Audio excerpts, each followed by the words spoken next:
You want to go to the 14? I think that'll be easier for you, one of you guys. But we'll put the young guy here at the tough spot there, so you guys can help each other out there. All right, let's roll them out. Here we go. Roll them out. Here we go. One lap. Dennis Johnson, Michael Lord, John Callis, Joe Ramirez, Darnell DeBrew, Tony Rooney. Water coming up for 43. Water coming up for 43. Once again, shout out to our track crew, Louis, Trammell, Cody, and Jose, for the fine work. Excellent is a better description. All right, loop is live. Here we go. Towers starting us off. As you cross the line, you'll be on the clock here. This is our B qualifier for 40-plus E truck. Coming up next, our A qualifier. Tobin Hammock is your TQ. Hey, Bart, how come you let Tobin beat you?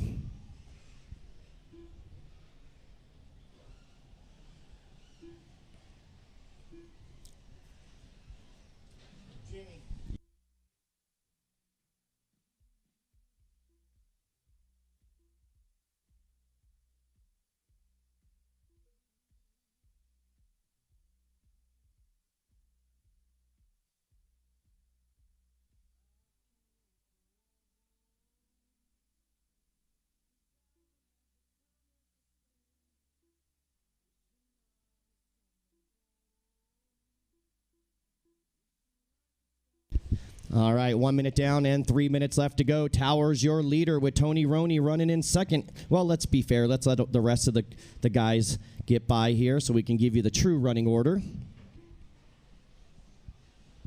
So once again, national anthem coming up after race number 77. A lot of awesome folks like Chris Clark. We got Jesse Tilton in this one. Jesse Tilton is a valued veteran who's given back to the communities and helping people pay their mortgage and their rent and stuff through a foundation that he has. So these are the things that we like to talk about, and we want to recognize all of our veterans with our national anthem between rounds 1 and 2 today, guys. All right, 1:45 down, 2:15 to go. Almost halfway. It's Towers, your leader. Casey Peck second. Jesse Tilton in third. Ron Lupel in 4. And Shane Saunders in 5. I don't mean to single out a couple. I know there's a ton of veterans here. Those are just 2 that I know of for fact, but obviously we're recognizing every one of our veterans. All right, 2:15 down, 1:45 to go. Towers, Peck, Tilton, Lupel, and Sanders, your top 5. Burks running 6, Roney 7, Johnson 8, Ramirez 9, DeBrule, your top 10. Jeff G 11, Callies 12, LeBeau 13, Coates 14, and Maurer 15. No start from Christos.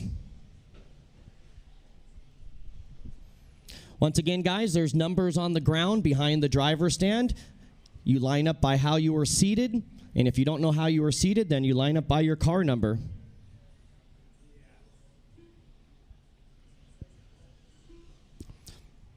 All right, 2:45 down, 1:15 to go for Towers. He's got a 5-second lead on Casey Peck, so big lead for AA round.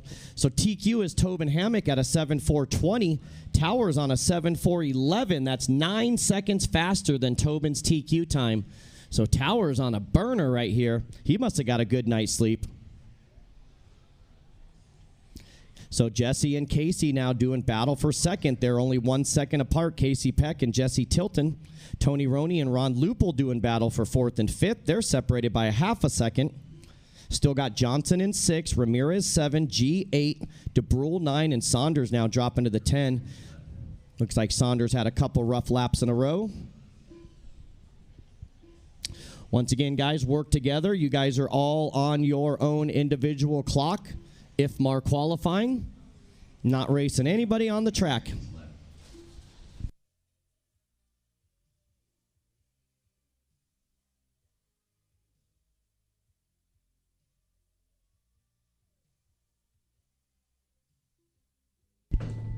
All right, time is expired on the master clock. Everyone keep on racing until the computer calls your name done. Do not stop until you hear your name. Keep them going, keep them going.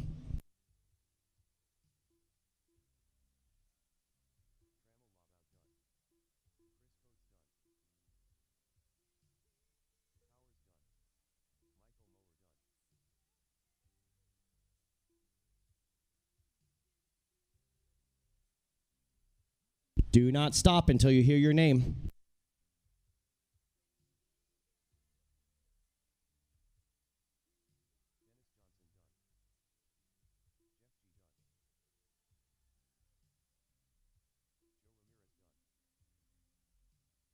Exit to your right. Tony Roney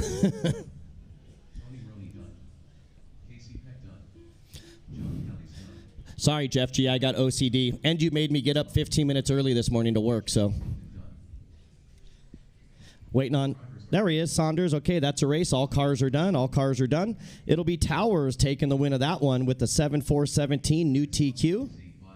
Casey Peck going to finish second at a 7.419. Tilton third at a 7.422. Tony Roney gets the 4 at a 7.425. And Ron Lupo gets the 5 at a 7.425. Everyone else check Live RC for your result. And I need those drivers to hustle right back out to the track to corner marshal. You guys know the deal. First come, first serve. Track crew be ready to water after this one. Track crew be ready to water after this one. So we need Maurer, Coates, LeBeau, Saunders, Callies, DeBrule, G, Burks, Johnson, Ramirez, Lupo, Roney, Tilton, Peck, and Towers all out to the track to turn marshal, please, right away. So once again, guys, actually, I'll commend you guys right now because I don't see anybody in front of the whoops over there, so everybody actually paying attention in this one, so props to the 40-plus E-Trug A qualifier. Everybody lined up actually where you should be between the whoops and the first turn. So hustle back out, guys. Make sure I have someone at my 3. Yep, right there at the whoops. So the right side is covered. I need one more up top, and then I need one more right here. Xander, can you grab this 9 cone right here? Or actually, we got it right here. You're good, Xander. Stay at the 4. No, he was at the 4. He's got to stay there at the 4 there. Somebody's got to stay at the 4. And then I need somebody up by the water tank up top. Somebody up by the water tank. And then double up there. You guys can all hang out up top there as long as all the cones are covered. All right, let's roll them out. Here we go. Roll them out. Here we go. Water crew, be ready. Water crew, be ready right after this one.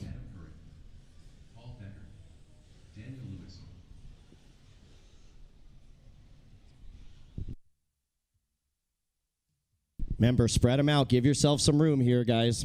Give yourself some room here. You want to have a wide open track when you start qualifying. You don't want to be in a bunch. Matthew Wilder. Lars Johnson.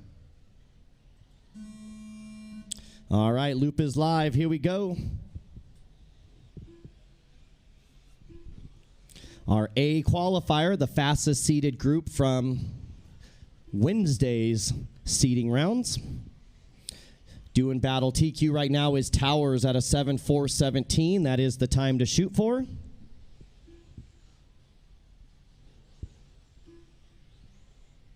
So we'll wait for everybody to get by for lap 1. They're just starting their clock right here. Thanks, Canyon. Canyon Thompson tuning in. Only the old school guys would know. Canyon Thompson used to travel with me to all these races. He was my sexy leg before sexy leg. My right-hand man. And because it's funny, I'll read you his text to me. His text says, "Hearing your voice at 7 a.m. gives me nightmares." He's not the only one. 1 minute down and 3 minutes left to go. Looks like everybody making the start except for Alan Bowen. That tells us that he had a good night. So it's Brian Eider from HRCR, your early race leader. Lars Johnson in the second spot. Leland third, Batal 4, and Chicky your top 5. That was only after 1 lap. It'll all change here. Well, just like that, Brian Eider with a great first lap. Not so great second lap. Going to drop to the 10th spot.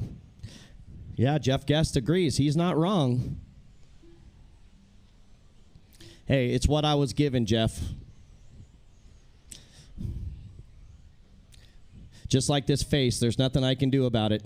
It's what they gave me.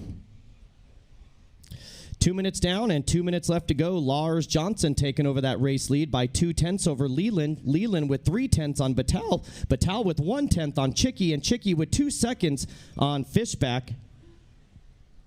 Oh, you like my face, huh? That's nice of you, Jeff. 2:15 down, 1:45 to go. Woolfolk taking over the lead from Lars. 88 thousandths of a second between the two. Batal right there, Chicky right there, Fishback right there. Then we got Thacker running 6, Sexy Leg in 7, Eider 8, Deschen's 9, and Walter your top 10. Brewer 11, Lewis 12, Sontag 13, Curry 14, and Big Mike 15. 2:30 down, 1:30 to go. We got an epic battle out front.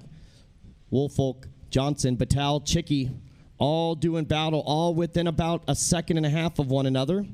So a 4-way battle. Leland, Lars, Mike, and Paul. And let's see.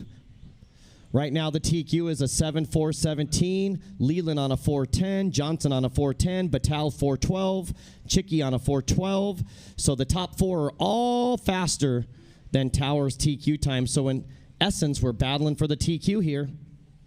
Water crew, be ready in 45 seconds. Track crew, be ready. Water crew. Water coming up right after this one.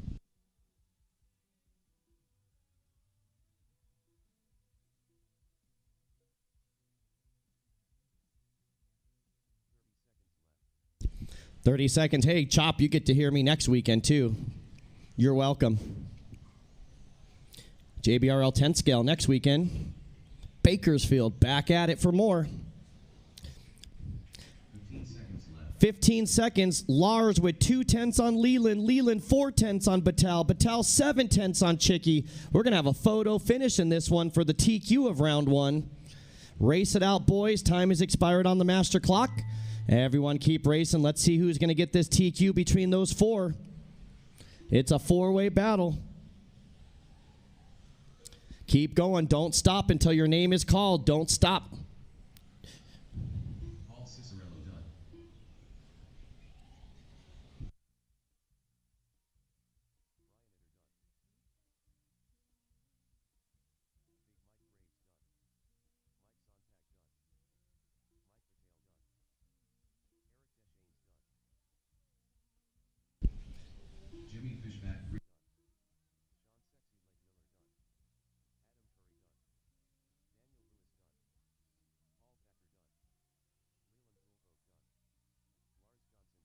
Two more waiting on Walter and Brewer. And waiting on, that's a race. Everybody's done. So, oh man, look at this finish. By .017, 17 thousandths of a second, Lars Johnson over Mike Batal for the TQ. 17 thousandths of a second between the top 2, with Paul Ciccarillo 2/10 behind those guys. So Lars, Mike, and Paul all with 7.411s. Then Leland gets 4 at a 7.413, and Eider gets a top 5 at a 7.414. That is your top 5. Track crew should be out there watering. Everyone else, check Live RC for your result. Up next, race number 43. I don't recommend putting your vehicle on the track unless you want it to take a bath, guys. I recommend keeping your vehicle up on the red ramp unless you want to get a bath there. Let's get those marshals back out. Big Mike should have Mr. Dean out there. Curry should be out there. Lewis, Brewer, Deschen's, Fishback, Sontag, Walter, Thacker, Miller, Eider, Woolfolk, Chicky, Batal, and Johnson should all be out there on the track. 30 seconds to the start of the race. Thanks, Pat. Pat's going to help out up top there. Pat, between rounds 1 and 2, we're doing our national anthem. 5-minute break after race 77 to pay some respect to the most important thing we have, our colors and our flag.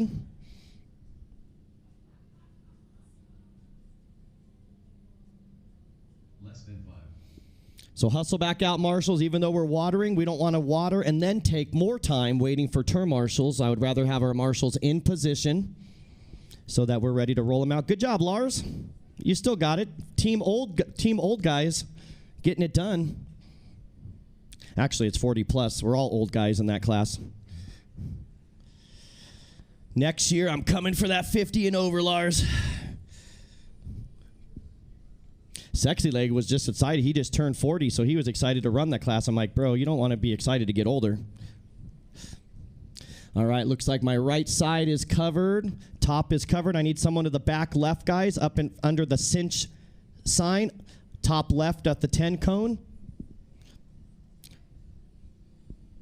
Oh, Pat's got it. Okay. Pat's got that one up top there. We're good. Thank you, Pat. So the track is getting some water right now. It was a little bit drier than we thought, so they're just going a little bit heavier this first time, and then it'll mellow out, I'm sure.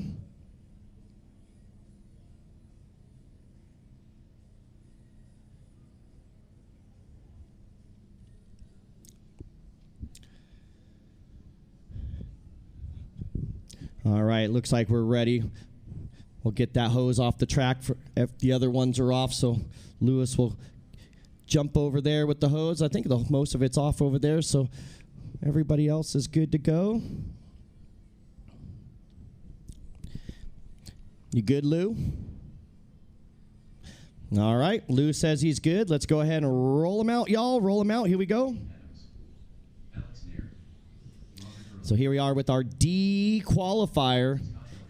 D as in, damn, I wish I had a better seating round. Sexy Leg with a 6th place finish. 6th fastest old guy.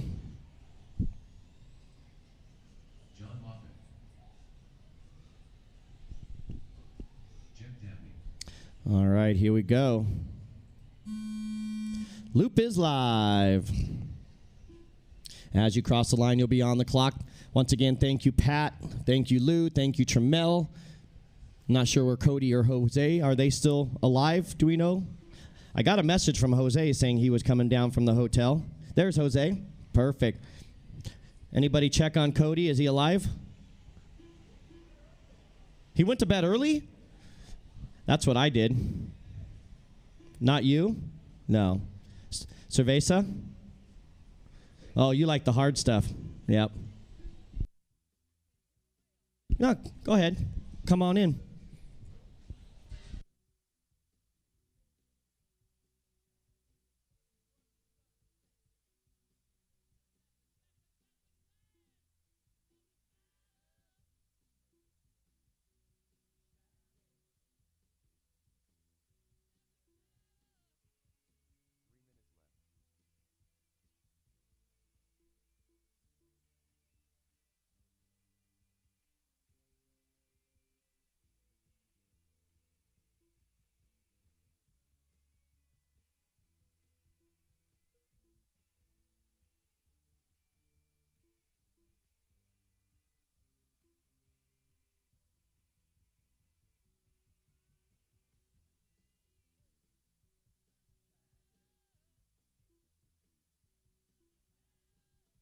All right, we got Caden Adams, your early race leader, with Ben Hartshorn running 2nd, Chris Corporon running 3rd, John Moffitt 4, and Patrick Dubois, your top 5. Nair running 6, Ellert 7, Kyle Jocks 8, Dabney 9, and Figueroa 10, early 11, O'Cray 12, Gurney 13, Wells 14, and Phillip not making the start. We got 2 down and 2 to go drivers, halfway done with this one, 2 down and 2 to go.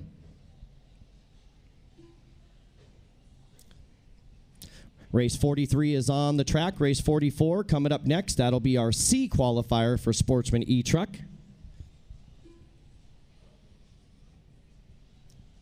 Oh, looks like Corporon is off after just the 1 lap.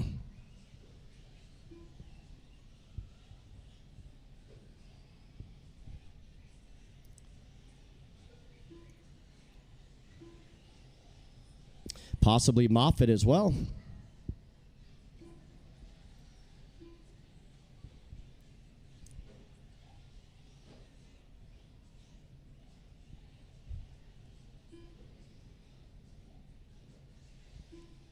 All right, so Caden Adams, your leader. Ben Hartshorn in 2nd. Alex Nair 3rd. The winner of this race will set the TQ time to beat. Right now it's looking like a 7:4:14 for Caden Adams. Hartshorn 2nd, Dubois 3rd, Nair 4, and Scott Ellert now up to your top 5.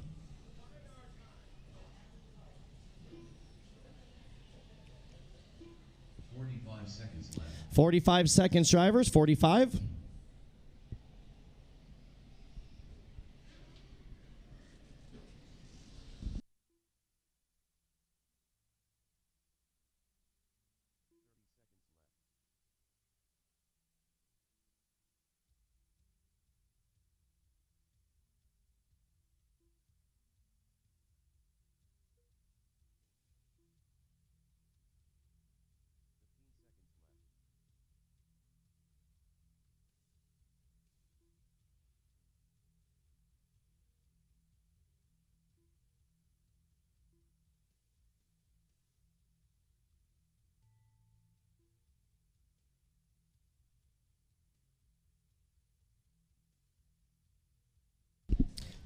But just important, Jesse, as you're taking care of them. All right, time has expired on the master clock. Everyone keep racing, keep racing, keep racing until your name is called. Alex Neer done. Ben Hartsmore done. Patrick Dubois done. Exit to your right, guys. Brian Wells done. Keep going, Jace. Keep going, Jace. Robert Early done. Still got 6 more. Kyle Schott done. 5 more. Done. Jeff Dabney done. 3 more, guys. Hold your spots. I have one on the top left that's still racing, guys. We still have one over here on the left side that made it by. Waiting on 2 more, Ashley and Jace. Here comes Ashley. And here comes Jace into the whoops here, guys. 1 more to finish. 1 more.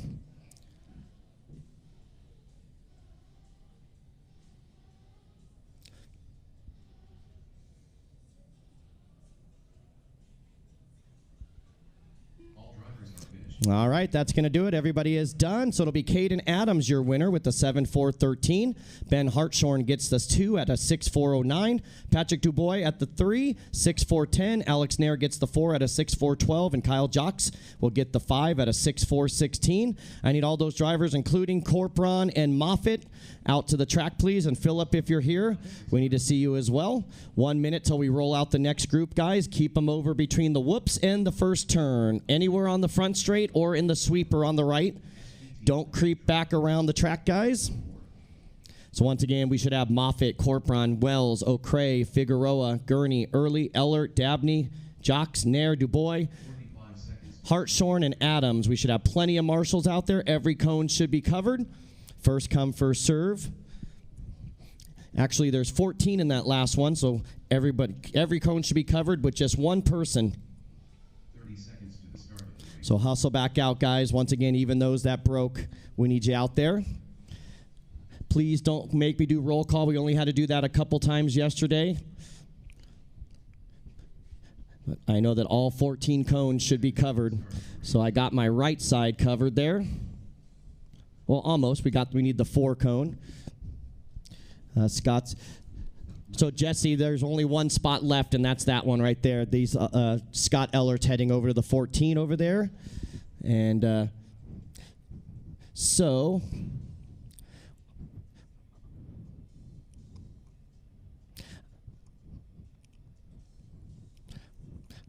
Okay. All right, here we go. Actually, we're going to have one. Hold on, guys, 1 second. If we can have one of you guys swap out with those 2, because we can't have 2 guys standing in front of the whoops. You want to go over there? So, Jesse, if you want to bring over here and help out over here, you guys can both help, and we'll send that guy over there so we don't have 2 guys blocking that view. All right, let's go ahead and roll them out. Here we go. Roll them out. Here we go. Watch your back, O'Cray, watch your back. They're coming your way. They're coming your way. Watch it, watch it, watch it. Watch it, watch it. There we go. Michael D. Tristan E. Donald Silver. All right, race 44, our C qualifier for the Sportsman E-Truck class.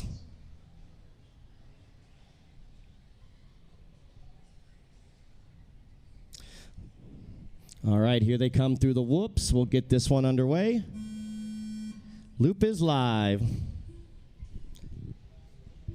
Starting with Vargas, Van Norden out there.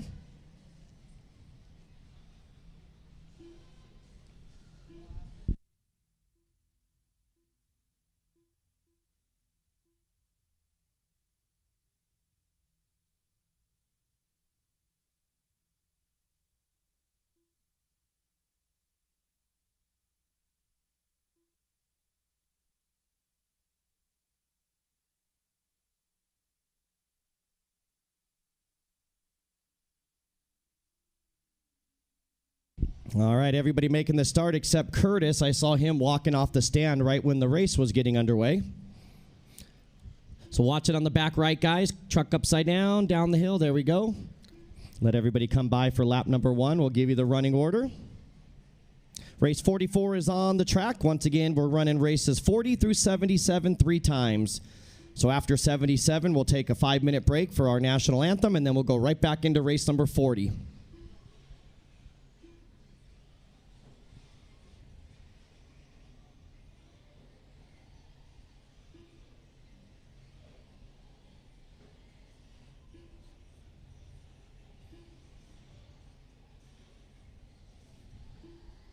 All right, it's Vinicius Vargas, your leader, with Jerry Arroyo second, Trace Wells third, Adrian Jimenez running in the 4, and Mark Van Norden, your top 5. DeAndre running 6, Wortman 7, Ethan 8, Michael Dean 9, and Palalay, your top 10. 145 down, 2:15 left to go. Moving through our Sportsman E trucks. Getting ready for intermediate E-Truck, followed by Pro E-Truck. Once again, guys, I get asked a lot about which cars run on each day. A lot of guys are like, how come the E-Buggies don't run on the same day as the Nitro Buggies and then all the trucks on one day? And there's a very simple explanation for that. We try to keep the days as even as possible. We all know that E-Buggy is more popular than E-Truck, and we all know that Nitro Buggy is more popular than Nitro Truck as far as entries and numbers. So, to keep things even, you put the more popular Nitro class, which is Buggy, on the same day as the least popular electric class, which is the Truggy, and then the numbers equal out. So you saw yesterday 39 races per round. Today, 37 races per round. So that's as equal as we can get. I think at DNC, they were 1 number off between the two. So that's the reason, to keep the days as close to equal as possible. So you're not done at like 9 o'clock on one day and then 11:30 on the next day. So 3 down and 1 to go. 3 down and 1 to go. Vinicius Vargas, your leader, he's on a 7.429. TQ is a 7.413, so quite a ways off that TQ, about 16 seconds off. 45 seconds left. Mark Van Norden now only 1 second out of the lead, so Mark jumping all the way up to the second spot. Adrian Jimenez running 3rd, Trace Wells 4, and Jerry Arroyo, your top 5. Wortman in 6, Trevino 7, Palalay 8, Hannah 9, and Tristan Heeb 10. Michael Dean 11, Silva 12, Gavin 13, Crow 14, and Dennis 15.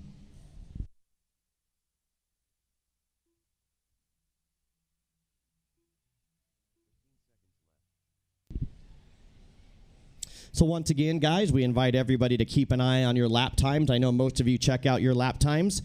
And feel free, if you felt you got missed a lap, make sure you come up and let me know. That's my job up here.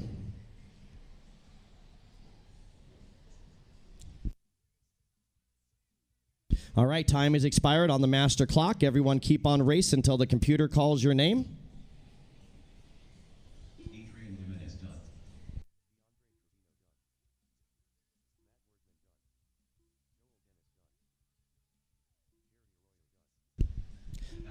And Joel Dennis, before you walk down, can I see you up here to timing and scoring, Joel? Come on over and see me real quick.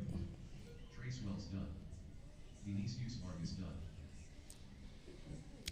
Mark Van Norden done. Will Crow done. Tristan Heath done. Just waiting on Curtis. Gavin, one more.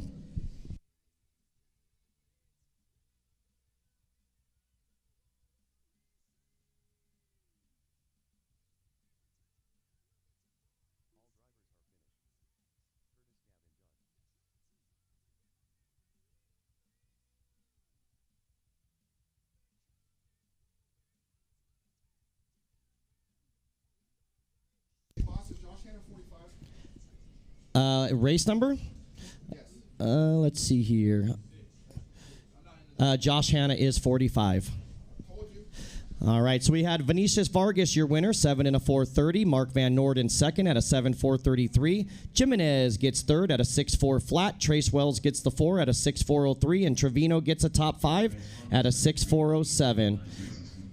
So let's hustle back out there, marshals. Everybody from that last race, hustle back out, and we'll get this one started in about 45 seconds. So we should have Crow, Arroyo, Heeb, Gavin, Dean, Hanna, Silva, Palalay, Wortman, Dennis, Trevino, Wells, Jimenez, Van Norden, and Vargas all out to the track. 45 seconds to the start of the race. So 45 seconds. I need somebody into the middle, guys. We had plenty. There was 15 in that last race, and I have 14 cones. So every cone should be full, and one cone should have 2 people at it. 30 seconds to the start of the race. All right, looks like my right side is covered. Got somebody in the middle there, so I just need someone at the 12. I'm not sure if all 3 of you are marshaling here. You got there, you got there. Oh, he's just watching. Okay, perfect. So there's my number 12. All right, we're ready. Let's go ahead and roll them out, boys. Here we go. Jason Burks, Adam Jimenez, Joshua Hanna, Reed Saunders, Mike Bennett, Trevor John Francesco, Jensen Kahn, Robert Shaw, Joshua Springer. So Eric D'Andero, if you're on the driver's stand, this is not your race. So Eric, you can pull it off. This is 45, and you are in 46. Eric, you're in the next one. All right, here we go. First car coming around here. All right, loop is live. Loop is live.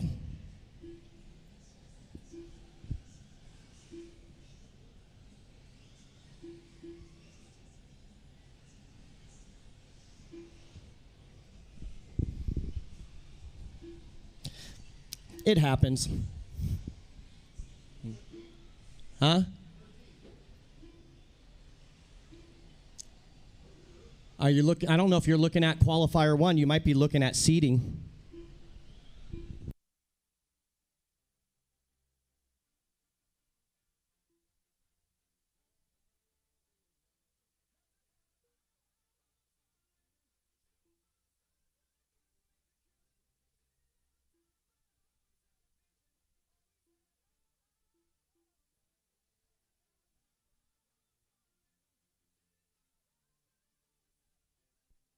You're in the A qualifier. You're with the fast guys, D'Andero.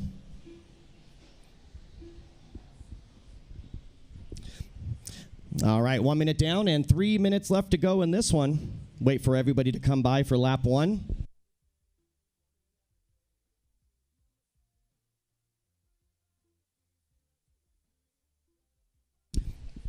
When you guys are looking up your races online, guys, it happens all the time.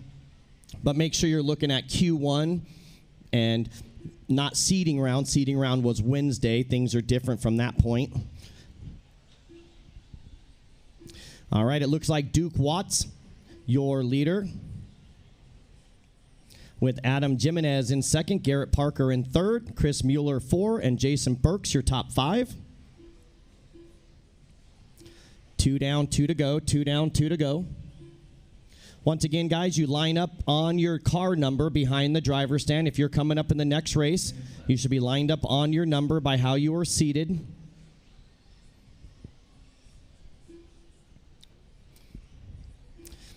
All right, so TQ is Caden Adams with the 7-4-13.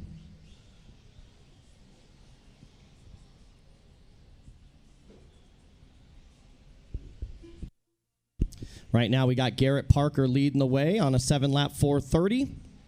Jason Burks in second on a 7-4-30, and Mueller third on a 7-4-33.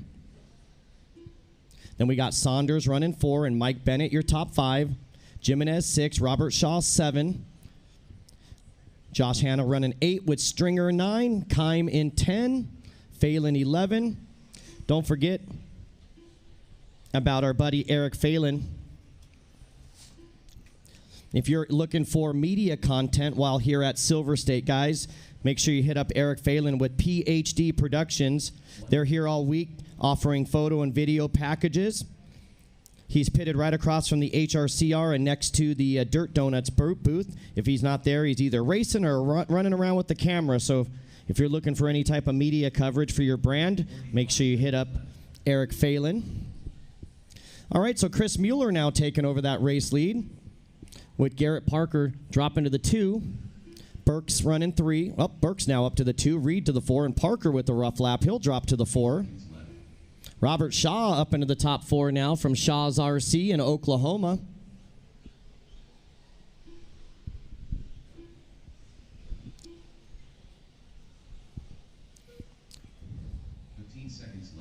All right, final 15 seconds left in this one.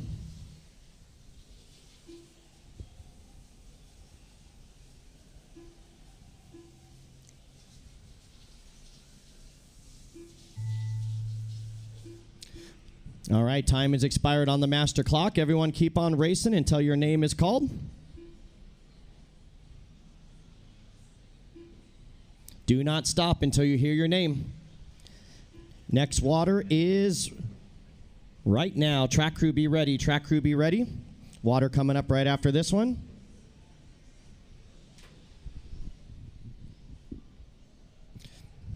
Once again, light and fast now on that water, guys. Now that we got a good coat on there.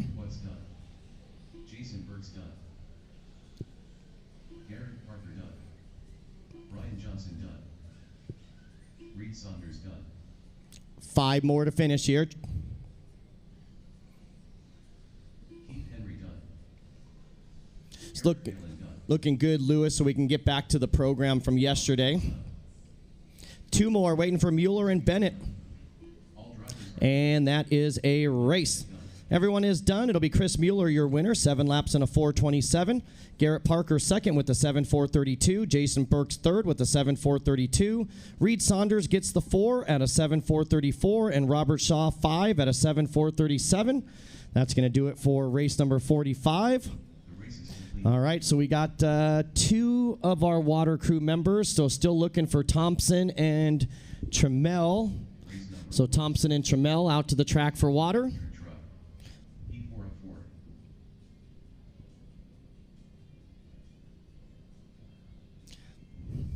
I haven't seen Cody yet this morning.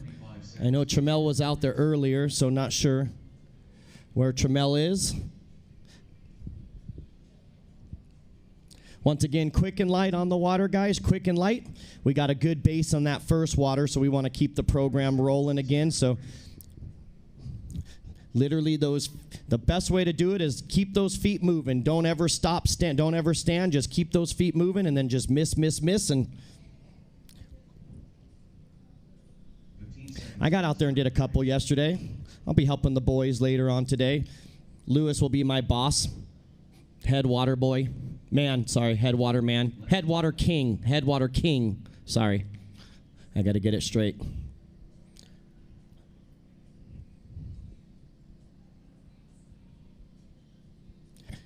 Trammell, if you want to do the top right of the track hasn't been done.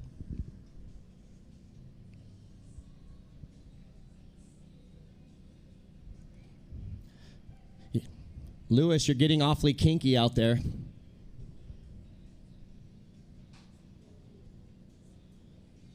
So we got a professional water crew this time. Well, most times we do, but cool, they created a little Facebook Messenger group, and they're keeping in contact with each other, taking breaks amongst each other, so I like that. Just trying to be as official as possible.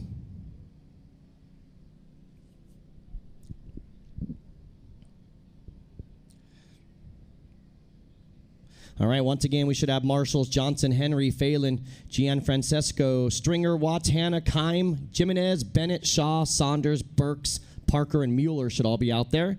Looks like I need somebody in the whoops right there. Eric, can you do the 4 right there? Thank you, sir.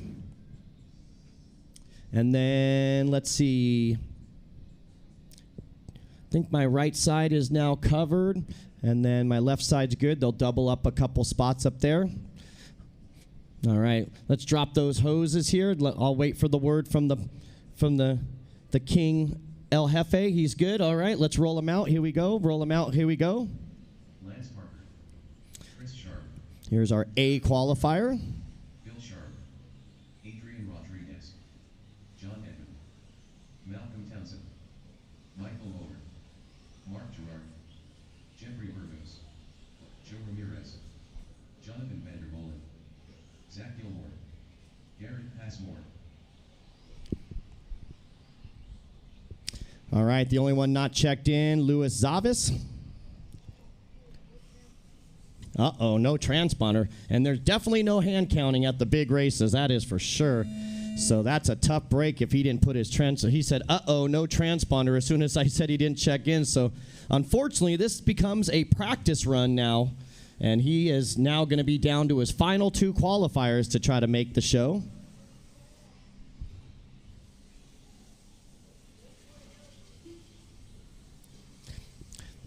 All right, so here we go with race number 46, our A qualifier.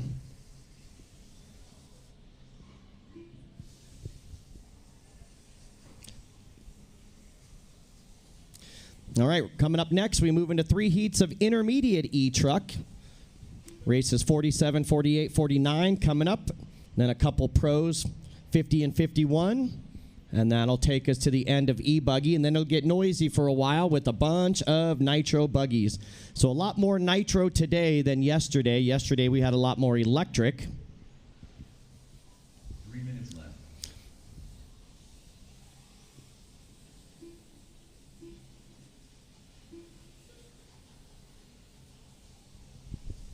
All right, so Gilmore, your leader after 1 lap. TQ is Caden Adams. He was in one of the earlier races, and he was super fast. His time hasn't even been touched yet, but he obviously had a bad seeding run and ended up in a lower seeded race. Gilmore on a 7.416, but the TQ is a 4.13, so Gilmore about 3 seconds off the TQ as of now. Chris Sharp in 2nd, Adrian Rodriguez 3rd, Bill Sharp in 4, and Mark Gerard rounding out your top 5.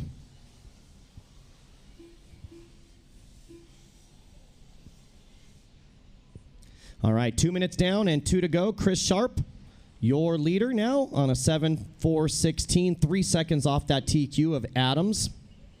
So Zach Gilmore with the rough lap. He's going to drop down to the 5th spot. So 2 down and 2 to go, drivers, halfway. Race 47, have them ready. 47, have them ready. Morning.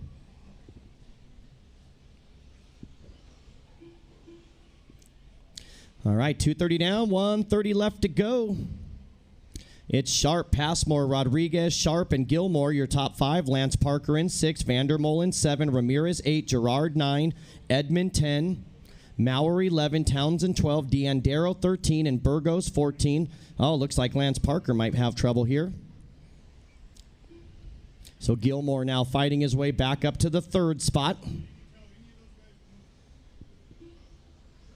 So once again, guys, make sure you line up in seating number order.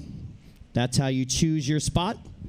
You got to line up on your number behind the driver's stand. If your car's 7, you find the 7, and that's where you stand.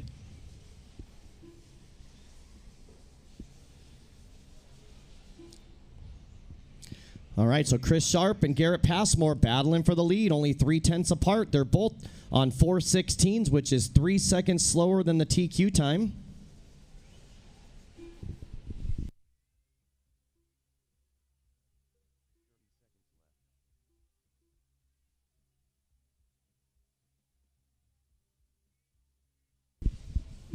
So now Passmore taking the lead by 0.4 over Sharp here. Passmore to a 4.15 pace. So Passmore, Sharp, Rodriguez, Sharp, and Gerard. Gilmore with another rough lap. He'll drop down to the 7. Running out of time in this one. Everyone keep on racing until your name is called.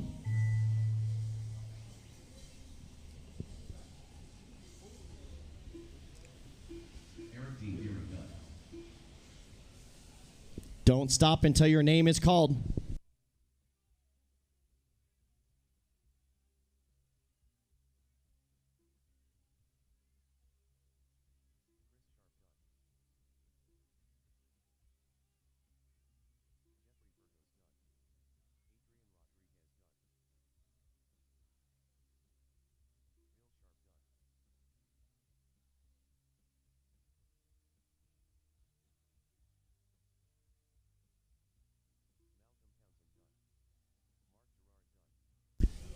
Got about 6 more. Ramirez done. Michael Lower done. Garrett Passmore done.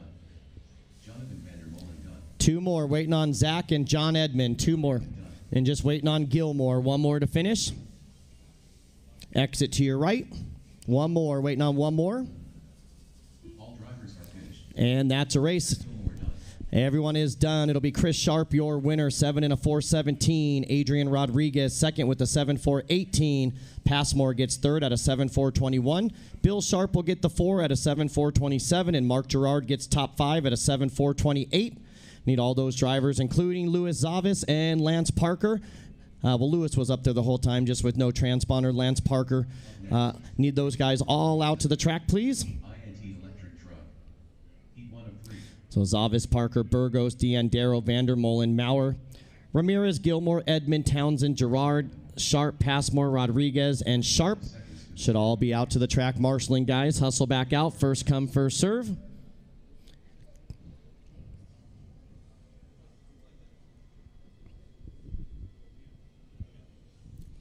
So hustle back out, guys. We're going to try to get it going in about 30 seconds here.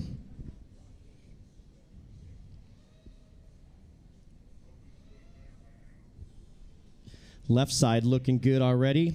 Need someone right here in front. Jeffrey's got it, I believe. Need someone in the middle at the 5 and by the whoops at the 4. Over on the right-hand sweeper at the 3. Less than 5. Let's see. Zavis or Gilmore, we'll need you over here to the right side. It looks like you get the whoops over there. And I had someone at the 3, and it looked like they walked off. So we have someone at the 3 over there on the right side. So I need 1 more over to the right side. 1 more over to the right side here, guys. Brent, you got it? All the way over to the right side at the 3 cone, Brent. Hustle. All right, guys, let's roll them out. Here we go. Roll them out. Here we go. Trevino. Toby Kunkel. Ryan Days. Chase Antil. Darnell DeGrue. Sheldon Lachance. Adam LaHood. Sean Hood. Matthew Armini. Good morning. All right, no check-in from Daniel Vucinich, Keith Honer, Ricky Robbins, Adrian Palalay, or Ross McDonald. Here we go. Things going to start off here with our C qualifier intermediate E-truck underway. Race 47. B qualifier coming up next. Have them ready.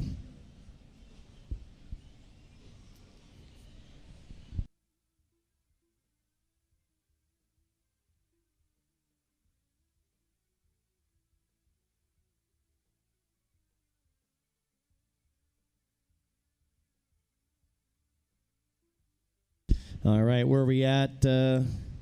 See, we watered before 46, so our next water is before 49. So this one and 1 more.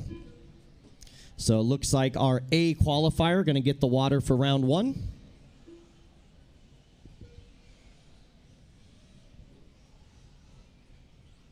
Hi, Marcos. All right, 1 minute down, 3 to go. Waiting for everybody to come by for lap 1, and we'll give you the running order. 3 minutes left.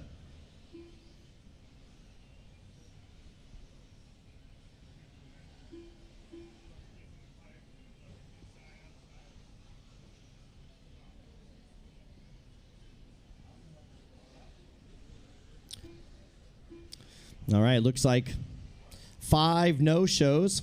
So we are going to need a couple volunteers after this one. If Brian Johnson can possibly help, and maybe Jose Alvarado, Jeremy, some of our water crew, Trammell. We only have 11 drivers in this one, and I have 14 cones, so I do need 3 volunteers after this one, guys. Maybe Marcos can help me out one more time after this one. All hands on deck from the dirt crew.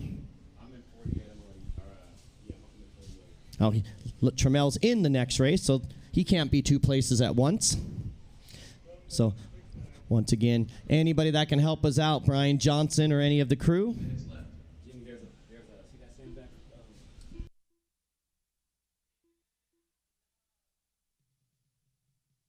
Hey, Lewis, can you put the pipe down right here? See the sand? Yeah, put the sandbag kind of halfway on top of it. Be careful there. You can set it halfway on top of it there if you don't mind. There you go. That's good. Thank you. All right, 2:30 down, 1:30 to go. Ryan Days is our leader. Chase Antill in second. Danny Trevino third. Matthew Armeni 4 and Darnell DeBrule, your top 5. Adam Lapid running 6. Toby Kunkel in 7. Sheldon LaChance running 8. Ilias running in the 9. Sengelman 10 and Bowie 11. Those are my only 11 on the track. 2:45 down, 1:15 remaining.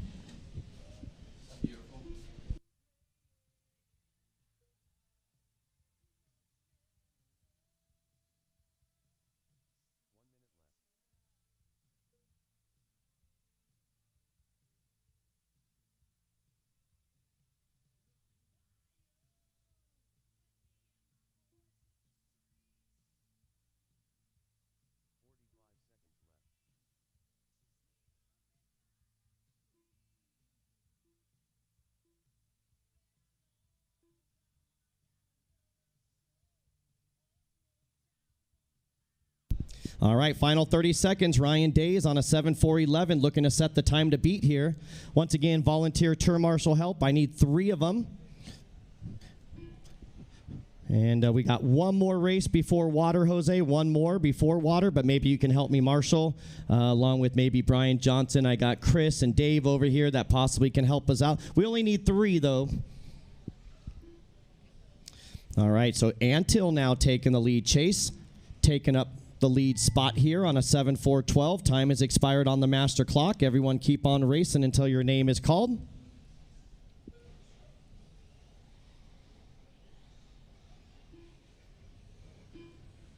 Ryan Days done.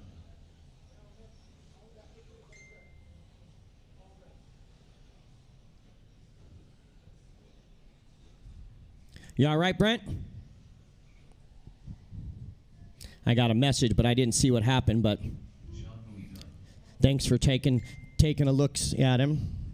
He got hit on the ankle right here, so. Darnell DeBrule done. Ilias Barcouteris done. Danny Trevino done. Bartson Elman done. Toby Kunkel done. Chase Antill done. Adam Lapid done.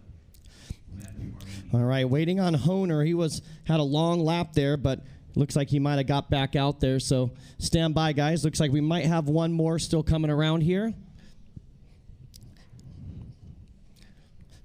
Keith Honer here. Let's see if this is him. Hopefully it is.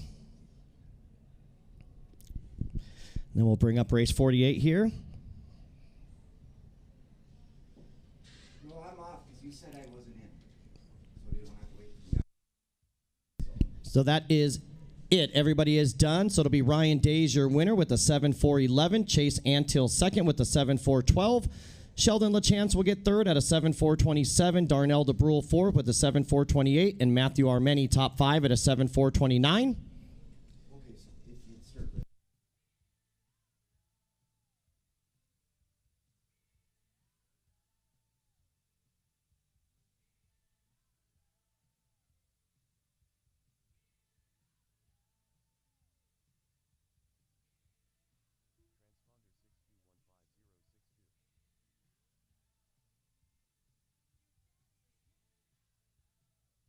Transponder 6. But turn marshal first, Mr. Honer. The race is complete. All right, so let's get those marshals back out, and then our volunteers, anybody that can help us out, along with Honer, Bowie, Sengelman, Kunkel, Ilias, Adam Lapid, Trevino, Armeni, DeBrule, LaChance, Antill, and Days all should be out there. And then I should have those 3 volunteers. I got Dave out there. I got Brian. So I already have actually, I got 4 volunteers. So let's make sure we're good. And then if you come out, and come on out if you want to relieve one of these guys on the left side, guys. If you're supposed to be out there, we got 4 volunteers, so you can have them.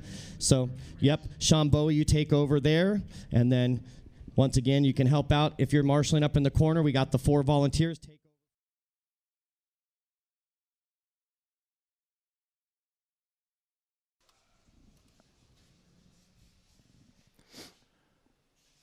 over. And a fine good morning, everybody, from Las Vegas, Nevada, US of A. We are here on liverc.com for coverage of the 2024 Silver State presented by One Up Racing and VP Racing. My name is Scotty Ernst. I'm here with my tag team partner, Matt Clark, and we had an amazing day of qualifying yesterday.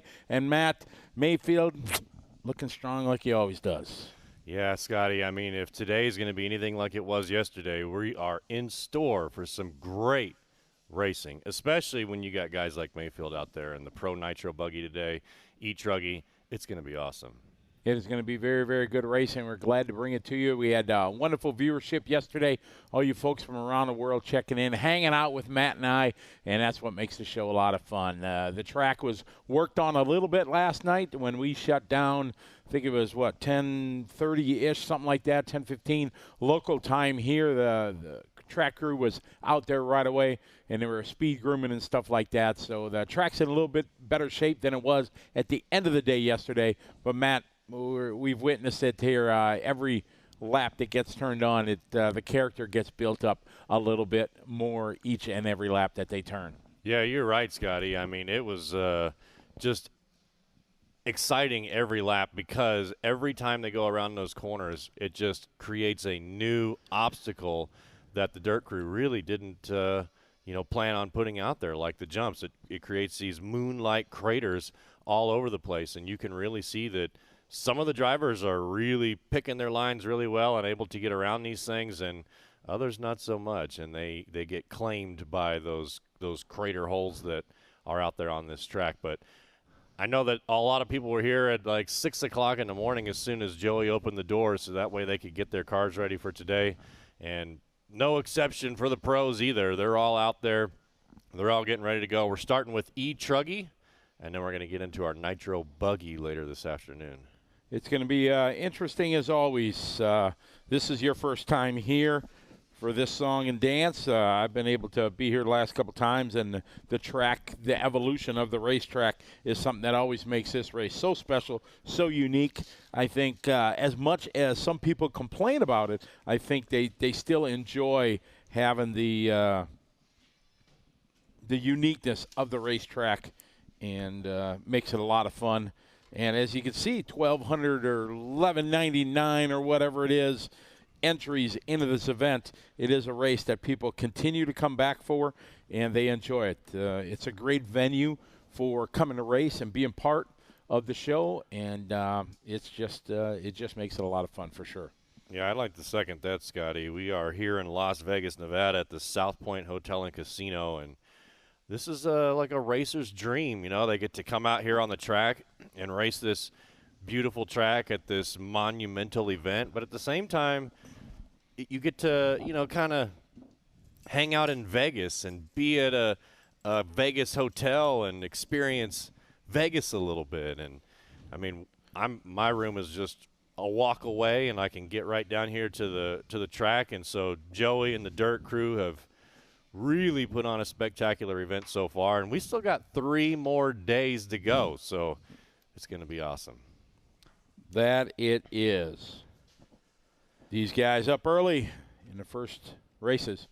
We got the one and only Andy Krivitz out front, hometown boy from Wisconsin, leading the way.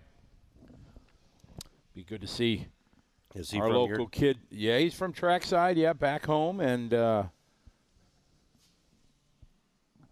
man, you guys at Trackside got a huge following. Every race I've been to, it's, that guy's Trackside. That guy's Trackside. I think Trackside may be taking over. we got a good following for sure. We had really good facility, and we had it for 20 years, and now it's built up. Morning. Man, you're kind of a big deal here. JW rolling in here, and he rolls in with Dr. Pepper for you. See, that is, thank you very much. I appreciate it. Oh, that's great. How you doing? A pleasure to meet you. Thank you very much.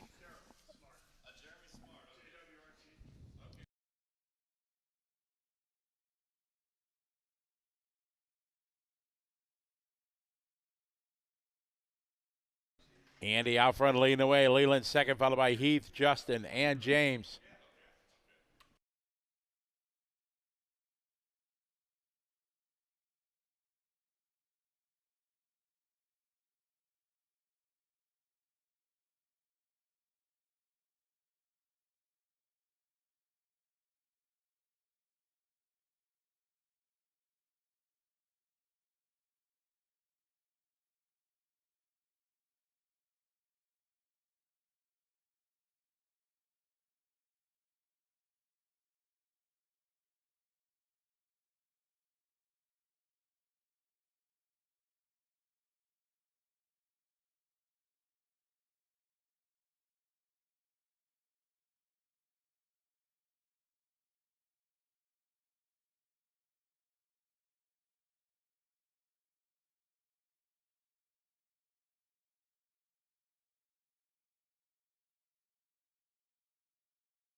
All right, that's going to bring 48 to a close. We got Heath taking a win. Andy dropping down to third. T. Tran moving up to the fourth spot. Team manager for TLR, Thomas Tran, able to get a little wheel time this weekend.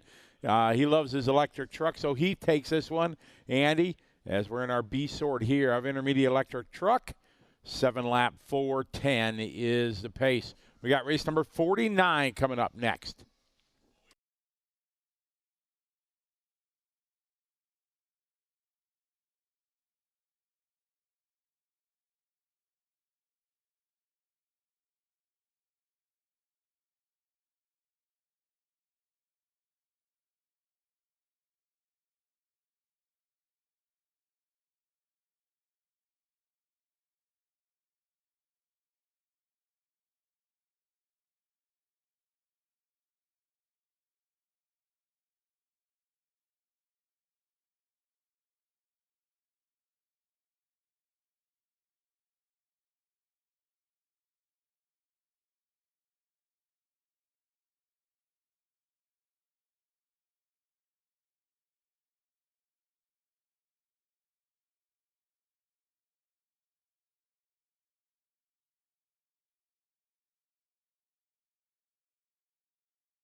Oh, man, liverc.com fans are the best. J.W. Smart, who tuned in with us pretty much all day yesterday, just stopped by the VP Racing Studio at liverc.com and hooked me and Scotty up with some Dr. Peppers, and Scotty got a couple of Coca-Colas. So, man, what a minch.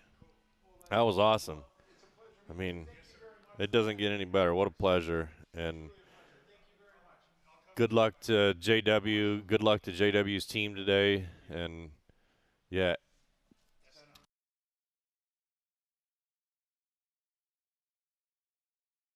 He's from Southern Nevada RC Racing. So good luck to JW's team.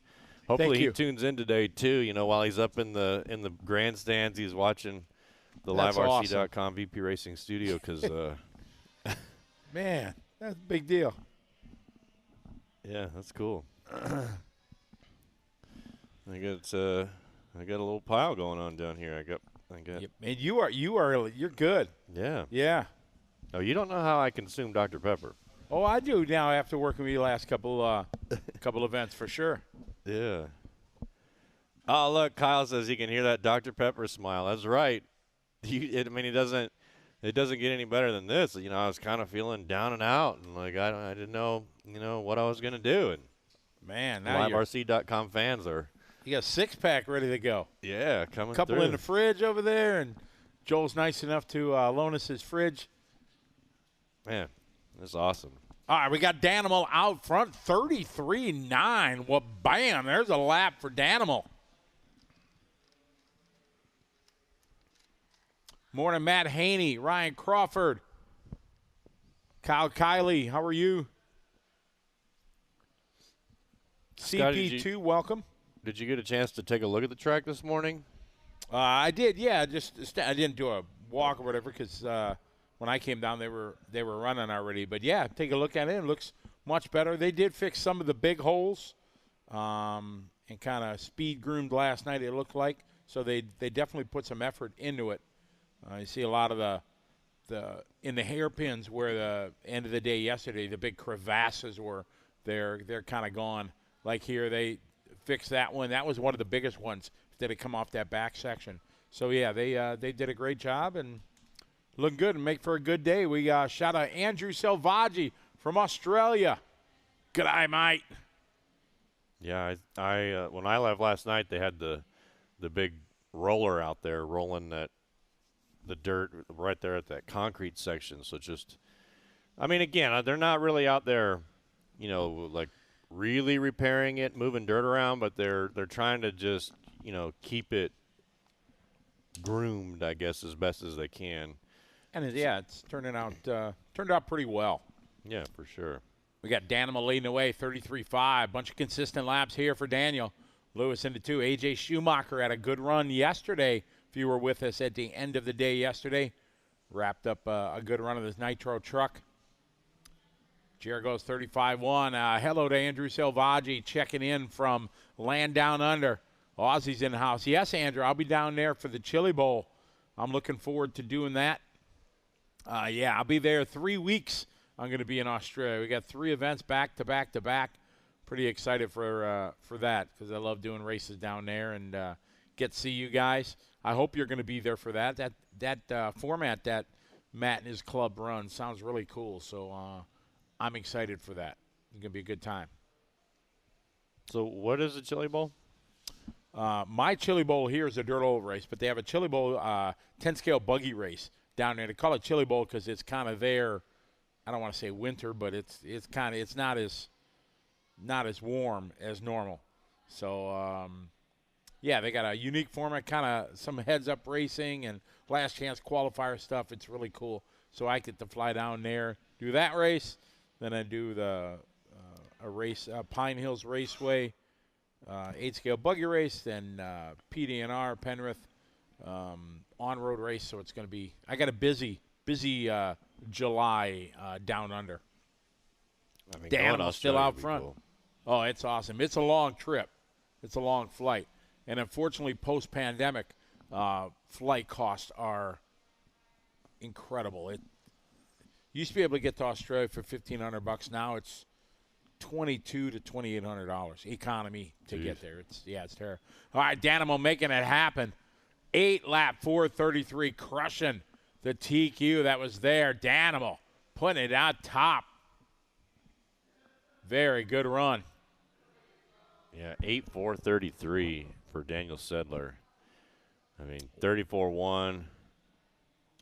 Let's see. I see a 33.1. So, I mean, the track is definitely got it in it. 33.1's almost in the 32 for Damon. Damon, big finisher yesterday. So, that's the name to watch right there. But Sedler going to take the top qualifier here so far in qualifier number 1 for intermediate electric truck. Got the pros coming up. Yep, got Pro E-Truck coming up. Good morning, TQ. The Dynamic Duo. There we go. We got called Dynamic Duo. Who's Batman and Robin, though? Do we need capes? Huh? Do we need capes? Capes and utility belt and all that stuff? Yeah, absolutely. You don't need I want utility the car. belt. You got that Mary Poppins suitcase, so you don't need no utility I belt. got my backpack with everything in it. That'll be your thing that you carry around. We'll show up on scene. Scotty will have his suitcase. I got scoring computer Dakota, all my peripherals ready to go.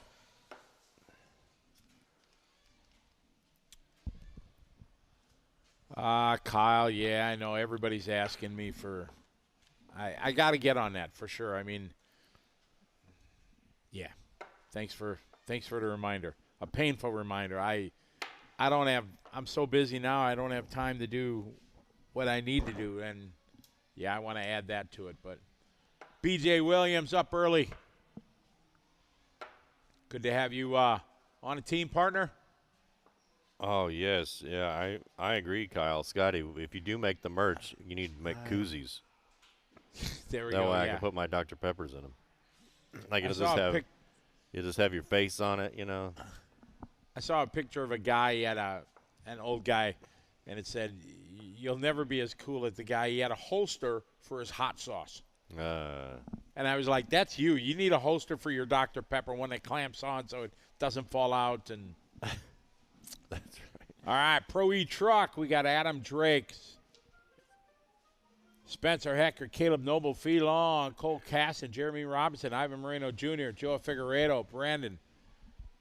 It's starting to change now as they check in. Not all the pros are running E-Truck, but I think majority are. Yeah, we got 2 heats. I think there was 20. Let me just verify that. How many we got?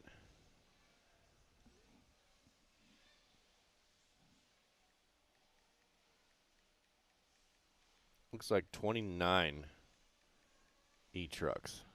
So that's a pretty good showing for the E-Truck. I mean, I'm telling you, E-Truck is on the up and coming because, you know, I mean, a lot of tracks, especially around the country, are really starting to add E-Truck classes. And matter of fact, I mean, at the tracks where I go, there's more E-Trucks than there are nitro trucks. You can barely get a nitro truck class together, but E-Truck is always ready to go. Looks like Fee comes across first, 32.9. Figueredo with a 33 flat. Jermaine with a 33.1. Setzer with a 33.3. Adrian with a 33.4. So a bunch of fast laps here, still early in the day. So come qualifier 2 and 3, that may change a little bit. Andrew, you got to be prepared, right? Got to be prepared for all things. That's what we try to do. We got Robinson, 32.7 right there, 32.6 from Cole Caston. Looking good here at the start of this one. Fee Long sitting 3, Adrian 4. This is the first of 2 heats here, Pro E-Truck. So these guys setting the pace. Lee had a tough start, but backs it up there with a 33.00. Good lap for him. 32.7 for Robinson. Jermaine coming across this time by a little late to the line. Drops him down with a 35.3. Cole Caston now to the point. Yeah, 7 drivers are on an 8-lap pace here. So track's looking really well. Looks like it's going to be able to handle the speed for sure, especially here in Truggy. E-Truck for that. I mean, these if you've never driven an E-Truggy before, I mean, these things are wild because they just got so much power and torque and are able to just clear the jumps because they're instant. It's just like, I mean, a lot of people have driven an e-buggy, but, you know, now you get bigger tires, more suspension. It's just a different experience, and I love driving E-Trucks. Cole Caston out front here, 8.425. A little bump about a half a second back, 8.426. Adrian, 8.427. Setzer, 8.430. Jermaine, 8.431. Ivan, 8.433. Figueredo in the 7th. Caden, 8. Brendan, 9. Heckert, 10. Caleb Noble, 10. Drake, 11. And Jacob in the 12. Got race number 51, his second heat of Pro Electric Truck coming up next. TQ Chef, have a good drive. Glad we can entertain you. Make sure you please give my best to all the gang down there at RC Madness. Tell them I say, hey, I have yet to be up there, but I know Chris and the guys up there have an awesome place. And, yeah, I was almost going to make the Turf Nats, was it last year, I think, or 2 years ago? I had it scheduled and everything, but something come up and I couldn't go. And, yeah, I'm definitely going to get up there and see the guys. Great place up there, so tell them yo. I've never been to Connecticut before. I think that was on my Well, I counted it up yesterday. 10 states I haven't been to or something like that. But I think in the next 2-3 years, I'm going to click off most of them, except Alaska. That's got to be a destination for sure. I got to figure out. I want to take like an ATV tour up there. Go out in the wilderness and see grizzly bears and all that kind of stuff. I didn't know Connecticut was big enough to ride ATVs in. I Alaska. figured you just kind of, it was like, oh, Alaska. Alaska. Yeah, Alaska, definitely big enough. All right, Feelong finishing with an 8-lap 4:25. Cole Caston, solid last lap, 33.3. Sets at an 8 in a 4:24.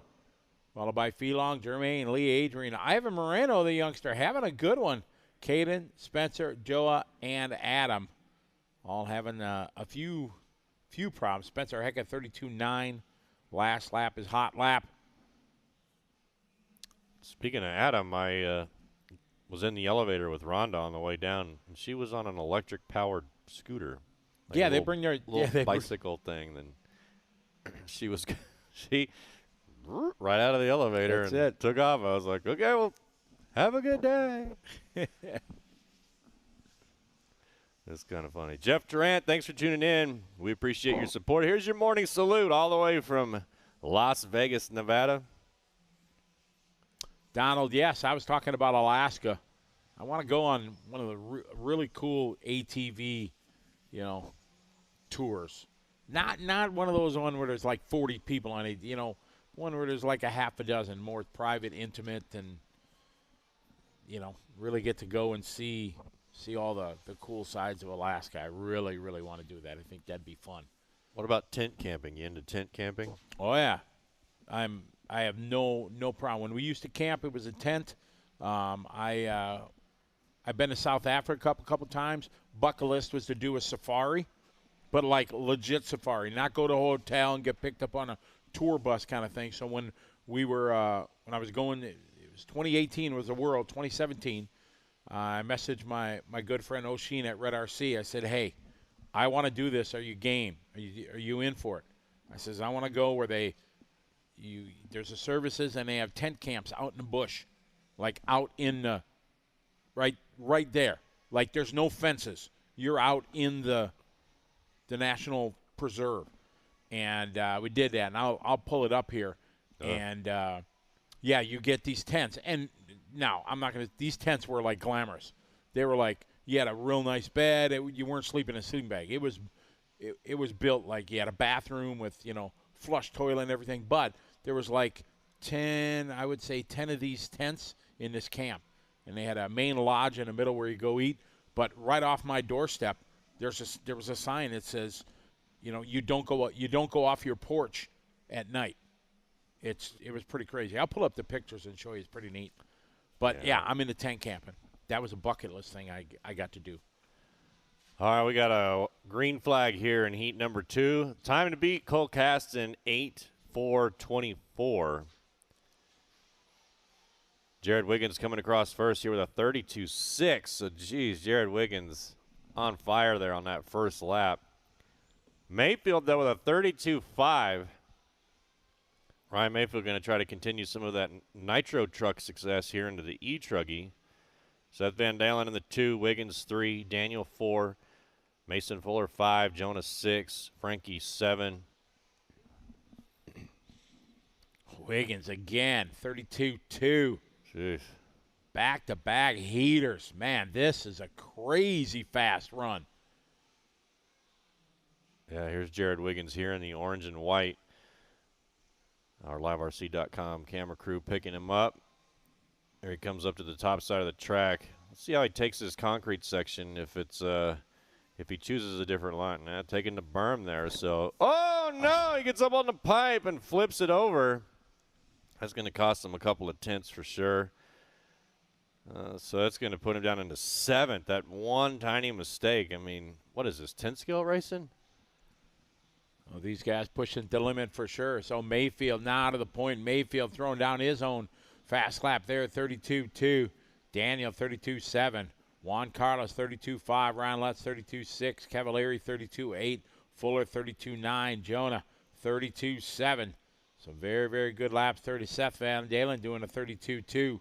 All these guys, the entire field on 8-lap runs right now. We got top 7 guys in front of Cole Caston's TQ time. Yeah, Mayfield, 8:4:19 is the pace for him. 5 seconds up on Cole Caston. Mayfield with a 32.3 on that last lap. So Mayfield on a mission here with 1:20 to go. Daniel on the 2, Juan Carlos Canas 3, Cavalieri 4, Wiggins 5, Jonas 6, Fuller 7, Lutz 8, Frankie Contreras 9, Seth Van Dalen 10, B. Rose 11, Ronafalk 12, Rivkin 13, Aiden Horn 14, and Joey Bourdon 15. Heat 2 of 2. Mayfield wanting to close this one out early. Here's Mayfield right here. Coming through the middle of the track. Taking it. Let's watch him come up this hill. I mean, just look how much speed he carries. Just basically jumps over half of that tabletop. Where I've seen a lot of other drivers who are kind of, jumping onto it and then using it to turn. Well, Mayfield pretty much just jumps all the way into it and then flips his truck around right there at the top. And it's showing that that's working because there's a 32.6. I mean, so his average is a 32.5, just 32, 32, 32, 32, and that's what it takes here against the level of competition that Mayfield's facing. Got 20 seconds to go. Mayfield, Wilson. Now Cavalieri moving to the 2 stop. Just putting down his hot lap. 32.6 for them. So Mayfield right now about 3 seconds to the good of Cavalieri in the rest of the field. Jonah doing 33.0 that time. Danny goes 32.7. Wiggins 32.4 sitting in the top 5. All these guys faster than Cole Caston time. Caston looking like he's going to get a 7, possibly an 8 for the round. Really depends how these last 2 laps goes for these guys. Everybody on an 8-lap run here in Pro E-Truck Heat 2. Man, if you look at that front left tire of Mayfield, every time he hits the throttle, it just it looks like a pizza cutter almost. You see that, Scotty?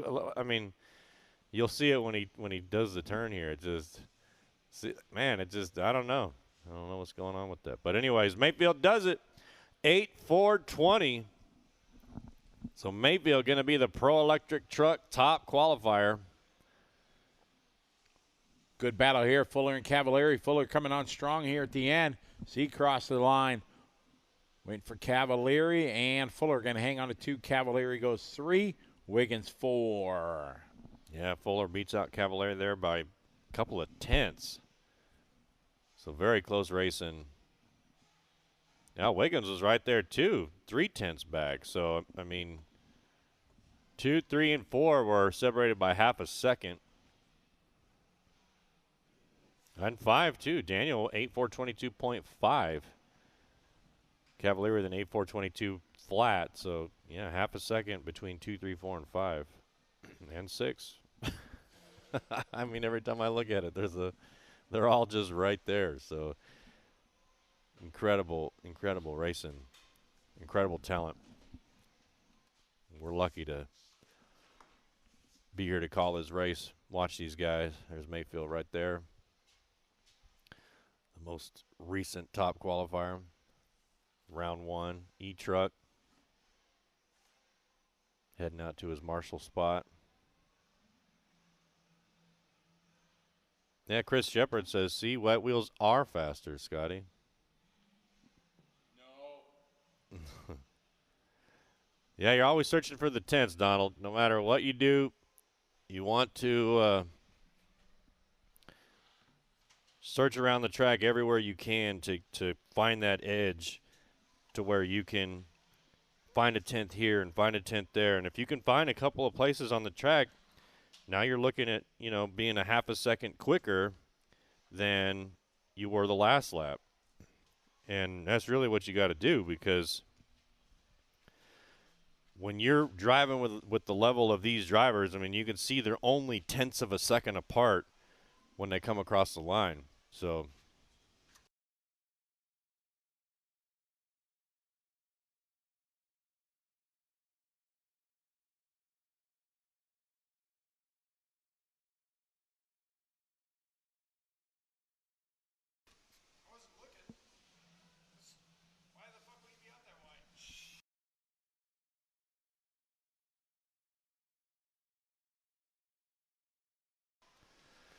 Our VP Racing, LiveRC.com studio producer just came in, and he has tire tracks going up the whole side of his hoodie where he got smoked by a truckie out there, sacrificing his body for the LiveRC.com fans to make sure that those cameras were set up.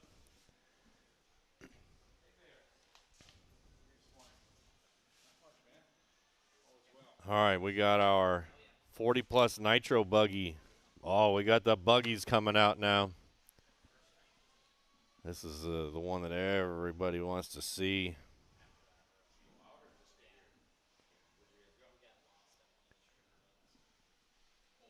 Let's look here. We're in race 52. Get back to qualifier 1.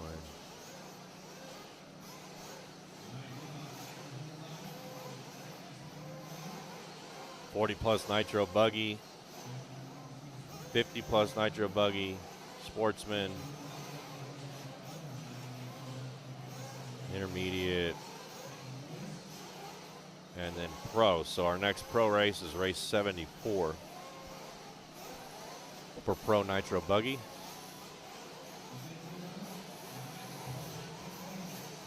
Yeah, you're right, BJ. I mean, they're constantly. They cannot back off, because if they back off, somebody's only a couple of tenths behind them.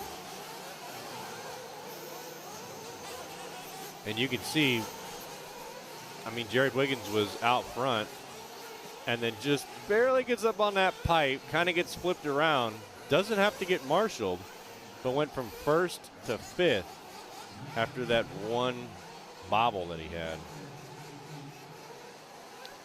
Shannon, thanks for tuning in. We appreciate your support. Here's your morning salute from the South Point Hotel and Casino here in Las Vegas, Nevada.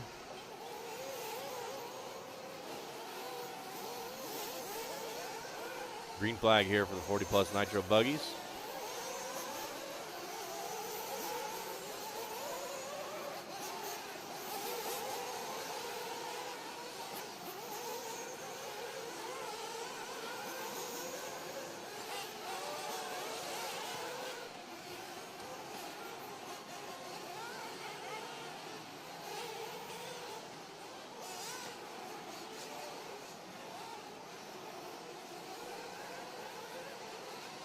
About 40 seconds into this, they're all coming around here for their first laps of this round. Don't forget to get signed up for that bonus lap membership over at liverc.com. $4.95. Ain't nothing. And you can get access to all kinds of liverc.com action with upgraded scoring and timing. You can watch any video you want at any time of the day, night, no matter where you are. You can get access to all those videos. So it's super cool. Matter of fact, I'm using my bonus lap membership right now here in the VP Racing LiveRC.com studio to give you guys all of the timing and scoring for this race that's going on here at Silver State. I've got my laptop pulled up. I've got the enhanced timing and scoring pulled up on one side of my laptop, and I've got the heat sheets on the other. And that's how I'm bringing you the best coverage there is in the LiveRC, from the liverc.com studio. So make sure you go out and get yourself your very own bonus lap membership, and you can follow along with Scotty and I for the rest of the weekend for $4.95.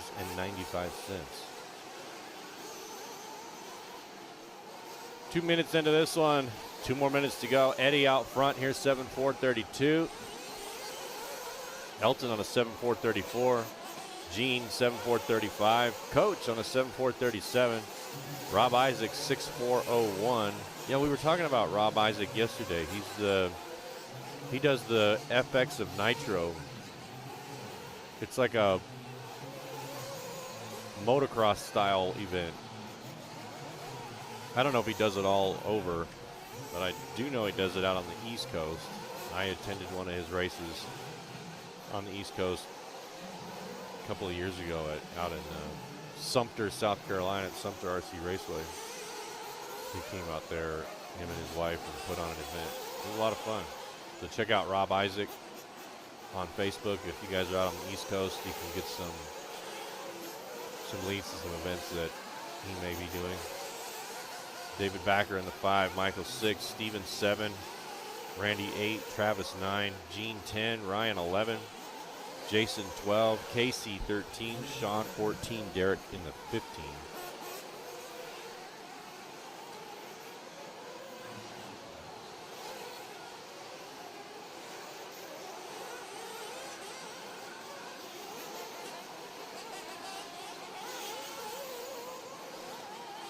I mean, when it comes to the difference between San Juan and Futaba, honestly, they do the same thing.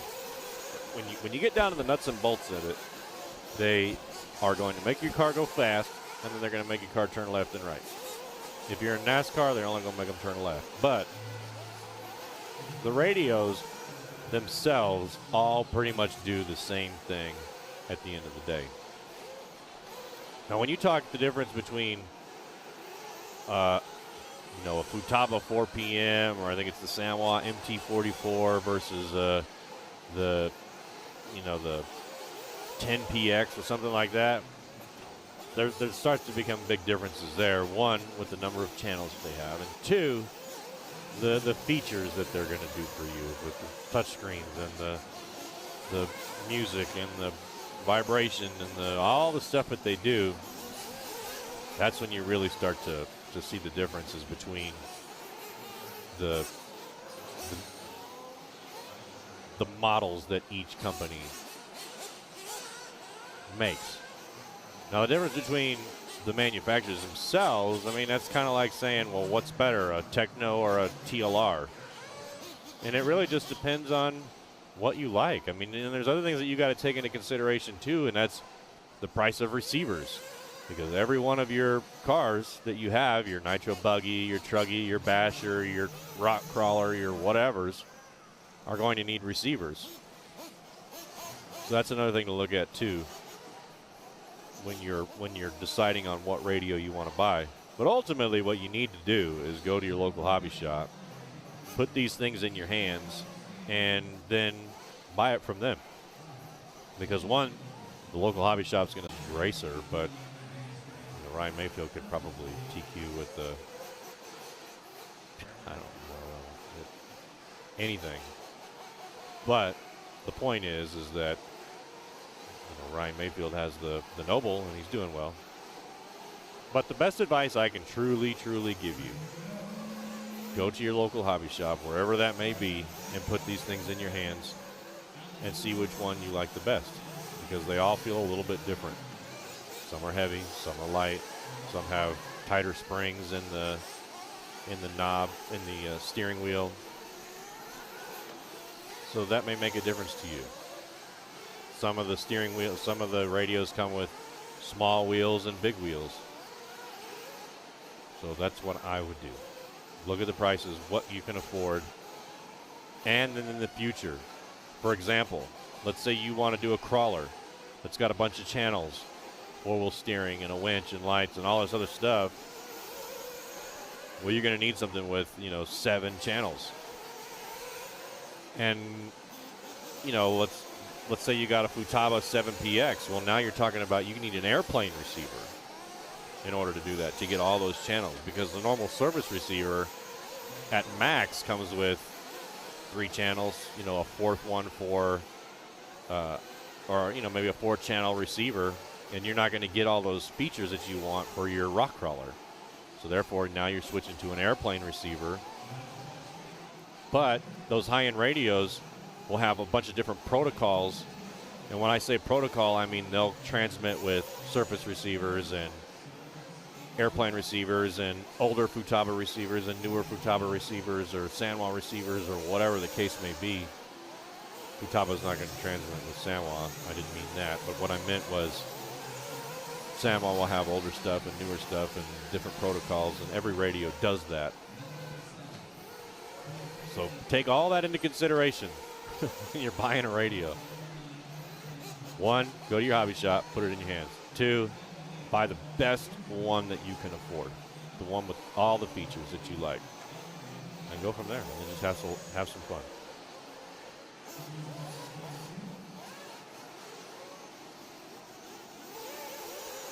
$40+ Nitro Buggy Heat 2. Halfway into this one.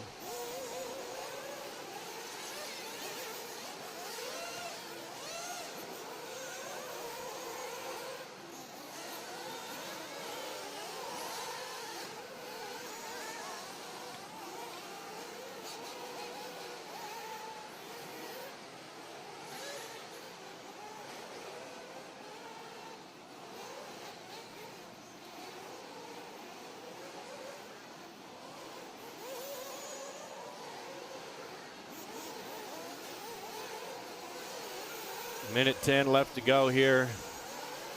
Stretz out front. Anders in the 2. Tabata 3. 39.9 for that last lap for Anders.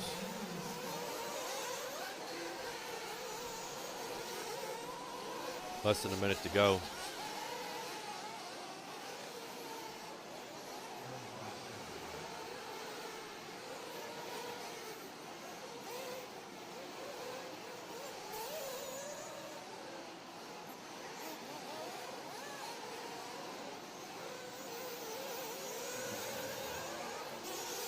.30 seconds to go.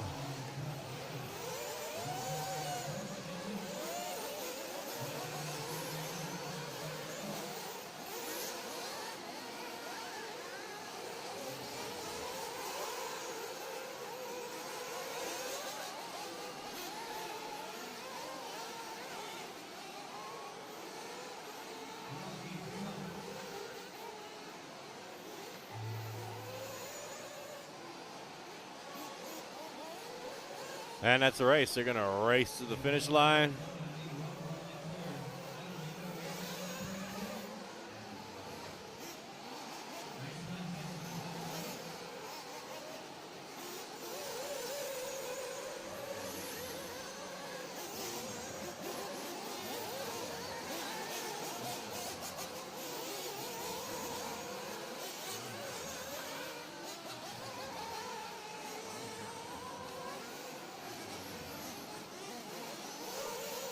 Waiting for the last top 3 to come across, see who gets it. There's Travis Saunders, 7:4:33.9.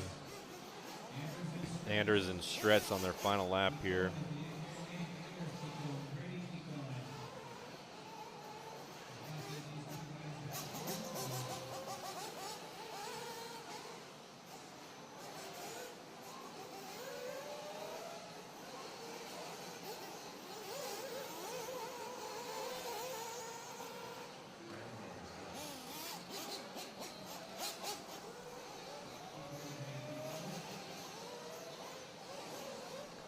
Will, the race service is made of arena dirt, so like this is for horses and whatever. I don't know what the dirt actually is. It just looks like, you know, dirt to me, but maybe they put some stuff here in the dirt. I don't know. It's an equestrian center. Maybe they're using something special. Somebody asked yesterday about sawdust. I don't know. It looks like dirt, smells like dirt. It's just very powdery dirt, whatever it is. It's not clay.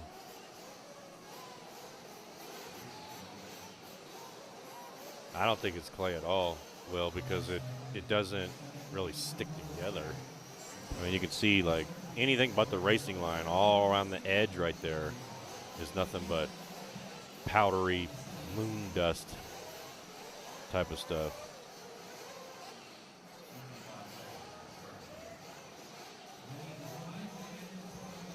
Derek, thanks for tuning in. Here's your morning salute from Las Vegas, Nevada. Tuning in from Central Illinois is Derek. Thank you for tuning in. We appreciate your support.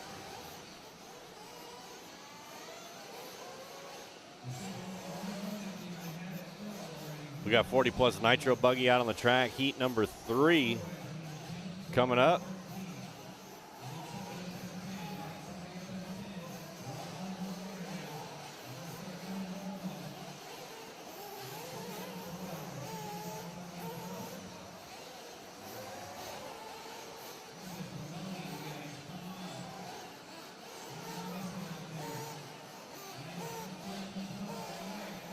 It is 8:49 here on the West Coast in Las Vegas. 15:49 Zulu. If anybody's tuning in from overseas and knows what Zulu time is.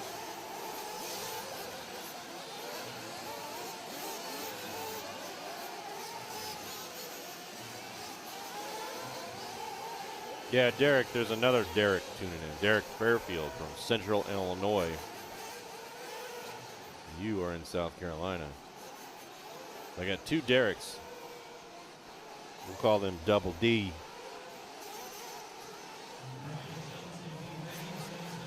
I don't know why, but Derek and Derek. This is my brother Derek and my other brother Derek. One from Central Illinois, one from South Carolina. Oh, built by Devin. That's an excellent question. I'm going to wait for Scotty, though, to answer that.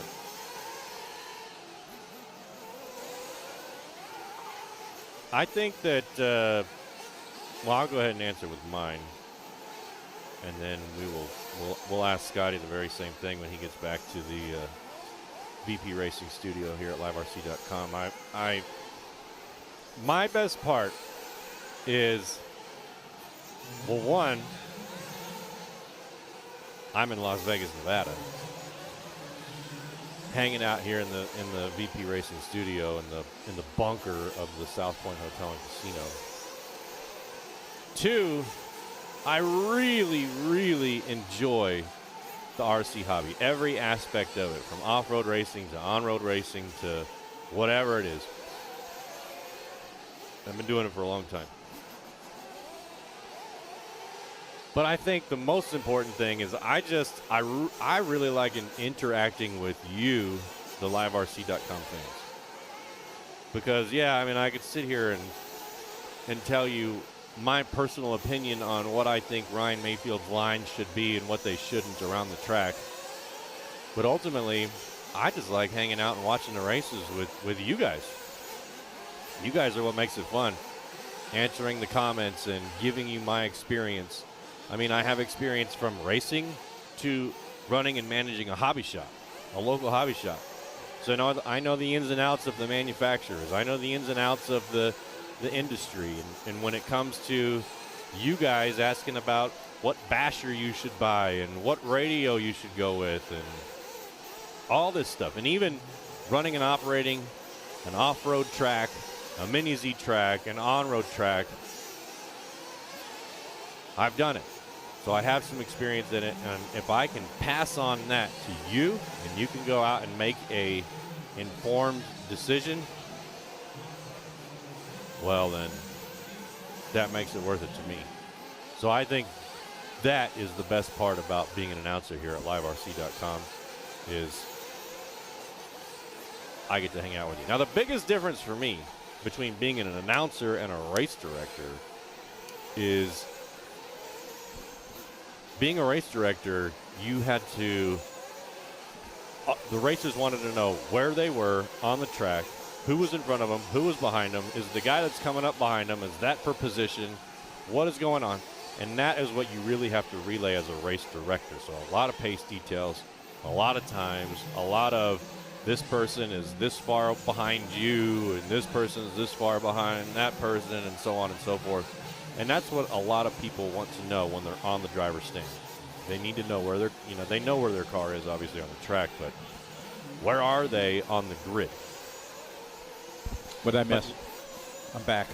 And then switching over to being an announcer, well, now it's I'm painting the picture for you guys at home on what they're seeing. Yes, we need to give you pace details. Yes, that is important. But at the same time, you guys want to know what's going on in the pits and what's going on at the hotel and what's going on tonight and what's going on tomorrow. And so that's up to me and Scotty to paint that picture for you guys so you guys can feel like you're here when you're sitting on your couch at home. Scotty, they had a question on what your favorite part about being an announcer was. But before you answer that, we're coming to an end here of Heat 3 of 5 of 40-plus Nitro Buggy. Scott Brewer is out front. Roman in the 2, Oscar in the 3, Tony in the 4, Jeff 5, Jared 6, Dean 7, Andrew 8, Mark 9, and Ron rounding on our top 10. They're all coming around for their final laps. But while they do that, Scotty, can you tell us your favorite part about being an announcer here at liverc.com? My favorite part, ooh, that's a tough one. I mean, there's many facets to it for sure, but I guess the greatest joy I get is if what we do and we can add some excitement to the sport that we love and have a passion for so much, and we can make people at home enjoy it, of not being here, as you said, much said about, you know, painting a picture and making it exciting and things like that, then that's the greatest joy that I get is when I have people, oh man, Scotty, I love listening to you, you know, it's exciting, and we can make wives and girlfriends and grandmas and, you know, want to watch their siblings or friends race from somewhere halfway around the world and makes it entertaining for them, then that's awesome. We can, you know, add a bit of knowledge and the insight from behind the scenes, like you said, that, you know, what's life like in the pits and what tires is these guys running, you know, why does he run yellow wheels because it's faster, you know, that kind of stuff. That's what surely makes it worth it for me. Yeah, and I think too, I mean, if you guys out there in the liverc.com fans want to see anything or know anything or want us to ask, you know, Jared Wiggins a question, put it in the chat, and Scotty and I have no problems going up and approaching these guys and saying, hey, what are you doing? Now, will they answer? I don't know. But they'll all answer. The question is, you just opened a whole chasm right there now. You know, people are going to ask all this stuff, and we ain't got time to go ask 100 people, you know what I mean? But what I mean is, you know, but like, you're right. You're absolutely right. Is there something that you guys want to see? Is there some footage that you guys would like to have at home, you know, more pit walks or more whatever? You just let us know, and we will, I can't guarantee, but we will try to make it happen for you. I'm not going to go ask Ryan Mayfield what his favorite color is, that's for sure. But, you know, if you guys want to know what tires they're on, I can go ask the J Concepts team about what they're running, stuff like that. You guys know what I meant. Oh, we know. Or maybe they didn't. But I'm glad that you clarified. I'm glad that you clarified that. Or else I'd be out with my notepad running around through the pits all day. Ryan, what's your favorite number? Ryan, where did you go to school? And you know, another thing, too, is there's a lot of dang Ryan pro drivers. Yeah. Mayfield, Pavitas, Lutz, Cavallari. I just put my foot in my mouth starting to name them all because now I'm going to disrespect somebody. The point is there's a lot of dang Ryans. Ryans. Exactly. In the pro world, in the RC pro world. Kathy Meyer, thanks for tuning in. We love that you're here. Here's your morning salute from Las Vegas, Nevada. Waffles or pancakes? Ooh, you know, if they're done right, I'm going to say waffles. I like the waffle. See, but I'm still a kid when I do a waffle. If I'm doing, I got to have the whipped cream, and you know, yeah. You a pancake guy? No, you were saying that you like waffles, but you've never been to the dang Waffle House. You're right. I am a failure in life because of that. I have never been to a Waffle House. Please don't judge. Maybe it's because I don't drink ever in my life, and I'm never need that 2 o'clock in the morning to fix me up.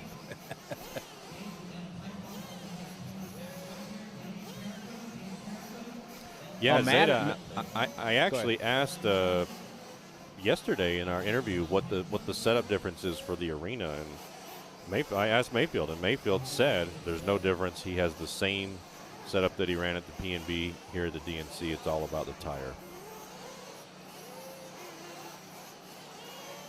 So Ryan Lutz, Ryan Cavallari, Ryan Pavitas.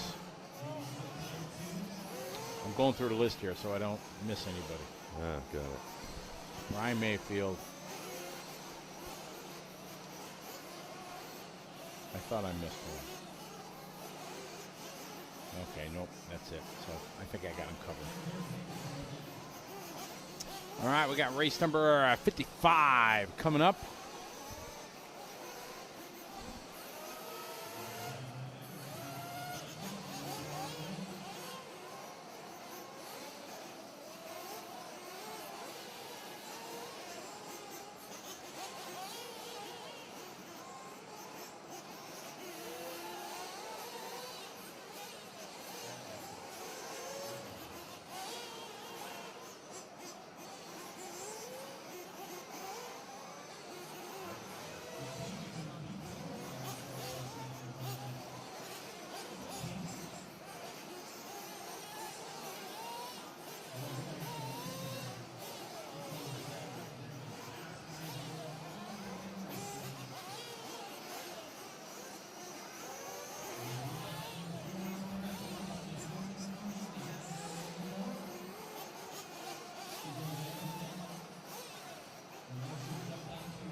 I got race 55 coming up right now.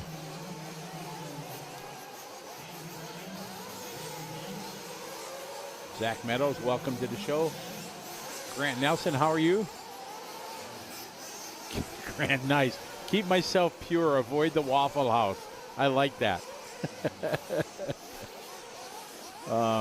We have nothing like a Waffle House, but there's a chain in Milwaukee called George Webb's, and it's that same thing. Flat iron grill in front of everybody. It's where everybody goes after they've had too long of a night kind of thing. And, yeah, that's that kind of place. Remember when we were kids, our dad used to take us there, and, he'd order breakfast or whatever. Regular morning, that's where we would take us for a special morning breakfast. And I'd order hamburgers because it was such I'm 10 years old or whatever. And like, we get hamburgers for breakfast? Dad was like, yeah, all right. Had two hamburgers for breakfast. And yeah, George Webb's. Any Milwaukee cheeseheads online, yeah, you guys know about George Webb's. All right, race 55 of 77, 3 rounds today. Did all the electric truck races. Now we're nitro buggy. Easy for me to say. Buggy.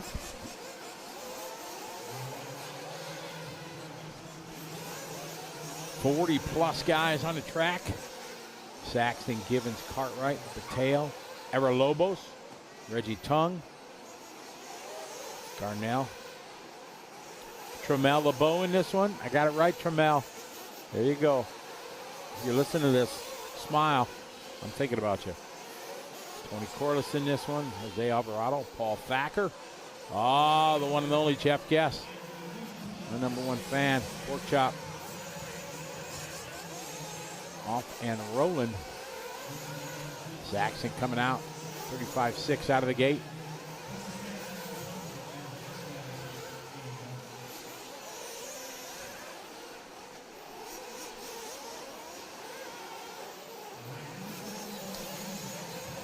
.36.0 that time for Gibbons.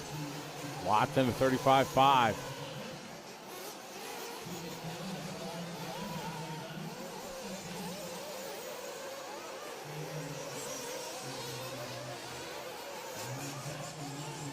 Patel 35.2. Lindau 36.8. LeBeau 36.1.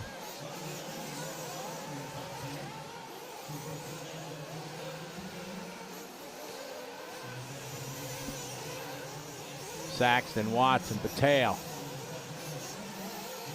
Saxton lap 36.4. We follow the Red Rocketeer down the front straightaway. Saxton. We got a flame out.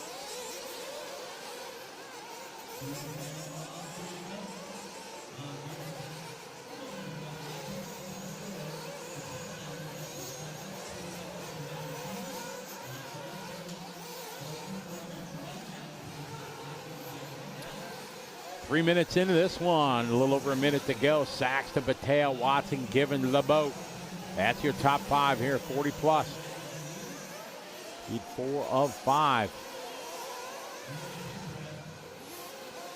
Saxton down here in the B sort. Did not have a good seeding round. He's down here in the B. Usually Saxton the top of the heap in the old guy class.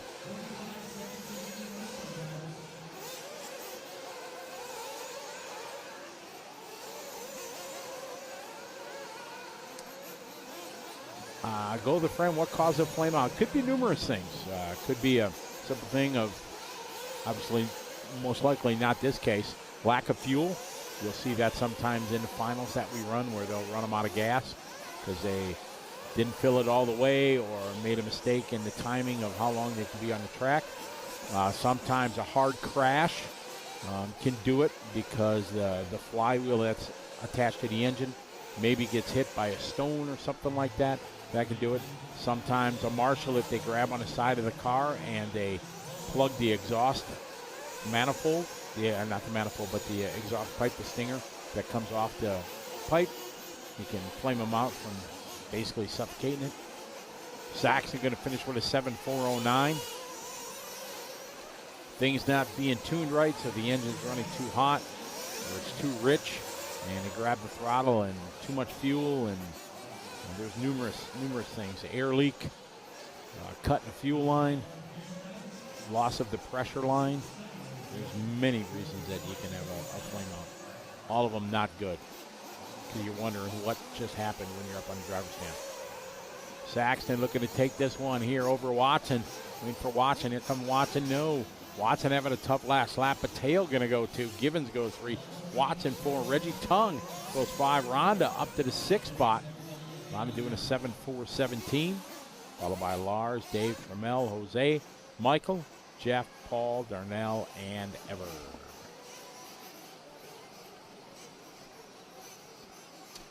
Richard, yes, I would concur with that statement. Something's going on, but I doubt it was a fuel, running out of fuel thing.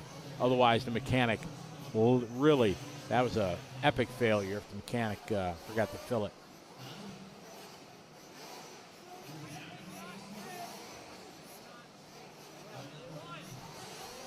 Normally, these guys will get 7.5 minutes on a tank.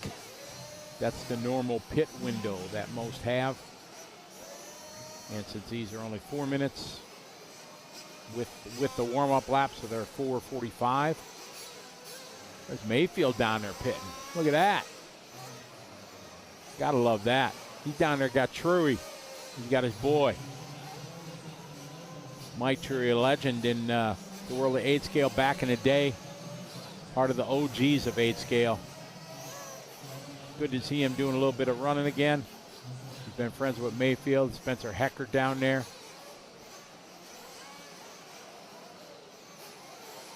He ain't got a fuel bottle, because True's he can make 7.5 minutes. So good shot, everybody in the staging. Bob Thomas, welcome to the show. How are you?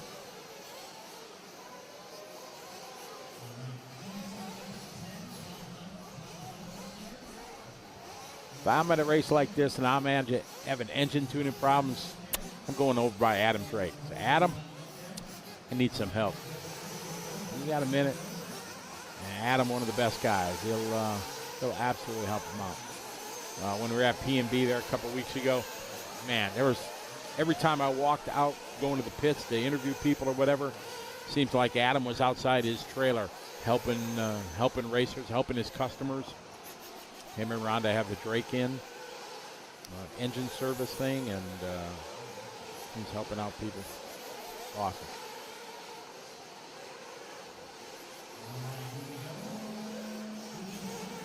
All right, Tone goes. They're coming out of the pit here.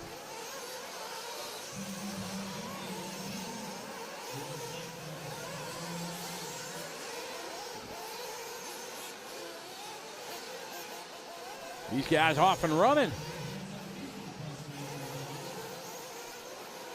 Got world champion here, Greg Degani. I don't say former world champs, because once you're a world champ, you're a world champ. Jeremy Courts is in this one. Have not seen him in ages. I'm trying to find out where he was pitting when we were out doing interviews. I'm going to try to go out and have a few words with him, because it'd be a great interview to chat with Jeremy.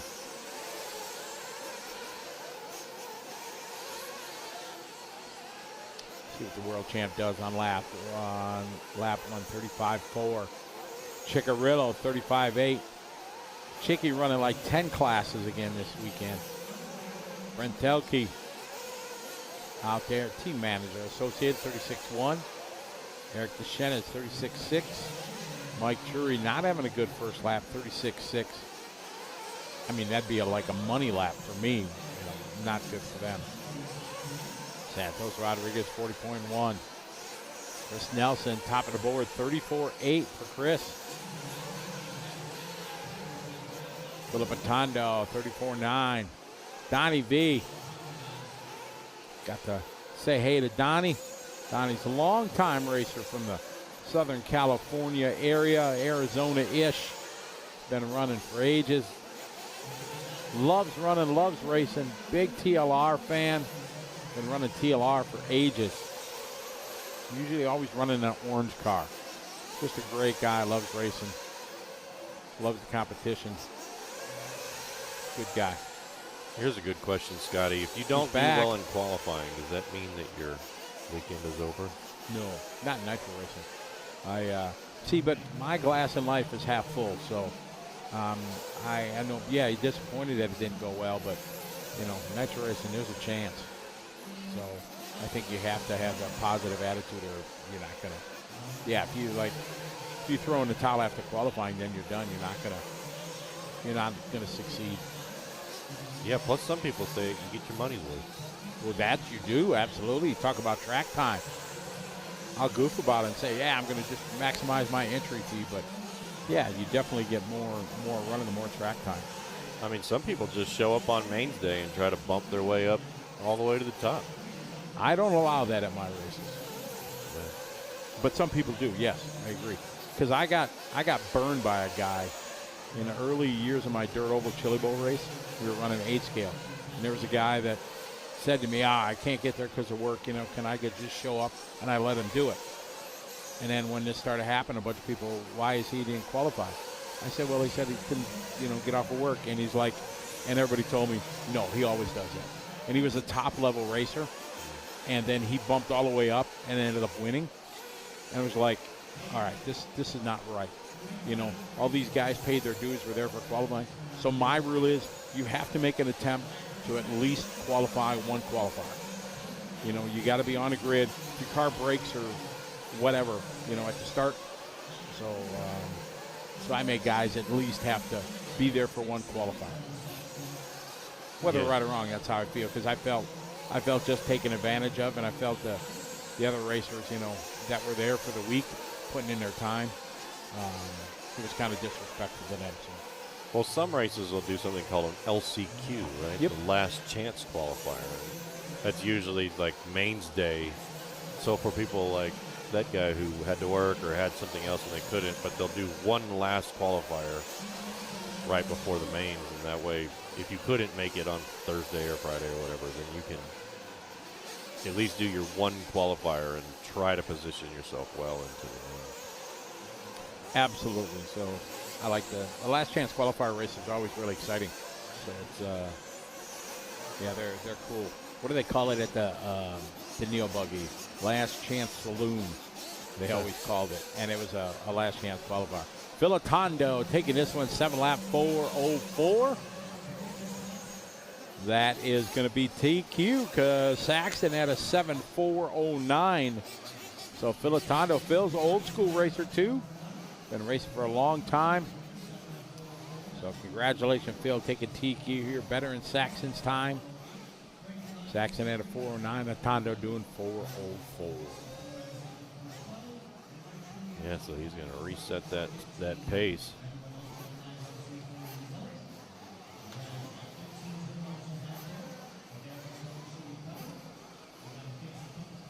Yeah, Papa Bear, it is all about the whole thing. I mean, you want to come out here, especially to an event like this.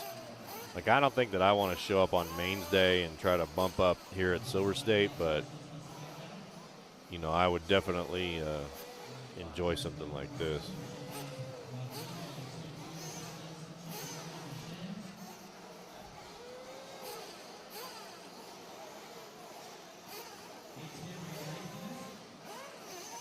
Oh, man, T. Anthony, you're going to open up a can of worms with that. Same thing, same advice I can give for radios. Go to your local hobby shop because that's where it's all about. Those are the people you want to support. Your local hobby shop, your local track. Go there, find out what chassis they support. Usually local hobby shops have a couple that they support. Couple manufacturers, and then find out what all the racers are racing, and that's what you want to, that's kind of what you want to base your decision off of. Because, if you go to a track that's got brand A and brand B, and you come with brand X, and you're the only one out there, well, you have no support really for setup for that particular track. Because, 99% of the well, I wouldn't say 99, but most of the racing that you do is going to be at your club track a lot. So you'll be out there a lot doing those. and you want to, have the same chassis that everybody else does. That way you can get support for your setup, and you can get parts if needed, and your local hobby shop will carry that stuff. But that is definitely where to start. Your local hobby shop, wherever that may be, go to them first and see what they got. Give them a chance and go from there. Good shot here from the liverc.com crew of some track maintenance real quick, fixing those sandbags.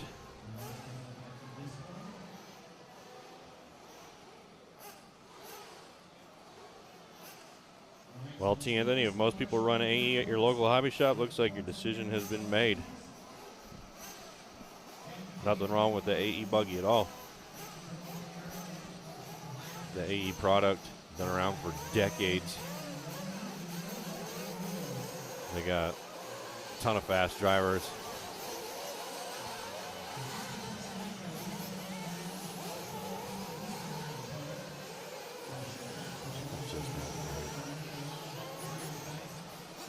I mean, that dude's a welding dog. He can help you out with any bug. You go to his YouTube page.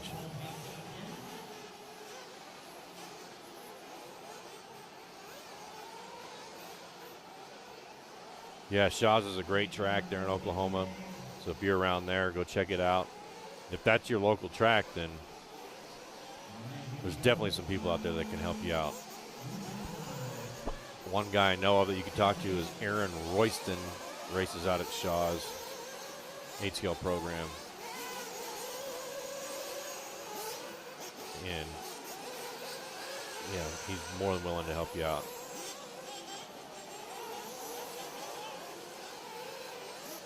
+50, heat number 1. Out on the track. These drivers are going to try to set the pace early here. Whoa. Oh, got out of control there.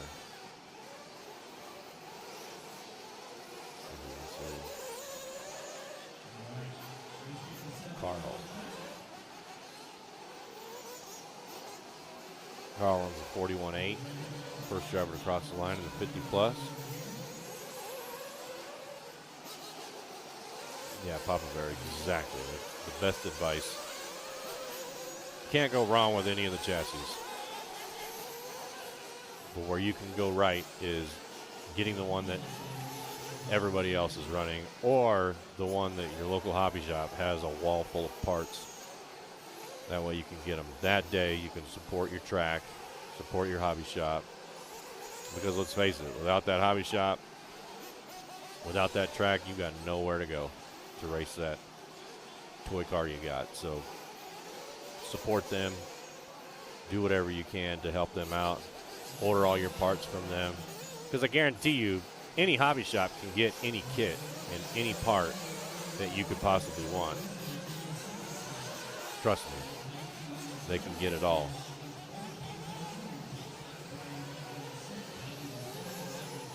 So if you want something in particular, just ask them. Some of them may even give you a discount if you order from them. I know at my local hobby shop, if we didn't have it in stock and we had to order it for you, we would get it.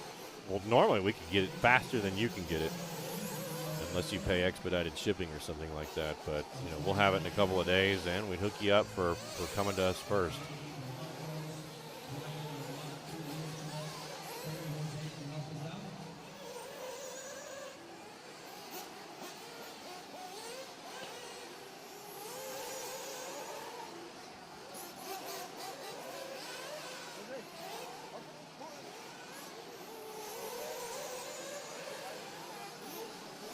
Yeah, T. Anthony, I mean, 10 scale is, I've never personally raced it, but I went to the 10 scale Roar Nationals a couple weeks ago out on the East Coast, and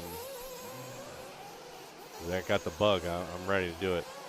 That's why I'm going to do the 8 scale on-road nationals here in a couple weeks in Cincinnati, and like, I want to ask Scotty if I can just put a lap on his car, after the race is over, so I don't break it. And if I do, you know, his race wouldn't be over. But I just want to try. But I'm afraid, because if I do, I know that I'm going to be hooked in 8 scale on road, because those cars are just friggin' incredible.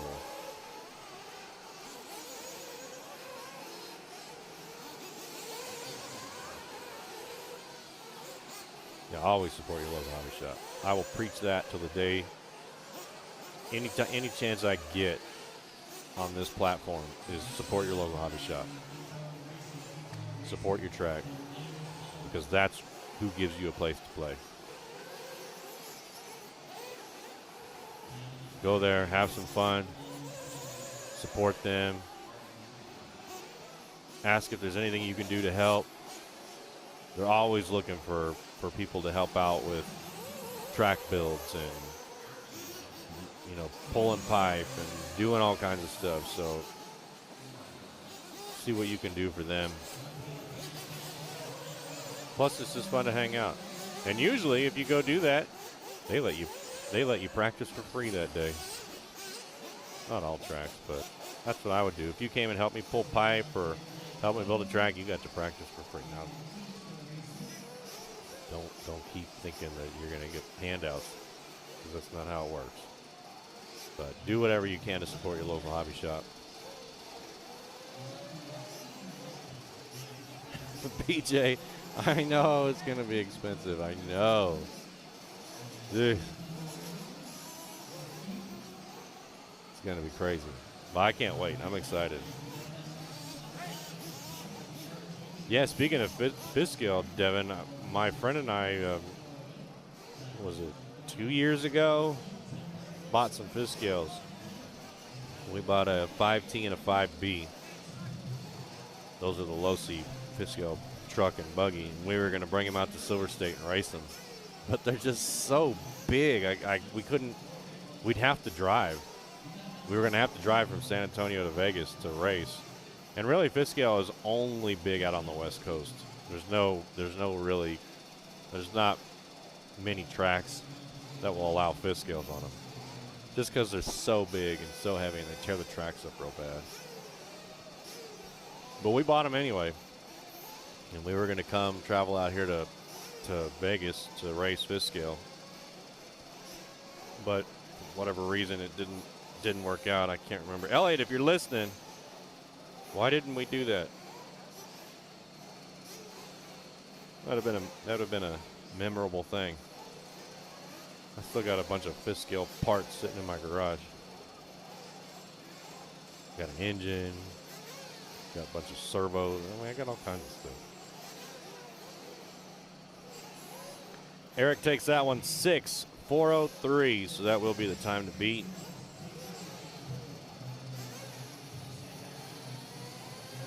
There's Robert Shaw right there. I'm just talking about Shaws.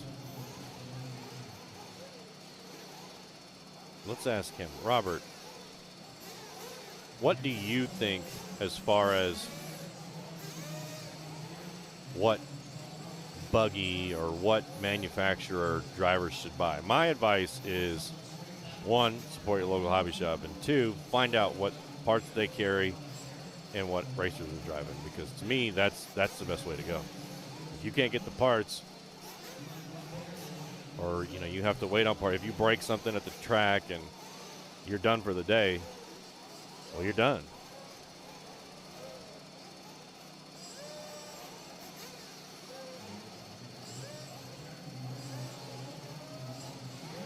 Yeah, exactly. Robert Shaw agrees.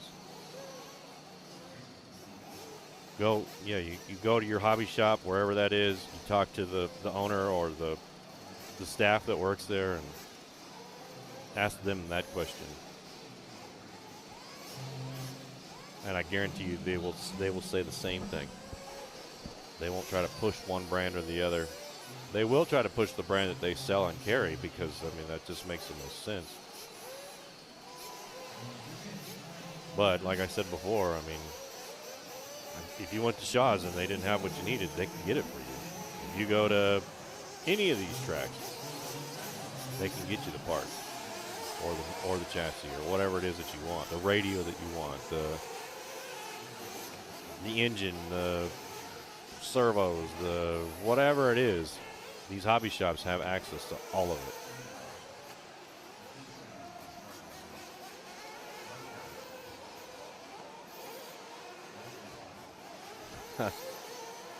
Oh man, what if the shop has and supports many brands? Then what buggy would you get? Oh goodness. Well, I can tell you. I mean, right now I have associated stuff, but the reason I have that is my nephew is sponsored, so I just try to support him and support the brand that he runs. And he's sponsored by Associated right now. You know, and I want to support him and his racing program, so I get whatever he's got. Only because, you know, Associated took a chance on him, and to me, I want to support him. So I have Associated stuff.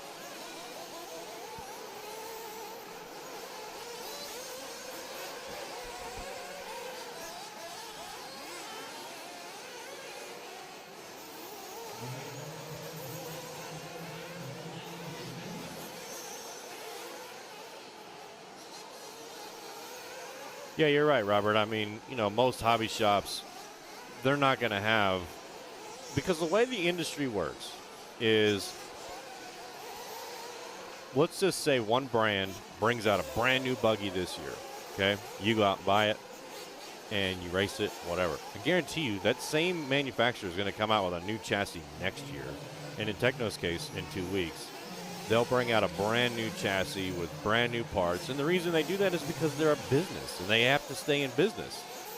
And by doing that, they have to constantly develop new stuff, and they have to constantly be right on the cutting edge of technology.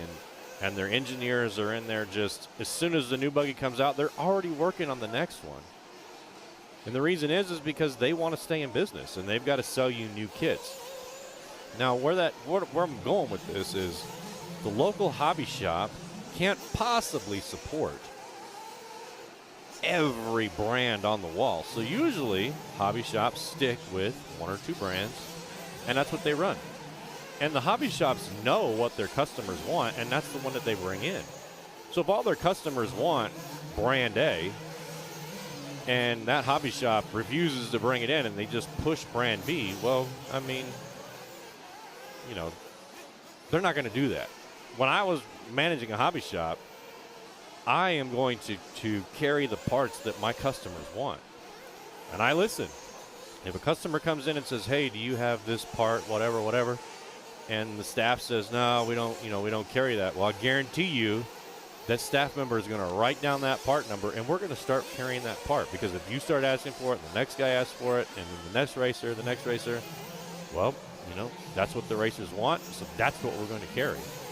So any smart business owner is going to do that. But just like Robert said, I mean, there's no way when I was doing it, I could possibly stock every brand with every brand new car and every latest edition of whatever chassis. So, you know, we just carried a couple, and if the industry switched and my customers wanted something different, well, we dropped that one brand and started carrying another. And I guarantee you every hobby shop around the country is doing that, and they can help you out.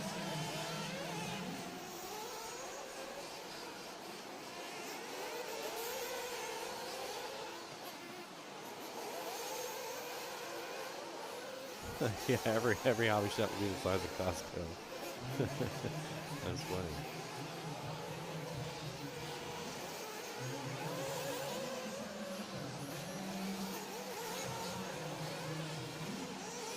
Yeah, I mean, ordering several parts of one thing is always a good idea. I mean, you know what parts are going to wear out. I mean, if you have an e-buggy or an e-truggy or whatever, you know you're going to need arms. You know you're going to need pins. You know you're going to need clutch bells, and you know you're going to need the bearing kits, and you know you're going to need clutch shoes and that kind of thing. So those are items that are constantly breaking. Now, do you always need a spare chassis on hand? Probably not. But do you need spare arms and spare wheel nuts, well, yeah. So carry extra of those in your tool bag. All right, this one's coming to an end here. Ron Reed. Let's see. Well, Charles Yates still out on the clock. 6:4:03 was the time to beat. Heat 2 of 3. Yeah, it looks like Ron Reed's going to get this with a 7:4:31 flat. Yeah, he does. So John Young in the second. Kenny Broshin a 3. Charles Yates 4. Eddie 5. Jay 6. John 7. Jason 8. Owen 9. David Adams 10. John 11. And Eric Larson in the 12. So Ron Reed will reset the time to beat at a 7:4:31 here in 50 plus nitro buggy.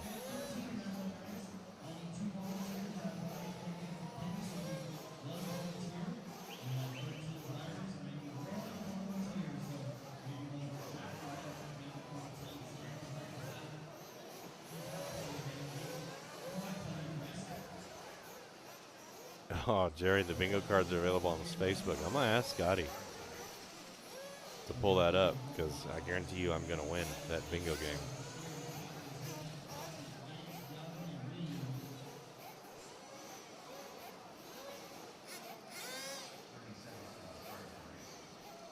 I mean, extra, yes, kind of. There is an incentive for hobby shops to order certain dollar amounts from manufacturers. The more money that a hobby shop spends with certain manufacturers, they get, I wouldn't say higher priority, but they get, like, let's say that a hobby shop spends $500,000 with a manufacturer a year versus $1 million. There's different levels of being of what you get. So maybe if they come out with a new release, if you're a higher member, you may get it a couple of days earlier than another one. Or you may start to get free shipping on lower amounts. So sometimes, manufacturers will say, okay, well, hobby shop, you've got to order $1,000 worth of product in order to get free shipping.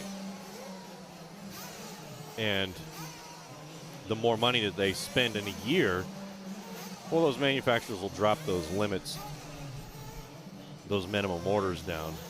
So it's stuff like that that hobby shops get from manufacturers. Or there may be a minimum order just to order, especially from some of the smaller manufacturers.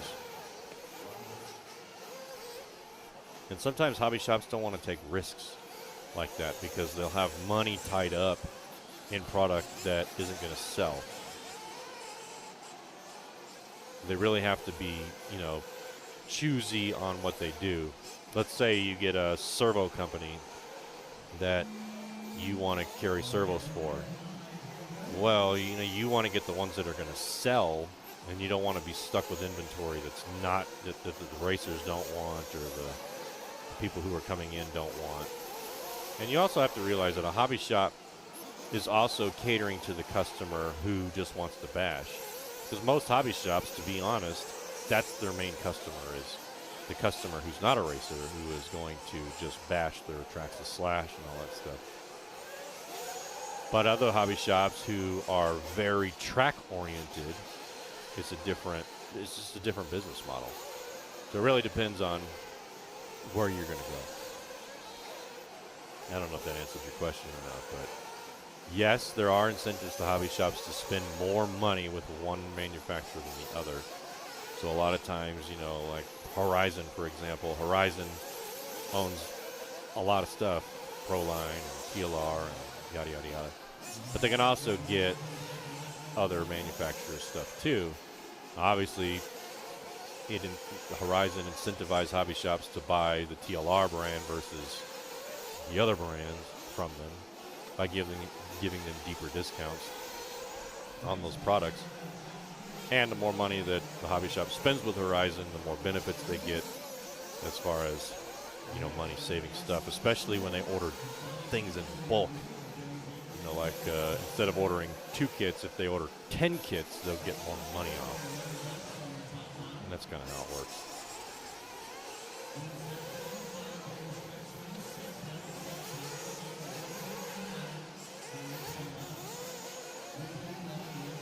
Yeah, Raymond, and you could definitely do that. I mean, people buy 2 kits, especially like when they first come out and parts are hard to get.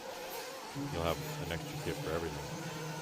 All right, here at 3 of 3, Heat 3 of 3 for 50-plus Nitro Buggy. Ron Reed, the time to beat here, 7:4:31. Bink Mulder out front, 7:4:11. Barry Baker, 7:4:13. Mike Vitale, 7:4:15. Roman, 4:17. Big Sean, 4:19. Dean, 4:22. Grady, 4:26. Tobin, 4:27. Aaron, 4:33. Brian in the 10, Ron in the 11, Jim in the 12, Elton in the 13.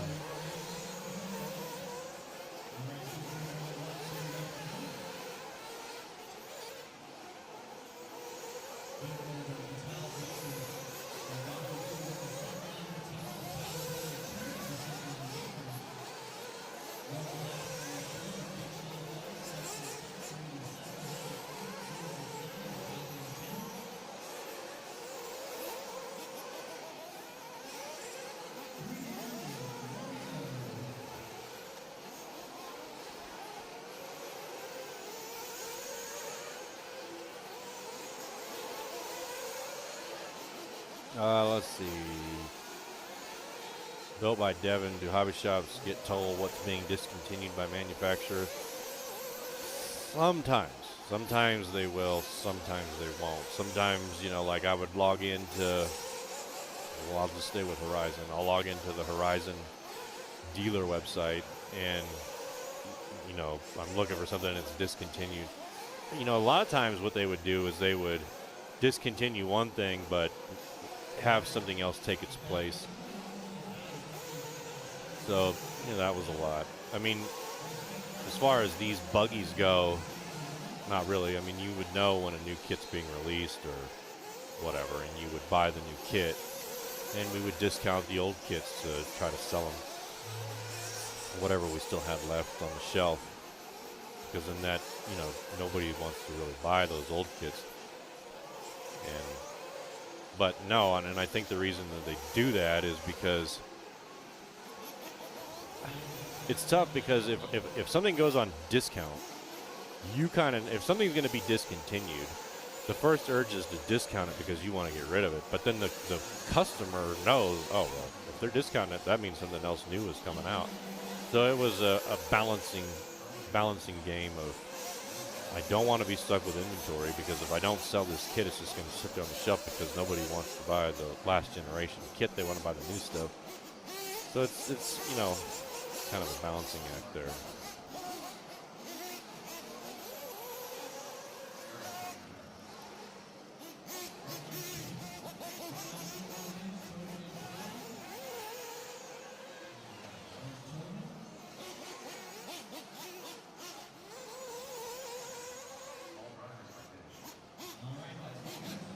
Yeah, Techno kits should always be on sale because they're always having a new one come out in 2 weeks.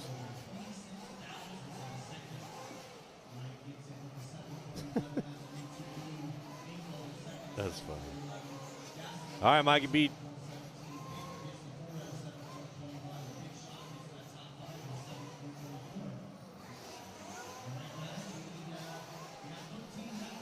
Every brand would be smart. I know that TLR was doing that, or Horizon was doing that. If you won with a TLR and a Spectrum radio and Spectrum service, they would hook you up for that. I don't know if they're still doing that or not.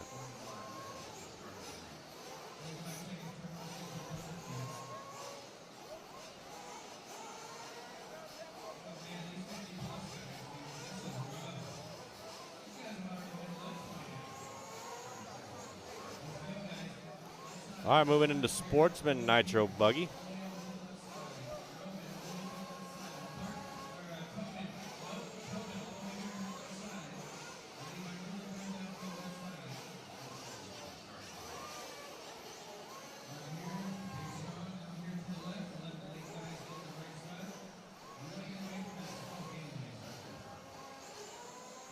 Looks like Mikey B took the 50 plus, 7-4-11.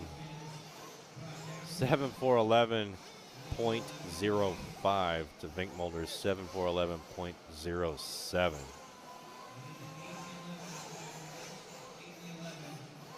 Nice job there by Mikey B. Beats him out by a couple of hundredths of a second. Let's see, 50 close.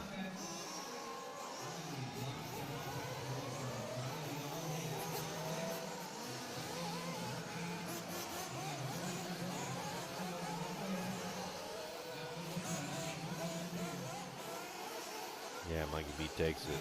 Top qualifier for round 1. 7411.05. Got heat number 1 of Sportsman Nitro Buggy coming up. We got 7 heats.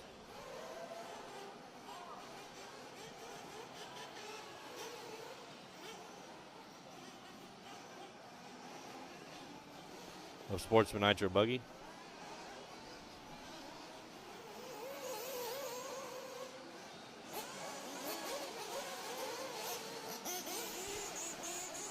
Mango, good morning. Thank you for tuning in. Here's your morning salute. Here from the South Point Hotel and Casino. While you're driving around, you should drive down here to the South Point. Stop into the VP Racing studio at liverc.com and say what's up. And while you're here, you can check out some sweet racing going on.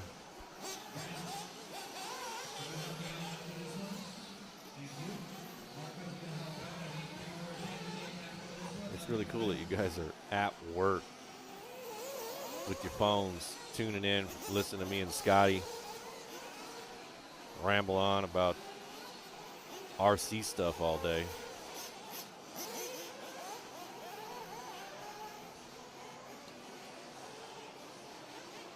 Jerry, good morning.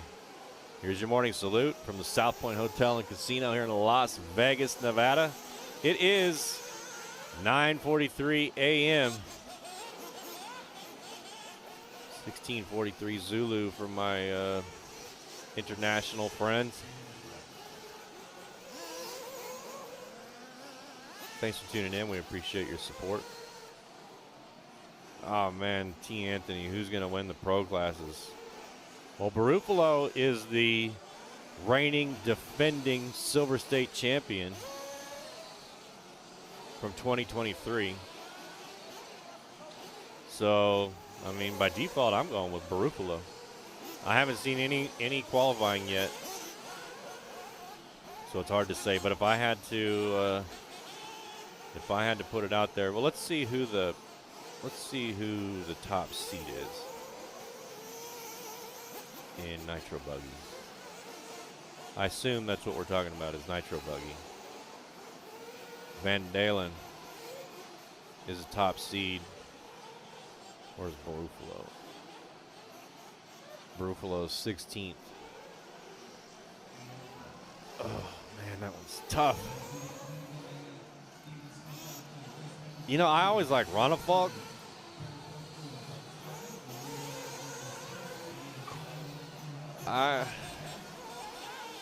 It's hard for me to give a name. But if I got to pick one from on the spot, I got to go with the reigning, defending Silver State champion, Marco Barufalo. Purely because he's the reigning, defending champion. Who you got? T. Anthony. Nitro Buggy. Personally, I'd like to see Ronald Falk do well. Traveling here from Sweden, brand new X-Ray team. Did well at DNC, so I'd like to see him do well here at Silver State. But I just want to see a really good race between the top drivers. And I guarantee you we're going to see that. But, yeah, that's what I want to see. But if you put me on the spot, I'm going to go with Barufalo because he's the reigning, defending champion.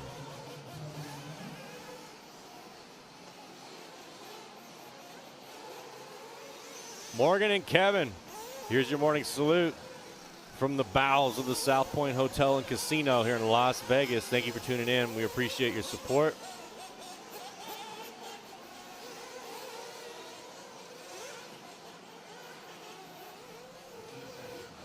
Yeah, BJ, it's hard to bet against Mayfield. You're 100% right with that.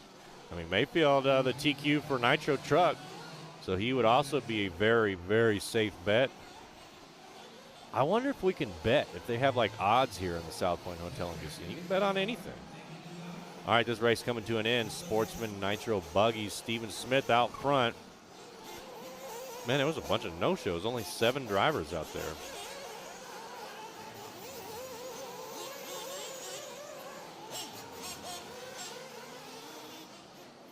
It's definitely Dr. Pepper time. Well, I just had one. Oh, you're going with Rivkin? Okay.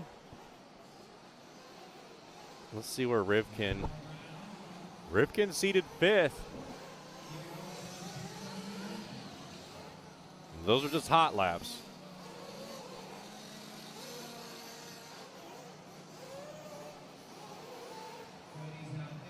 All right, so you want to see a Mugen in the A's. Okay.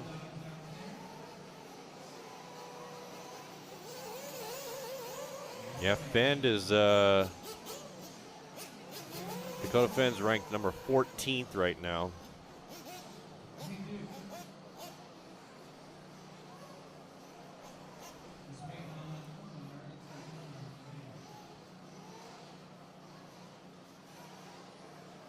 EKJ, here's your morning salute from Las Vegas, Nevada. Thank you for tuning in. We appreciate your support.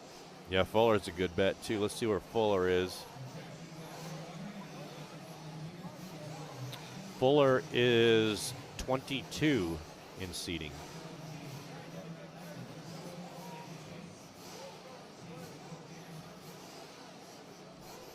Yeah, I wonder if they could bet.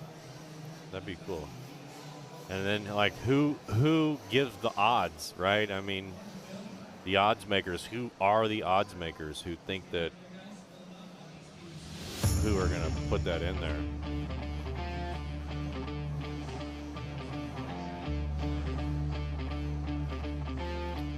And here's our schedule.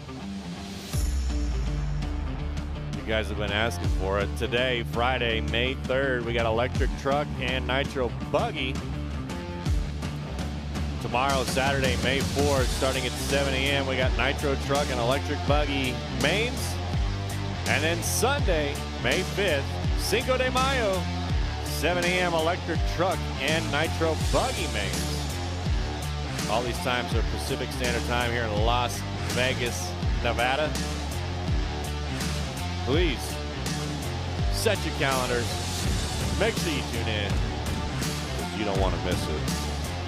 Scotty's going to get us the times of when they're going to have the mains, the A mains for the pros.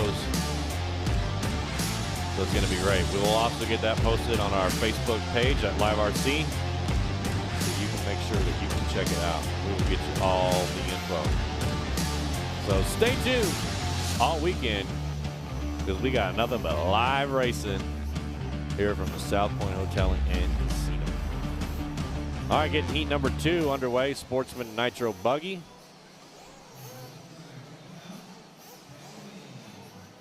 Yeah, Lil Bump did kill it. He finished second overall behind, or second in Pro Buggy behind Ruffalo. So Lil Bump, Lil Bump could be, let's see, where's Lil Bump in the, where did he, 34th is Lil Bump.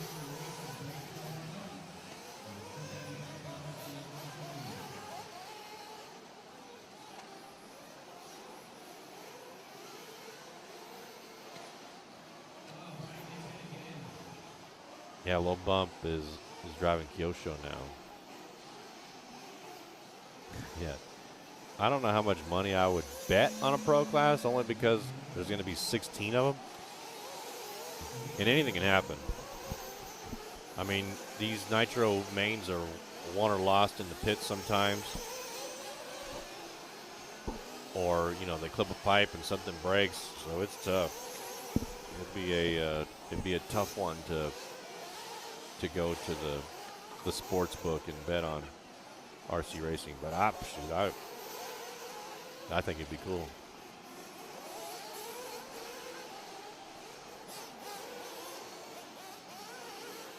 Rivkin and Wilson from Action Jackson.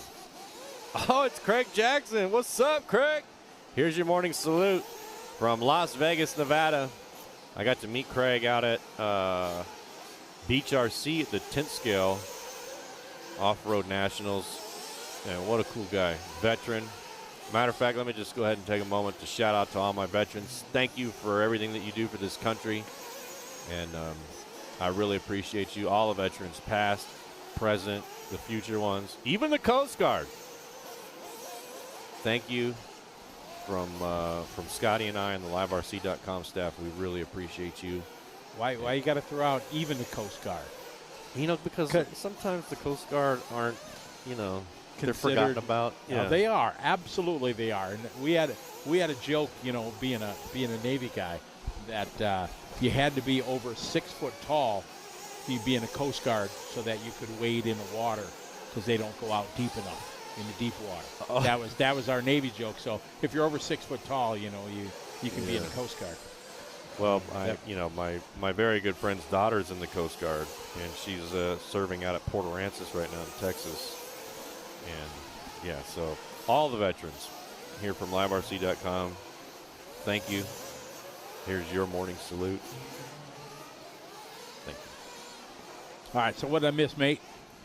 We're in Sportsman Nitro Buggy. Mikey B took the 50 plus. What? Yeah. All right. So we are in heat number 2 of Sportsman Nitro Buggy right now. Time to beat Steven Smith, 7:4:28. People were making their predictions about Pro Nitro Buggy, and I went with the safe bet of the reigning defending champ Marco Barufalo. Oh, okay.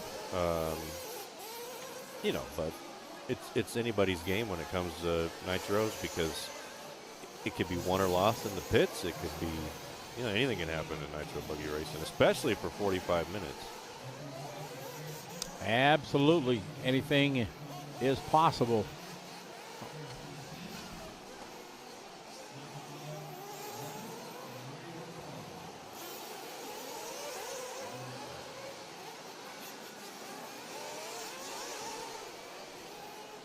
Yeah, Space Force. Damn it. I forgot about the Space Force. Yeah, Space Force. So die. That's right. Space Force. Space Force. You get your very own salute. Good morning to all my Space Force friends. I was in the Air Force when they did the merge to the Space Force, and so we got. Sorry to interrupt here. We got a little girl here with a sign. Oh, look at it. We got a whole bunch. Oh, what are they? Can we make them out? Oh, this is cute. All the kids, they got signs. We got to get them to turn. I guess, yeah. Maybe during in between the races we can get them to turn them. But that's fantastic. Oh, go Jack. Jack, and is there Jack? Jack, yeah, Nakamoto. Jack's got his own cheering section here. That is awesome. The kids. Go, Jack. Very nice. Round of applause to the young ladies there doing that. That's awesome. Oh, there you go. Now we're going to get them on camera.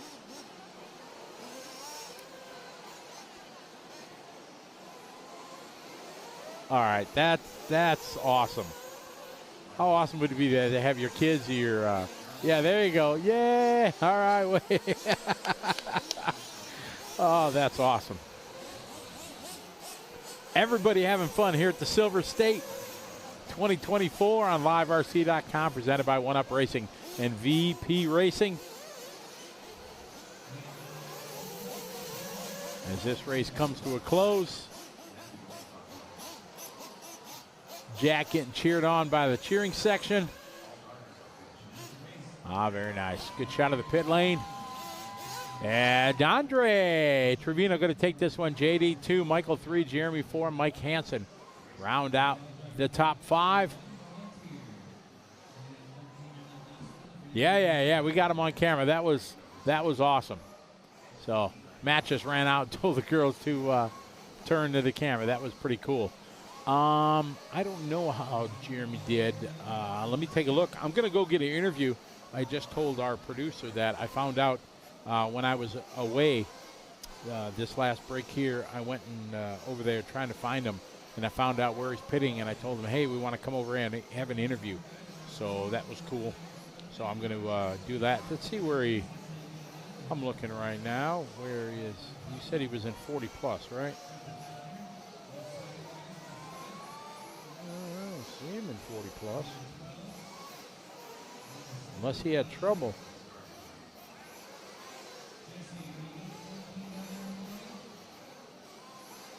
Well, there were a lot of guys that didn't. Maybe I'm. Yeah, I think they ran 40 plus nitro already. 50 plus. Don't know. I'm not showing any stats there, so I don't have an answer for you on that one.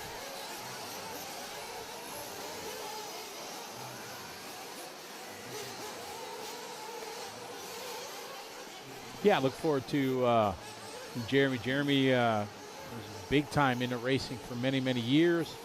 Then kind of got out. I know he runs a printing, t-shirt printing kind of graphics company with his dad. And I know that takes his full time. And his kids, I think, were into BMX racing, or he was doing it. So, yeah, it was a good story. So I look forward to having a chat with him.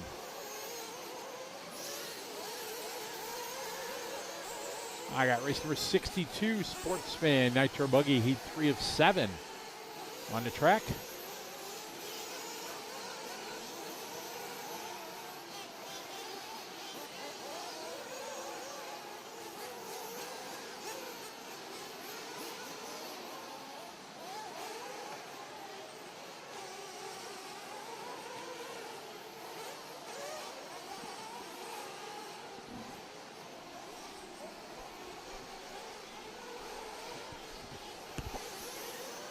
All right, race 62. We got Robert, first one across the line. Robert doing a 39.2. Casey doing a 38.3. Josh Mann at 39.3. Joel Dennis, 40.2. Chevelle Keats having a good lap. Young lady, 12-year-old. Started racing when she was 4. Chevelle with a 39.7 lap.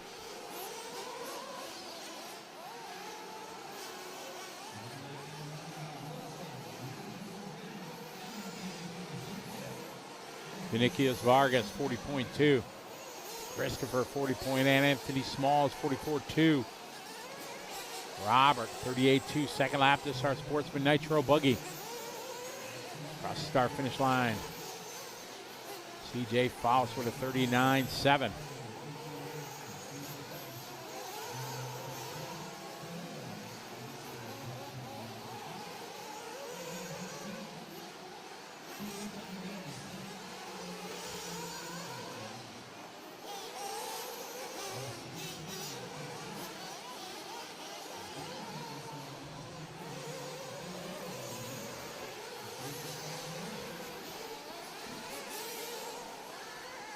All right, Josh Hanna right now, 37.7. His hot lap was right there, 37.7. It's on a 7-lap 4:30. Casey last lap, 40.77. Robert, 41.3. Axel with a 40.4. Vargas, 41.5. Faust, 39.3. Gutierrez, 49.1.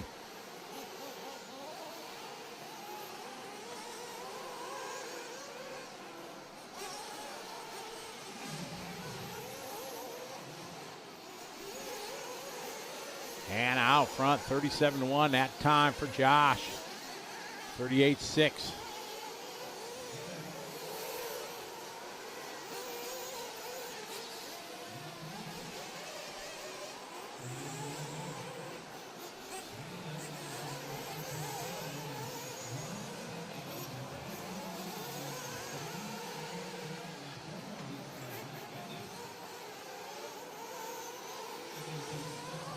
At the 1-minute mark, Josh Hanna a year later. Robert second. Hanna across start finish line that time by 38.8. Pick up Josh, big air, oh, tumbling there. Puts him in a bit of traffic. Slides to the inside. Nicely there. We're on a 7-lap 4:30, just a tick off that time from Steven Smith.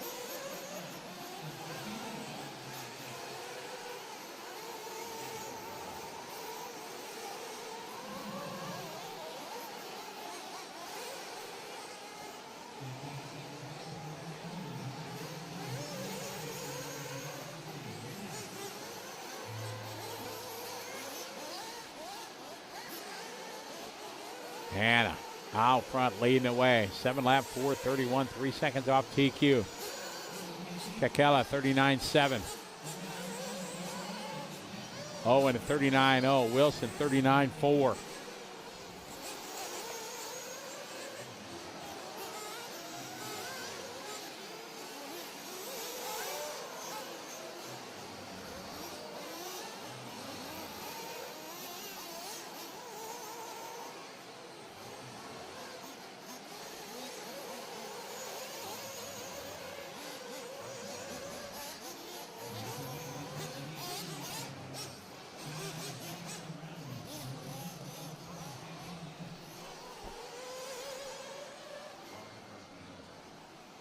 Joshua, 42.1, throws down, 7-lap 4:34.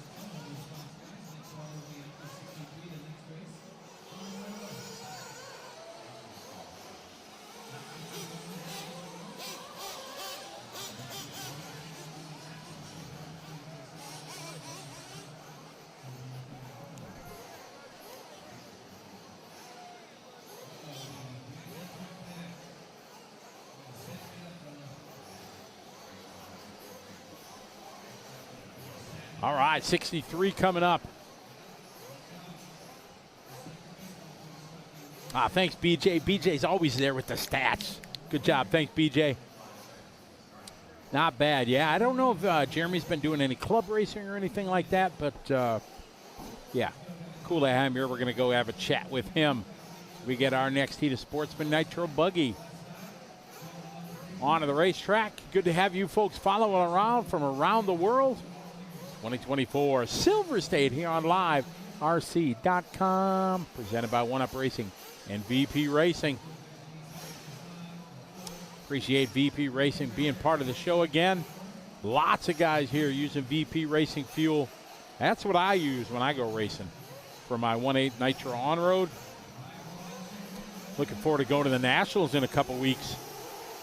And we're going to Ohio for the Roar Fuel on-road Nats. Going to be a good time. That's become my new favorite. I don't get to do it very often, but 8-scale on-road is amazing. Just such a good time.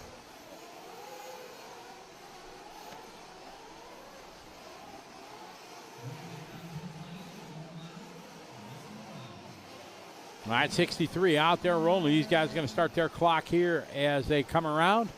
They get their warm-up lap. Some of them are spreading it out nicely and wisely. There you go. Very smart.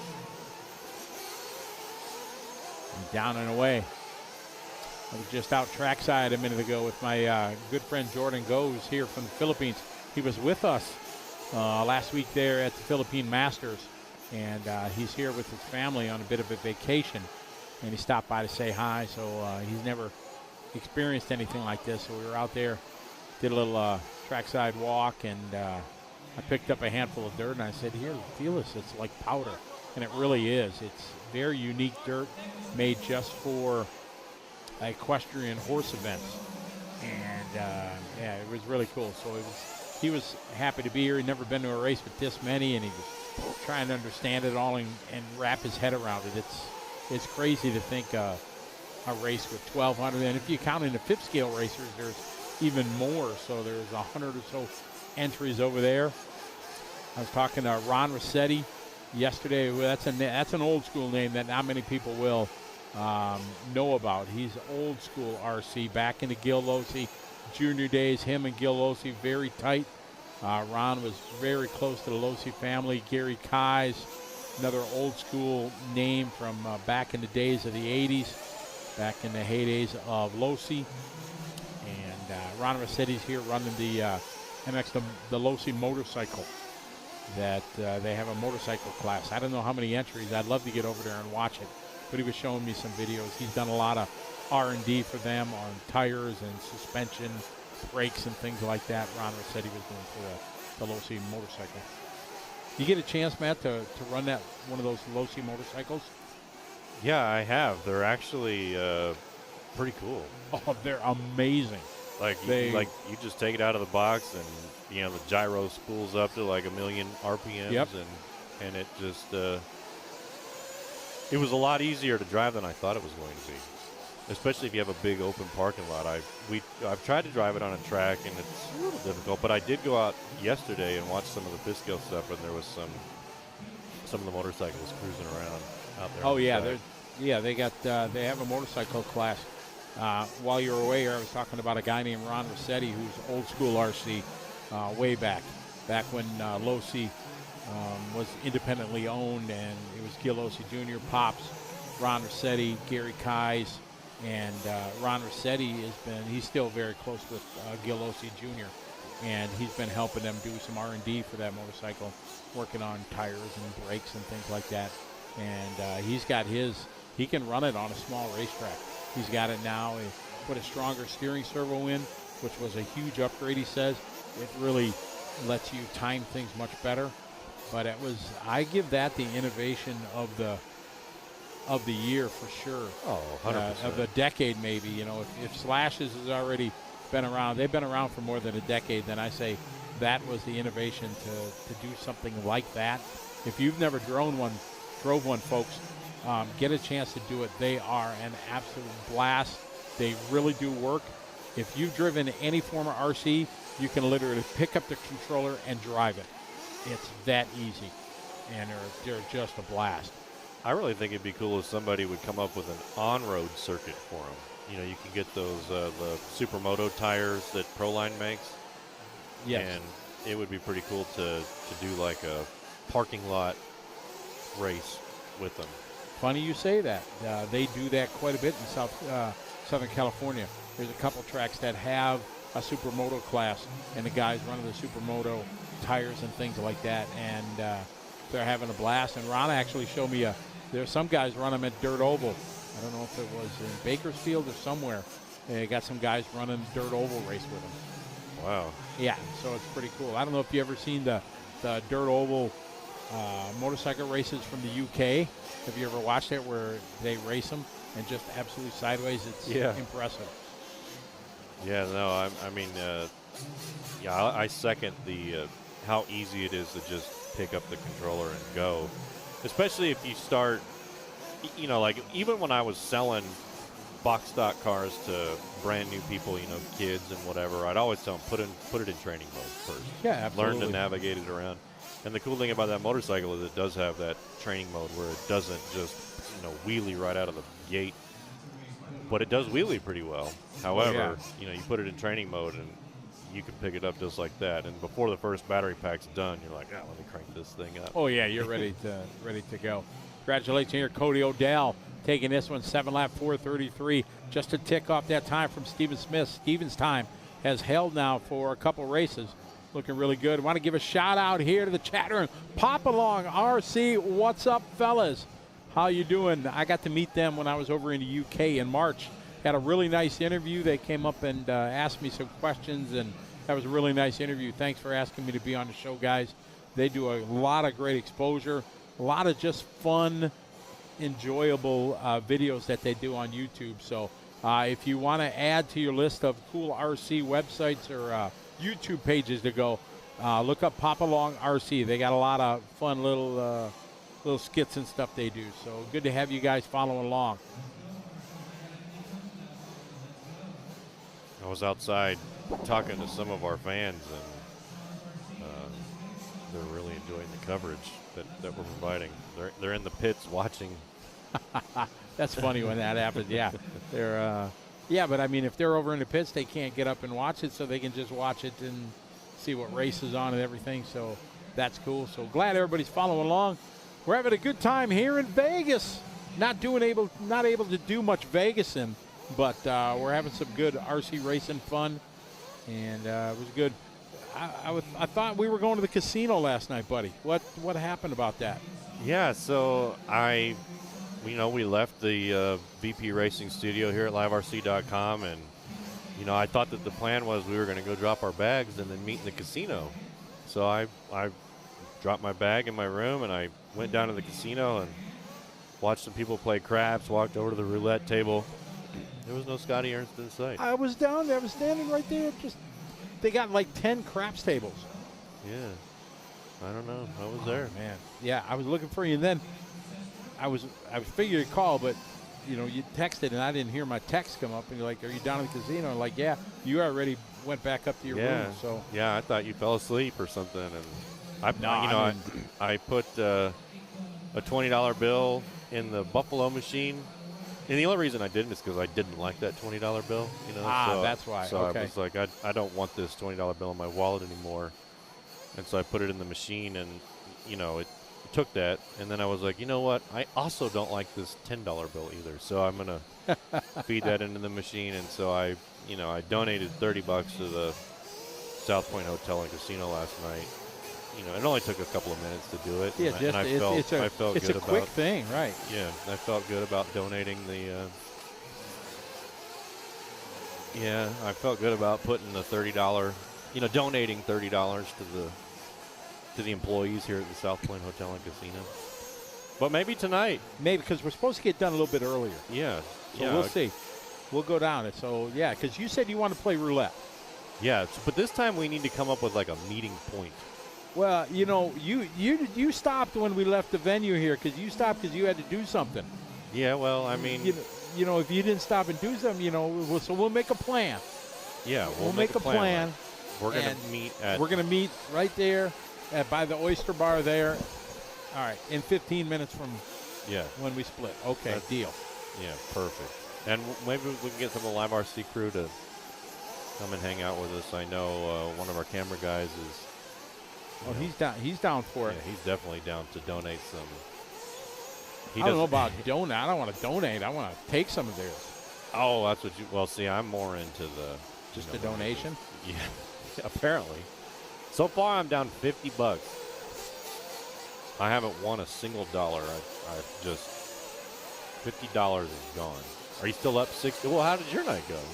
I lost. So I'm $37 in the hole. So you lost about $100. Yep. Okay. I'm down 50. So you're, well, you're doing better than me if you're only down 37. Yeah, because I won a 60-some bucks on at the poker room. Well, yeah, I mean, one of our liverc.com camera crewmen has. He won $73 on the first day. I don't know if he's been back to dabble or donate or whatever, but tonight maybe we'll do that. We'll do that tonight. It'll be a bit because it's a Friday night, so they'll have all the table games open because they got like 6 roulette tables here and 8 crap tables and everything. Disappointing. They only have 2 3-card poker table here. I'm walking around. Every seat was full. I did go to the Baccarat section, which is, they got quite a few tables. Yep. But I didn't want to get stuck there because I was looking for you, so I didn't want to be over there. But I did walk by and kind of looked at, they see the $100 tables they had. You see the guy playing $100 Baccarat. I didn't see that, but yeah. Well, we'll do that. We'll go watch that. So that's the plan. I did walk by somebody who hit the major prize or something on a slot machine. And really? Yeah, they had to have like all the casino staff come over and. Yeah, because you got to give them Social Security number because they were writing a bunch of stuff down, and then they had this big stack of cash that they were just counting out. I don't know how much it was, but I don't know what it is now. But it used to be, if it was under 12, if it was $1,199.99, they didn't take your Social Security number for taxes or whatever. But if it was over $1,200, I don't know if it's the same. I wouldn't care. I'd be happy to win a jackpot over $1,200. So, all right, we got Mac out front. Mac's just a cool name. Just sound like a tough guy. Mac. Leading away, 37-4. Grant with a 38-6. Jay Smoker, not his real name, 38-3. David White, 38-6. Pedro Molina, 38-2. Brandon Anders, 39-5. Landon Cartwright, 38-5-5-5-5-5. Just under a minute to go here. This is our C-sort here, Sportsman Nitro Buggy. Steven Smith's time from the first heat still standing strong, but now got a chance of falling is Mac, laying it down right now. Somebody earlier in the chat in our liverc.com fan said that the new Scotty Ernst bingo card was up on Facebook. Oh boy, oh Jesus. Yeah, so I need to get my hands on one of those. Oh my. That's got to be from my dear friend Jerry. Ha! Yeah, I need to get my hands on one of those. Oh my goodness, I couldn't imagine what he's. Because I can pretty much stack the deck. You know what I mean? Like I. Oh can, yeah, you. If I knew what was on the card and like what, I mean, so how does it work? Like you have to say one of those, or is yeah. When I say one of my stupid Scottyisms or talk about something, yeah, you got to mark it off, and yeah, I'll be darned. Yeah. So I mean, like, what is one of the stupid things that you say? I have so many. I don't. Well, just give me one. Like paper what or plastic? It's in the bag. Okay. Well, Okay, there you so, go, friends. I just hooked you up with the very first. Oh my. But if everybody has the same bingo card, I mean, you know. Right. Like, yeah. Then everybody's a winner. Yeah. You know, like society these days, everybody's got to be a winner, right?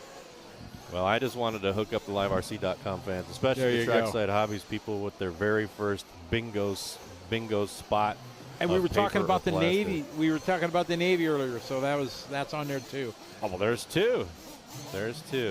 One that we will not mention that nobody will ever get this weekend. I can guarantee. Okay. I won't say it then. Yeah, you can't. Yeah, Yeah. we can't. I'm here for the Trackside Hobbies fans. Ah, okay, yes. You know, because we can't bring that one up. It's like forbidden. David White taking this one. 38.9 last lap. Puts him at 7.4.31. Falling off of TQ there on the last two laps. So Steven Smith time still standing strong. Yeah, Steven Smith set that early here in the Sportsman Nitro Buggy. 7.4.28. So that's really holding up well. But there's still, two more heats of Sportsman Nitro Buggy, 6 and 7. We guarantee somebody's going to try. Hey, there's Jared Tebow. I wonder if he's doing his coaching thing for that driver. I talked to him yesterday about it, and he actually posted a picture on his Facebook that somebody TQ'd around one of his. Yeah, he was. I was talking to him last night at the casino, and he was really happy to be working with Joe Figueiredo. And I started helping him and working together, and boom, he goes and TQs that last round last night. So Jared was really excited about that, being able to work with him. So it's pretty cool. Yeah, it must be paying off. I mean, I would definitely donate money to him before I'd put it in the slot machines to help me with Exactly. my race program. If there's somebody that you want to be your coach, it's Jared Tebow. Absolutely. Want to give a shout out here to Robert Shaw, checking things out from Shaw RC in Oklahoma. They got a great track there. A lot of people in the area run it. I didn't know it was hour and 45 minutes, I think he said, from outside of Dallas. I got an open invitation to go to Shaw's anytime I'm free. They said they'll have a radio and a car or a truck for me. So you think I'm joking, Robert? It's going to happen.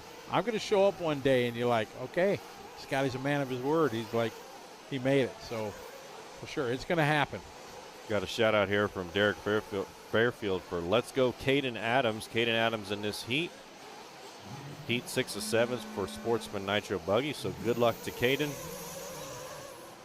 My Facebook closed, so I'm sorry, Facebook people. I haven't been in the chat here. We got to open that back up as we got our B-Sore Sportsman Nitro Buggy on the racetrack, ready for their first round of qualifying.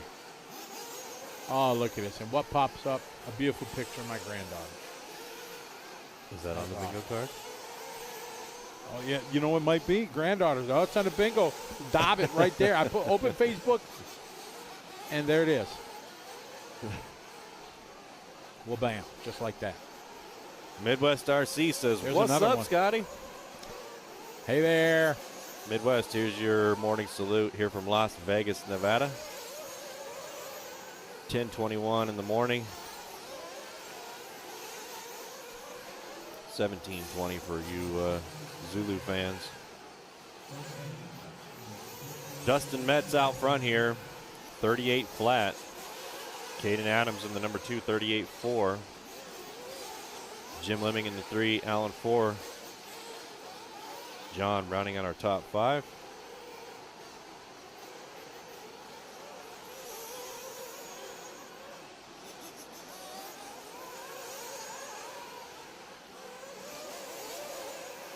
Time to beat Steven Smith, 7:4:28. Currently Dustin Metz on a 7:4:23, so that Steven Smith time of a 4:28 might be contended with here.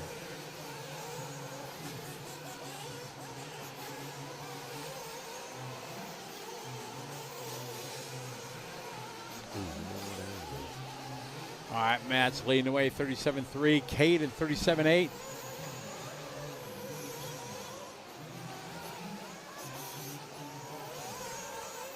It's our B sort.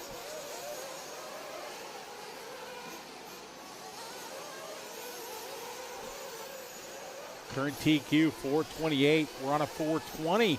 So Steven's time still got a good chance here of a top 10.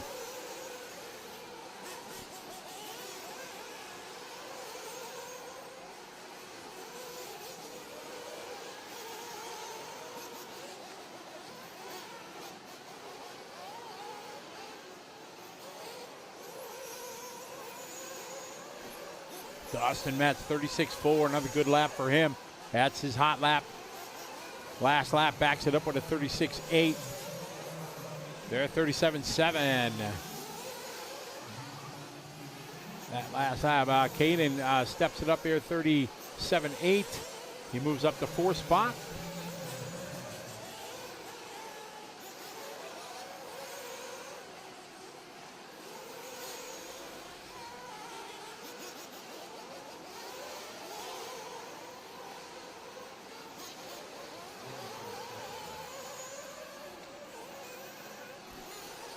Dawson, 37.5 that time by.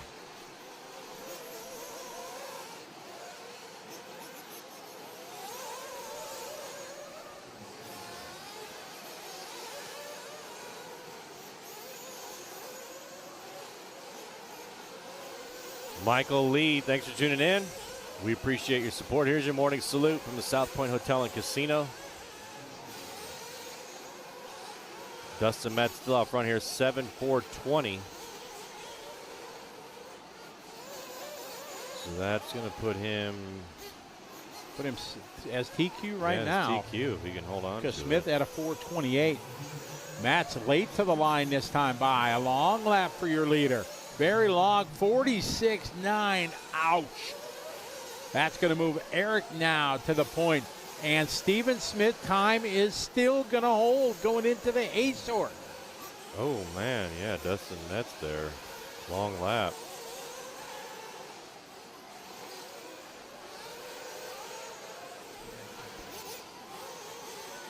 Who'd have thought? See, anything can happen in nitro racing. That's a fact. You said it earlier.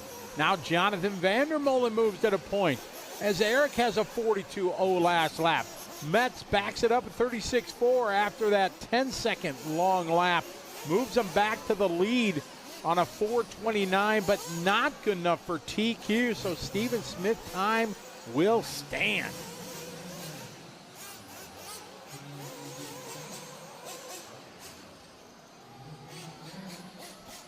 Scotty, Jody wants to know if you've ever called any races in Louisiana.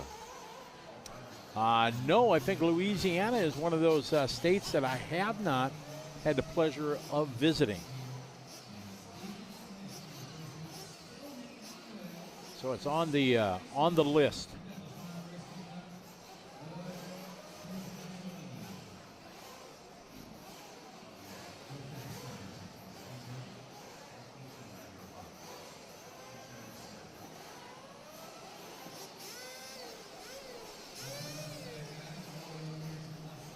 All right, our top heat, Sportsman Nitro Buggy, heat 7 of 7.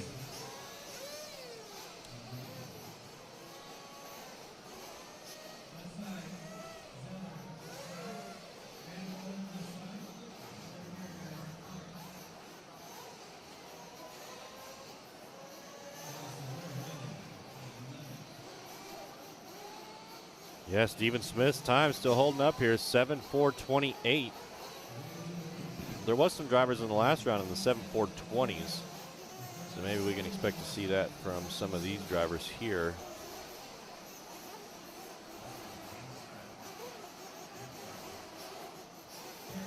I think they sorted the practice rounds by top 2 fast laps.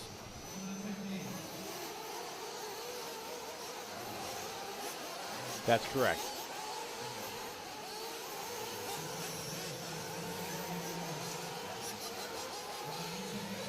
How you doing, Jody? I finally got my Facebook here all uploaded, so I'll see the chats from all you folks. Derek Fairfield, how are you? Ricky Schmall, hanging out. Mango from Six Lids, how are you? Shannon Barr, oh, Shannon, how you doing? How are you? Up in, where are you now? I think you moved to Utah, right? I think she's becoming a welder. That's a very good trade to be in. Oh, yeah. Great skill to have. Absolutely. You can make some serious money.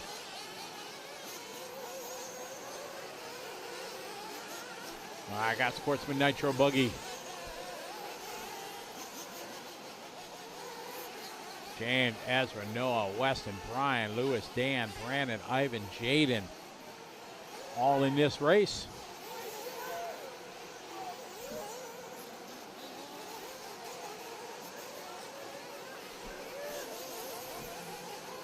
All right, intermediate's going to be up next.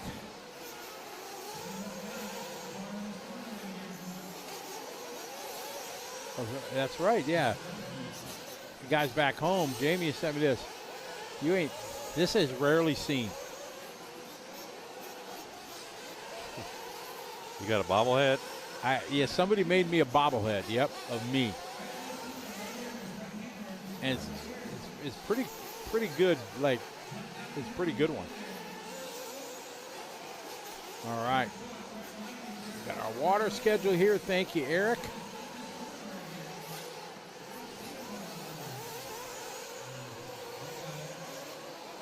Paige. Yeah, that's right. Paige. Sorry. I'm getting old, Chan. James, Matthew, Lewis, Darshan. That's a heck of a trade for her to get into. That's awesome. Shannon, did you move up there too? Or are you still in Vegas? Spratley out front, local young man. Him and his dad do lots of racing here for years in Vegas. Darshan Patel, 37.2 that time. John Young, formerly of the greater Chicagoland area, lives out here now, 37.8. Zavas, 39.7. Tondo, 36.5. Snyder, 40.8. Wilcox, 37.9. Wilson, 37.9. Brandon Hicks, 38.5. Jaden with a 38.2.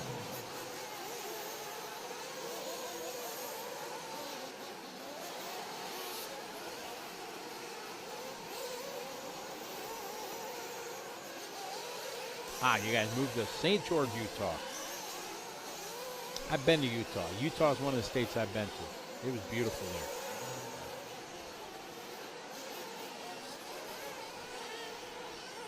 there. Darshan Patel, followed by Zavis and Young. That 4:28 time still holding up, though, from Steven Smith. 4:26, 4:26. Yeah, so it looks like top 3 may have it covered here if they can hold on to it. 40 seconds left to go.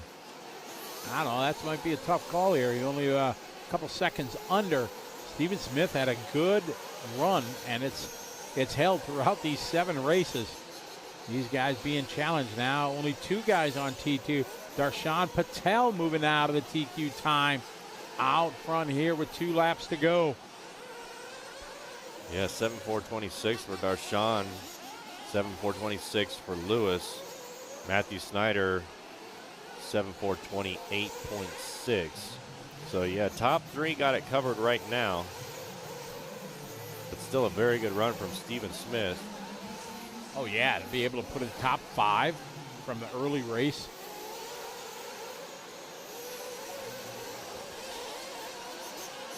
Yeah, top 3. This race is coming to an end now. They're going to race to the line. Let's see if how Stephen Smith does here. Patel out front leading the way.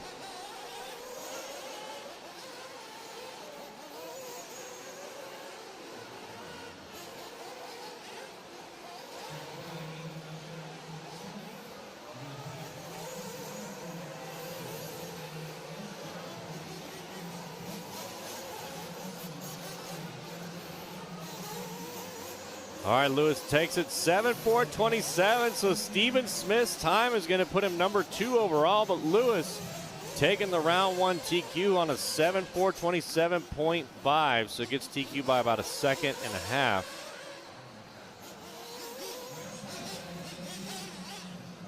Man, what a great run. I thought we were in trouble, Scott. So, yeah, we got the whole South Point staff walking in. They got walkie-talkies. I thought they were coming like to arrest us or something like, Yeah. I didn't lose enough money in the casino or something like that. Yeah, no, I didn't Yeah. donate enough last night. Oh, or no, it's the something. video production crew here from the hotel. I think they're trying to get our stream sent to the hotel rooms. That'd be pretty dialed. I think, and the outside. The Maybe, big- yeah. Be pretty cool. No, you're right. Yeah, they rolled in like wow. Uh-oh, Matt, what'd you do? We'd be worldwide. Shannon, yeah, I see that when she puts the videos and pictures and everything like that. She's becoming very good at welding, and what a heck of a profession. Absolutely, especially for young ladies to be able to do that. There's a job where you can make 40, 50 bucks an hour if you get good at it. I'm a big believer in the trades. Matt, you know who Mike Rowe is? The Dirty Jobs guy? Yeah, Dirty Jobs guy. Yeah. Yeah. He's got his foundation that supports the trades, and he's a big believer of kids don't have to go to college. You can go to be a welder, a plumber, an electrician, stuff like that. The trades are so needed, and yeah, he's a big believer in that, and so am I. I think that's so lost. I think in many of today's, the world says you got to go to college to get a degree and things like that. But I think, the trades are something that everybody needs. The world would shut down without electricians and plumbers and carpenters and things like that. No, I'm with you. I mean, Think about it. Nothing could be built without a welder. No. Everything's got to be welded, and machines can't do everything. So it's awesome. Kids pick up a trade like that. In my high school, granted, because I'm old and I'm old school, but shop was a major part of high school. It was mandatory in junior high school. You had to do metal shop and wood shop, and I loved it. And it taught me so much about woodwork and stuff like that. And my senior year of high school, I ended up I only needed like 3 credits to graduate, and I ended up taking 3 hours of wood shop. It was awesome. And I still have all the stuff that I made. I have tables, chairs. I have a cedar chest that I made my senior year. We still have it, and it's awesome. And I'm getting the thumbs up here. I guess you got to take the con. I'm going to go out and do a little interview here. So Okay. are you in the middle of something, or? no, you guys go do it. All right, you finish got the this up. con here, folks. I'll be right back. I think we're going to go try to queue up an interview with Jeremy Court. So we'll be back.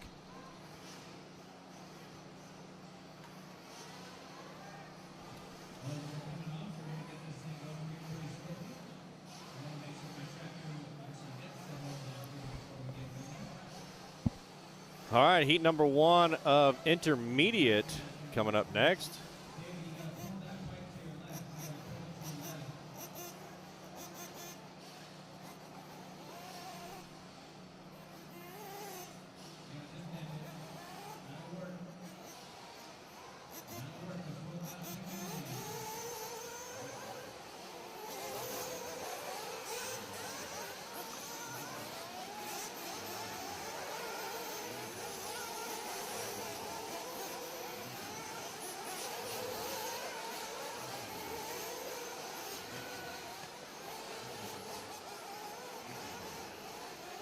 Getting this one underway, getting everybody checked in.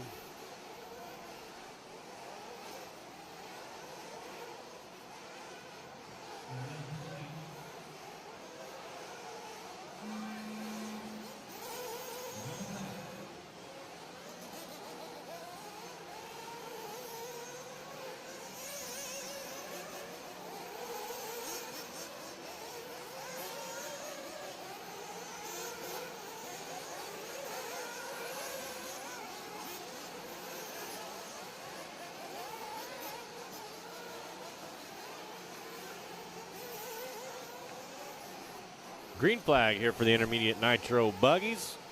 30 seconds into this one.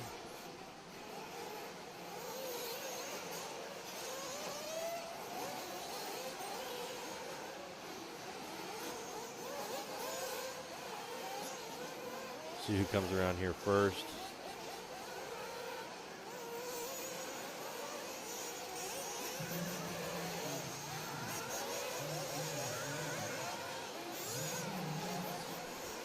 Looks like Rowe coming around first on a 7.422.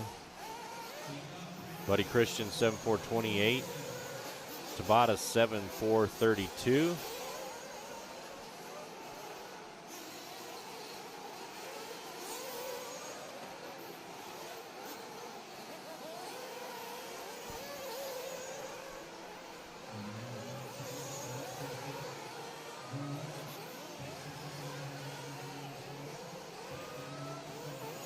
Minute 30 has gone down, 2:30 left.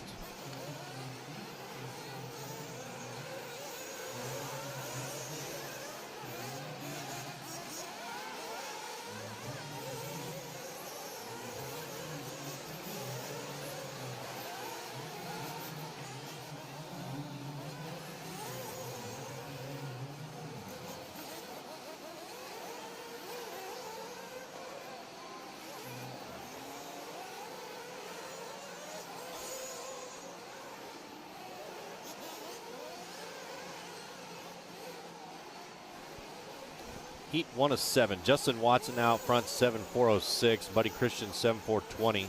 Barry Rowe, 7.420. Jason, 7.432. Gene, 7.439.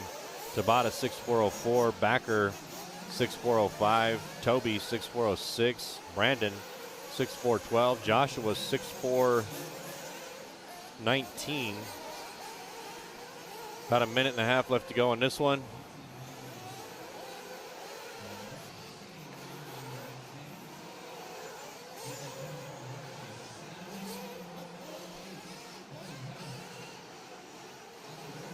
BJ, a fellow race announcer. Thank you for what you do. Thank you for what you do here at Live RC. I appreciate you hanging out with us. Race 67 here. Going to 77. Pros are up next after intermediates. We got 7 heats of intermediate nitro buggy.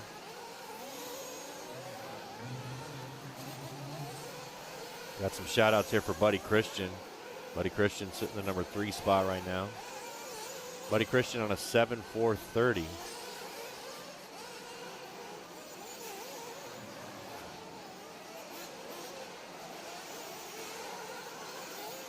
Top pace currently Justin Watson, 7.411.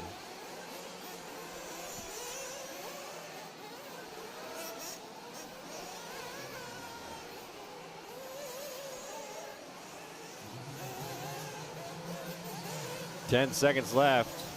Ooh.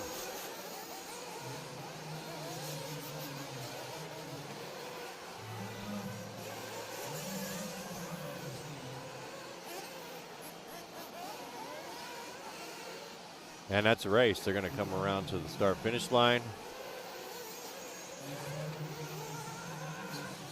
Justin Watson, though, putting on a heck of a pace here on his final lap. Currently on pace to do a 7.411, so got about a 10-second lead up on Barry here in the number 2. Barry just finished in 7.420. We'll see what Justin comes across at when he finishes.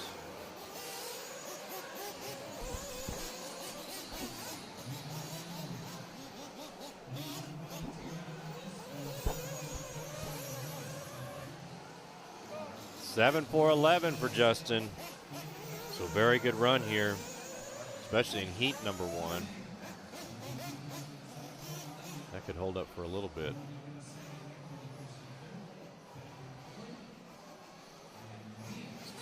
Burying the 2, Buddy Christian 3, David 4, Brandon 5, Gene 6, Toby 7, Jason 8, Joshua 9, Darnell in the 10.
All right, so we are working with the South Point Hotel and Casino. We are going to stay online with you, but the video is going to go down for just a few seconds, so don't go anywhere. We are just going to unplug a cable, plug a different one in, and then get this right back to the feed, so that way the South Point Hotel and Casino people can broadcast what we got going on here live on YouTube and Facebook. So stand by. Don't go anywhere. We'll be right back. Intermediate nitro buggy, heat number 2 is 7. Time to beat Justin Watson, 7-4-11.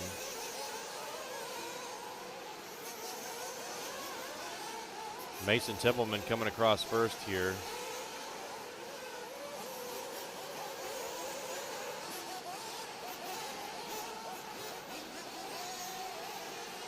Seven 4-15.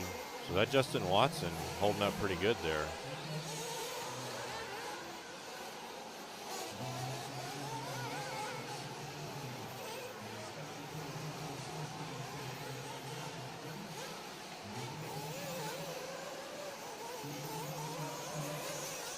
Mason Tippleman coming across with 35-1, so 7-4-10. It's a good run here from Mason.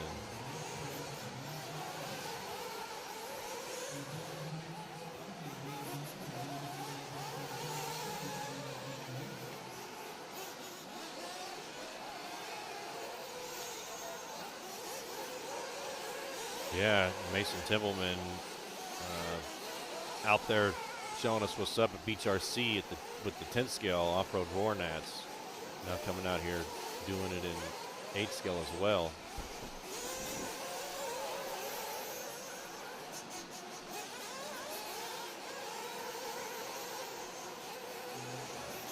Tim B in the number 2, Jordan in the 3, Randy 4, Nano 5, Adam 6. Adam Lappin, what's up? Man, we need to give him a lap or two. Brought in some snacks yesterday to the BP Racing studio here at liverc.com. To Adam Lappin, one of our favorites here. See him do well. Adam on a 7-4-33. Ron Reed in the 8, Andrew in the 9, Brian in the 10, Danny 11, Bryson in the 12, and Mike in the 13. But Mason Tippleman out front right now. 7-4-10 for Tippleman.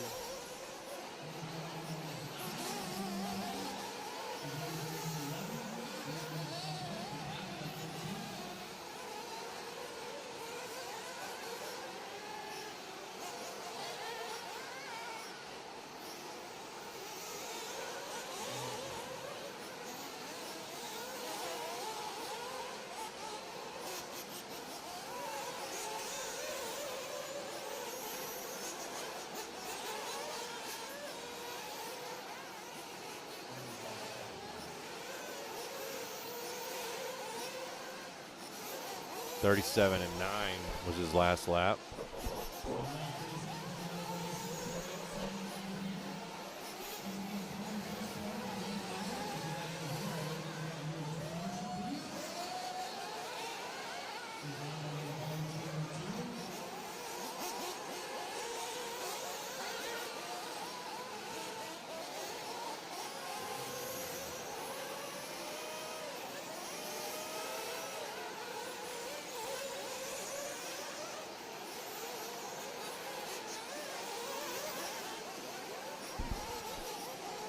Seven 4:12 now the pace for Templeman.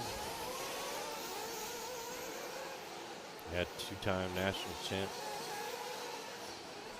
Mason Templeman out here showing us what's up. Tammy, thanks for tuning in.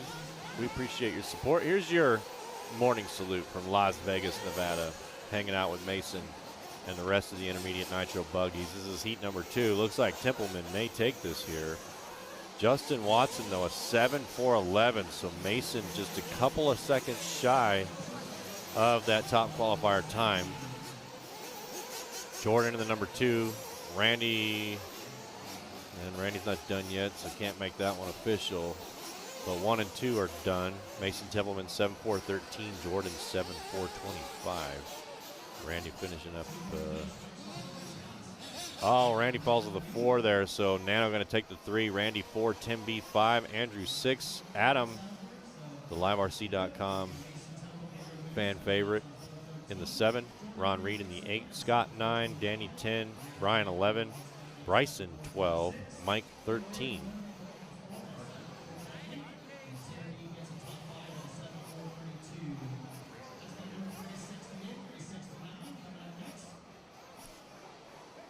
So a very good run there from Templeman. Here we're going to heat number 3.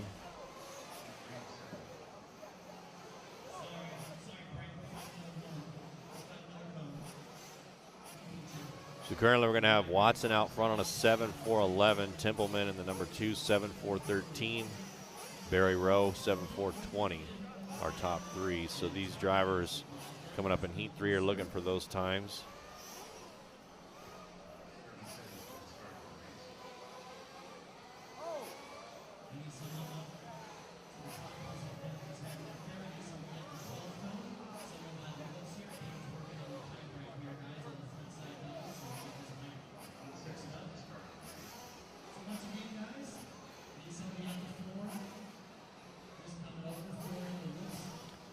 Getting them lined up here.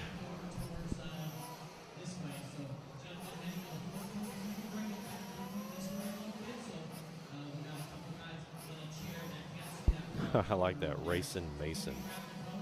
That's cool.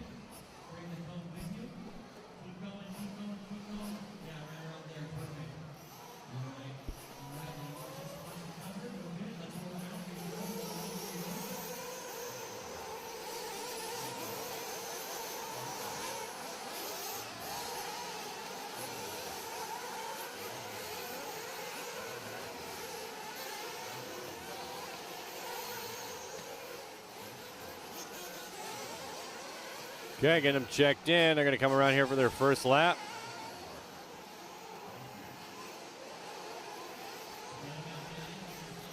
Yeah, that's always a controversy there, Grim Jack. I mean, especially in sportsmen. It's more a controversy in sportsmen than it is intermediate. Sportsman drivers doing intermediate times, you know.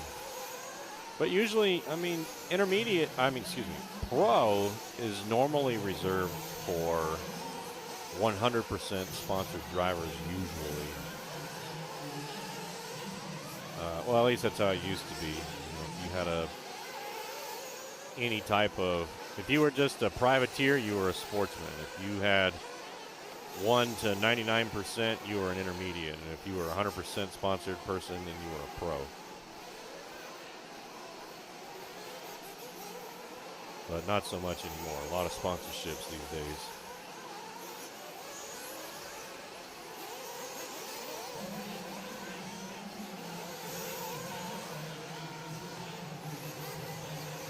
JW, thanks for tuning in. Here's your morning salute from the liverc.com studio.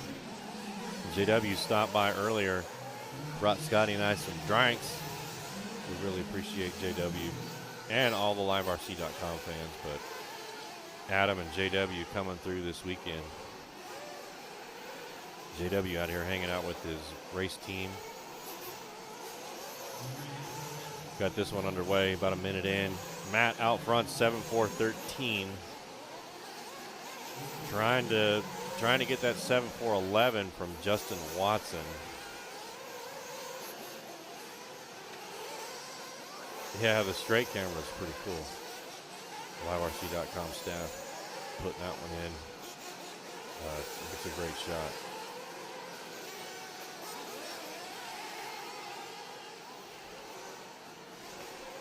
See if we can get it up again for you.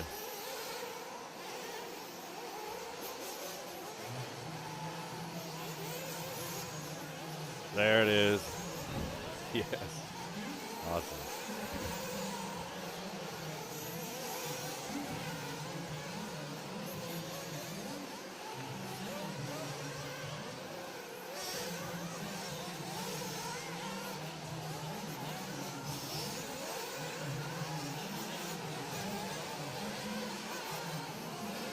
All right, let's see here. We got Matt out front, 7.4.18 now, so yeah, about 7 seconds shy of that TQ pace by Justin Watson. Kyle in the 2, Heath in the 3, make that Jeff in the 3, Jeff G, Jeff Collendick in 4, Jared 5, Tommy Connors 6, Cody Thompson 7, Blaine 8, Kyle 9, Deanna in 10, Travis 11, Nick 12, Jordan 13, Justin 14, Justin Huglin 13.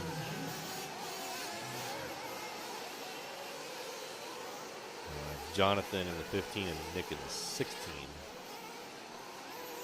Heat number 3 of 7.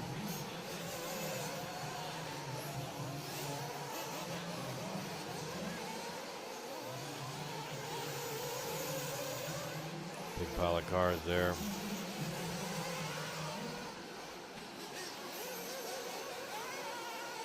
Track still looks to be in pretty good shape. I mean, there's only been, what, about 17 races on it so far today. We're doing 37.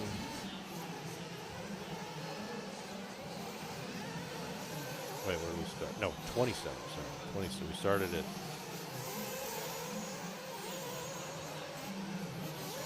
This is race 69. We started at... So 29 races so far. Yeah, I can't math today. But so far the track is holding up pretty well. I don't see any big craters just yet.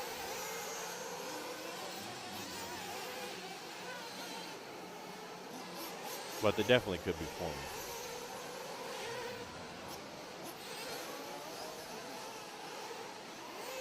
So Jeff wrapping this one up.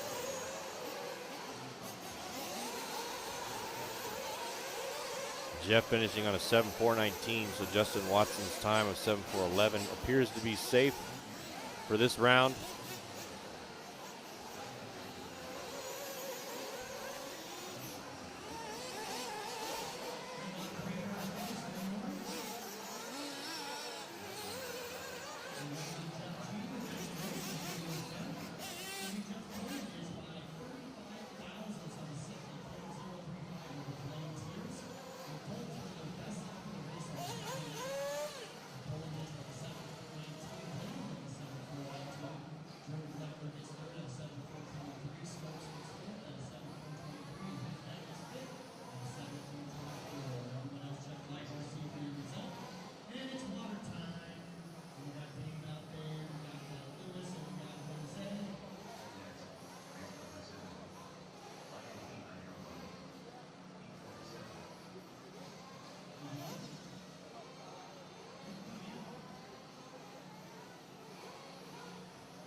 All right, heat number 4 is 7, intermediate nitro buggy coming at you.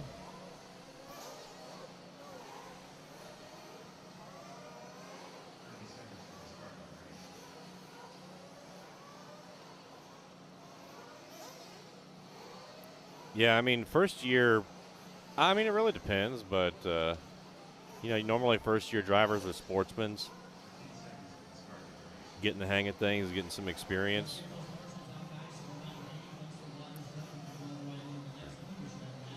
But while I do this track water, I'm going to send you over to Scotty with an interview from Tommy Connors from MG23. Still hanging out in the pits here, and we're here with a new group, MG23. We're here with the team manager, Tommy Connors. And Tommy, a name that not everybody knows about. Why don't you give everybody a little bit of background? What is MG23? Okay, so MG23, it stands for Mario Giswaldo. 23 is his favorite number. And we just kind of got together as friends and family, and we've decided to go RC racing. And, you know, it's new to us, and it's fun, exciting, and I can't wait to keep going and racing. I don't know, I'm like so nervous right now. Don't be nervous, just you and I talking. I know it might be you and I, but I'm still nervous, man. But no, it's just something that we got into. I actually started out in Silver Bowl, and then actually got him into it, and it just progressed from there. And then now here we are. So he fell in love with it big time because he's building a track out by his house in Pahrump. Tell us a little bit about that. Yep. So we recently bought property out in Pahrump, and it's about 45 minutes from Vegas. And we're about 2 months out. We're dealing with a little bit of paperwork right now through the county, obviously, and doing things right. And once we get all that going, it should be open to the public in 2 months. So. That's awesome. We need more tracks, especially around here. There's no real outdoor, tracks at all to race at, so I'm sure it'll be well received. Oh, absolutely. I can't wait for it to open up and for people to enjoy and have a good time and have fun. And that's kind of like how our team is. We just like to have fun, and we don't really care about what place we come in. It's just more about having fun. Well, that's awesome. What the hobby's about. Well, best of luck to you. Nice to meet you, and thanks for telling us a little bit about MG23. Thank you so much. I appreciate it. All right, there you go. Another name and faces here at the Silver State. MG23, Mario and Tommy and his gang looking just have fun. That's what it's all about. That's right, Scotty. Just having fun is what it's all about. And these intermediate nitro truggies about to have some fun, nitro buggies about to have some fun out here on the Silver State track. Heat number 4 of 7.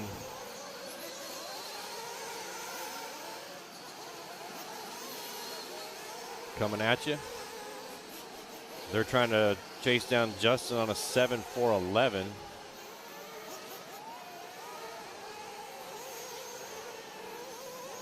See what they can do here.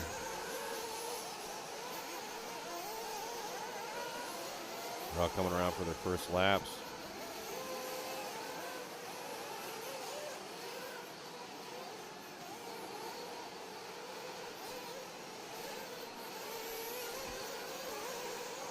All right, looks like Walter coming over first on a 38.7.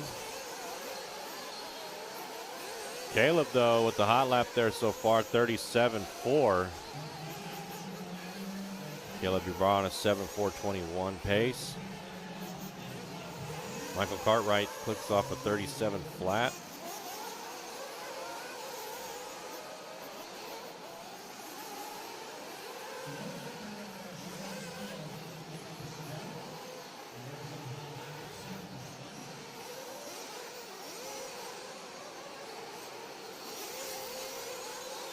So Cartwright out front, Colin Clark in the 2, Billy Hayden 3, Ybarra 4. Oh, Ybarra up to the 3 now. Curtis 5, Rhonda 6, Ever 7, Joey 8, Devin 9, Daniel 10, Trevor 11, Keith 12, Adam 13, Chance 14, and Devin Walter 15.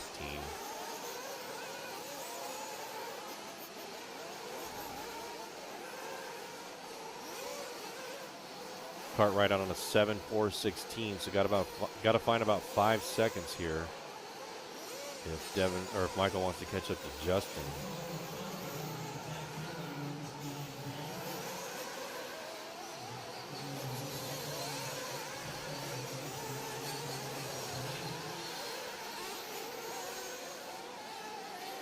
Cartwright with a 37.6 on that last lap.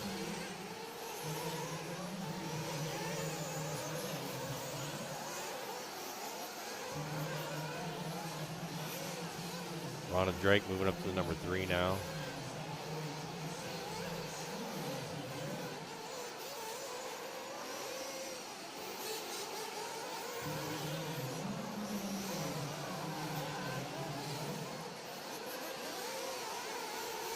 Big pack of cars here.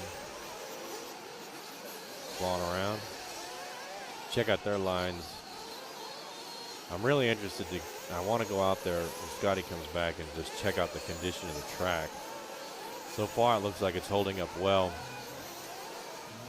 but it's still early in the day. Still not through qualifier number 1 yet.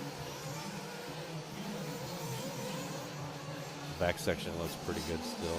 Check out the concrete when they come through here.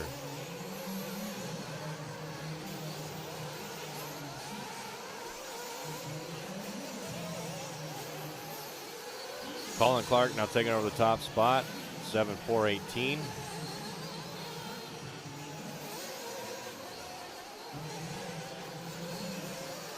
Looks like we're picking up Rhonda Drake here in the pink.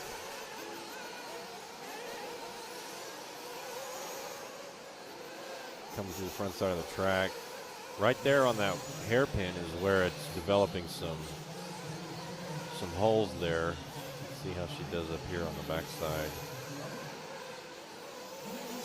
Cases it there a little bit. I was talking to Ryan Lutz about that, and he was saying on that step down that sometimes it's better to case it because it's hard to downside because you can't get any run up. Ron chooses the concrete section. Takes the whoop-de-whoops pretty well though. Ron gonna have one more lap here. Colin Clark out front on a 7.416 still. That Justin Watson time of 4.11 is holding up.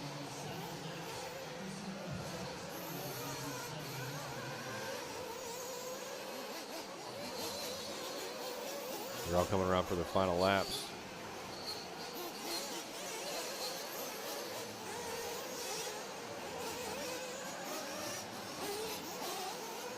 Coming around for the final one. She gets a 7.421. So Joey going to take it 7.419.57. So beats out Colin Clark by 200ths.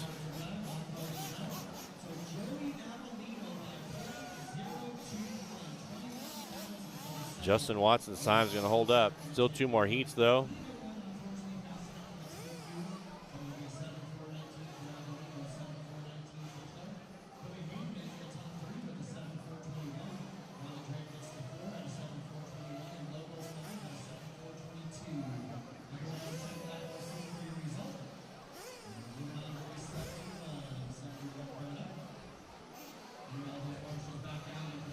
Here we go, heat number 5. Got Don Vinkmolder in this one, Reggie Tung. Bunch of fast drivers for sure.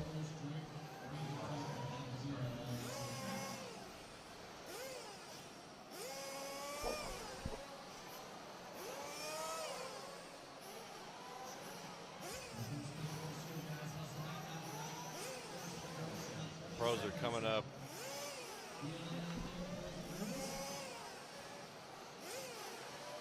Let's see here. Pros will be race 74.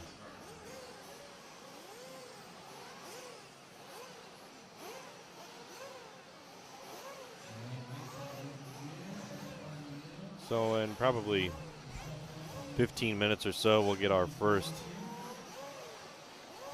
pro.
All right, underway here for heat number 5, intermediate nitro buggy.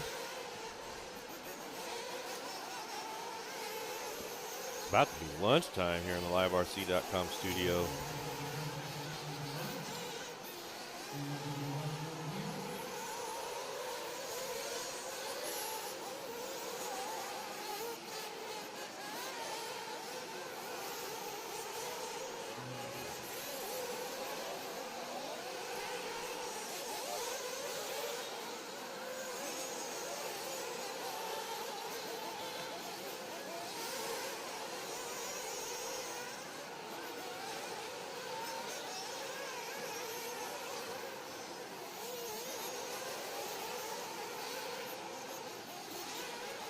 All right, 7.411, the time to beat here. Dylan out on a 7.401, so really, really fast here. Nick in the number 2, Anthony 3, Travis 4, Evan 5, Reggie Tung 6, Donnie V in the 7, Jordan 8, Justin 9, Paul Thacker in the 10.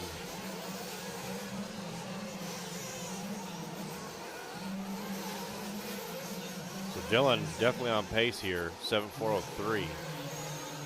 Heat number 5 of intermediate nitro buggies.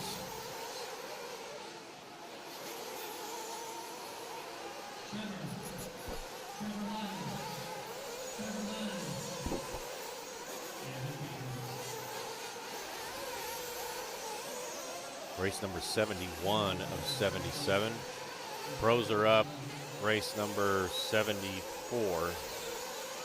About 15 minutes or so. Nick out front on a 407, Reggie 411. So really only Nick got the speed for the TQ right now. Dylan on a 412, Aiden 414, Jordan 415, Nick Mulder 415, Eider 416, Anthony 417, Justin 417, Thacker 420. Wow, man, Joe B, what's up? Thanks for tuning in. We appreciate your support. Here's your morning salute from the South Point Hotel and Casino here in Las Vegas. Hanging out, watching some intermediate nitro buggies right now. Nick on a 410 pace, 410.6. So he's got it covered by about a half a second. If he can hold on to this for the next 40 seconds. Yeah, TQ might be reset here. I don't know, but half a second, anything can happen with still 2 more laps here for Nick. Nick's on lap number 5. Still got this one and then the next one, so anything can happen.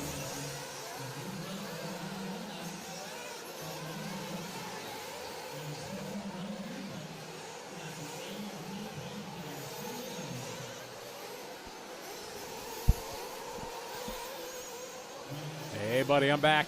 All right. Out there having a chat, got some interviews in. Got Wally Bills leading the way, Nick Wallet. Leading the way, Reggie in 2nd, Donnie in 3, Dylan, followed by Aiden, Jordan, Justin, Travis, Manny, and Paul.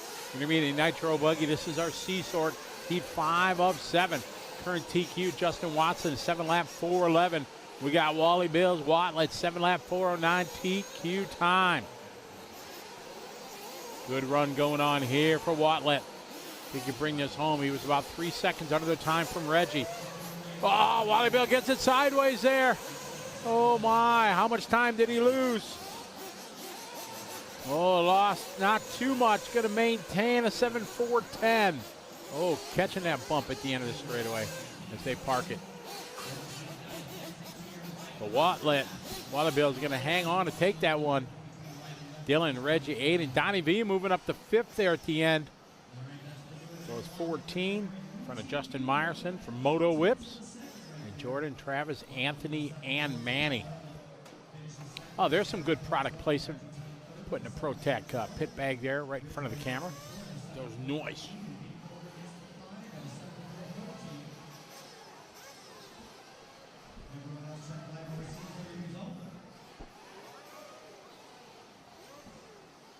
I got race 72 coming up next.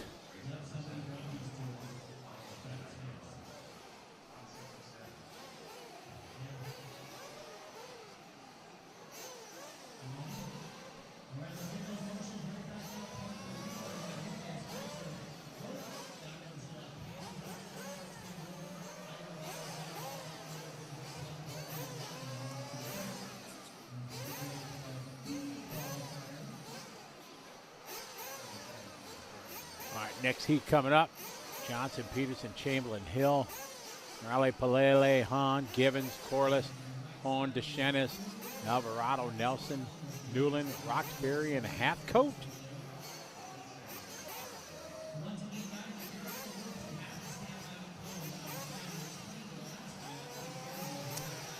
All right.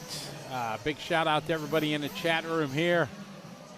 Yes, I saw that, Jerry. I saw the text was sent to me with the Scotty bingo cards. Thank you very much for that.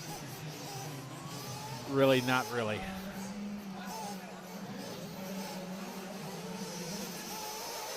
Checking in. Hi, Wild Man, Joe B. How are you? Out with the boys. Welcome to the party. Papa Bear, how are you?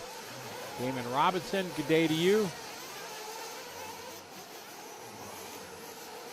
JW Smart came and visited us earlier. You're doing swell. Thanks for the bringing us some drinks. Get ready for the next heat here. Everybody has check done.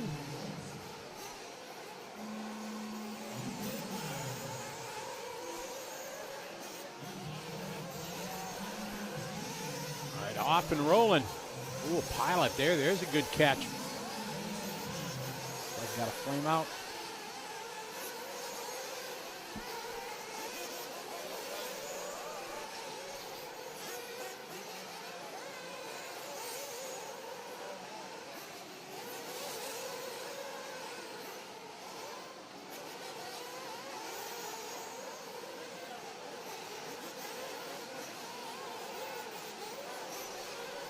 All right, here we go. We got Dylan across the line there, 35-7. Travis Horn, 36-2. Kyle, 37-3. Tony, 36-0. Florida, 36-5. Chamberlain, 37-2 that time. Katie, 37-9. Dylan Patterson, 35-7. Top of the heat on this one.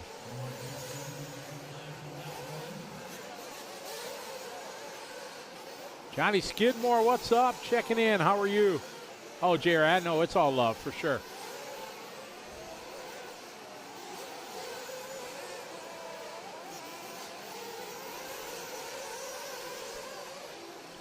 All right, Chris down at the top of the board, 35-7. Alvarado, 35-0. Graham Hill, 35-9. Tony Newland, 36-2.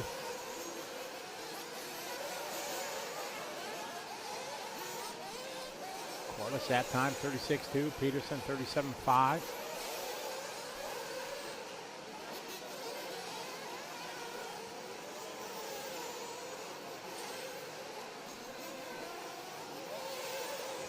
Two minutes down, 2 to go in this one. Alvarado leading the way. 35-0. We're following Tony Newland around. Tony from Clinic. Tony moved out here to just outside Vegas to Pahrump. He and his wife live out there. New track being built out there, which is kind of cool. We'll have a place to do some racing locally. Chris Nelson, his second Tony, and Tony Corliss. Jeremy Alvarado, your leader. Pick him up here in and out of the whoops.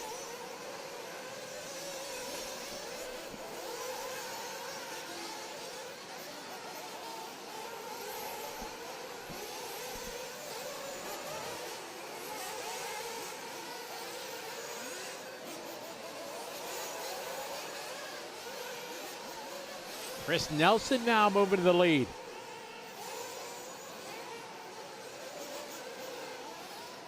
Nelson, Peterson, Marley, followed by Alvarado and Givens. Oh, we got a flame out.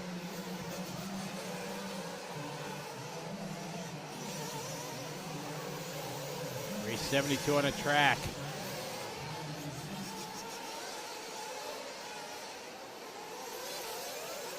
$73 up next. Intermediate Nitro Buggy A sorts on deck. Ooh, Chris Nelson still out front. Not good when you're making a pit stop in a 4-minute qualifier. Nelson out front, 4:09 TQ time. Wally Bills 7-lap 4:10 is the TQ time. We are right now a half a second under that time from Watlett. Nelson has 2 laps to go.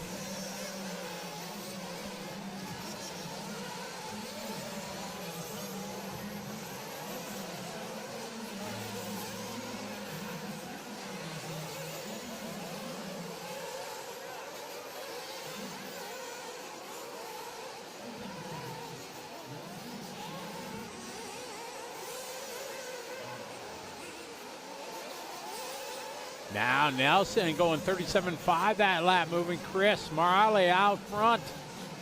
And we've fallen off the TQ time, so Wally Bill's times is holding right now. Go Watlett, it's your birthday.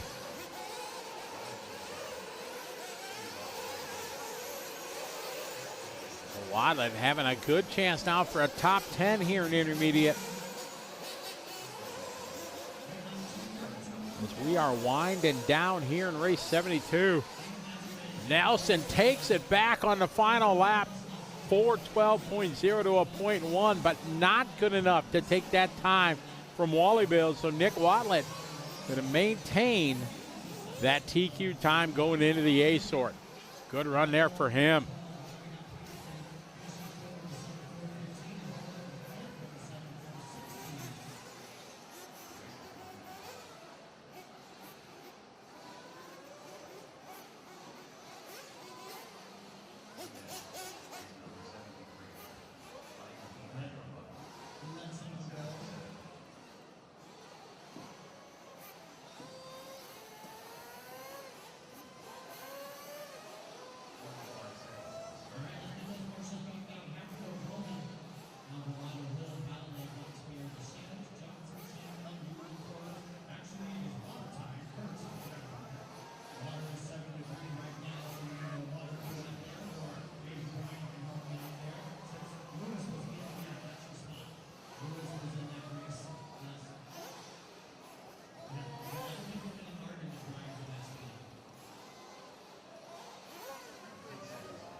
All right, heat 7 of 7 coming up. Elliott Boots, what's up? Here's your morning salute from Las Vegas. Thanks for tuning in.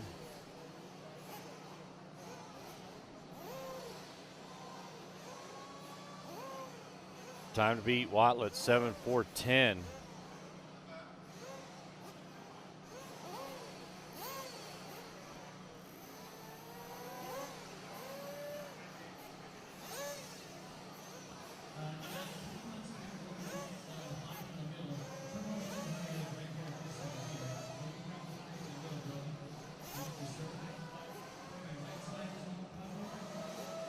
About to get these guys out on the track.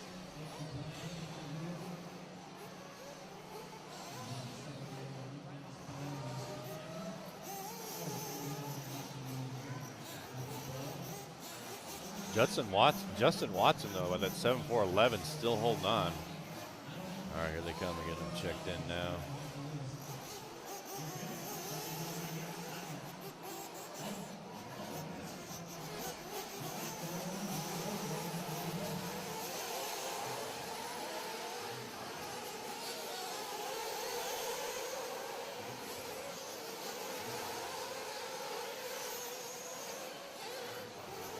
See if anybody can beat that 7.410 from Watlet.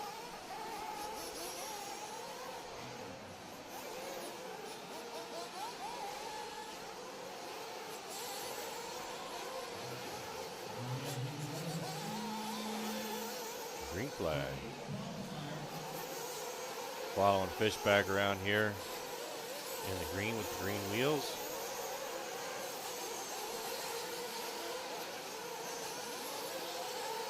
Ooh, got the sparks coming off the chassis there.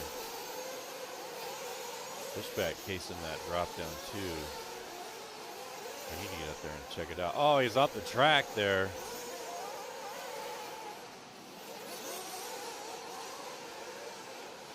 All the way into the berm there for Fishback through the whoop-de-whoops. Way wide. I remember he was doing that yesterday. Going onto the front straight there. Fishback with a 37.4 on that first lap. Kind of a long lap though off the track. Almost makes it that time off the drop down. Taking it wide there. Getting lined up for the concrete into the loop-de-loop, slowing down. Don't want to get too crazy, but taking it wide again there for Fishback. 34.6 on that one.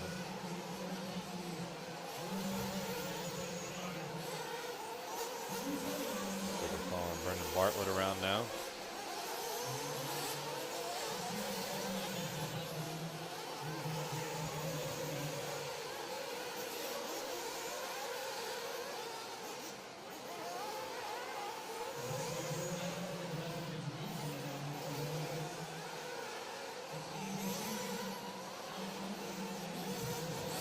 AJ Schumacher out front though, 7.407. Fishback 7.408. Bartlett 7.410. Jared 7.412. Drew 7.413. Days 7.414. Pro classes are coming up next, T. Anthony. Race number 74. So don't go too far.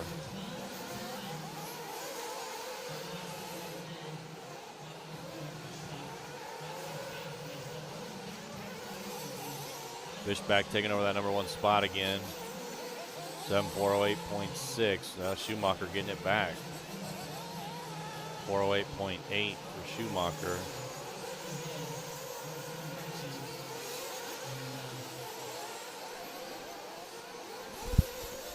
Minute 20 left.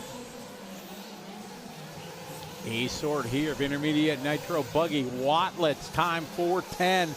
Hanging 3 seconds under is AJ. Otherwise, Watlet out of the C-sort has a chance to TQ this first qualifying round of intermediate nitro buggy. Schumacher 4 laps in the book, estimated to do 7.407.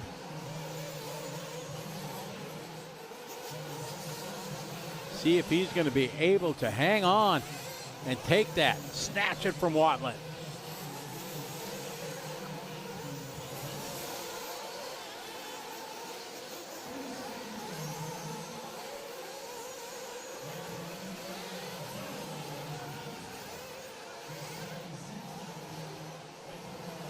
AJ last lap 36.0.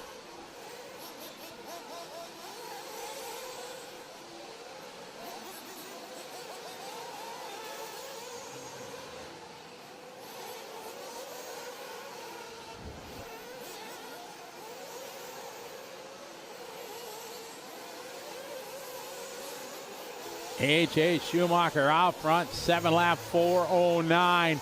He is right now 1.3 seconds under the TQ time from Watlet.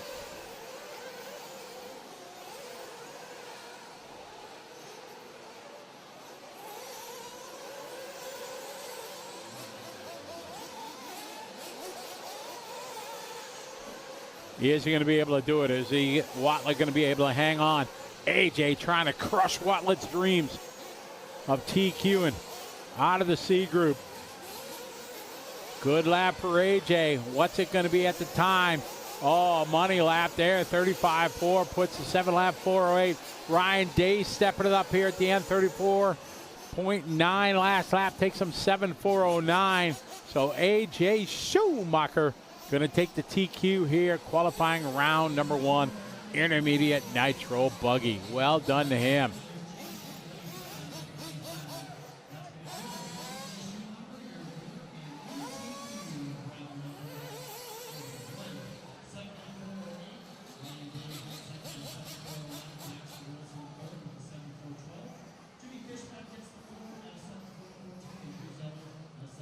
Hey, we got a world champion sighting in the chat room, the one and only Davide Angaro checking in. Hello, Davide, checking in from Italy. Hope you're doing well. Good to have you following along here from Las Vegas. It's great to have you in the Philippines with us last week, Davide. Thank you very much. Hope you had a safe trip home. Well done on your win in the Philippines.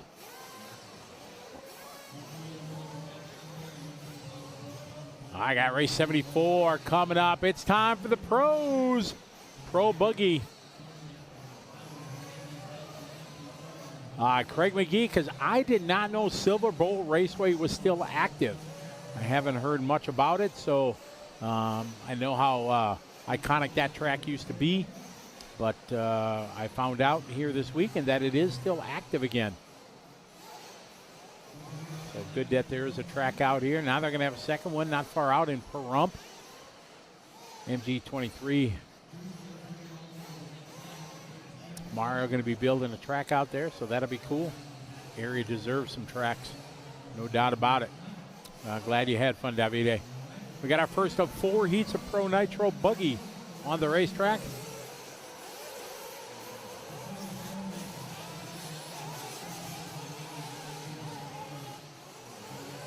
In this one, we got Fuller, Westergaard, Tiu, Vigil, Nelson, Bitter, Caldwell, Klein, Lamy, Wheeler, Jordan Brown, and Heckert. And Heckert had some tough luck in seeding, something not going right. Seeded last here in Pro Nitro Buggy.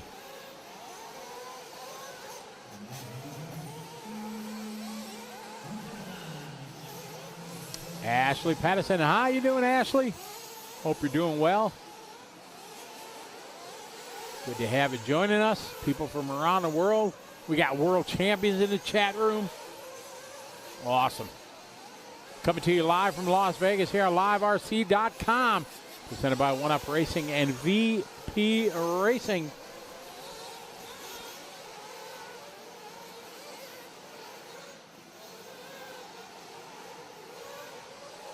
Everybody coming around, starting their clock. And Caden Fuller at 34.4. Spencer Heckert 34.2. Heckert needs some good luck because this weekend has not gone well for him. So hopefully now he'll turn the corner. Getting into his favorite class, little Nitro Buggy.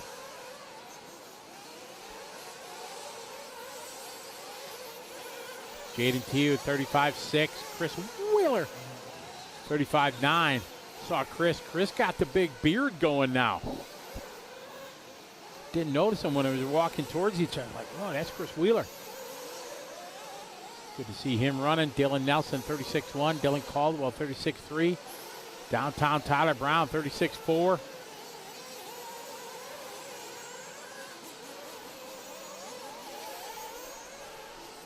Wyatt Biter, 33.4. Fuller, 33.7. Hecker, 33.9. Tiu, 34.7.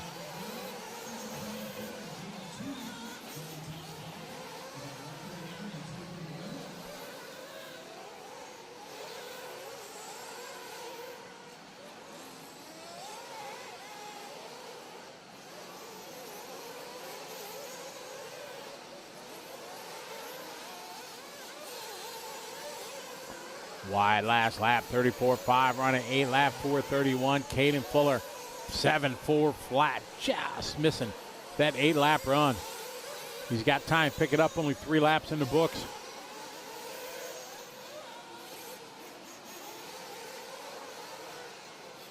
Minute 44 to go, 1:44 left.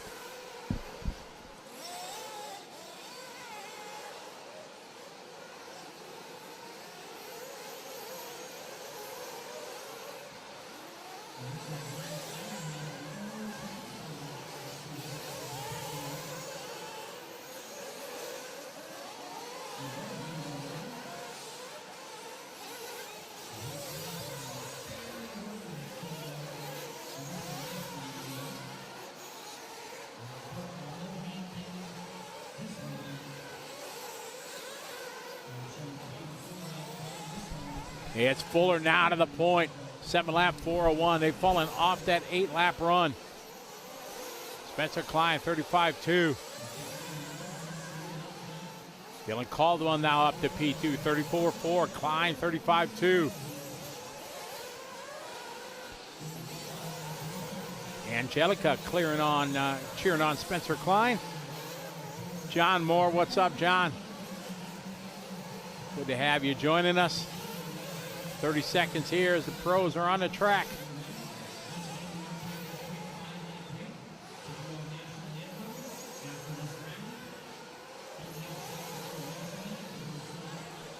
Who's going to set the pace? Caden Fuller right now on point. 7-lap 4:01.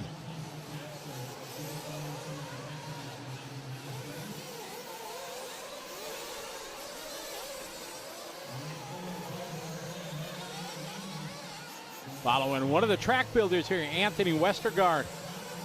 Anthony, part of Joey's team here that builds this race. At the Dirt Nitro Challenge, Anthony helping out. Caden Fuller leading the way. Dylan Caldwell second. We're looking to go 7:4:01. Follow Westergaard here, coming in and out of the whoops. As race number 74 coming to a close.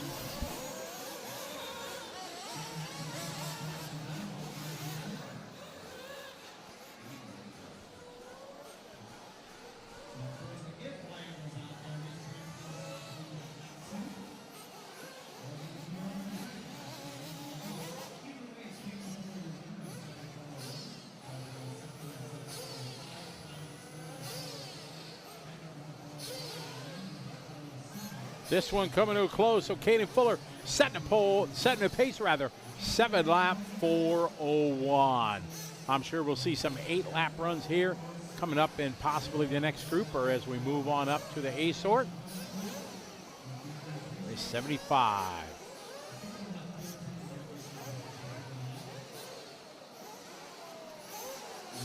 All right, we had a chance to chat with a Little Bump Felong. We're going to throw it down to Scotty for that interview.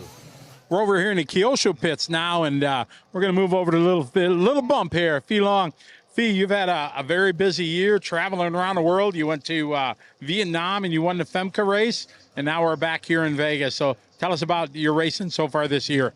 It's been very fun. I've been traveling a lot, and pretty much I get to see a lot of places. You, if we rewind back here, Silver State pretty special to you with the famous jump that you made here when you were racing with Joe and E. Truggy. Do a lot of people talk to you about that? Yeah, some people still talk to me about it, but not so often anymore. You ever watch the video still online once in a while? Once in a while. I remember the interview that you had with me, and you said it was your secret weapon. Do you remember that? Yeah, my friends tell me to say that. Well, that was perfect. How's everything going so far here? It's pretty good so far. It's just I gotta work on my speed and corner speed and stuff. How difficult is the racetrack? Because it's such a unique type of dirt that we have. It's all right. It's just like more fun, more jumps, technical and stuff, and the seatment. That's fun too. All right. Well, best of luck to you. Thank you. All right. Felong, he's a crowd favorite. Every time we're following him on camera, talking about him, everybody really loves it. He's a great guy. Him and his dad traveling around the world, racing RC. You know, as a parent myself, there's nothing more you could ask for. And great to see them guys having fun and doing well so far here at Silver State. All right, thank you very much, Scotty. Appreciate that interview. We got heat number 2 of 4, Pro Nitro Buggy. Lots of big names in this one. Who's going to be on top on lap number 1, trying to knock Caden Fuller off to pole position. It's his brother Mason Fuller. It's Caden, you ain't taking this one. Mason said, I want it. 8-lap 4:32 opening lap. Puts his time on TQ. Mr. Nice Guy, Pro Nitro mains are 45 minutes for Truggy and Buggy. All right, we got Lee Setzer leading the way. 33.6 opening lap. Mason Fuller 34.0. B Long 34.8. Sontag 34.4. Robinson 35.0. Caleb Noble making a trip here from the land down under. Caleb at 34.6. Ivan Moreno 35.3. Cody Turner back racing. Ryan Pavitas in this one here, 34.4. Jung at 34.2. Vigil 34.0.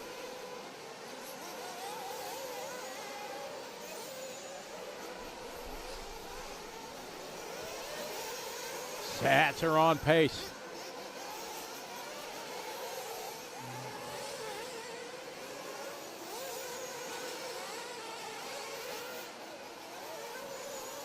Satzer, Fuller, Sontag, Nguyen.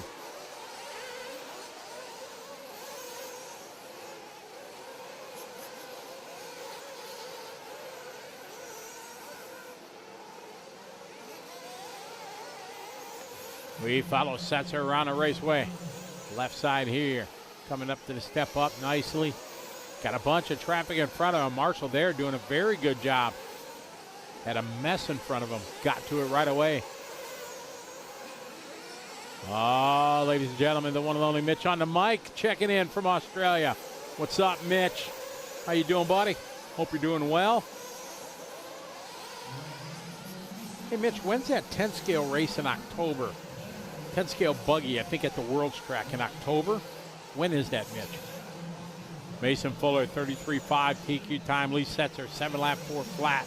Sontag, 402. Nguyen, 402. Noble, 407. Junga, 408. Pavitas in a 7 lap 410.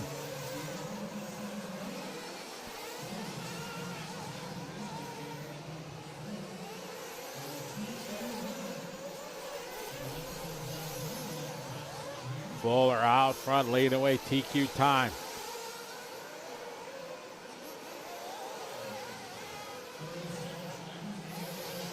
Pick up Fuller.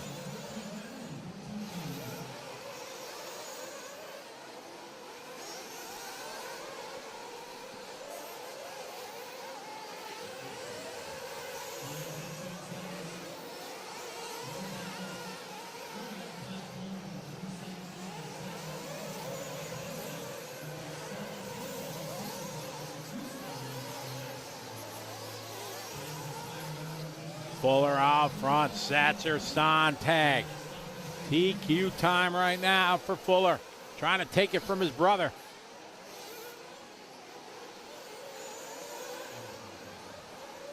Fuller, Setzer, Nguyen, Sontag, Jung.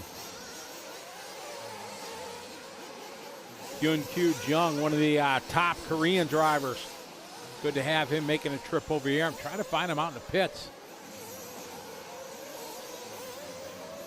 Over and say hi, and they've been able to follow him. So we got a TQ time being laid down. Mason Fuller crushing the dreams of his brother Caden, taking a TQ here in Heat 2 of 4.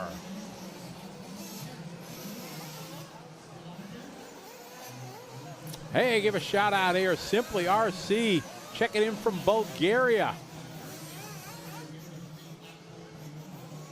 Simply RC, is that Plavin?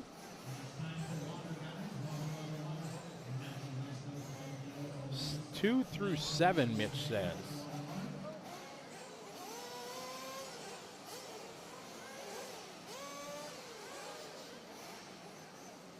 All right, we got another little chat here. We're going to throw it down to Matt having a chat with Jared Wiggins. Take it away, Matt.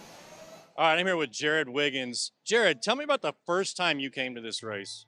Man, it was quite the experience. My first Silver State was when it came to the casino, so I never kind of got to experience the old outdoor tracks and all that. And man, it's an amazing place around here. We don't even leave. We stay here. We eat here. We sleep here. You know, you got everything here, and you know, having the track inside and the pits, and it's just a cool vibe. You know, we're all pitted together. There's no team separation. Like, it's a lot of fun. Yeah, it's a really cool setup here, you know, at the hotel with everything. But speaking of setup, do you do anything different to your car to be here? Yeah, this track's always known for getting super rough and changing quickly. So usually I try to kind of soften up my shock package, you know, kind of work on maybe a little less anti-squat, the shock package, getting things softened up, kind of to handle those bumps, because that seems like to be the big difference in if you're going to get a good run or not is if you can get through those bumps out there. So How can you compare this track here in 2024 to the one in 2019? it's hard to remember the one in 2019. I can compare it to last year. I think this one's cooler. There's a little bit more going on. They have the concrete section. I always like those. We get to race on those occasionally, and those are fun. A little whoop section after it. So this one's a little bit busier, a little more off camber, especially with that center S with the kind of option lines. So I really enjoy it. I think it'll make some good racing. Very cool. Well, last question. What do you think the toughest section of the track is? There's a couple spots. I think the bottom left's a little bit tricky because it's a little bit blind going through there. But I think the toughest place to go fast is the S through the middle, because you can go through there easily, but you have to kind of commit to jumping the lines and jumping across the corners, and to nail all that to get the lap time is pretty hard. So. All right. Well, Jared Wiggins here. Expect big things from him this weekend. So good luck to him and good luck to his team.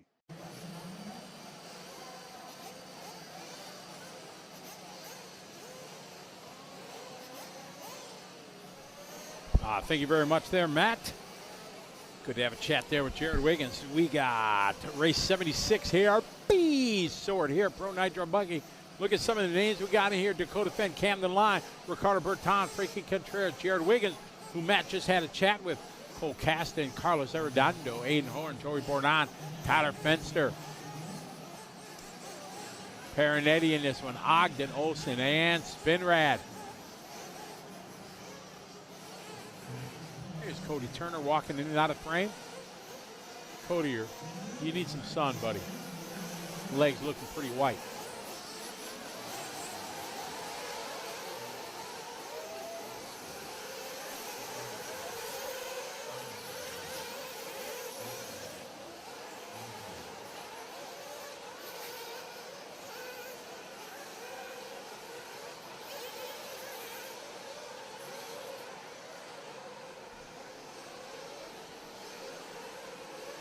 All righty.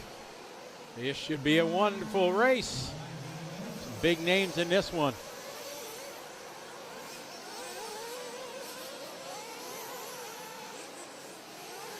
Everybody cheering on their favorite driver.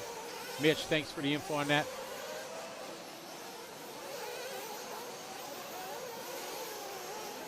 Oh, Mitch, yeah, that's why I'm asking. I had some people asking me, so.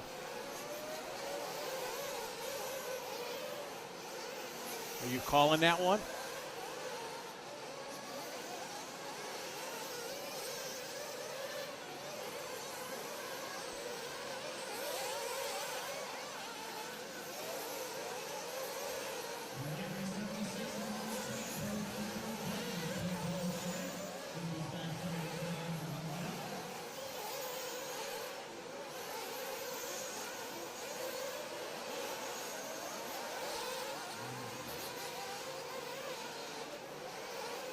All right, off and running across the line. Wiggins with a 33.7. Deep Fan 34.0. Joey Bourdon 34.0. Cole Caston 34.1. Frankie Contreras Journey 34.2. These guys clicking off some good laps here. Opening laps. Across the start finish line, we follow Dakota Fenn. Dakota Fenn 34.4. It's tenths of a second between these guys. Van Rock in the blue. Orange, black, yellow wheels, TLR.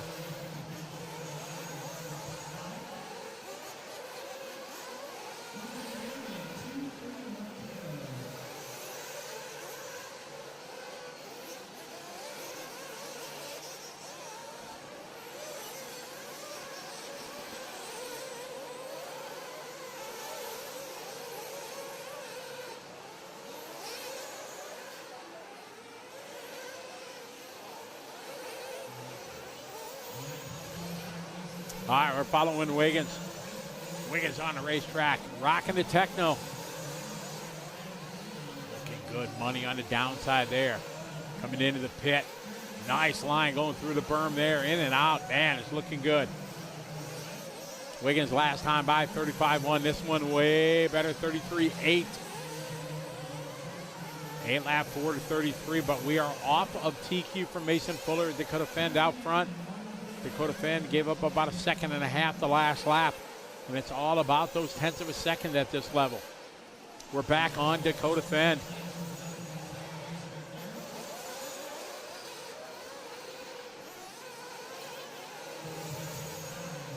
Fend, Contreras, Wiggins.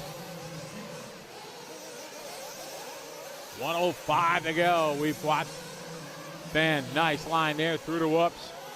Hugging it tight around the pipe. Fend 33.6.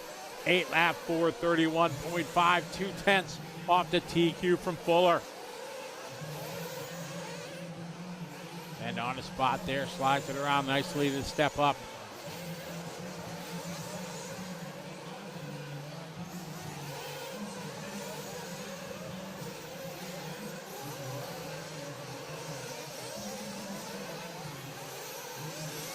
It's Fend, Wiggins, Bourdon, Horn, Contreras, Lime, Perinetti, and Ogden. Your top 8. Dakota last lap, 33.8. 33.9 for Wiggins, Bourdon, 33.9. Horn, 34.2. 2/10 off of TQ still. Check that now. Hundredths of a second off TQ is Fend.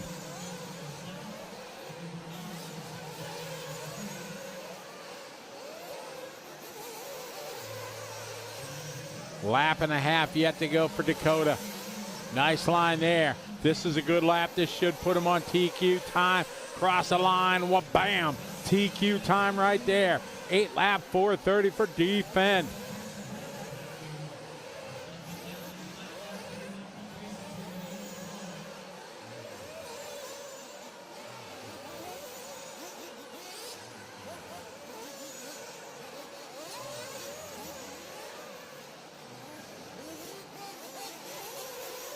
Hit Dakota, Jared, Joey.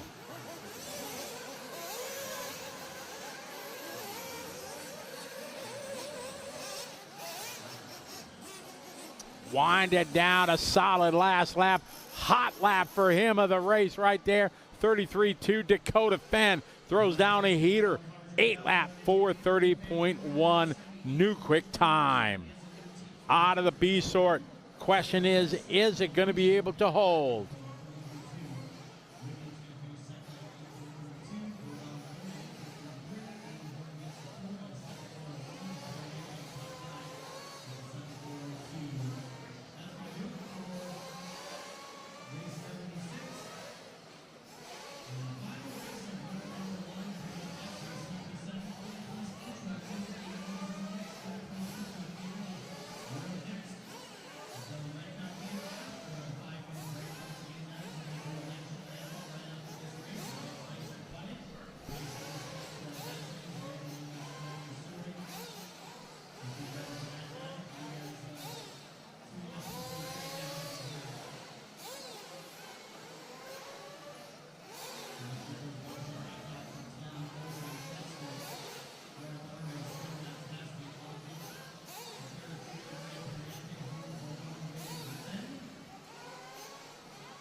All right, let's see how this one's going to go. Dakota laid down a great run there. 8 lap 4:30.1. I think that .1 is going to be important because that was a pretty solid run. He gave up, at the most, a second. That was a pretty solid run. Obviously, we got guys in this one that can make it happen. Tollard, Rose, Drake, Wilson, Ripken, Runefeld, Knath, Lutz, Van Dalen, Mayfield, Figueredo, Cavalier, Barufalo, Perinetti, Tollard.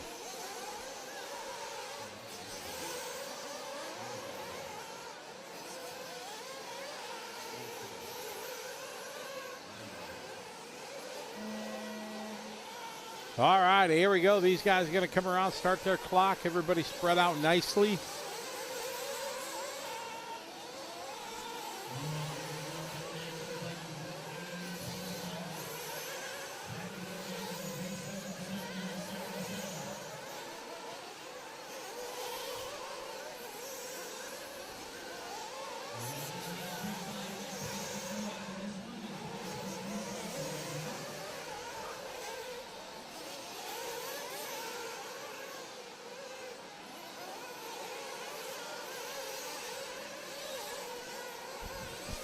Pro Nitro Buggy. Dakota Fenn, 8:4:30 is going to be the time to beat. Ripken comes across first on a 33.6. Looks like we're following Mayfield here. Mayfield with a 34.7.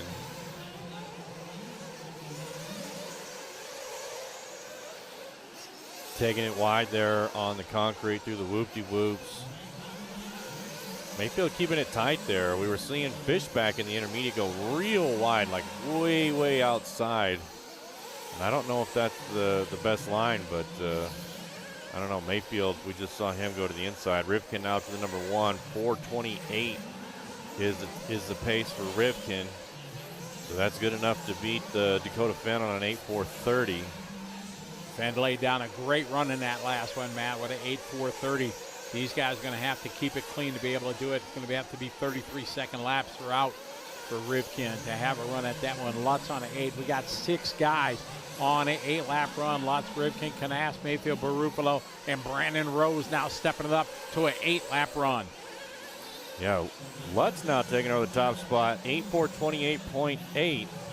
So Lutz out there laying it down. Lutz, I saw on liverc.com this morning, did his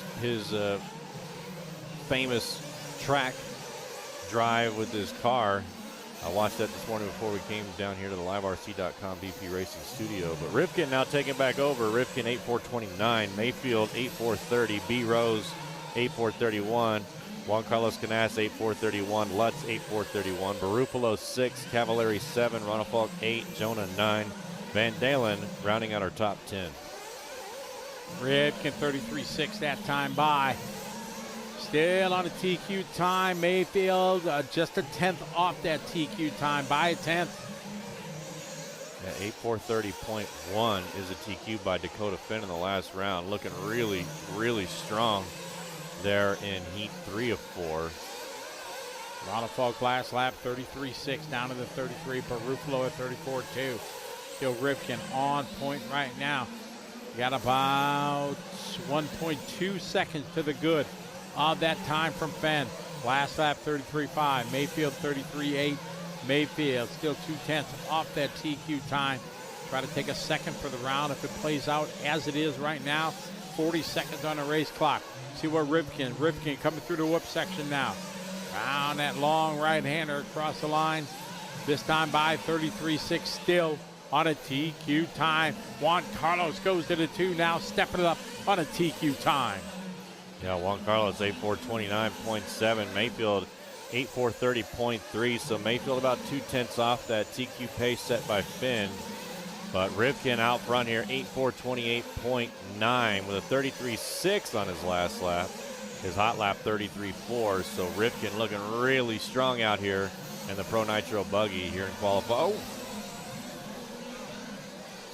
This is the top heat here of our Pro, heat 4 of 4.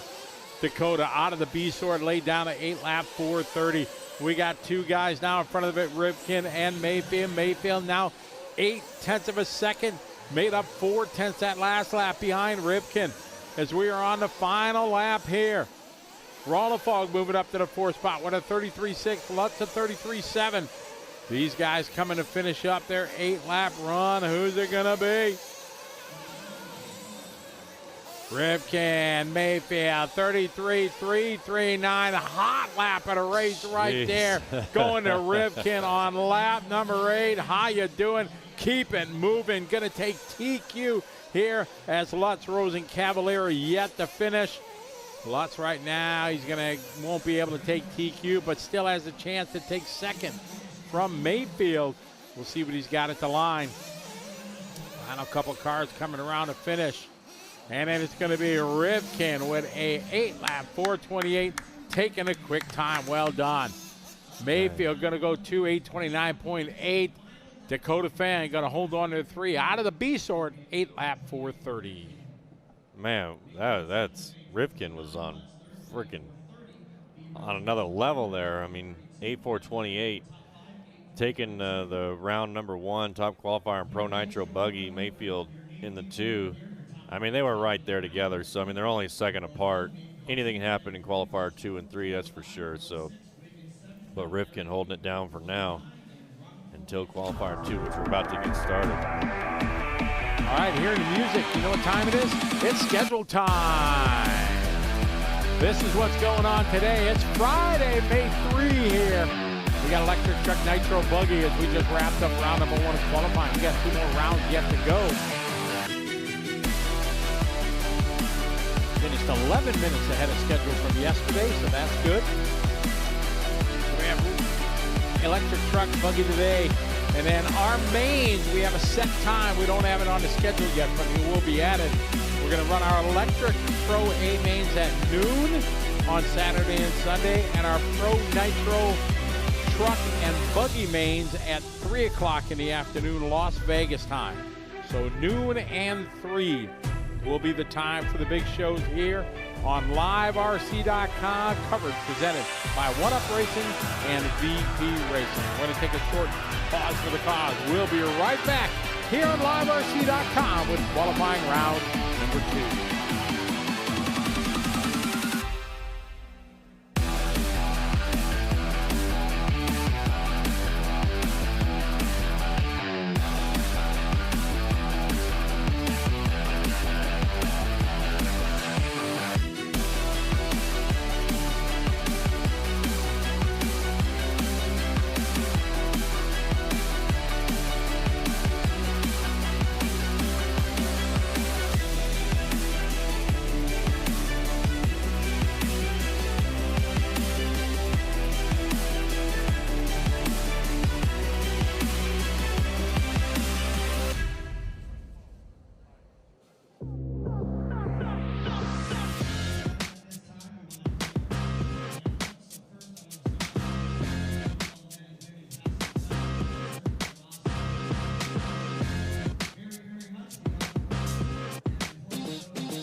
Of our national anthem at this time.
All right, we're back with you here.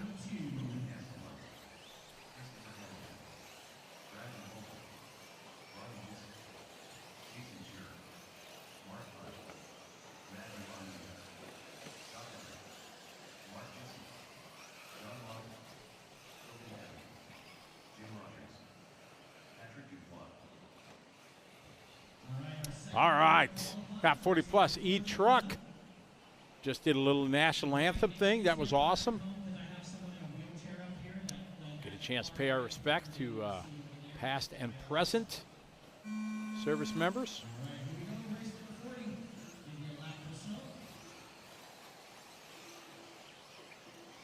I think that's very important.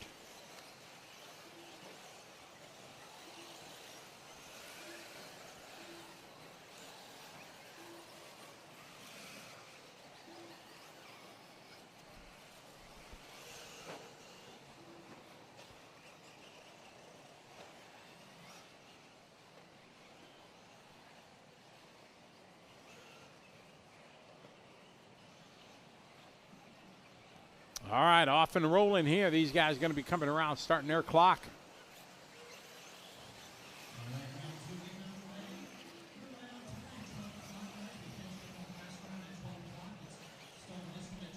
All right, got Christopher 36.4 that time.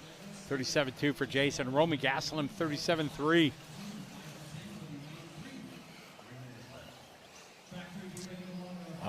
It doesn't, Hooterville, it doesn't need to be disabled. You are just not supposed to use it in racing.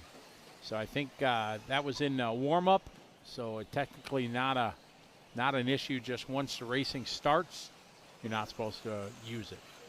Like I have on my 10 scale stuff, I have reverse enabled because I crash a lot. So when I'm practicing, I like to be able to, you know, back it off instead of make the walk of shame off the driver's stand to go pull your car off the pipe.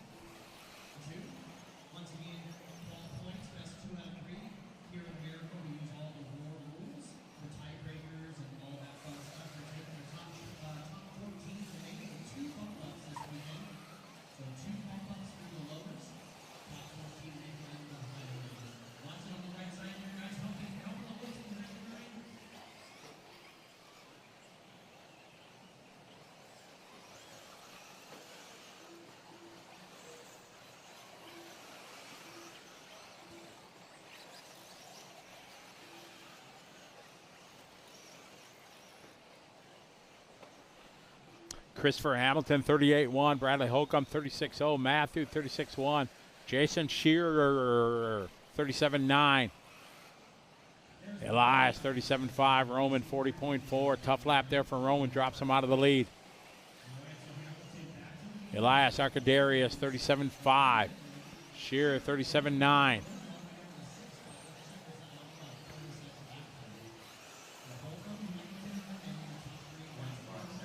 Exactly, extra gluten. I'm the same way. Rick Maroney, welcome to the party.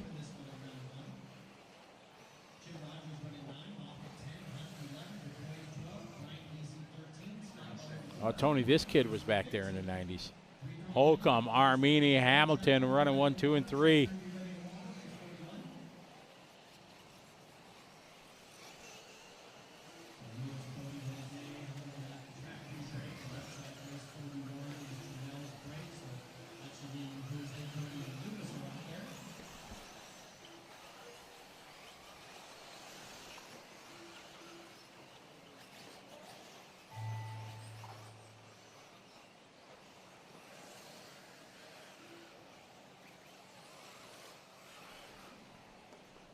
Armini on a 7-lap 4:19. Holcomb 7:4:20. Hamilton 7:4:20.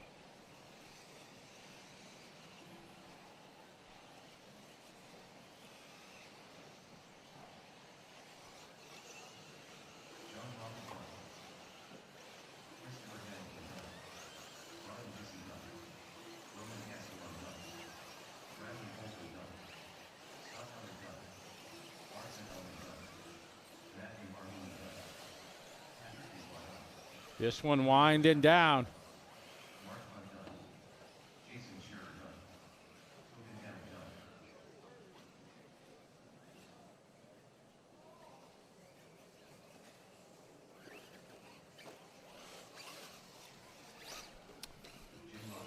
Hamilton set a pace here, 7:4:21. Armini 4:22, 4:25. Our Hammock.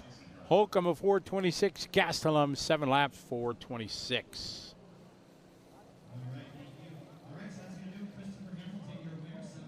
Randy Noops checking in from the Netherlands. How you doing? Welcome back to the show. Ethan Martinez, we are doing swell. Thank you, Dana. Dana, where are you serving? Are you current or used to be?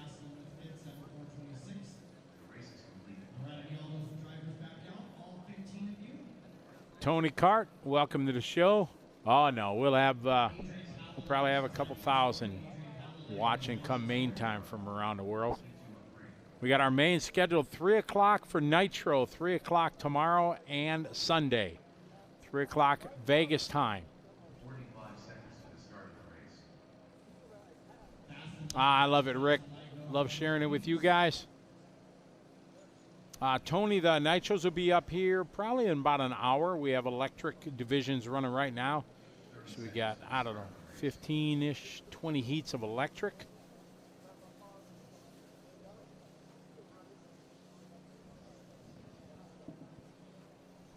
Try to pull that up and see what the race number is that we'll have for our first Nitro.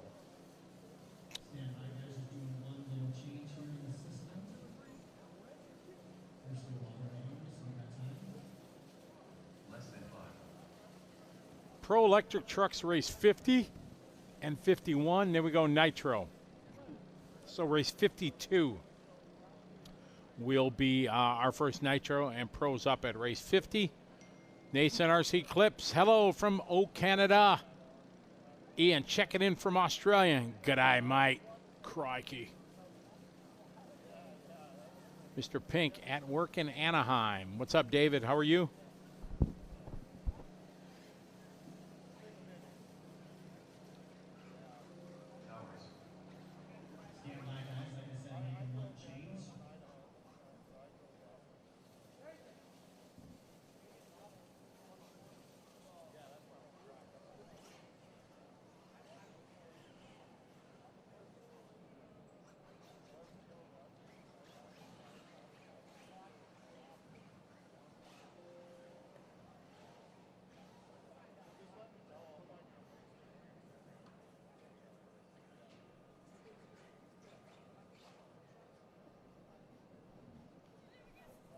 All right, electric truck heat 2 or 3 getting poised and staged, ready to go.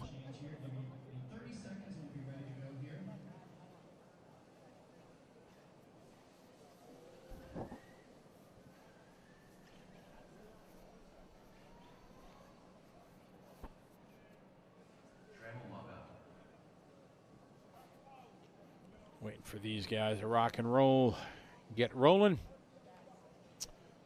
Mate's checking in from Germany. How are you? David, yeah, no, a long ways away for that. I don't think they'll deliver 5-6 hours away. Papa Bear, welcome to the party. Jeff Sobetsky, how are you? Maron Gower cheering on Spencer Rivkin on his run.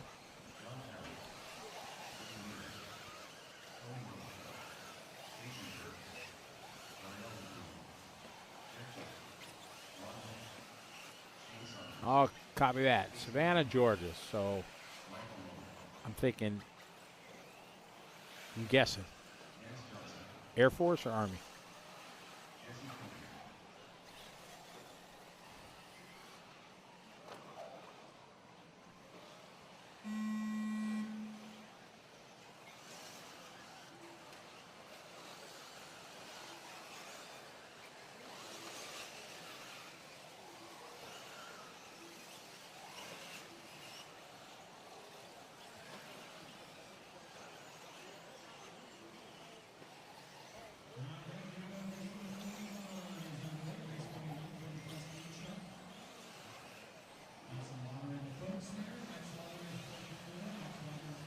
All right, we got a race 41 on the track.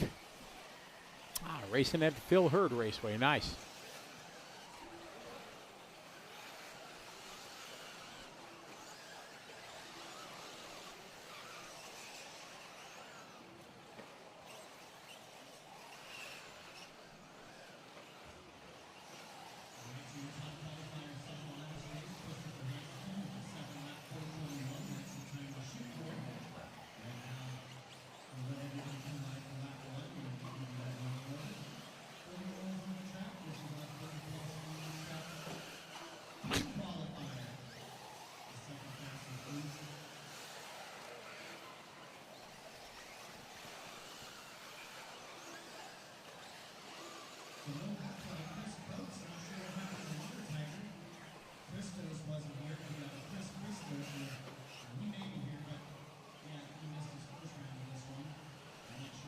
All right, Towers leading away 35-9. The one and only Casey Peck.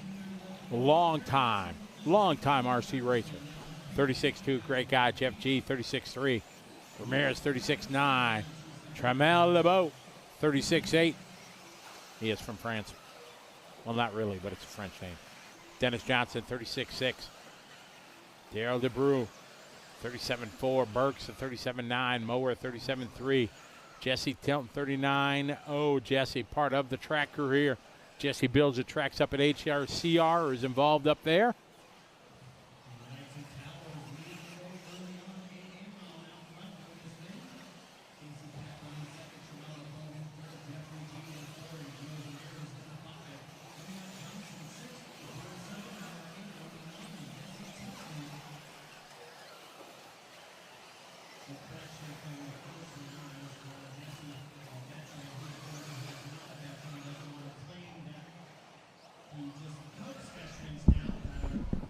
I got Towers leading the way, followed by Tramel LeBeau, followed by Casey Peck. 37-9 that time for Casey.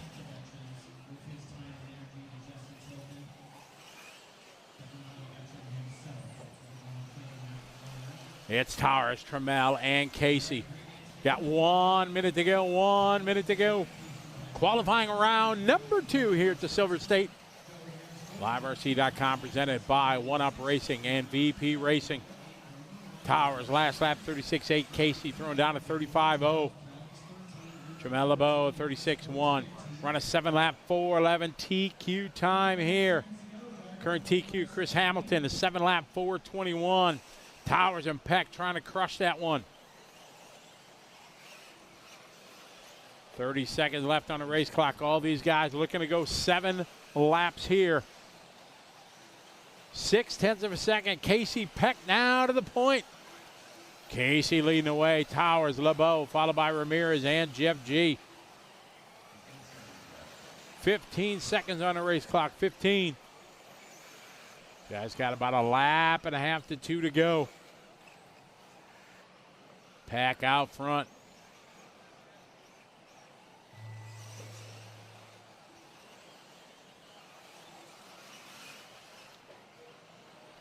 Following Casey Peck here. He's going to get that 7-lap, 4:10 right now, looking for. See how this final lap is. Casey, a little whip there over that triple section. Coming up to step up left-hander. Great run going on for Casey. It's our 40-plus E-Truck, Heat 2 of 3. The B-Sort, a little bit of traffic now in his future. On the final lap, you got to take it nice and patient here in the whoops. And he does. Accelerates out. Ripping and ripping down the straightaway. That is going to do it. Casey Peck setting new quick time here. 7 laps in a 4:10. As our B sort comes to a close, we got the A group. Race 42 coming up next.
All right, getting ready here for race number 42. Our top heat here, 40-plus E truck.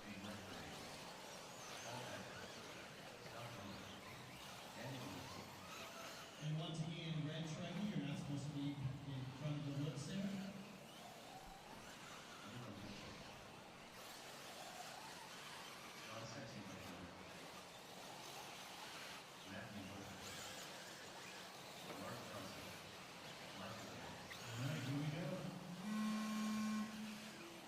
The Marshal for Hire guy. I didn't get a chance to see how many people he's got signed up. He had a legal pad that was the front page was completely full. He gets $5 a qualifier and $1 a minute for the main. So if you're in a 20-minute main, it's $20. So it's that's a cool deal. I hope he makes lots of money. Nothing wrong with doing that. Being an entrepreneur. Rick A saying, hey, shout out from FMRC Raceways in Fargo, North Dakota. I've yet to be to the Dakotas, but that's gonna change here in the next few years. Want to do some traveling around America. Chicky Chickarillo going to 34.8. Adam Curry, 35.1. Brian Eater, 35.4. Sontag, 35.5. Woolfolk, 35.5. Lars Johnson, 35.5. Mike Pateo, 35.3. Qualifying round number 2 here, E-Truck.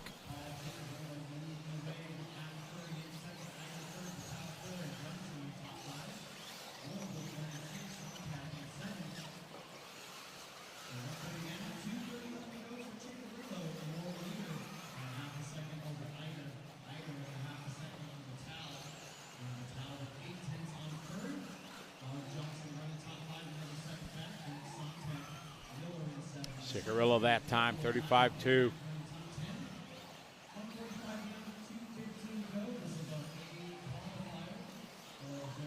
Chicky looking good. 7-lap 4:05, solid run. Casey laid down a 4:10. Got 3 guys in front of that time from Casey. So a solid run from Casey out of the B group, but Chicky, he wants his name on the top of the board.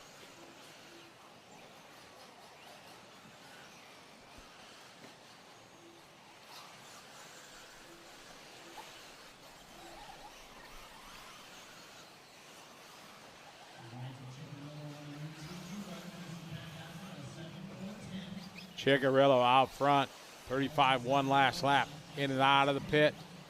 Nice line there, out of the rhythm section. Across the start-finish line goes Paul. Paul with a 35.4, maintains a 7:4:06 TQ time.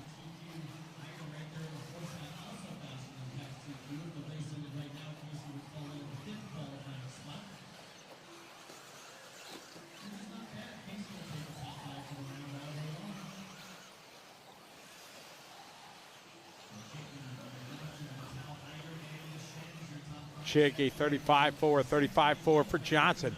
Lars Johnson from Colorado up to the 3. Mike Mateo from Texas up to the 3 spot, 36.0. Chickarillo, 34.6 out front.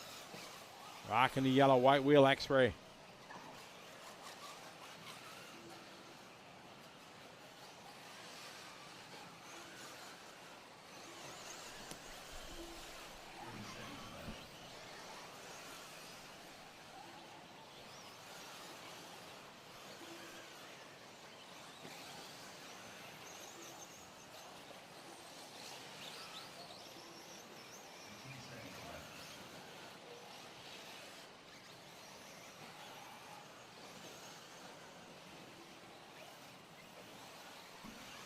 Chicky still out front, still on the TQ time. Patel, Eider, Deschenes, Johnson.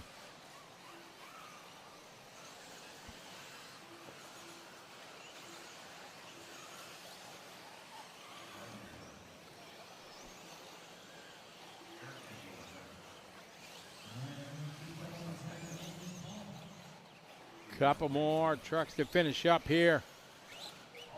We got Chickarillo across the line, 34.9, puts him in 7-lap 4:05. That is a very good run.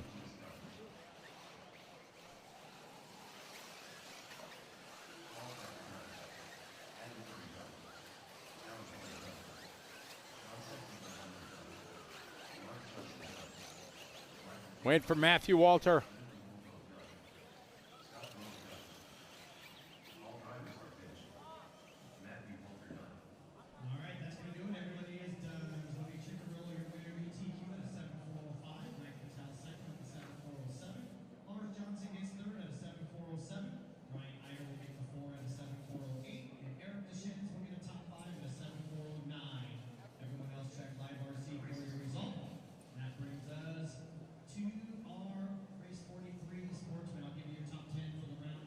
So race number 42 coming to a close. We got 43 coming up. All right, top 10 for the round. Chickarella making that TQ. Batal second. Lars Johnson third. Eider fourth. Deschamps five. Septier gets a 6 for the round. Casey Peck. All right, Sportsman Electric Truck. We got 4 heats for these guys.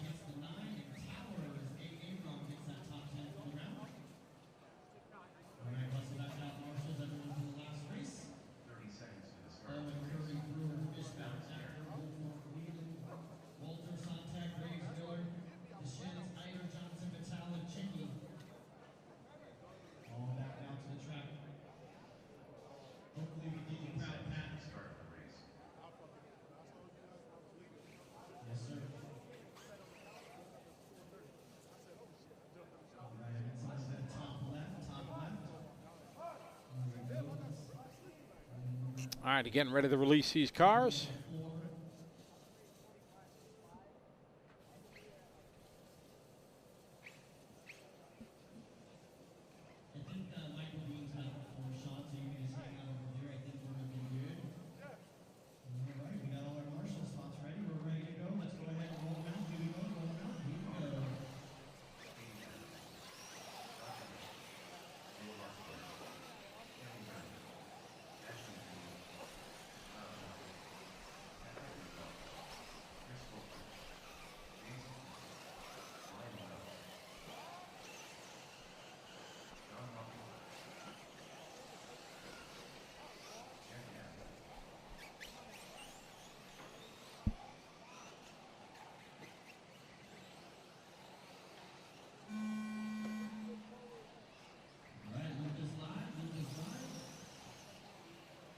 All right, we're off and rolling.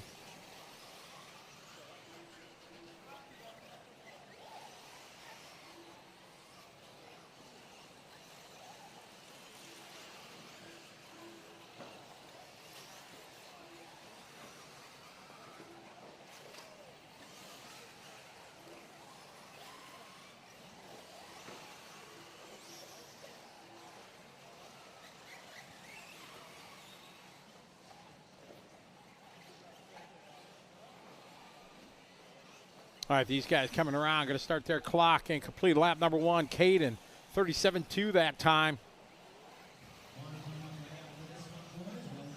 And Robert, 39.7. Alex, 40.1. Ben Hartson, 38.6. Robert, 39.7.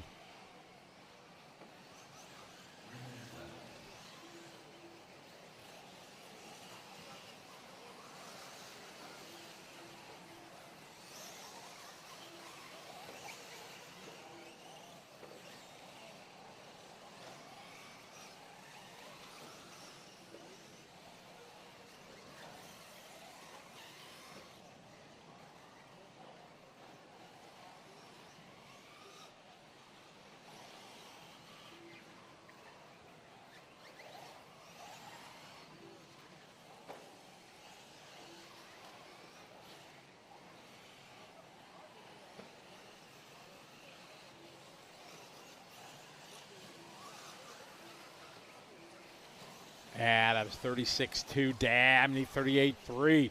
Early, 40.0. Here's hot lap right there for Chris Corpron, 39.1.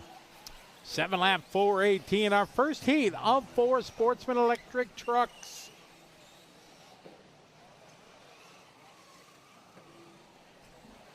Minute 50 on the race clock, guys. Just past the halfway mark. Adams, Early, Horsthorn, your top 3. Sports Electric.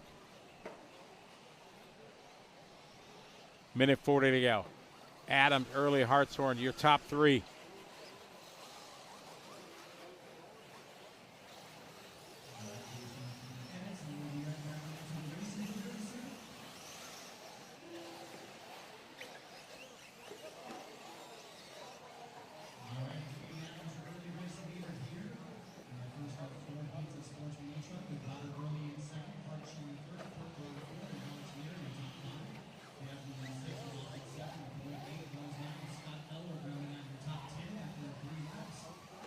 Adams last lap 37.2, been pretty consistent with these.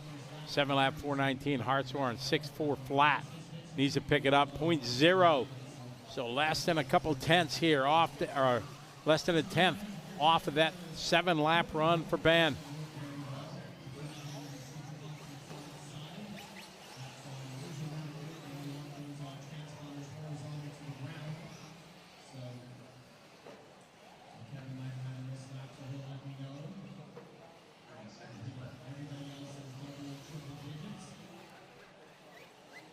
Your leader, Adam Hartshorn, early.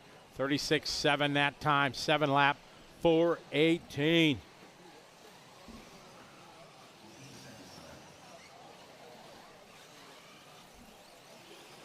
$36.5 that time for Adams.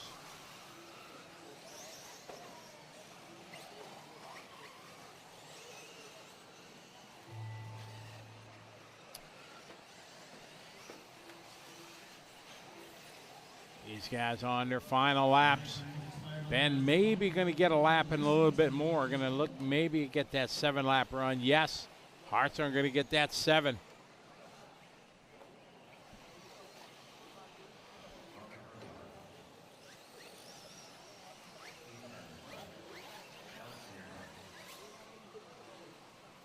Caden Adams goes 7 lap 4:18, can set the pace, and that's a solid run for Sportsman.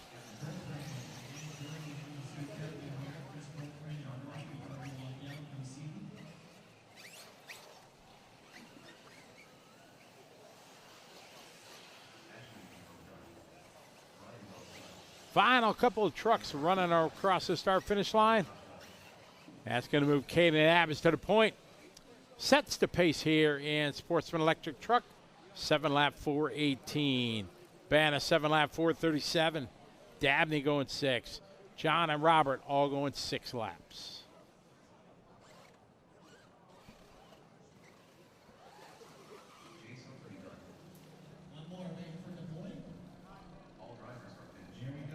All right, getting ready to race for race 44.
All right, getting set for heat number 204. Some more shout outs to everybody that's watching online. What's up, Sherman and Sherman? Hope you're doing well. Rimfire, welcome to the party. Todd Harrington, Thomas Sherman. Nicole Lee. Hi, Nicole. How are you?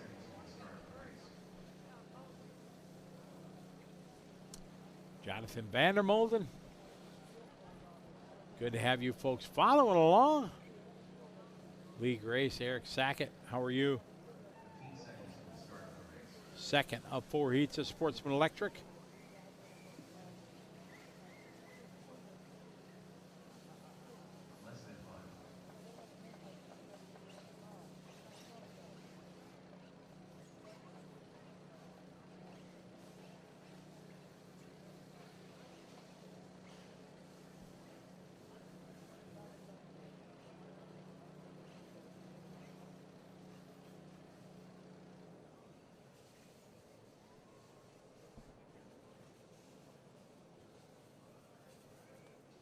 All right, getting ready to kick this one off. About ready to enter the warm-ups.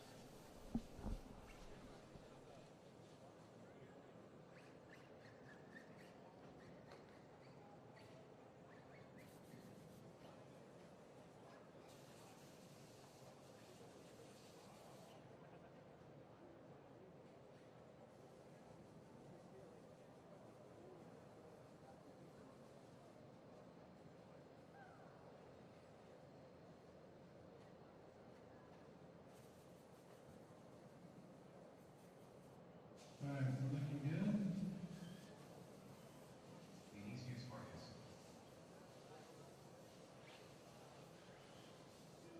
Is that a 1 minute or is that a we're good? Those are thumbs. Love it. All right, guys, let's go. Whatever you want.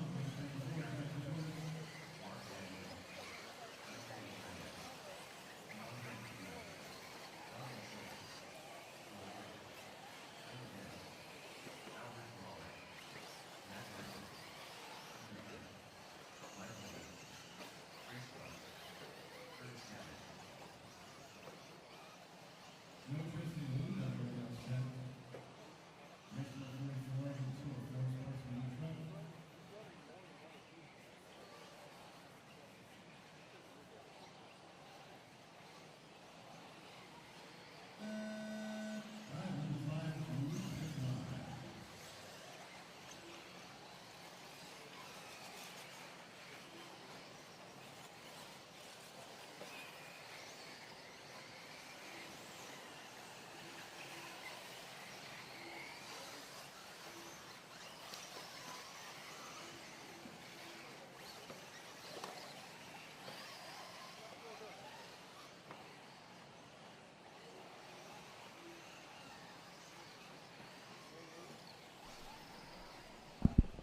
I got race number 44 here on the track.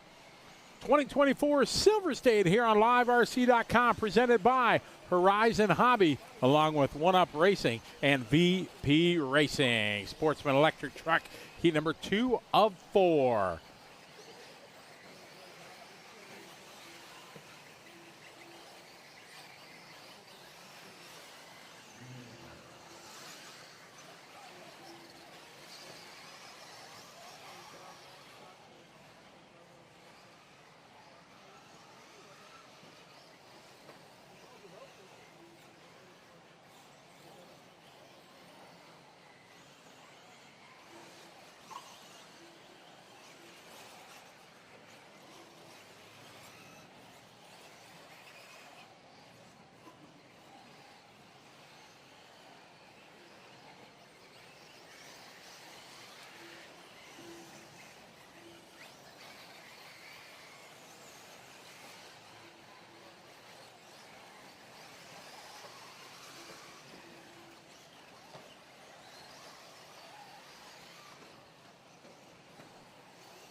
I got Mark Vander Norden leading the way, followed by Donald, followed by Vargas, Wells, Trevino, Yemedes, Palele.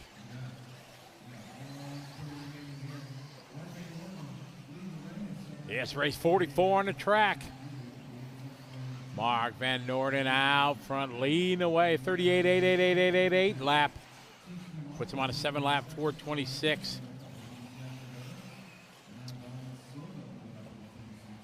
About 8 seconds off of that time from Caden Adams in the previous heat, who had a pretty good run.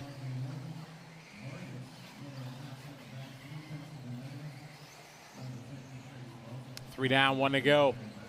Sportsman, electric truck. Sportsman, intermediate, and then pro.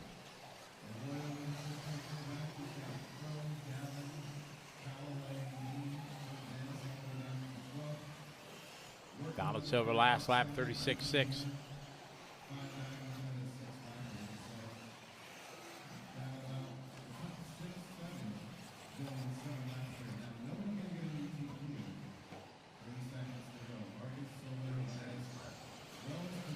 Vargas, Silva, Jimenez. Now Trevino goes to the 3. Wells goes 4. Van Norden goes 5. Jimenez down to the 6. Arroyo, Crow, Gavin, Palele, your top 10.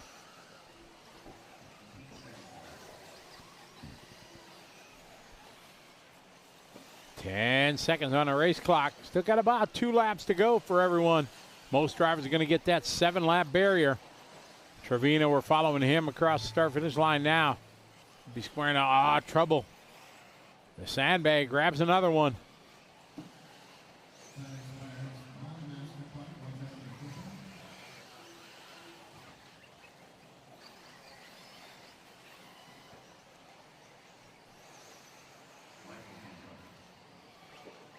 Silva out front last time by Trevino and Vargas right behind him.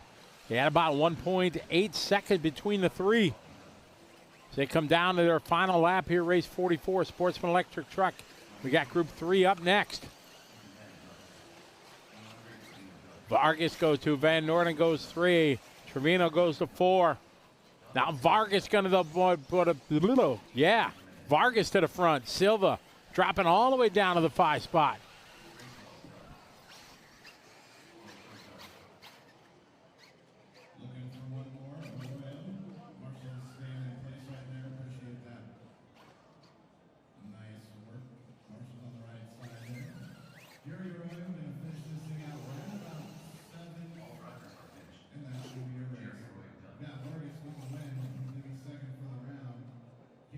All right, Jimenez, or Vargas rather, going to take this one. Jimenez goes 2.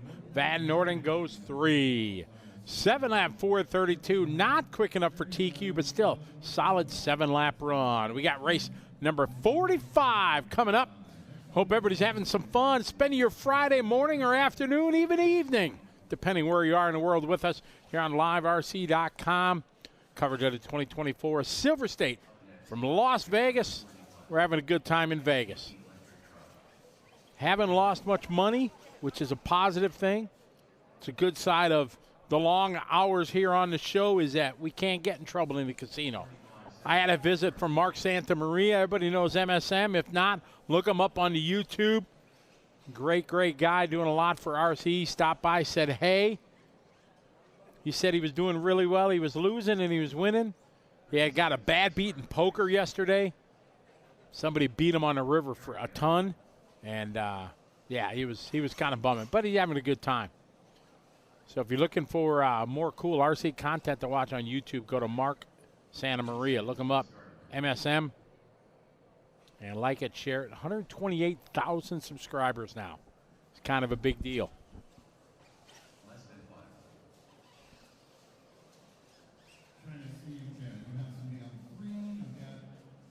All right, this is our third heat here, Sportsman Electric Truck.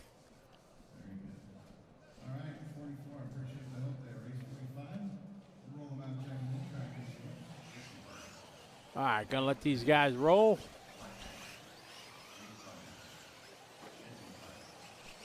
Got to freshen up.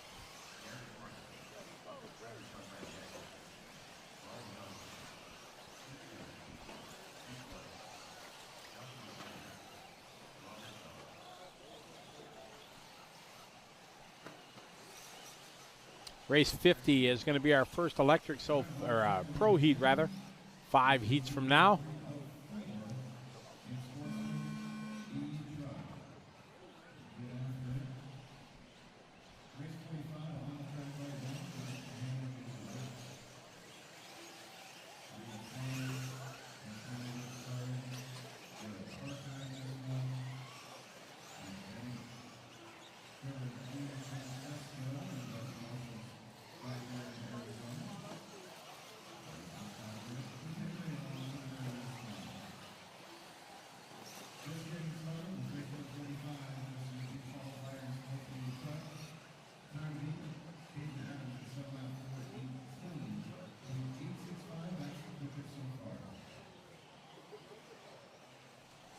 All right, here we go. Sportsman Electric Truck at race 45. Jason Burks coming across 38.1. Garrett Parker 36.7. Reed Saunders 39.9. Jason Kime 40.7.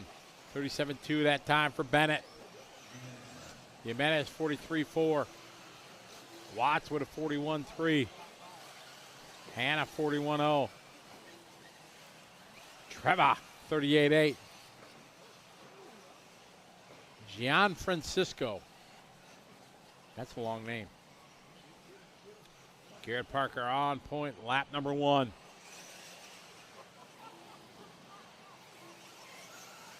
Yeah, I agree, BJ. I was just going to say something. The chat room has just went silent. Nothing. Crickets. And we're like, no, it's electric. Schmeh.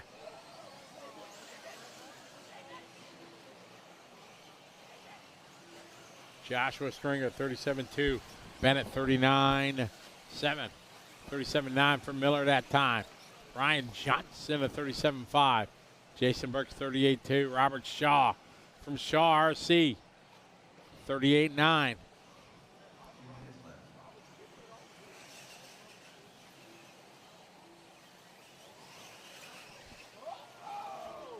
Two minutes down, 2 to go.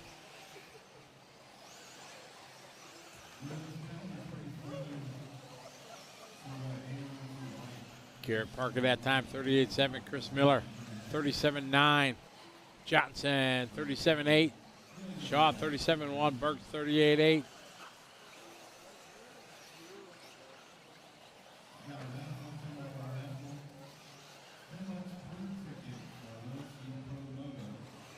Minute 20 to go, 120 left in this one.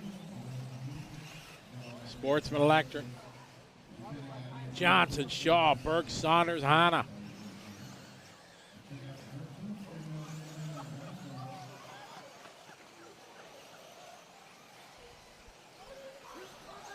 One minute, we got one to go, one to go, one to go.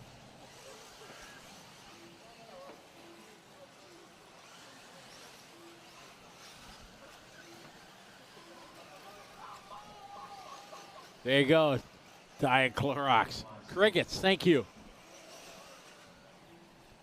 Shaw, Burks, Miller, Saunders, Hanna, your top 5. Sportsman Electric Truck. Robert Shaw to the point from Shaw RC.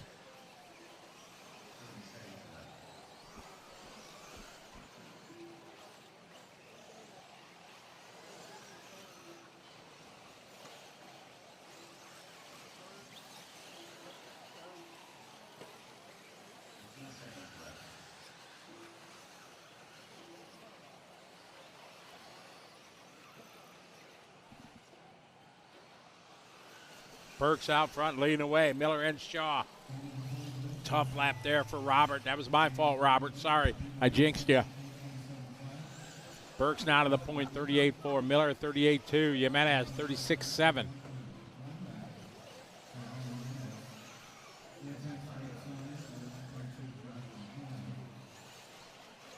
Duke Watts that time, 37.7. 37.9 for Shaw. Saunders, 37.1. Jimenez, 36.7. That's hot lap of the race right there, 36.7 for Adam Jimenez.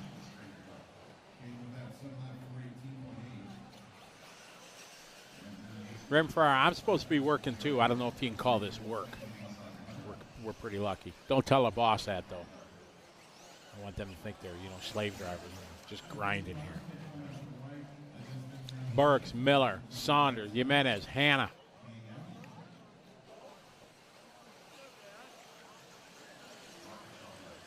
As race 45 coming to a close.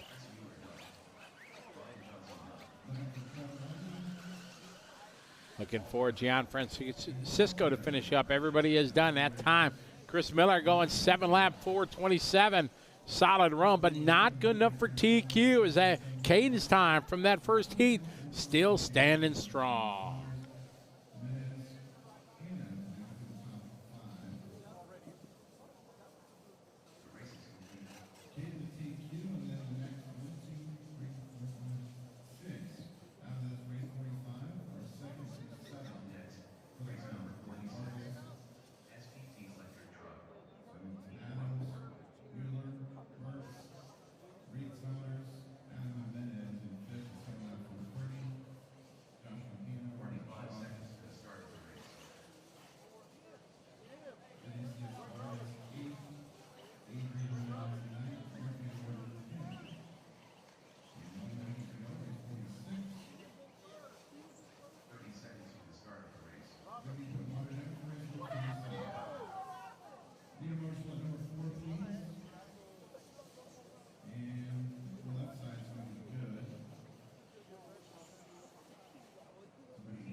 Oh, sorry about that. Go to the frame. I hope we didn't get you in trouble. Hope we didn't get too loud.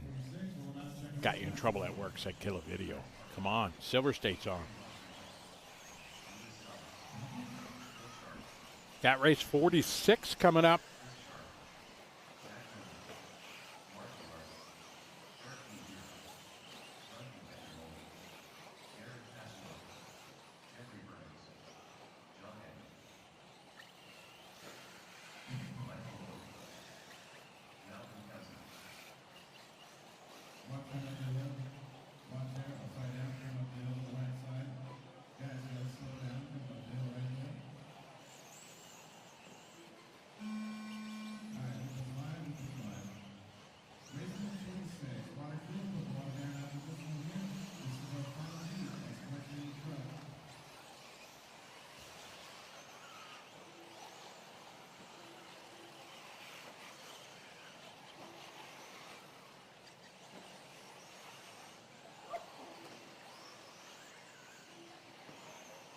Here we go, guys. 46 off and rolling. Top heat.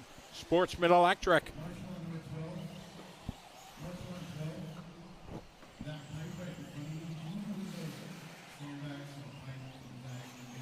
See who's going to set the pace here on lap number 1. Trying to beat still Caden's time from earlier, 4:18.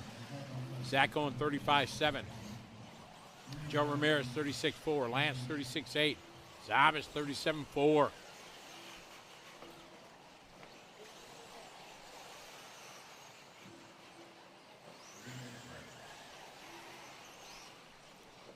Zach Gilmore. Everybody completing lap number 1, coming across the line. See if anybody else going to jump on top. Yeah, Garrett Passmore does. He goes faster. Adrian Rodriguez says, I want the top spot. 35.4 for him.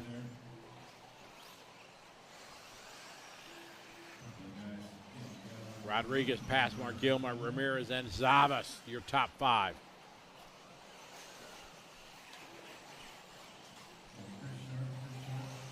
Rodriguez leading the way.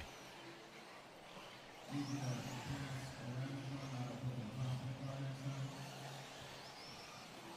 these guys getting together there.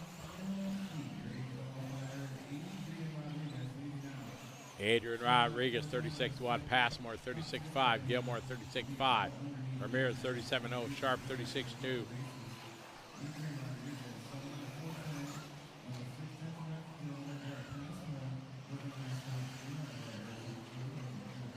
Halfway there, guys. We got 2 down, 2 to go.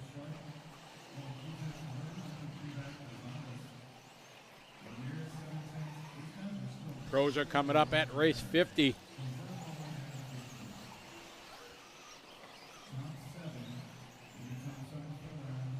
So we got 3 heats of intermediate truck coming up next. Then to our pros.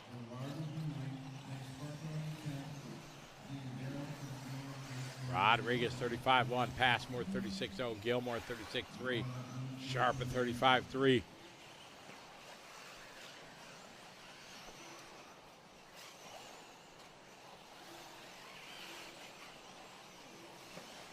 Seven lap 409 for Rodriguez.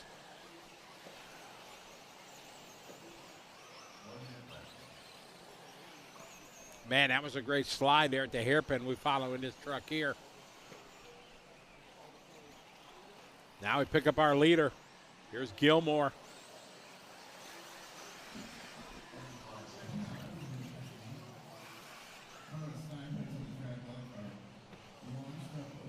Gilmore, Rodriguez, Townsend, Passmore, and Sharp. Chris Sharp moving up. Oh, I say that. He drops down to the 9. Gerard, 37.0, moves to the 5 spot. Zach Gilmore on point, leading the way. Rodriguez, Passmore, Townsend, Gerard.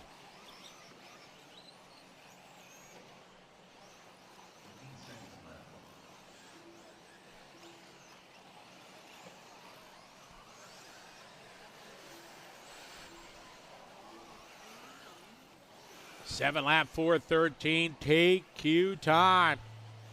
So Caden's time has been holding since the first heat. It's the A sort finally challenging it.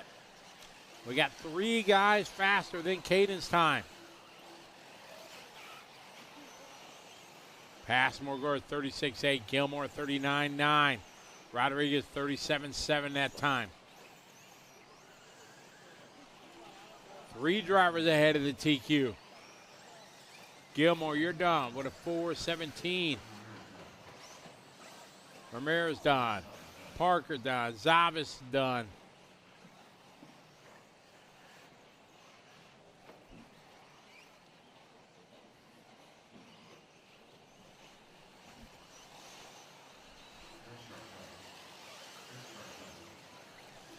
This one coming to a close. Couple more trucks to finish up. Zach Gilmore going to go 7.4, 17.3 to a 0.4. Close goes battle. Gilmore going to take TQ here. Round number 2. Passmore going to go 2.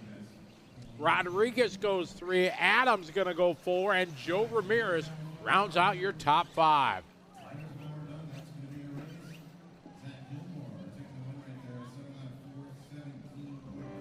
Big Teddy Bear says Ryan is Daze. All right, I'll try to remember that. And hearing that music, you know what time it is. Schedule time. Friday, we're running trucks and buggies today, electric and nitro. And tomorrow we got nitro truck and e-buggy mains. Sunday we got electric truck and nitro buggy mains. And the next question you're asking, what time are the pro mains going to be? Well, we have that info for you. And here it is in 3, 2, 1. Well, bam, right there. Pro A main schedule. Schedule like I'm in, from the UK. We got Pro E-Buggy going to be up at noontime. Pro Nitro Truck A at 3 p.m. These are all Vegas times. Sunday. We got Pro E-Truck at noon and Pro Nitro Buggy going to be up at 3 o'clock. That's give or take 10 minutes, depending how the flow is scheduling, water schedule, all that. So there is the information for you. So you can set your clock, set your calendar, set your sundials, whatever you're using. Set it for noon and 3 o'clock. Vegas time to watch the pros, some of the best in the world. Go head-to-head, wheel-to-wheel, toe-to-toe. And some exciting finals tomorrow and Sunday.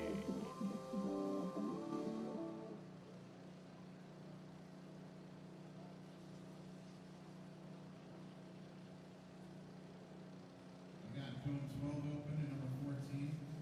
So 12 and 14 on the left side.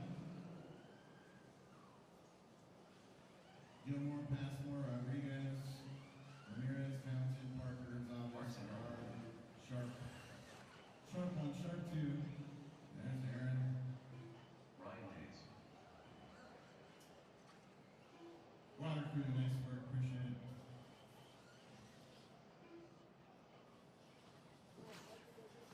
Ryan Wire. Yeah, we're good. Looks like we're good. Thank you. Race 47, go ahead and roll around for a minute, back in gear.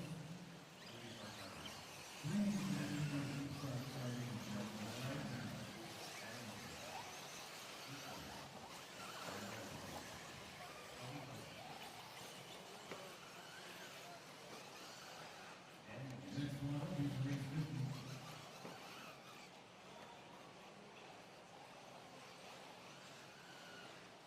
No check from Trevino, Chase Angel, Rollins, or Chase Angel. he said Rollins.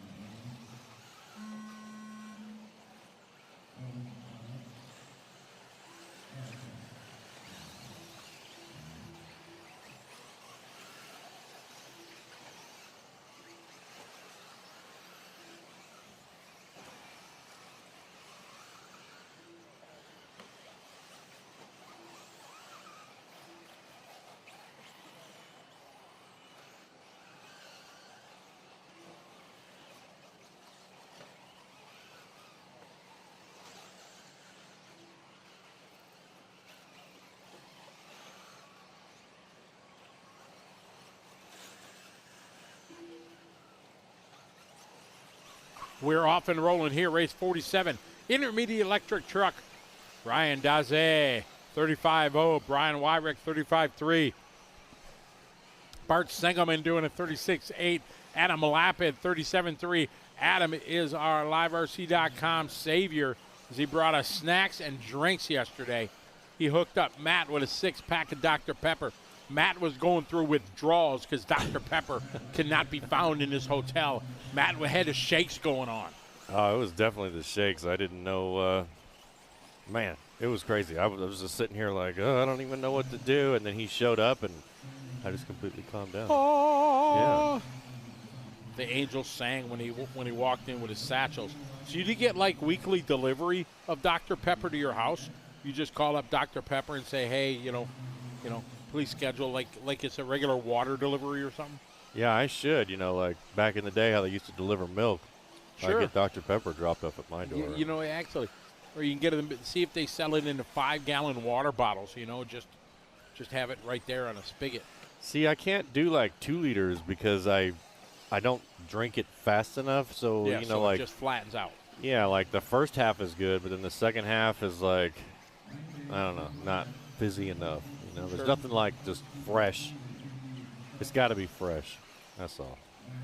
Ryan Daze, your leader, 34.0 lap, 7-lap 402. These are fast. Intermediate electric truck. Wyrick 36.3. Antel 37.4.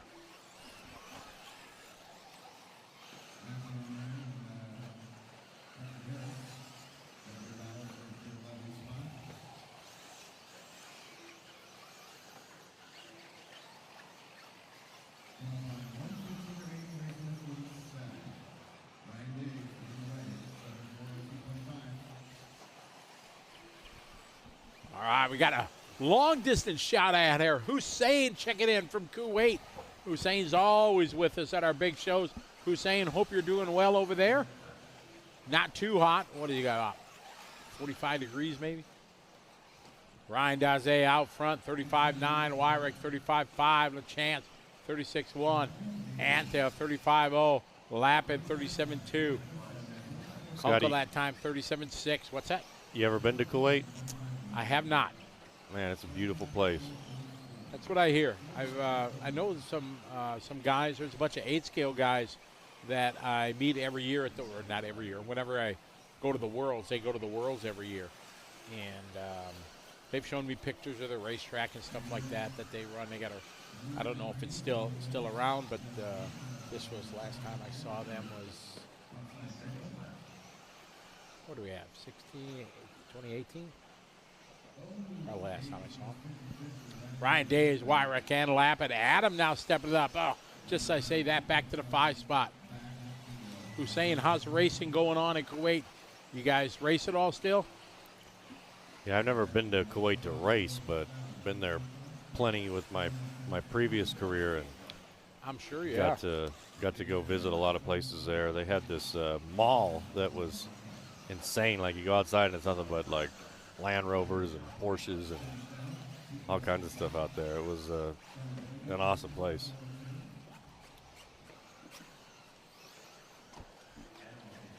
Daze bringing home a 7.404. Going to set the pace here in E-Truck. Yeah, 404. Jason Lee, what's up? Cade checking in for Pahrump. About 45 minutes outside of Vegas here. Yeah, the Dr. Pepper truck and the Schwan, man. Oh, yeah, Schwan. We skipped the Schwan, though, just Dr. Pepper. My wife does make like she does the pickup stuff, online. Mm-hmm. And every order there's a Dr. Pepper. Me and my kids drink it. Yeah, Dubai is another cool place, for sure. All right, Daze setting the pace here. Wyrick, Lappin. Jason Lee, hope you're doing well. Yeah, Jason, here's your afternoon salute from Las Vegas, Nevada. Thanks He's for tuning fellow in. cheesehead from back home, trackside. Jason Lee? Uh-huh. Man, you guys I was are taking over. hoping to be home and race on Tuesday night, Jason, but I don't know if that's going to happen. You guys are taking over. Yeah, before you tuned in, Jason, it was like all kinds of trackside people. So check that off your bingo card. Yeah. I'm sure that it's on there. Uh-oh, I'm in trouble. Coming into heat 2 here of intermediate nitro truck, or excuse me, intermediate electric truck, electric truck. Buddy Christian, what's up? Been watching you race all weekend. Doing really well out there. Congratulations on your success here at Silver State. Martinez says Truggy is the man's class. I don't know. Pretty sure Buggy is. I like truck.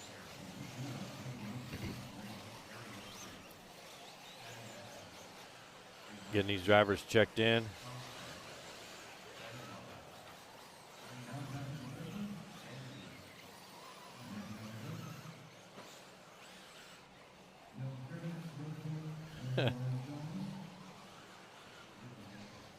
I like Truggy. Truggy's my favorite. I got an E-Truggy at home. Just gave it to my nephew to go through for me and, you know, do all the diffs and shocks, and so I can take it off some sweet jumps.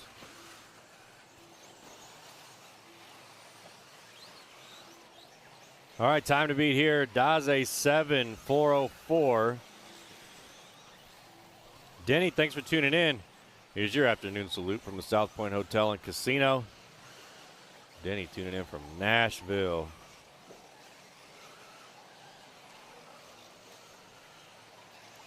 Speaking of Nashville, we had, I think, Carrie Underwood do our national anthem here earlier today. She obviously wasn't here in the building, but close enough. I felt like she was here. Devin got it. Shocks, pegs. Take it off some sweet jumps. Heat 2 of 3. 1 minute into this. Heath out front 7:404.12. Looking for a 7:404.18.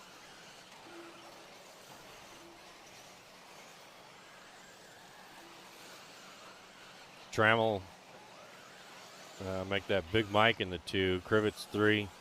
Daniel Lewis 4. Trammell 5. They're changing up too much at the top. Minute 40 in, 2:20 to go. Heath Evans, though, out front, 7:404.1. Long lap here, though, for Heath. So Krivitz going to take over that top spot, 7:405. Scotty got a chance earlier to catch up with Andy Krivitz out in the pits. Had some cool things to talk about. 7:405.7 is his pace. 7:411 for Justin. Daniel Lewis 3, Tony 4, Trammell 5. They got Joey 6, Barry 7, Justin 8, Thomas Tran 9. Minute and a half left to go here in intermediate electric truck.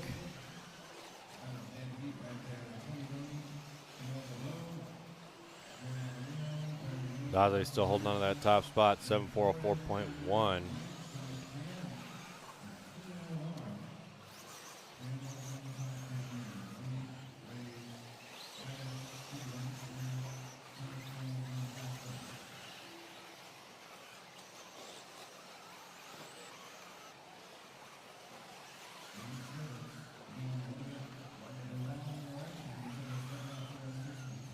Less than a minute.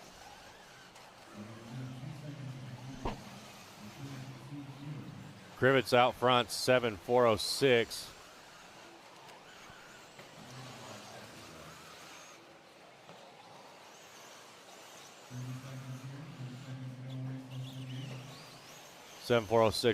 .2. About 2 seconds off of the pace from Daze. Heath Evans in the 2, Joey in the 3, Trammell 4, Barry Rowe 5, Justin 6, Big Mike, I'll make that Leland 7, Big Mike 8, Towers 9, Daniel 10, Roxbury 11, Thomas Jones 12, James Titus 13, Thomas Tran 14, Tony Roney 15, and Payton 16. 10 seconds.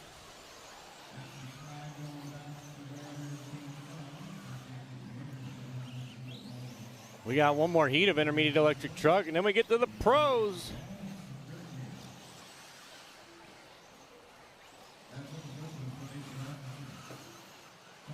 And that's the race here. They're going to race to the finish line.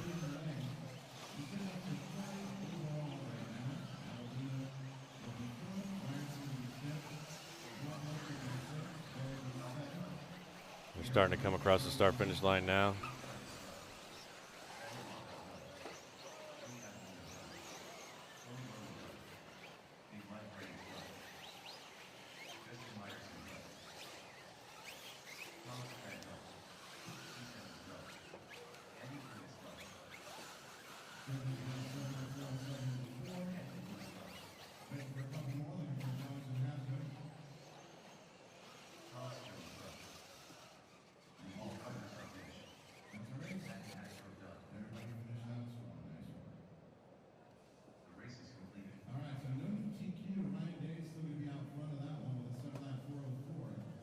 So good run there from Andy Krivitz.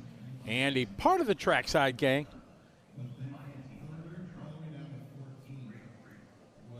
I got race number 49 coming up, heat 3. We got Danimal, your top seed in this one.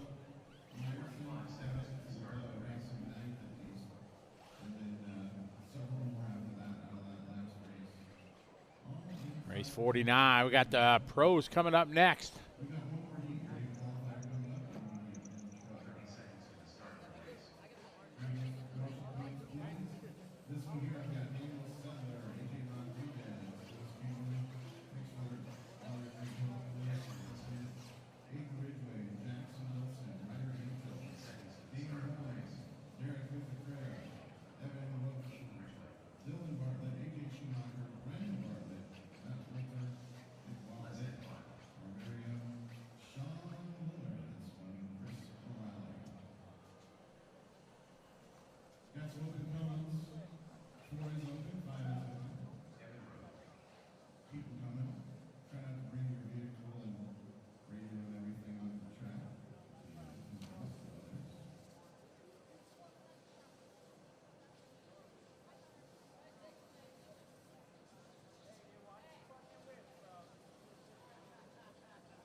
All right, we're off and rolling here. Race number 49.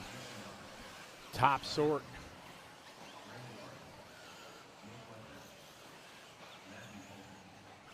Top sort here of our electric intermediate truck. We got pros on deck. Russ Jones, thanks for tuning in. Here's your afternoon salute from Las Vegas.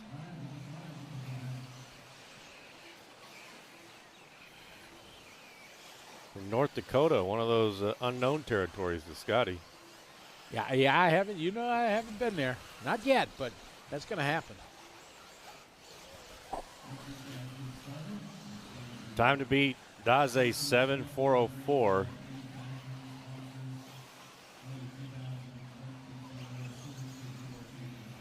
All right, so he's going to have hot lap here on lap number 1.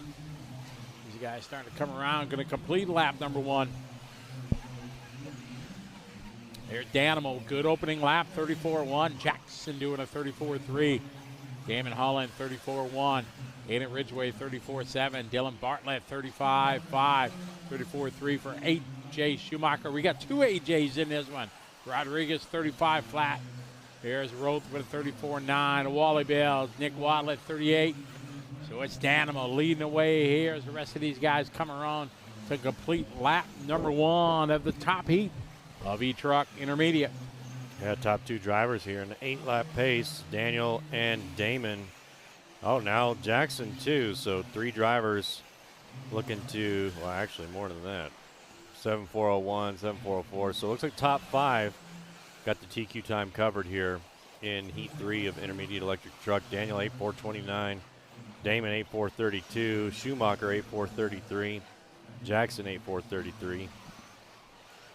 Bunch of fast drivers here in the intermediate. We got pros coming up next, Scotty. That's right, the big dogs coming up next. Pro E-Truck coming up.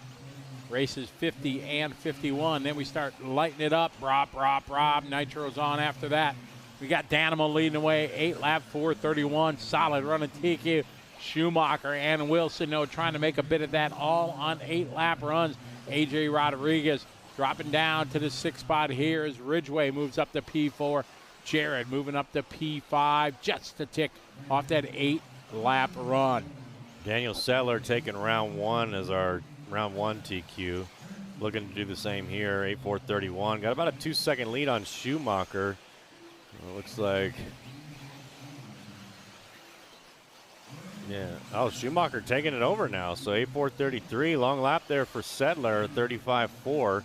Drops him down to a 7.4 flat.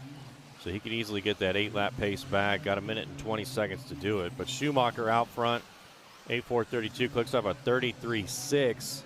That was his hot lap of the race on that last lap. So able to put him up in that number 1 spot.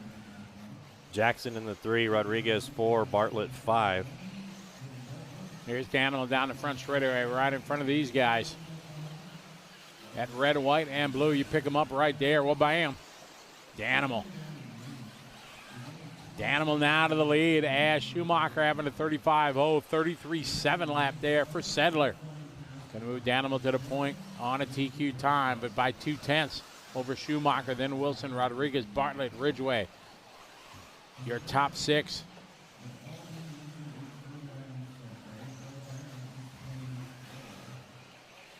Correa that time by 35.1. Roth with a 36.5. Bartlett 34.8. Danimal leading away. Yeah, let's see what Schumacher does here. 33.9. Okay, so a 1/10 of a second back now from Settler is Schumacher with 15 seconds to go. They're both going to get this lap and one more. So Schumacher got to try to find about a 1/10 of a second if he wants to pull ahead of Daniel. And that's a race, so they're going to do this one. Oh, got a... Oh, no, Marshall going down. Oh, my. Marshall taking one. I don't know who that was that got caught up in that. It didn't look like Daniel did. Schumacher did not. Marshall's not hurt, so that's the good side. Schumacher 34.4 flat to Daniel's 34.41. So Schumacher just a little bit faster on that last lap. Still not able to get above Settler. See what Daniels got this time by. Last lap 33.4. Settler is done with a 33.1. Following Schumacher here. Going to need a hero lap to make it happen. Yeah, Schumacher coming to the line, 33.9, not quick enough. So Daniel Settler going to lock down the TQ, taking 2 TQs. Good run there for Danimal. Yeah, so Settler going to be our electric truck intermediate top qualifier here at the 2024 Silver State. That's a pretty big accomplishment. Oh, yeah. All right, we got to had a chance to have a chat with David Ronefalk. We're going to throw it down to Scotty. We're down here in the X-ray pits with world champion David Ronefalk. David, this is becoming a regular now. We say DNC, PNB, and now here in Vegas, you're enjoying coming to these American races? Yeah, for sure. I mean, I think, so far I've been doing pretty well, I would say. This one is the first time for me going indoor at Silver State. I've only been to the outdoor Silver State before. So it was a cool experience to get to this place. I really enjoy it. It's a nice, place to be at with the facility, and the hotel is so close, the track and everything. Plenty of people here, so it's very cool to see all these kind of big races here. Here, like so far yesterday, it wasn't going really well. Struggled a little bit with tire choice there in some of the runs. Still trying to dial in the setup of the car as well. Had a couple of driver errors too, so.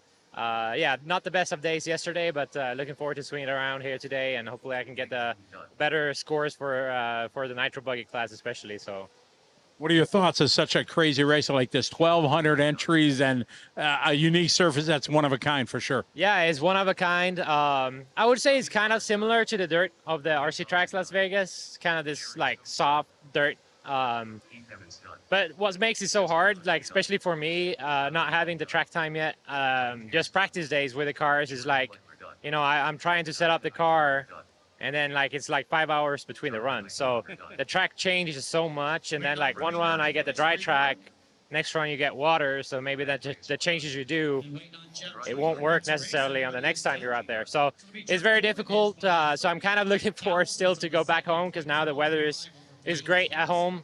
I have plenty of blown out tracks in Sweden. So looking forward to do some testing, and I'm still new to the pillowable style, and it's like, you know, the guys here, they are doing things that I'm not used to do with the setup. So just need to go back to the track and learn everything again with these cars. But practice went good. Was 6th in e-buggy and 5th in nitro. And nitro especially was on a really rough track. I felt good. I had a water track, still 5th. So, you know, I'm kind of excited to go out there today, and hopefully, like I said, I can swing it around from yesterday's kind of poor results there in e-buggy and nitro truck. In a world of a pro racer like you, it's always racing. From here, you're going to practice. Touring car, you're going up to where the rest of the X-Ray team is in California, prepare for the Worlds. Yeah, exactly. That's going to be a lot of fun. I have the stuff with me here, prepping the bodies and some stuff in the room, kind of waiting for the guys to finish the first 2 days so I know what kind of setup I should start with at least. So I haven't done the car yet, but I will do so probably tomorrow, whatever. But that's going to be exciting, you know, and it works out well. It's just 4-hour drive for us to go from here to there. Would I wish to have the race next week or even the week before this, so I could have hit both and you know, with one hit both, you know, whatever you say, birds with one stone or whatever you say. Yeah, but you know, it's gonna be a lot of fun, and we'll see how it goes. And hopefully, I'll be in at the Worlds in November there. Well, best of luck. Thanks for taking the time. Thank you. Thank you. David Ronefalk, one of the world champions that are here, having a good time, but doing a whole lot of racing. Off-road this weekend, touring car next weekend, living a life of rock star as a pro RC racer. Thanks, Scotty. Thanks, David Ronefalk, for taking a minute to talk to Scotty there. David Ronefalk, one of my favorites to watch race. I remember watching him a couple of years ago at DNC. Him and Tebow were going back and forth, and we had a little watch party going on, and I actually picked, I think it was Ronefalk, Tebow, and probably Mayfield as my top 3 to finish, and it came out exactly like that. So yeah, he's a really cool guy, very nice guy to talk to, and yeah. Oh, we got a replay? Is that we what got I a heard? replay. Oh, yeah, man. we got a surprise replay just thrown at us. Here we go. Oh, no. Marshall, slid, gets caught up. Another one coming at him, rolled out of the way just in time. Man, he caught that with his, well, anyway. That's going to leave a mark. Yeah, definitely going to leave a mark, like a skid mark. All right, Pro E truck coming up. Yeah, heat number 1. Adam, Adrian, Spencer, Caleb, Fee, Cole, Jermaine, Ivan, Joe, Brendan, Caden, Lee, Mr. Vigil, and Mr. Line. Our Pro E truck got 2 heats. Not everybody's running them. Scotty, did I hear you earlier say that we got specific times that we're running these mains tomorrow? You are correct, sir. 1 o'clock, or noon and 3 o'clock. Electric Pro main is going to be up at noon tomorrow and Sunday. And then Nitro mains will be up at 3 o'clock. Very cool. Yeah, noon and 3. So set your clock, set your alarm. It's going to be happening. All right, I'll set my alarm. Make sure that I'm tuning in.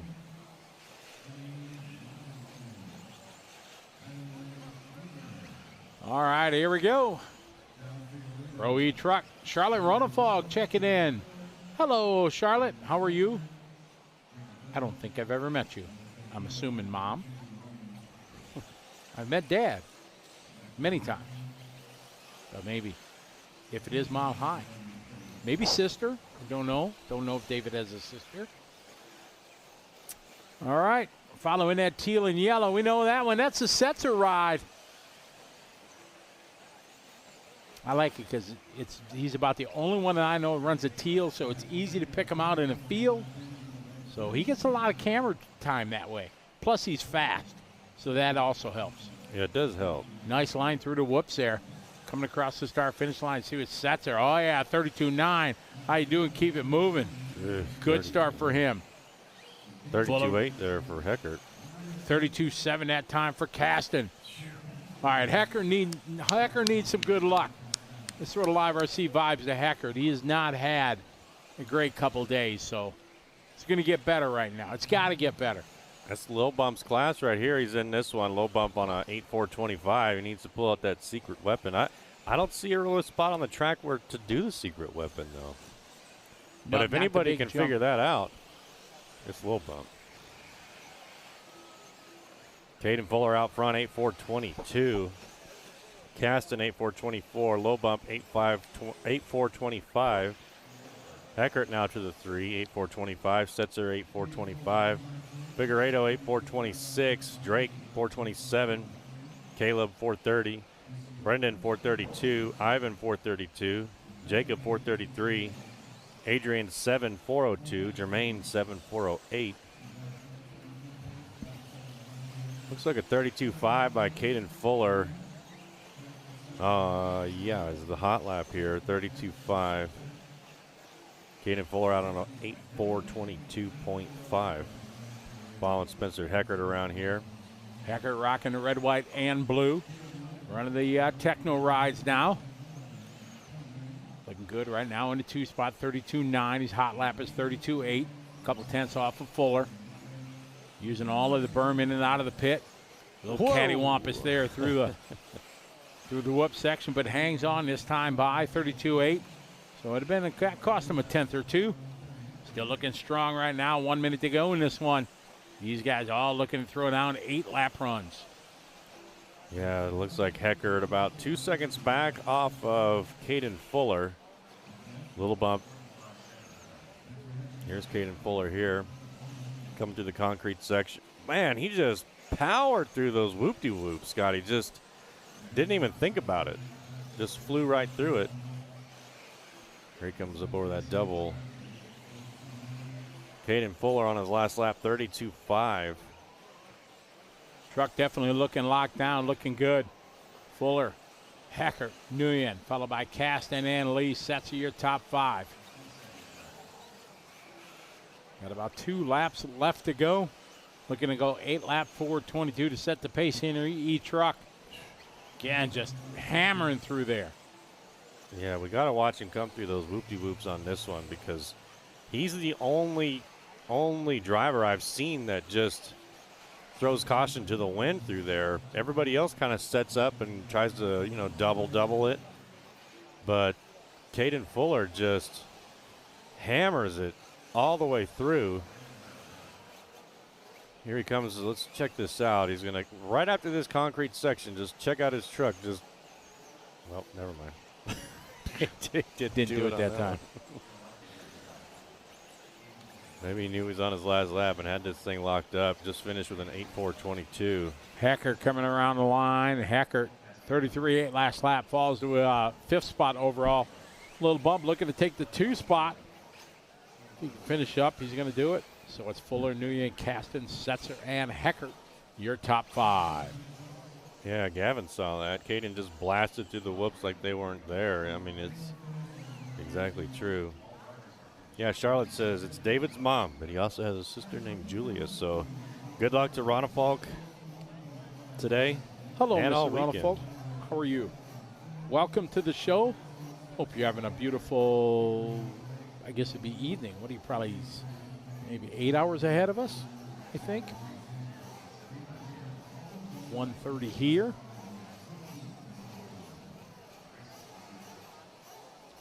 All right, getting hit ready for Heat 2. Mayfield took Heat number 1.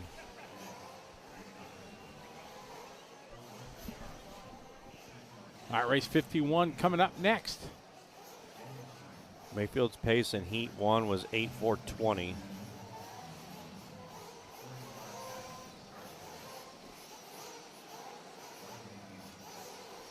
Gavin Facina cheering on Joey. Don't jinx them like that, Gavin. Fuel Nats at HRC. Yeah, I saw that. What's the next big event like this? That's what's going to be the Fuel Nats. I was just pulling out my calendar, trying to get the dates on that. And that is June 21 through 23 is that one. That begins be a good race. busy. That's a busy month for me there. You know what's cool about the Fuel Nats is there's only 2 classes, buggy or truck. That's it. That's it. I don't know. Yeah, they don't run a Masters there, do they? No, it's just buggy or truck. There's no sportsman, intermediate, or pro. It's just. They should have a Masters class, though. And you shouldn't be able to run both at the Nats. As an older guy that's been in the hobby now since 1988, I think they're definitely a place for a plus 50 class, because there's enough of us old guys that have been in a hobby for a long, long time, and it's part of our lives, and I think it's fitting to have a master class. Now, I'm not saying a multiple master class, just one, boom. You wouldn't even be able to race in it. Yeah, not yet, but yes, soon. It's on the horizon. Got it. Okay. Speaking of horizon, we want to thank them for sponsoring coverage here on liverc.com for the Silver State 2024 from Las Vegas. I like that. That was a great segue there. Pro E-Truck Heat 2 of 2.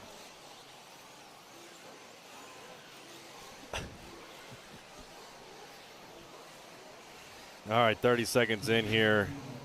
Looking to see if Mayfield can go back to back. I think this is Mayfield here coming down the front straight. It is 32.8 there for Mayfield. Puts him on an 8.422. If he can continue to not lock down 32.8s every lap.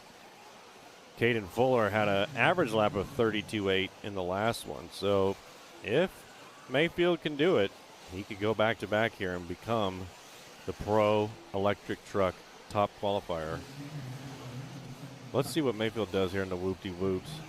Yeah, see, Mayfield, he definitely didn't just let it rip through there like Caden Fuller did. And as soon as I said it, he made me a liar of that. But you guys can go back and watch. Rivkin out to the number 1 spot. 8.419 for Rivkin. Cavallari in the 2, Lutz 3. Rivkin 32.5 that lap. Cavallari 32.5. Lutz at 32.7. Mayfield 32.7. Following Rivkin around here. Rivkin last lap 32.5 on an 8.420. Lutz behind him. Mayfield, Fuller, Cavallari, Wiggins, Van Dalen, Rose, Perronet, and Horn. Your top 10.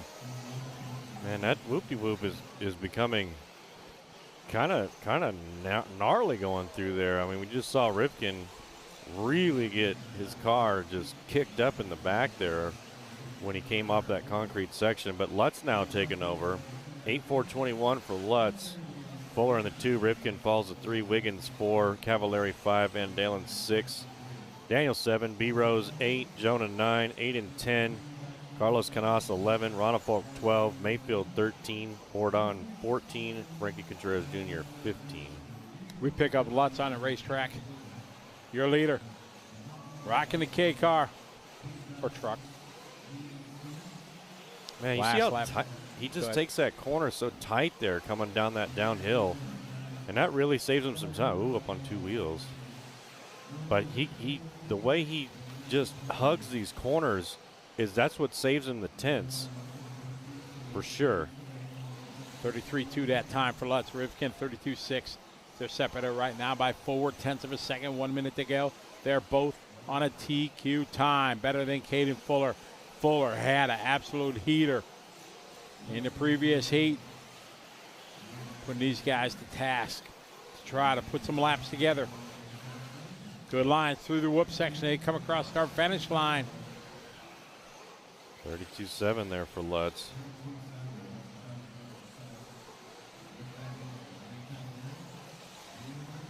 Pick up Cavallari. 32.8. Net red and yellow on yellow on yellow. Cavallari currently sitting second. About 1 second back from Lutz. Oh, Cavallari had a good line through the whoopty-whoops there. Cavallari 32.4, Lutz with a 32.7. Cavallari now about 0.6 back from Lutz. Ooh, Lutz getting a little sideways there on the 180 off the straight. Clears that triple with ease, keeping it tight. And Lutz looking really fast here. This race is over. They're going to race to the line. See how Lutz handles the concrete and whoop section. But watch how tight he takes that turn right there.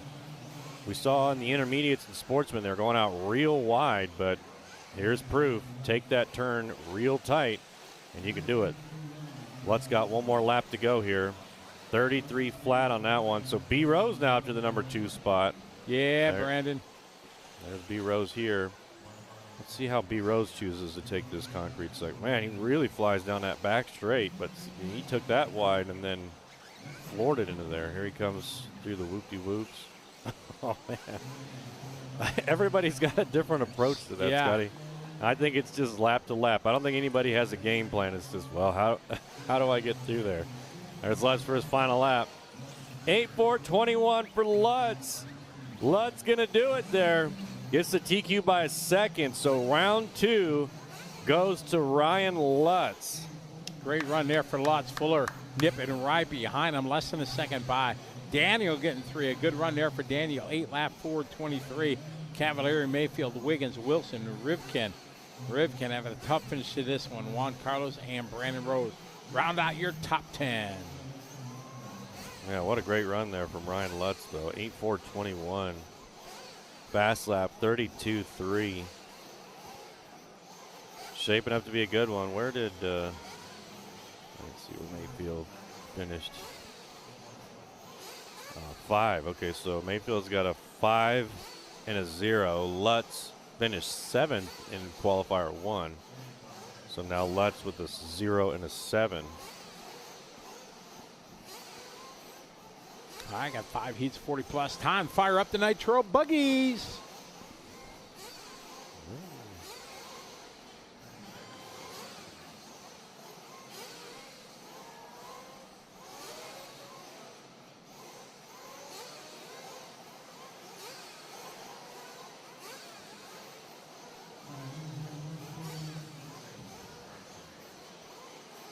Heat 1 of 5.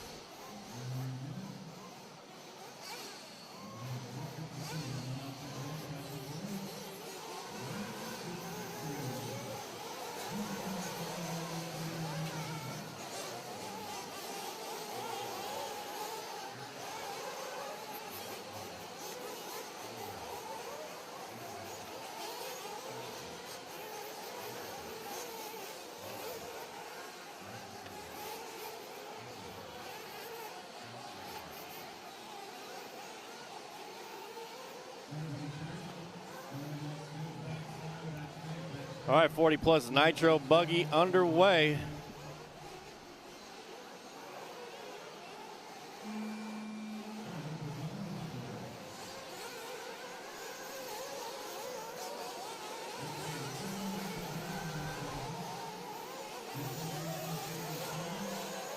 Yeah, you're right, BJ. He does very well in the truggy realm. I'm telling you, I like truggy. I like Ryan Lutz, so maybe that's why I like truggy so much.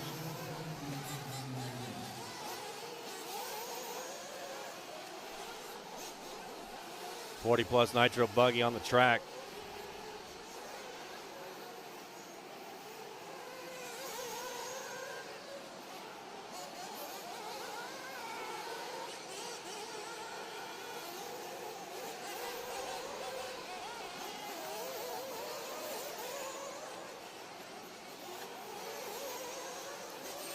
Coming up to the first minute down.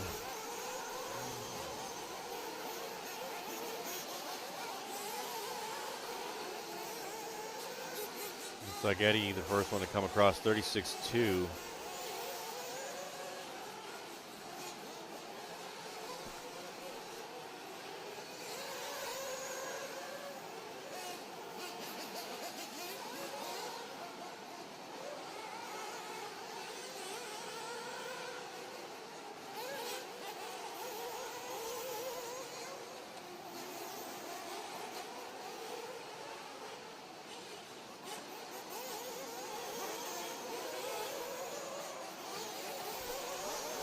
40 plus Nitro buggy, 2 minutes 15 seconds remain. Eddie out front, 7:4:17 is his pace. 37.2 was his last lap. Randy in the number 2, Derek 3, Coach 4, Travis 5, Casey 6, Steven 7, Rob Isaac in the 8, Jason 9, Michael 10, Elton 11, Gene 12, Ryan 13, Sean 14, David Becker 15. Yeah, B. Rose was doing really good on that last one.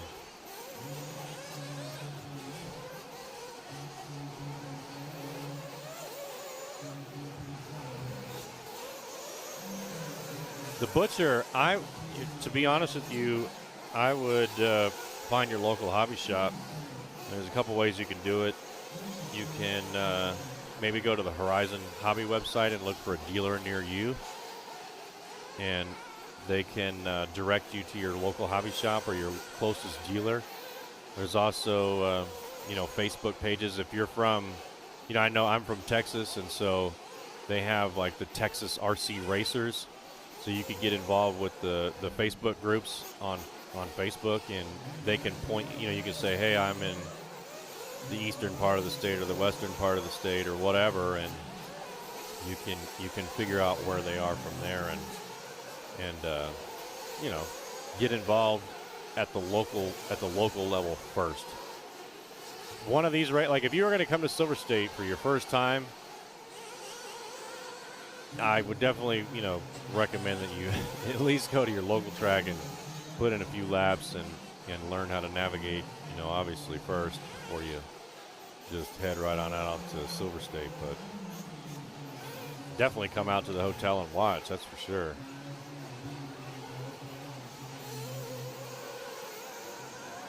Yeah, and like BJ said, a lot of tracks that have a track, they'll have a calendar posted, we race every Saturday or every Wednesday night or whatever they're going to do. But most of them will have the track open to where you can go and practice.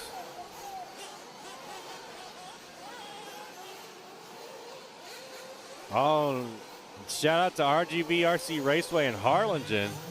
That's my good friend. He's always talking about going out to Harlingen and racing. His name's Elliot Martinez. He's a kind of a big deal in Texas when it comes to RC, and yeah, he always wants to go out there to the valley and race.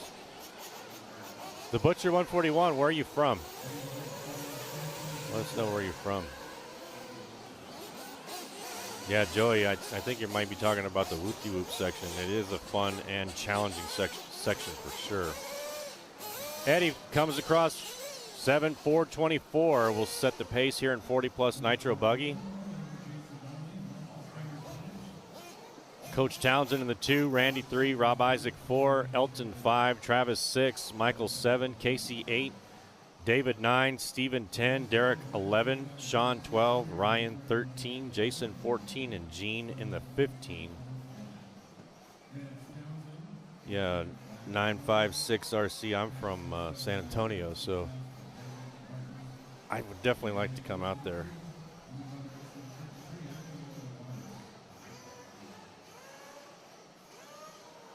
Yeah, Phil Hurd, they're in a park, right?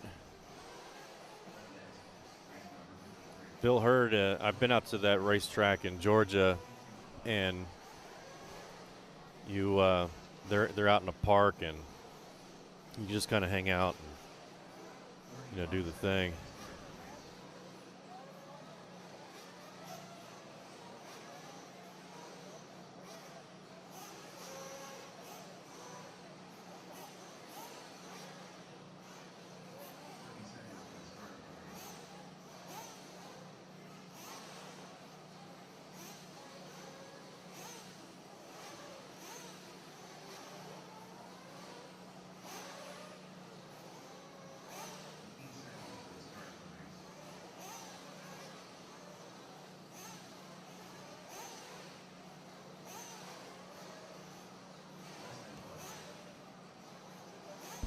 Yeah, so I've been out to the Phil Hurd.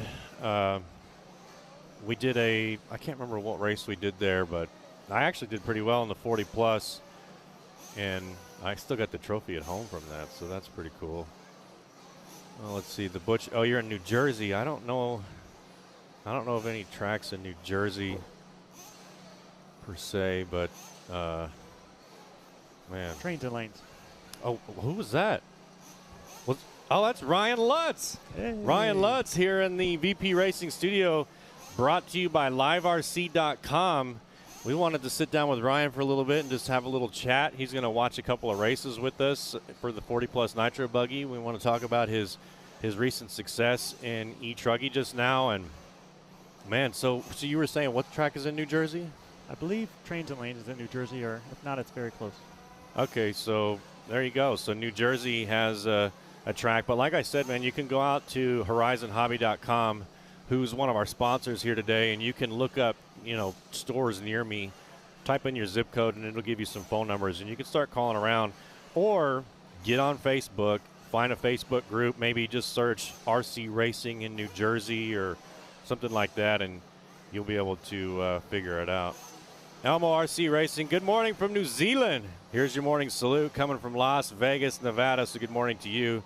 Thank you for tuning in. We appreciate your support. So, Ryan, E-Truggy, man, how does that feel? I mean, Ryan Mayfield got the first one. Ryan Lutz got the second one. How do you prepare for qualifier 3? Oh, man, I was just happy to go out there and have pace. Yesterday I almost felt like one run I felt fast, and then the next run I felt slower, and I wasn't quite sure what I needed to do. But today, you go out there and you see within a lap or two, you hear your name's called up front, and you can see if you have the pace going. And so my AKA Super Soft Longboard grids were perfect for the condition, I guess. And the truck was handling well. I did a small change to the rear roll center, actually raised the roll center, and just to kind of support it, help it not to dump so much on the rear corner. And it seemed to work well. The truck handled well, handled all the bumps, and was able to get the TQ. Yeah, man. I mean, we've been sitting here watching, racing all day, and we're trying to figure out the strategy going through that whoop-de-whoop section after the concrete there, and it seems like everybody's taking a different approach to it. And I don't know if it's, like, okay, this is my strategy going through it, or do you just figure it out on that lap? Yeah, you pretty much, we have so little time. We get the one warm-up lap, except for a couple guys who take the liberty to go through it a couple times before we're allowed to, and they don't get called for it, but but yeah, basically I've been taking the same line. It's what I've been comfortable with, so it's kind of just riding that berm and then slowing down up the roller up to it, singling in, and then a little pop, double, and getting out of it. And so far, it's been holding good. I really wanted to try the Caden Fuller line that he was doing in the B sort there, and yeah, he was lining up, squaring up, right up the center, and just launching it. And you could just hang on to it, either whatever twitch you had to do with the wheels to keep it going and not flip over. And it was super fast, but it's risky. Yeah, it's funny that you say that because, we were sitting here talking to the liverc.com fans about that, and I saw, we were talking about, look at Caden Fuller go. He just pins it and hopes for the best, and his car would just right through it. And so I set it all up, I was like, all right, liverc.com fans, watch him do it on this one. And he goes, the last lap. Just doubled it, and it's like, oh man, he the got last me lap on he went that. wide, so he was afraid to do it. He had his line where it was in the middle, but when he pushed out wide, he didn't want to risk it on the last lap, and he had a good run going. Yeah. Well, so tell us about what you're up to these days. I mean, you're driving for a Kyosho. You got the engine thing. What's Ryan Lutz doing? Yeah. I've been a lot of big races recently. Just got back from the Philippines, and that was an awesome time, the Philippine Masters. And if you have the opportunity to go there, that's an amazing race. And unlike here, where we get very minimal track time, that race you get maximum track time. You can go there 3 or 4 days early, and then they give you you run all day long. You just have a great time racing, and great people. Track stays super consistent the whole time, so that was a blast. I've also been in New Zealand this year, so I did Scotty Ernst races. I did the first 2 of his Asian Buggy Championships, and they were a lot of fun. I was hoping to go to Australia, but I think it's just not going to work out. I've done so many long races this year, which is really tough on the family. I have 4 kids, so I'm going to kind of slow it down a bit in May and spend some more time with the family. We're going to go quick little vacation to the Florida Keys next weekend, and taking the whole family. Got 7 of us going, so going to have a little bit of relaxation from that and then get back into it. That sounds like you're a busy guy. I mean, full-time pro RC racer, big family at home. Right now we're sitting here watching the 40 Plus Nitro buggy. Got a minute and a half left to go. Grady's out front here on a 7.432 pace. Dennis on a 7.434. Travis in the 3. Keith in the 4, Brian 5. These guys are trying to set the TQ. The current TQ is 7:4.24, so they're about 6 seconds off the pace here in 40-plus nitro buggies. So, well, all right. So you did the Philippine Masters, which Scotty talks about a whole lot. He loves that race, the event that he does. So, we've been talking about it. Did you get any good food or do anything fun while you were there, other than get out on the racetrack? No, a lot of just time on the racetrack. Or they have a banquet they did on Friday night this year. So all the racers, we get in the bus from the hotel and they take us to the banquet place, and we all really enjoyed that and just getting to hang out and talk and like low stress. It's like they make a big event about it. It's not just racing, but it's also the camaraderie and hanging out with friends and other people that enjoy RC racing. Yeah, so I saw you at the PNB.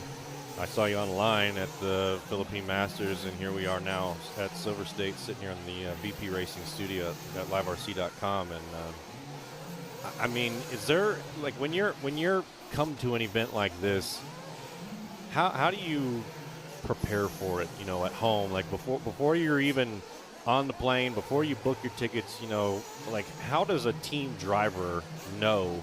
All right, I'm going to this event, this event, this event, this event. How do you guys figure that out and prepare for it? You're just talking like any event we go to at all, just how we, like our schedule, how we set it up? Yeah, like how do you plan, okay, I'm going to Silver State, I'm going to PNB, I mean, I know that there's the staple ones that you want to hit. Yeah, there's the big staples that are pretty much, I wouldn't say mandatory, but they're mandatory in a way. That's where all the top guys go, and you always want to compete against the best. That's how you can continue to hone your craft and keep getting better and trying to see where you stack up at each event on different track surfaces and whatnot. So, there's those few that you just, the DNCs, the Silver States, the Nationals, and those things that you just go to. And then there's the ones that you kind of fill in as time allows, as schedule allows, depending on, how much you want to race or whatnot. So, like, we have a lot of big ones at the beginning of this year.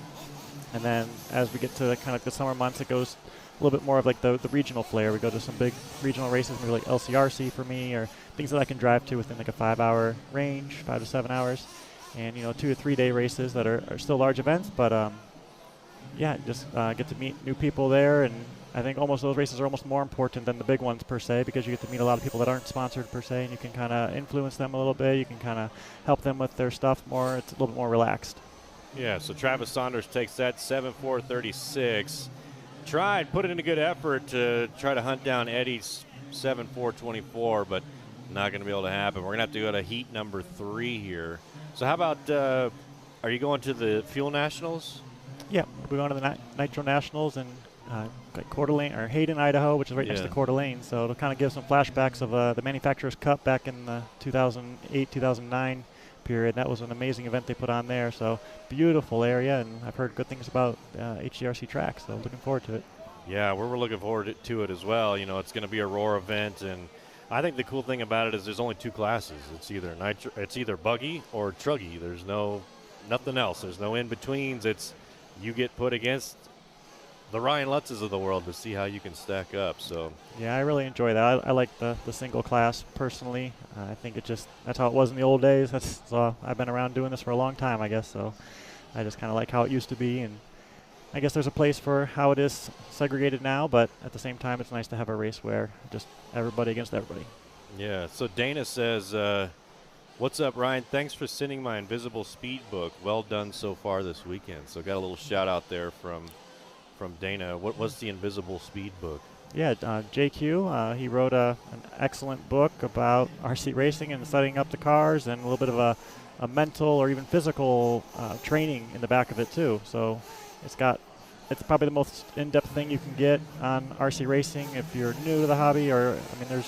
I still read it and look at a lot of the things that he wrote kind of as a refresher, and like, okay, I will try this setup change again, because he goes into detail explaining what each thing kind of does, and it really works. And he's the one that's actually helping pit for me this weekend. He's throwing my car in his setup station, and we're bouncing setup ideas off. So he's been really helpful with that. So yeah, if you haven't got that book yet, your competitors are, and so they're probably going faster. So you probably really need to get it.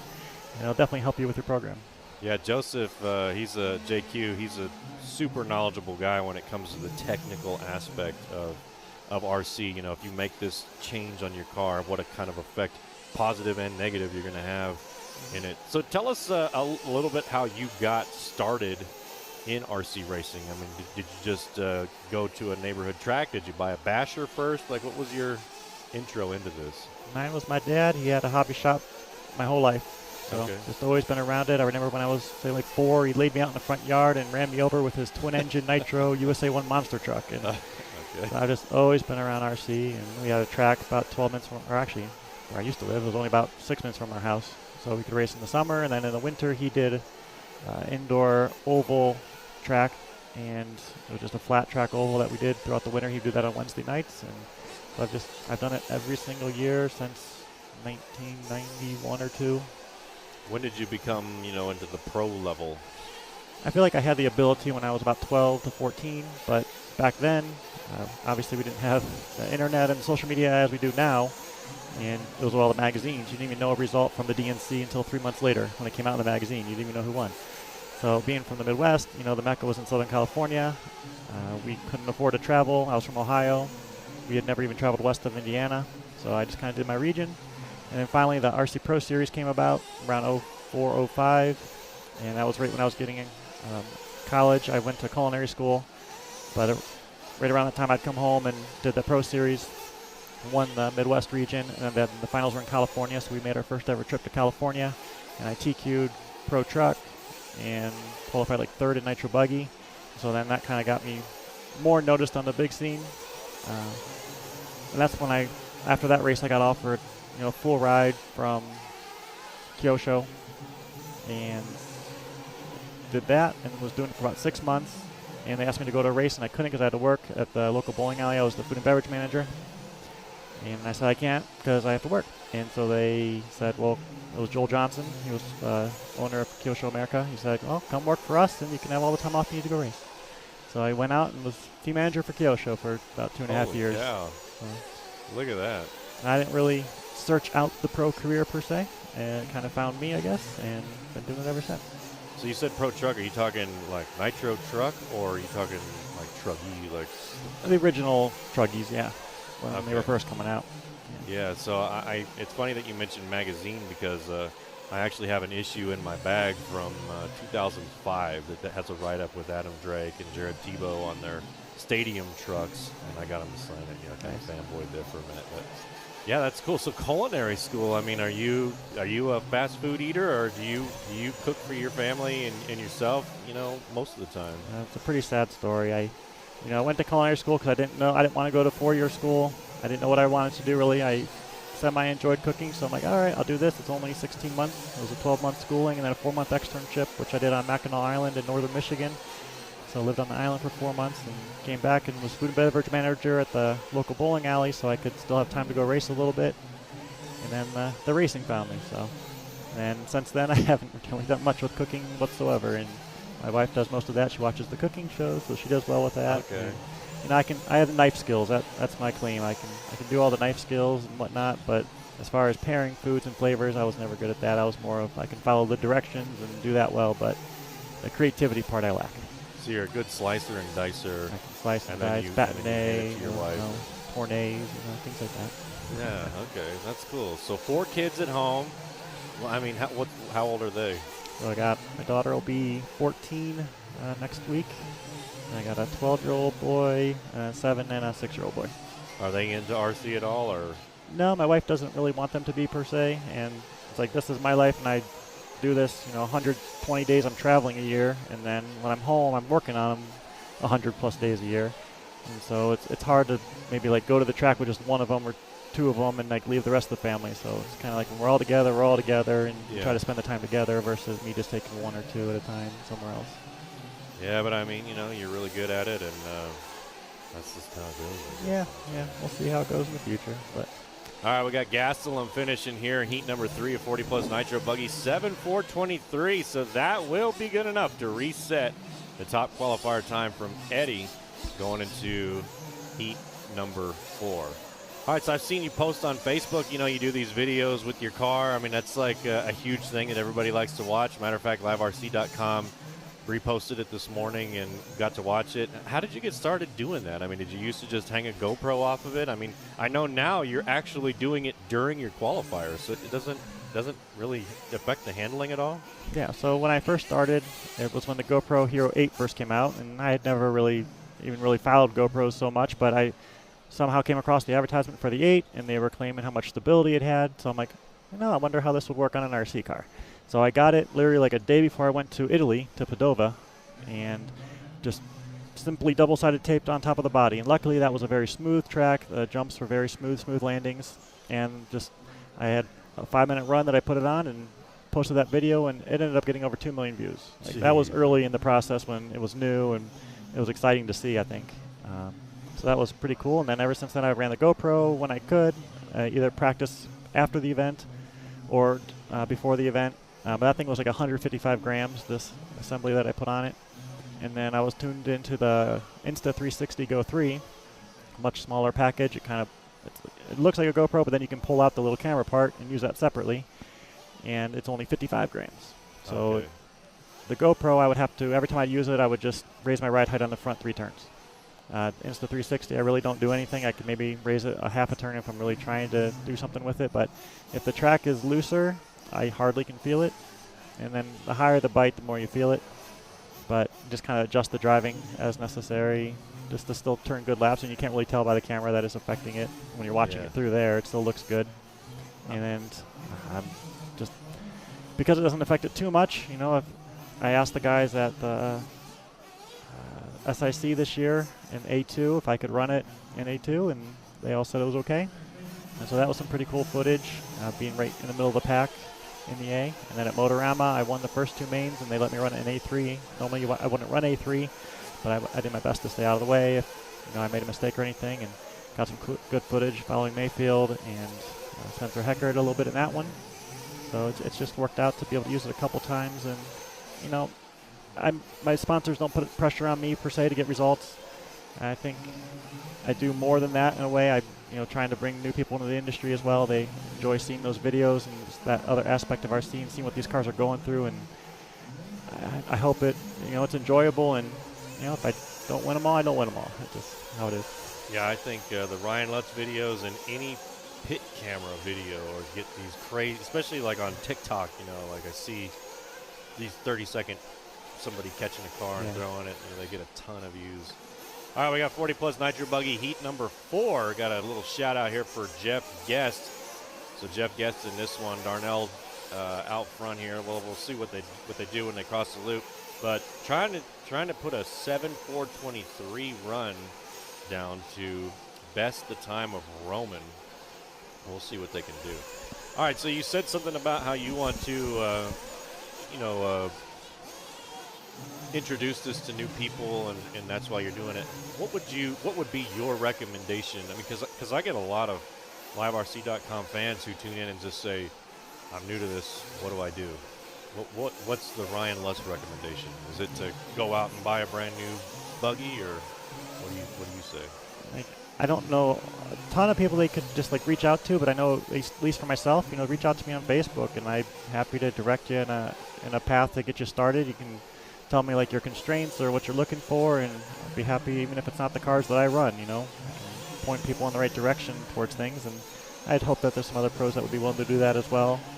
So if you're watching on here and you're watching the pro races, you see the names, you can find us. We all have racing Facebook pages, and find us on there, and send us a message, and I know I'm happy to answer anything I can. Yeah, so my typical answer is always just talk to somebody like yourself, or go to the local hobby shop and see what they're doing. And I mean, it's a cool thing when you can get new people into the hobby and to come out here, especially to an event like this. I mean, what's your take on an event like this? You've been to a ton of them, but Silver State in specific, the 2024 here at the South Point Hotel and Casino, what would you think if you were a new person here? Yeah, this is a destination race, so people do other things besides just the RC, and that's why they come. They're not coming obviously for the track time, but obviously the track time's not the most important thing, because you got 1,200 entries here, and it's just because the other stuff there is to do for most people. For me, it doesn't fit my lifestyle, but I still come to race because it's we have super competitive event. We got tons of international talent here on top of all the American talent. So it's a place to showcase. It's an old school type track where it still gets rough and blown out, and I really enjoy those types of tracks. So I think it's just become, or it's always been a big race, but it's even bigger now that it's in where it's at, and you can stay on site at the hotel and just walk to your room, leave your stuff in the pits because there's guards and everything that are watching. So you're not really worried about things getting stolen, and just walk back to your pits whenever you want. Go take a rest. You can watch the scoring in the race on TV in your room. So yeah. I mean, there's not much not to like about that.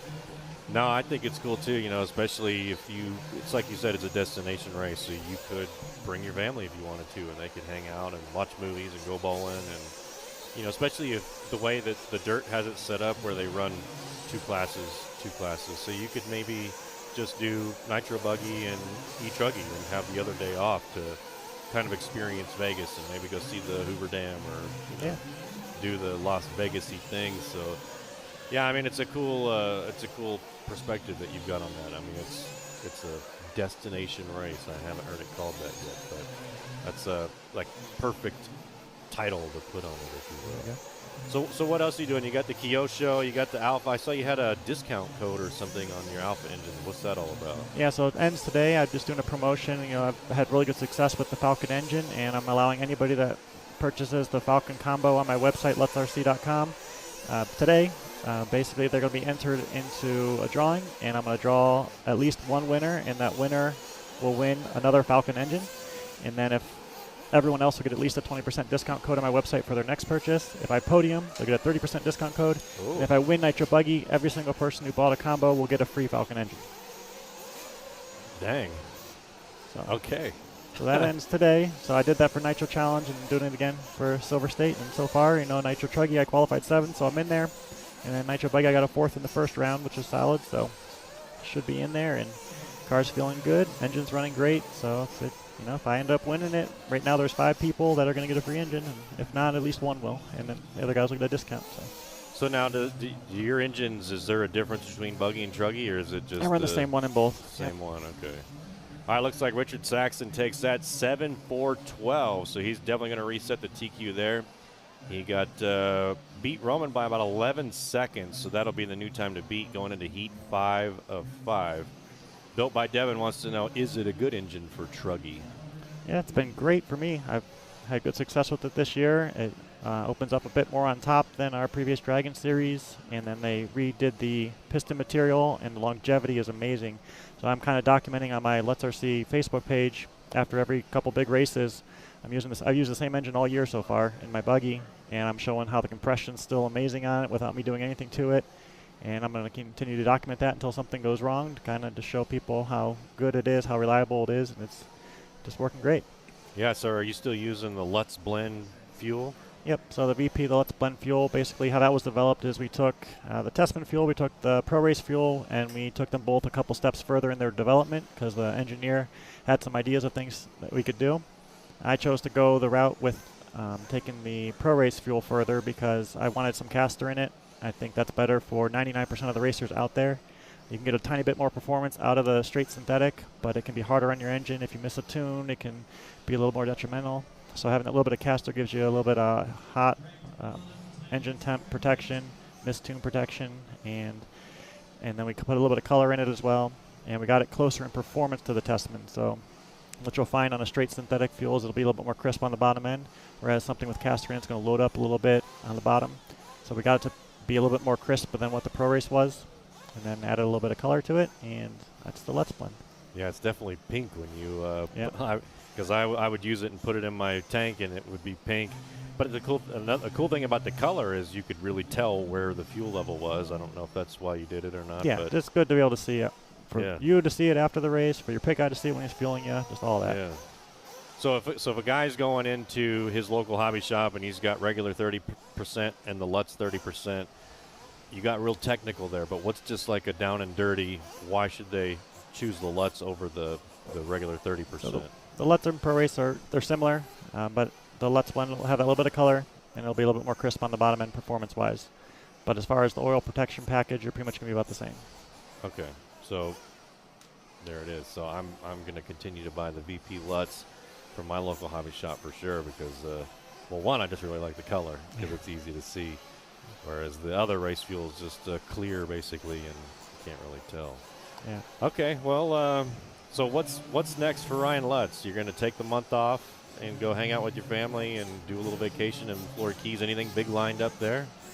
Well, not a whole month off. I'll probably still be going to LCRC mid-month, and then our local track will be opening up this month because, Ohio, so we're finally getting out of winter, and as long as the rain holds off a little while, we can go out and maybe actually do some testing. I haven't got to do testing in a long time. So that'll be nice to go try a couple of setup things that, sometimes you go to a big race and there's very little track time and you're afraid to try some things. But you can go out and test. You can, throw a crazy setup on there just to see what it does. So that's what I'm hoping to be able to do in May. And then come back maybe in June for Nationals and have some maybe different ideas. Okay. Well, how about the Keys? Got anything lined up there? Just a quick trip with the family. We arrive late the night we go and stay in a local hotel. And then the next morning we'll go to the airboat tours through the Everglades. Oh, so that should be a lot of fun. Looking for some gators, huh? Looking for the gators, yep. And then go down to Key Largo for a night, and then 2 nights in Duck Key at Hawks Cay Resort. So, and all that's on points from how much I fly and credit card rewards. So, $5,000 vacation on points. Dang. Okay. Well, save up. That's the one perk, I guess, of traveling all the time is you can kind of save up all these points and take the family on vacation. Because otherwise, I'd never be able to afford it. Yeah, I know what you're talking about. I'm getting a bunch of points hanging out here in the liverc.com studio, and my Delta points are adding up. Yeah. And, all the stuff. So, well, cool, man. Well, thank you for stopping by here and giving us a little chat and getting to pick your brain about Kyosho. Anybody you want to thank before you head out? Yeah, sure. All my sponsors, Kyosho, Alpha Plus, AKA, Futaba, Invisible Speed, Tekin, ProTech RC, A-Main Hobbies, VP Racing Fuels, Boom Graphics, Prevail Paint, Lutz RC. A lot of these guys I've been with for over a decade, and it's been awesome. They've been great support. Like I said, they don't put pressure on me. They just allow me to do what I do, and they appreciate that, and I appreciate them. So thank you, and thank you to all the people that support me and my website, Lutz RC. It's either just me or my wife when I'm gone. She's the one shipping everything for me, and we just do our best with it, try to get it out same or next day, and try to give good customer service, and just appreciate all the support. Yeah, so I do have one final question before you go. One of your newest team members, Lil Bump, had that viral video moment here a couple of years ago in his e-truggy with him and Joan Bornhorst. Yeah. How's Lil Bump doing on the team now? I mean, he's a new asset for you guys and doing big things out there. Yeah, he's awesome, great kid, super calm, cool, collected, and it's been great to work with him and his dad. They have had very little track time, though. They've only kind of been to the big races. They haven't had much time to go out and test yet. So hopefully they'll get that opportunity soon and really get the dial on the cars better for themselves. But for here, they just basically copied my setup from last year and are going with that. And overall, they're happy with it. We're just trying to dial it in even further to go faster. So that's what we're working on. Very cool. Well, good luck to you. Good luck to your team, and have some fun out there in Florida. And we'll see you probably at the Fuel Nationals. All right. Awesome. Yeah. Appreciate it. Thank you. Cool. No problem. All right, Ryan Lutz, everybody. Let's wish him luck going into the mains and, the rest of qualifying here today. We still got another round to go. And, I bet he's going to do big things in his Kyosho and Alpha-powered ride. And already took round 2 of E-Truggy. So, Lutz going to do big things.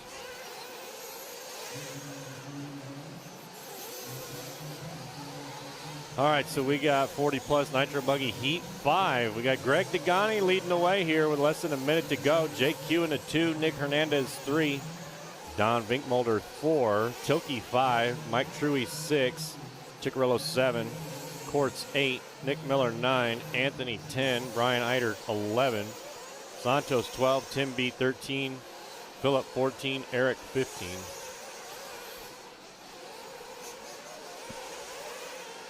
So Greg Degani out front, 7-4-10.4. JQ less than a tenth of a second back.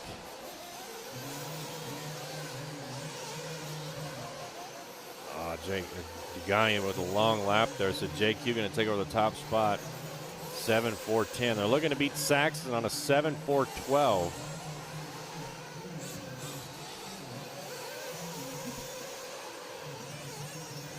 JQ, this is going to be his final lap right here. JQ coming across the start-finish line. JQ on a 7.410, so got about a second up on Degani here. And that's a race. They're all going to come around for their final lap. Greg Degani done 7.411.3, so JQ got to keep it clean here. He's on a 7.410.1.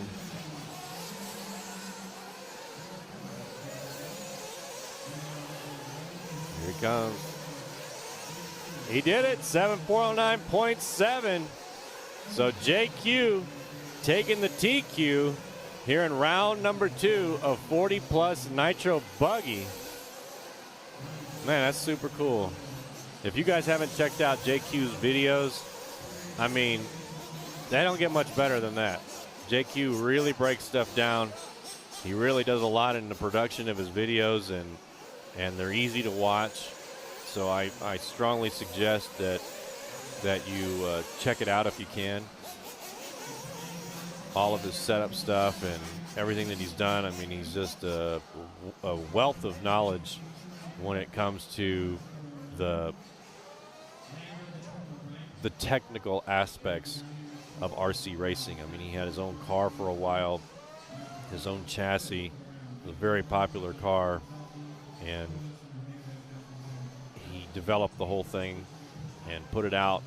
But if you got some time, I know we're giving you a lot of YouTube channels to go check out this weekend, but JQ's is one of them that you guys can really get some good info from, especially when it comes to setup for your car, because, you know, setup is never, well, usually isn't the same from track to track.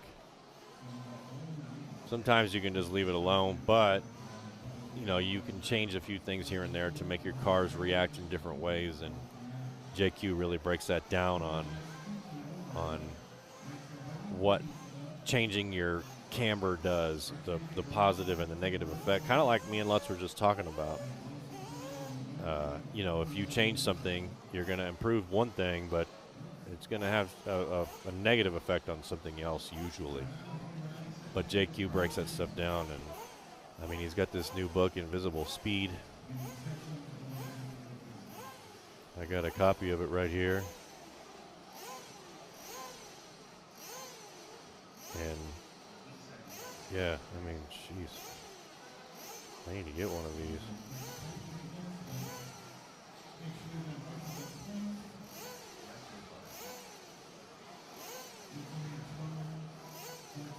So anyways, I strongly encourage that you check out JQ's stuff. And yeah. Jody says, who's from Texas looking for tracks in Texas? Jody, I'm from Texas. I'm from San Antonio, South Texas. There's a couple tracks there. There's always Thornhill, which is up near Austin. Thornhill's like probably one of the best tracks in the entire world. It's a giant track, fully covered, pits. They got it all there. So if you're ever around there, look up Thornhill. I don't know what part of Texas you're from, but, you know, north in Oklahoma, there's Shaw's. There's the guys down in the valley there from South Texas. I mean, there's tracks all over the place in Texas. What would be a good race for first big race to attend, maybe, Stacy? I mean, Silver State. You can't go wrong with coming to Silver State because you're in freaking Vegas at the South Point Hotel and Casino. There's nothing better than this. Big race, big attendance, but you don't get much track time. So that's the drawback to coming to Silver State. So if you're looking for a race that you get a bunch of laps and a bunch of track time, Silver State, not the one. But if you want a race that you just get to experience the whole thing, RC and pros and a casino with movie theater and bowling alley and the Las Vegas Strip, Silver State's the one to go to. But, you know, if you want the one like maybe the DNC, or the PNB. I mean, the PNB. They all have their pluses and minuses. So it just really depends on what you're looking for. Big race. We'll have to save that one from Scotty, or for Scotty, to see what he says. I don't know. What does liverc.com fans think? What would be for all those who have been to a race, what would be your recommendation on the first big race? You know, like you book plane tickets and get a hotel and enter into a couple of classes and, you know, get your cars ready and maybe break in a brand new nitro engine and that kind of thing. What would be your recommendation for a first big race? I don't know what mine. I mean, Silver State for me.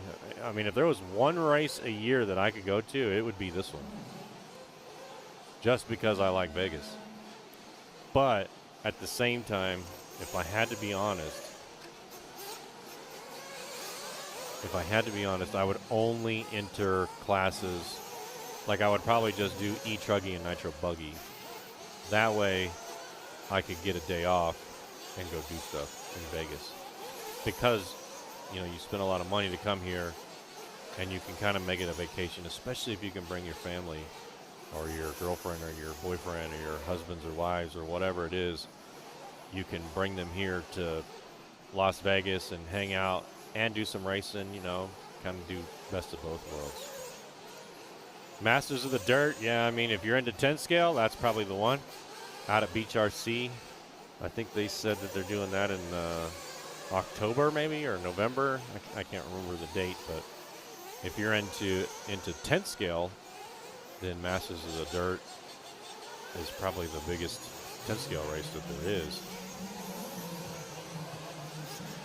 Yeah, Thornhill's got the Lone Star Challenge coming up in May, which is this month.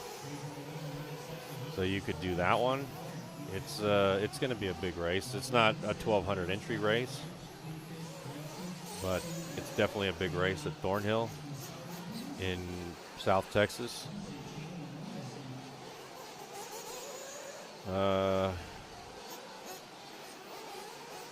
Yeah, Southern Nationals. You got the Southern Indoor Championships. You got the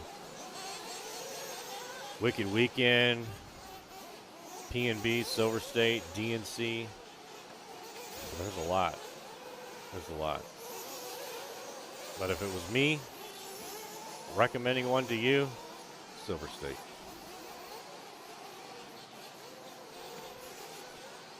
+50 nitro buggy. Heat number 1. Pedro out front. 7.436. Dan 7.437. Jim 6.405. Carl in the 4. Mike in the 5. Make that Tim in the 5. Tim in the 4 now. Mike in the 5. Ryan 6. Brian 7. Chad 8. Carl 9. Mike 10 and Keith 11. Yeah, Wicked Weekend, that'd be a good one too. Got a shout out for Pavia, Mike Pavia, currently on a 6.430 pace. Dan Hopkins out front, 7.436.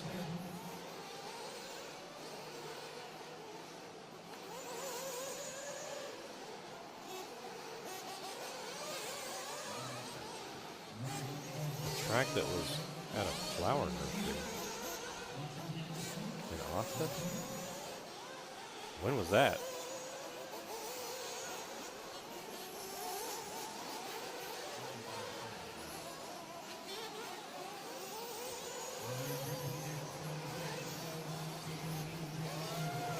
About 30 seconds left here. Pedro's still out front. 6.4 flat now.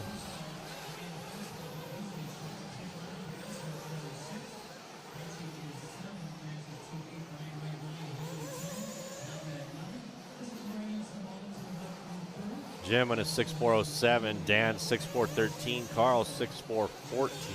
Oh no, Carl falls to the 4. Ryan taking over the 4 spot. Carl going to 5. Chad 6, Francis 7, Tim 8, Brian 9, Keith 10, Mike in 11. This race is coming to an end here. Jonathan, the pros are going to be up in race 74.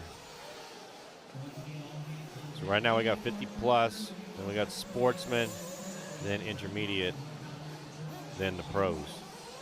So race 74, Pro Nitro Buggy.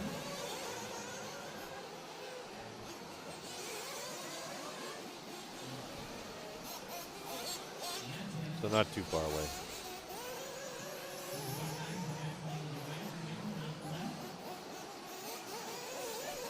I mean, yeah, Jody, you could go to the one that's closest to you, and then you could drive. It's a little easier to figure out the logistics of how to, you know, get all your vehicles there, your truggies and your buggies and your whatevers. I mean, that's one option for sure. Driving there makes it easier.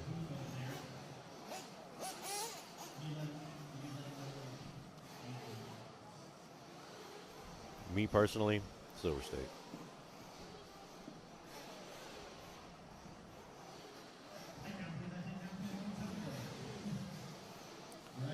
Yeah, I mean the Fuel Off-Road Nationals, that's definitely going to be a good one, especially here coming up next month at HCRC.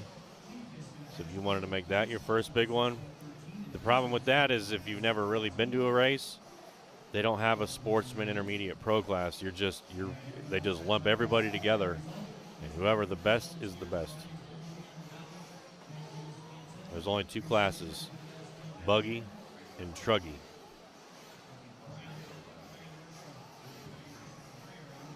Yeah, I mean DNC would be an excellent race to go to. None of them you're gonna regret. That's for sure. You will remember all of them forever.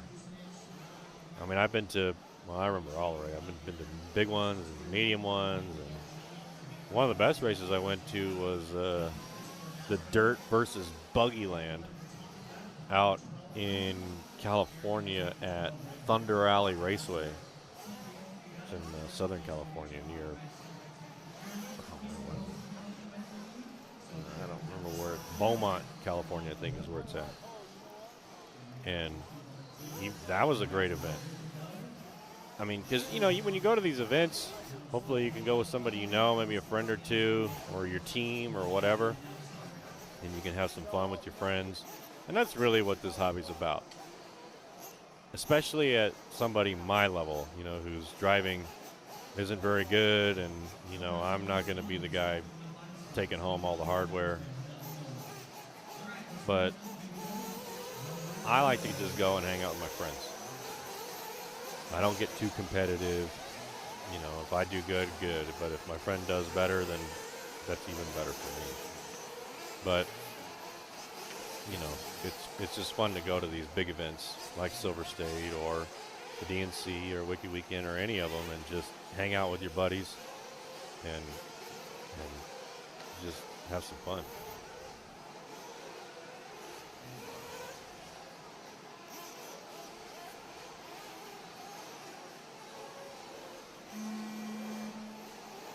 All right, here we go. 50 plus Nitro Buggy heat number 2.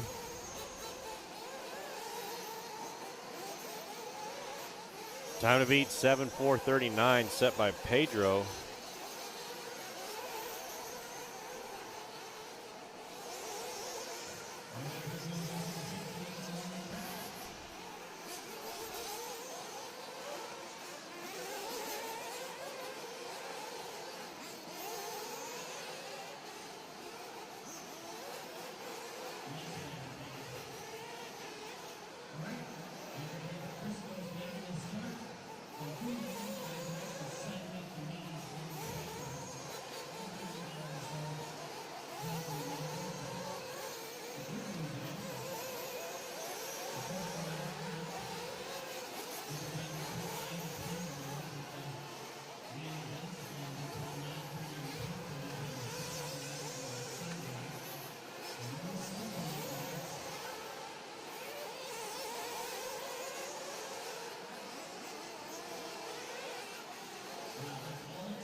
All right, 50 plus nitro buggy. Kenny Brosh out front here. Kenny Brosh on a 7.424. John Young in the number 2. John Callies 3. John Brown in 4. Bunch of Johns there. Oh man, I got to tell Scotty when he gets back, because I said earlier that there's a bunch of Ryans. There's also a bunch of Coles here. I didn't realize how many Cole pros there were until I was chopping up some video earlier of some interviews we did, and I was looking up names to make sure I spelt them correctly. And there's a lot of Coles. Cole Toller, Cole Ogden. And now that I have to go look them all up again. I'll get in trouble by leaving a Cole out. But there was 3. Cole Caston, that's right, Cole Caston. So 3 Coles, 4 Ryans, and a partridge in a pear tree. Right now we got 50 plus nitro buggy on the track. Heat number 2 of 3. Kenny Brosh out front, 7.431. Wilcox in the 2. Make that Reed in the 2. Wilcox 3. John Young 4. John Brown 5. John Callie 6. Charles Yates 7. Janie 8. David 9. Oven in 10.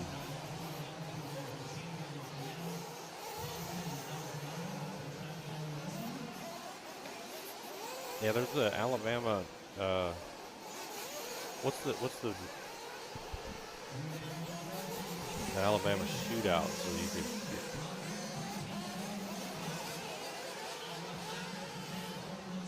Yeah, AMS.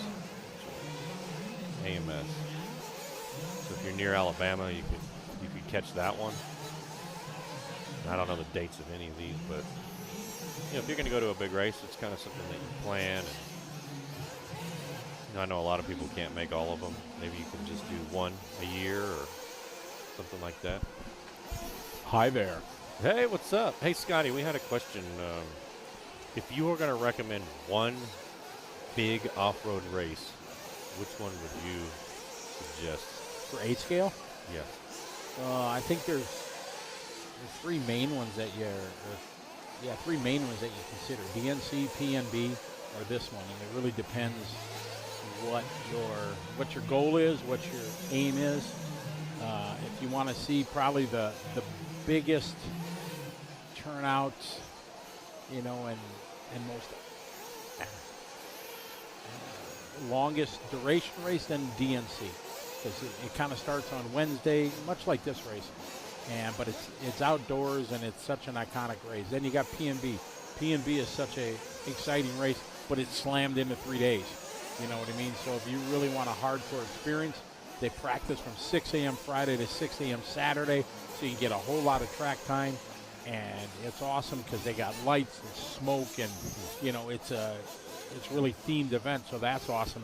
And then you got this one that, if racing goes bad, you're still in Vegas. So they each, this one is a great one because you can bring your family, your wives, girlfriends, kids. They can go hang out at the pool while you're playing. The wives can go play bingo or whatever they want. So I think each one is iconic in its own way of those 3 big ones, DNC, Psycho Nitro Blast, and Silver State, that if you would pick one of those 3, it'd be fantastic. Yeah. And again, the DNC is awesome because you can get you can get more track time because you can still run a whole bunch of classes, but the Sunday 9 o'clock at night, sitting on the sidelines, it's dark, the lights, the smoke is hanging in the air, and you're sitting there and watching the best in the world go at it for 45 minutes. There is no main more exciting with a vibe than that. It's really amazing that DNC Sunday night final. It's great. PNB, same thing. I mean, you're in that arena. They got the lights and the smokes, the drivers' introductions when they're coming through the smoke and all that. That's awesome. So I think each one has its own uniqueness and coolness. Not that one's better than the other, just each one is different in its own way. So, I think you just kind of evaluate your life and see, what is it that you're into, and it's pretty. You've laid it out pretty simple. If you want, you're to if you think you could sell it easier by saying, hey, spouse, you want to go to Vegas, then come to Silver State. If you think that you want a ton of track time with some crazy stuff going on, then P&B. But if you want, like the under the lights and the best of the best, oh man, DNC. I've said it for years since the first time they asked me to go out to the DNC. You cannot capture that moment of that DNC. It's just, even if it's when it's cold or it's windy, the guys got the goggles on, but everybody's sitting around on the hay bales on the side of the track, just anticipating that start. And I love to go. Love to go live right before we start, standing on the track and doing it. Everybody's all pumped up and everything, and then the races are. That race is just so special, in the world of 8 scale. That it's really a favorite for my call. And the awesome thing is, it never. I can't remember. It's never a runaway. Somebody got 3 laps on the field or whatever. It's just head-to-head racing, and it's so awesome, for sure. All right, 50-plus, us old guys. Donnie V, Barry Baker. Ooh, Donnie V out-qualified the fabulous Barry Baker. What? Or outseated, I should say. Yeah. All right, Donnie, come on. Show Barry the business. Show him what's up. But I'm a big Donnie V fan. I think Mikey B. Mikey B, you said, I think, did he take the first qualifier? He did, yeah. So he took qualifier 1. He had a 7:4:11:05 to Donnie V's 7:4:11:07. So 200ths of a second Mikey V got it by. That's a close one. But, he got it. Doesn't matter how close it is. He's the round 1 TQ, so he could do it again here. When I was walking through the pits area, I stopped by a couple guys, and just they haven't seen me yet and they haven't seen me in a while, so we were talking, and I said, so how's everything going? You guys digging the track and everything? And a lot of it, for 3 of the 4 guys, it was their first time here, and they've always dreamed of coming to Silver State and racing here. They've heard the stories of what it's like here, and they're absolutely having a blast. And they love the track, they love the changing conditions of the track. They've never run on anything like this, so it's a whole new experience. So they were only positive about it. I think they came here with a wide open mind, with no expectations, only hoping to have a good time. And they were having a great time, and they were going back to their hotel. They were going to go chill out in the pool for a little bit, and because they weren't up for a couple hours again. So, again, that's what makes this race different from the other ones, is we're in a hotel. You can go to the pool. Hey, if you want to go throw $10 on, Black 13 in between your races, you can go through down the roulette table, or you can go whatever with your family. So, again, back to each race being iconic on its own standards and its own thing. That's what makes this race so cool. Yeah, Joey and his crew. The cool thing I like about Joey and his crew is they'll do something, and then they'll realize, hey, we could do this better next year. We could do this better next year. We could do this better next year. And every year, this is improved. I came to the South Point when they did it here the very first year in 2019, and Not that anything Joey did, but we did all the nitros one day, and so it was just a haze of nitro in the air, and it was hard to breathe and all this stuff. And now they've got it figured out. Oh, but I think that's part of any successful business. You learn from not necessarily mistakes, but you take input from your racers, find out what could be better, and you try. I tell it every time. I have zero fear of trying something new. If I fail and it doesn't work, I'll stand up, put my hand up, say, hey, I tried it, we failed. I think to be successful in whatever you do, you have to try new things, listen to your customers, and improve there. And as you said, I think Joey and his crew hit it spot on. Every year they're making improvements, and, it's what the taste is in the pudding, or whatever the cliche. You got 1,200, entries, the largest race ever, Plus they got 5th scale going outdoors and motorcycles and everything. So this race stands on as one of the cool ones. We got Donnie V, Mike Patel going at it. Where's the fabulous Barry Baker in the 6th, being challenged in this one. Ron Lupo going to 38-0 in 3rd. Gastelum. Roman now moving up to the 3 spot, 36-9. Bunch of old school veterans in this one. Been racing for a long, long time. Donnie V. Looks like we're following the fabulous Barry Baker here. Donnie V.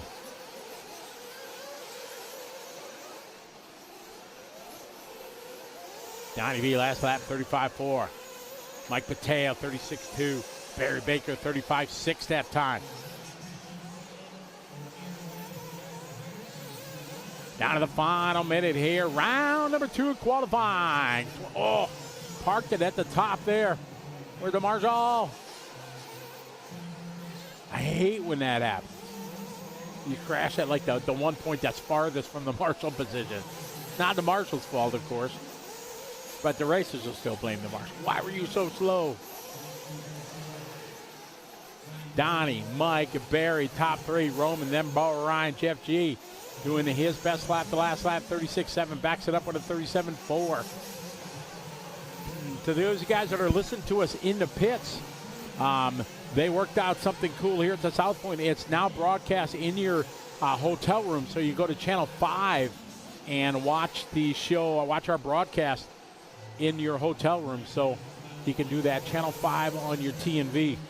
Donnie V out front right now. Got a solid lead right now. Mike Mateo, we pick up Mr. V. Donnie always in the orange. Oh, Donnie, man. That was skill right there. Went to the outside, drove around the outside, around the outside, around the outside. Donnie V looking to go 7-4-11. Just got the whoops through here. Can he get through him? Oh, yeah. Oh, Donnie, keep it up. Whoa. He had enough rooms there. So Donnie V going to take that one. 7 lap, 4:12. You go, Donnie. Mike Mateo, too. Where's the fabulous Barry Baker? Baker still out there. Baker, one of the last one to finish. Baker doing a 7-4-19. Roaming going to go 7-4-26. And Jeff G going to go 7 lap, 4:27. So good run there for Donnie V.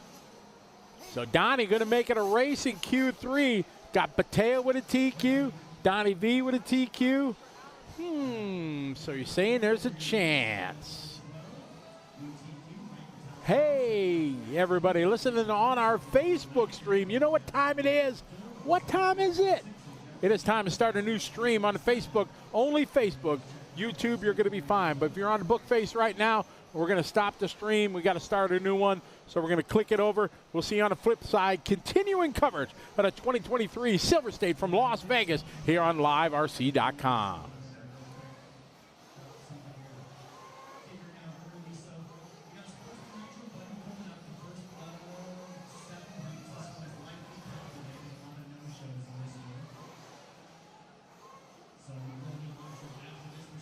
John Howard, no, there's no fear of going to a race like that. Shouldn't be anxiety. It's pretty simple these days. You get a good suitcase. Most guys use Ogio. I use the Climb bags. They're a motocross bag and they're really durable. And you think about it like this. What if you go to a race? What could you not live without if you arrived? If the airplane lost your tools, you could borrow tools. If they lost your charger, you could borrow a charger.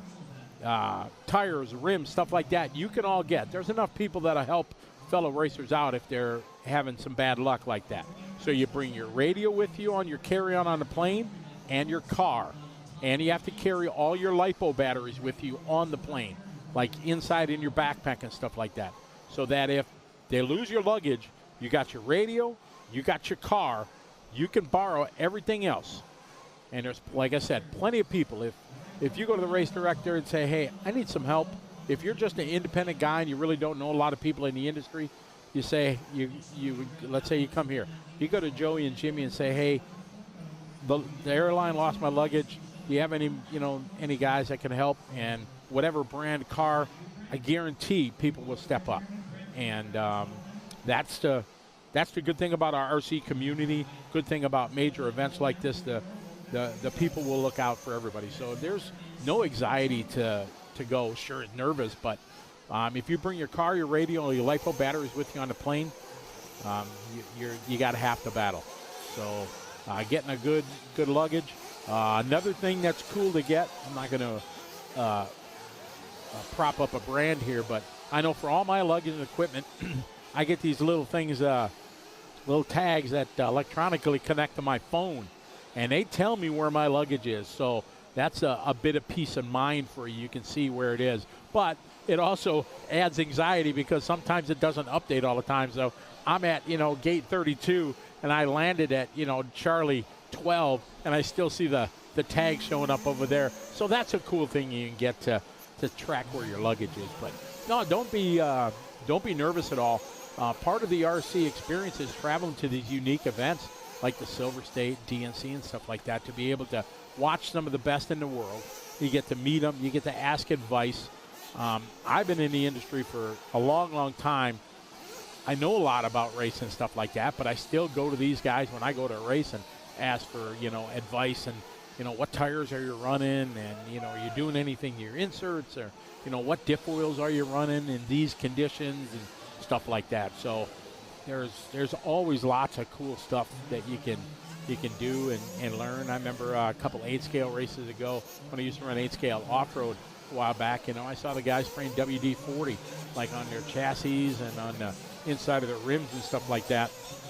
Like, what are they doing?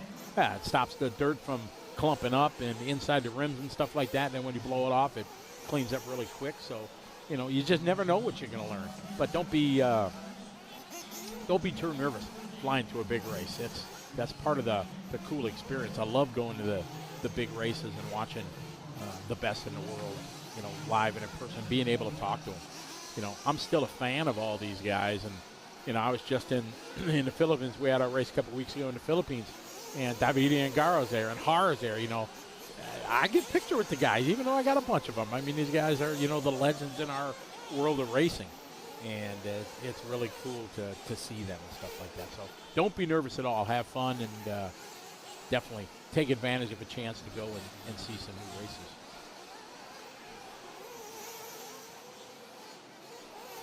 Hello to everybody on Facebook. Glad you're back with us.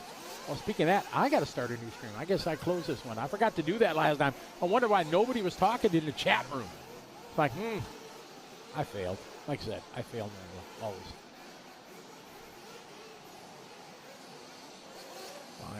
5rc.com. Excuse me. All right, we got Fabulous Phil out front. Sportsman Nitro Buggy, 7 heats deep of this one. That's a whole lot of entries.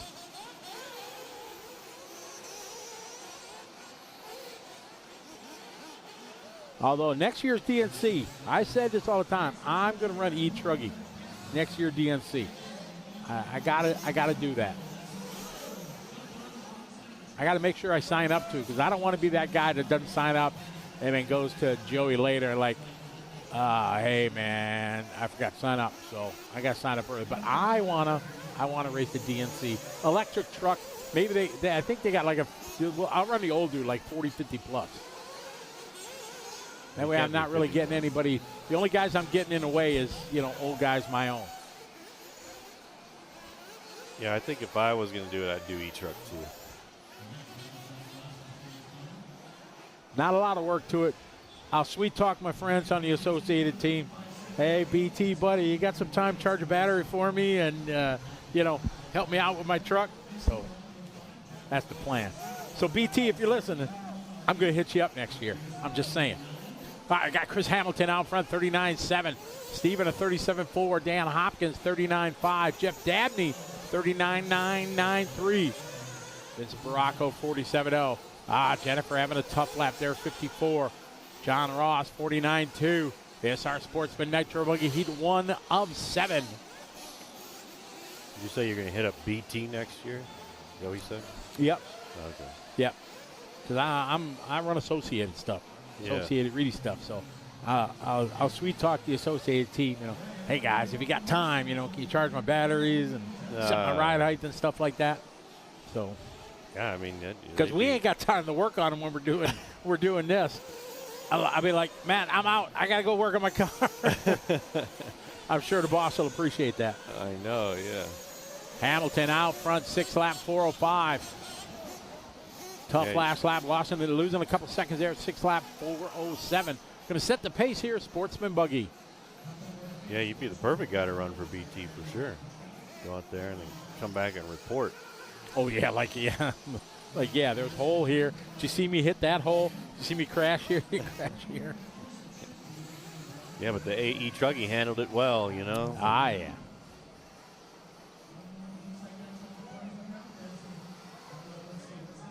Oh, yeah, I'll run a regular, no, not the buggy body. I'll run an original, I'll run a truck body.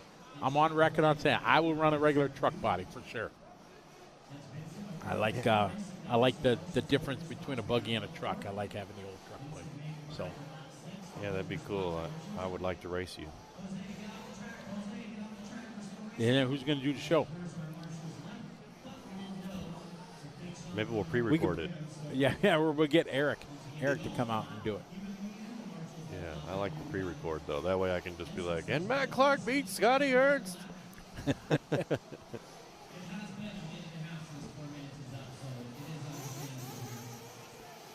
John said he's just a Club Below guy.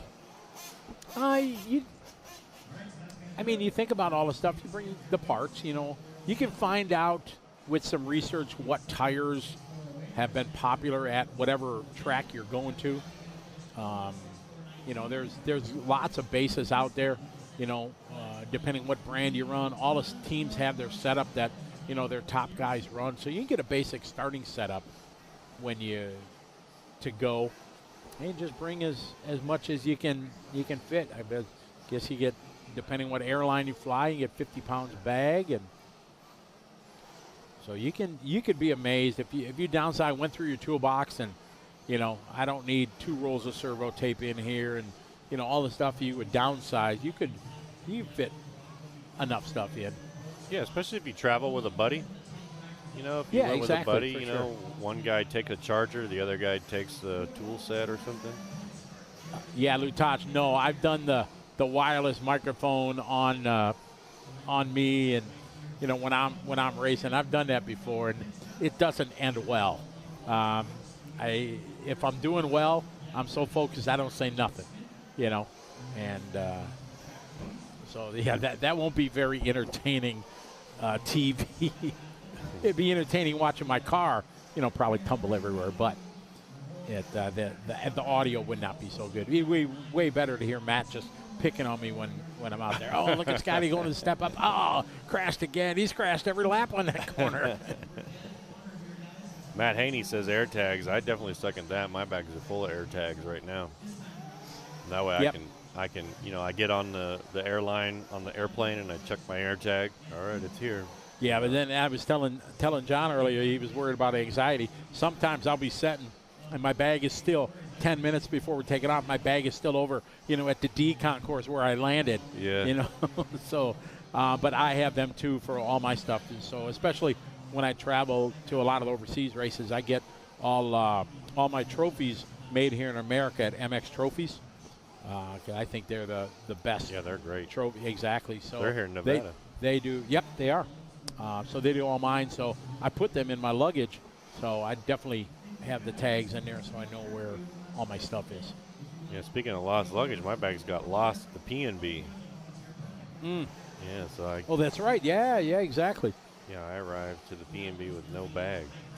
So I've learned in all my millions of miles of travel how to pack my suitcase the most. So I got a carry-on and a big backpack that I can stuff a lot of stuff in, and I can get about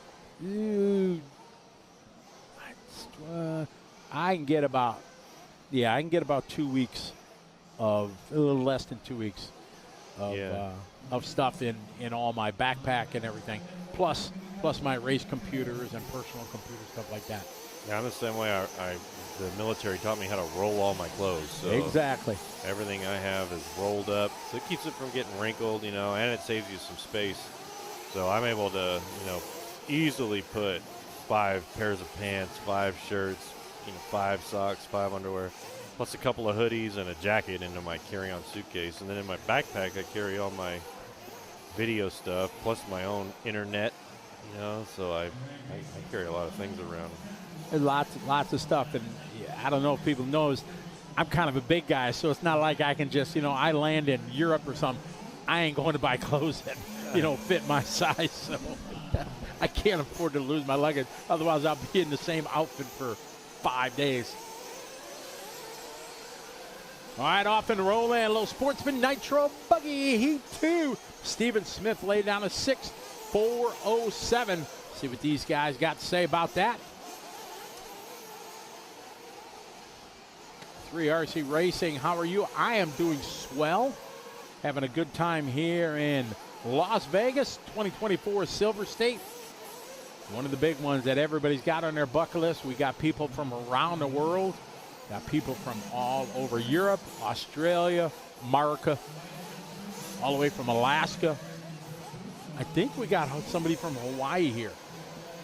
I saw somebody in the chat room yesterday from Hawaii cheering on somebody. So I'm assuming they're from Hawaii. You know what happens when you assume? I know, but.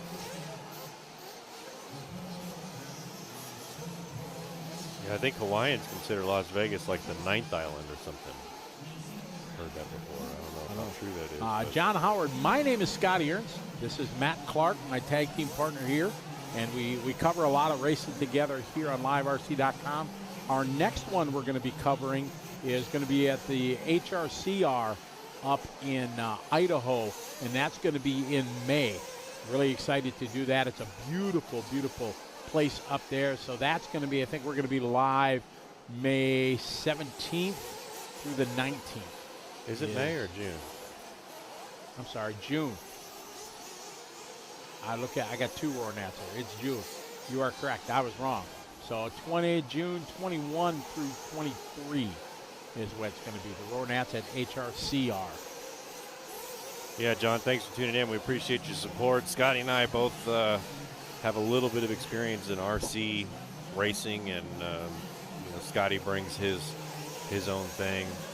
Me personally, I have experience in the industry as far as manufacturers go, and running and managing a hobby shop. Scotty owned a hobby shop before, so ran a track. We both ran and managed tracks, so this kind of commentating comes second nature to us on what these drivers are doing and stuff like that. So we try to keep it as interesting and entertaining for you. Sometimes we get a little sidetracked with the food talk and a lot of sidetracked, but hey, we can't talk about lap after lap racing all the time. So we gotta mix it up a little bit.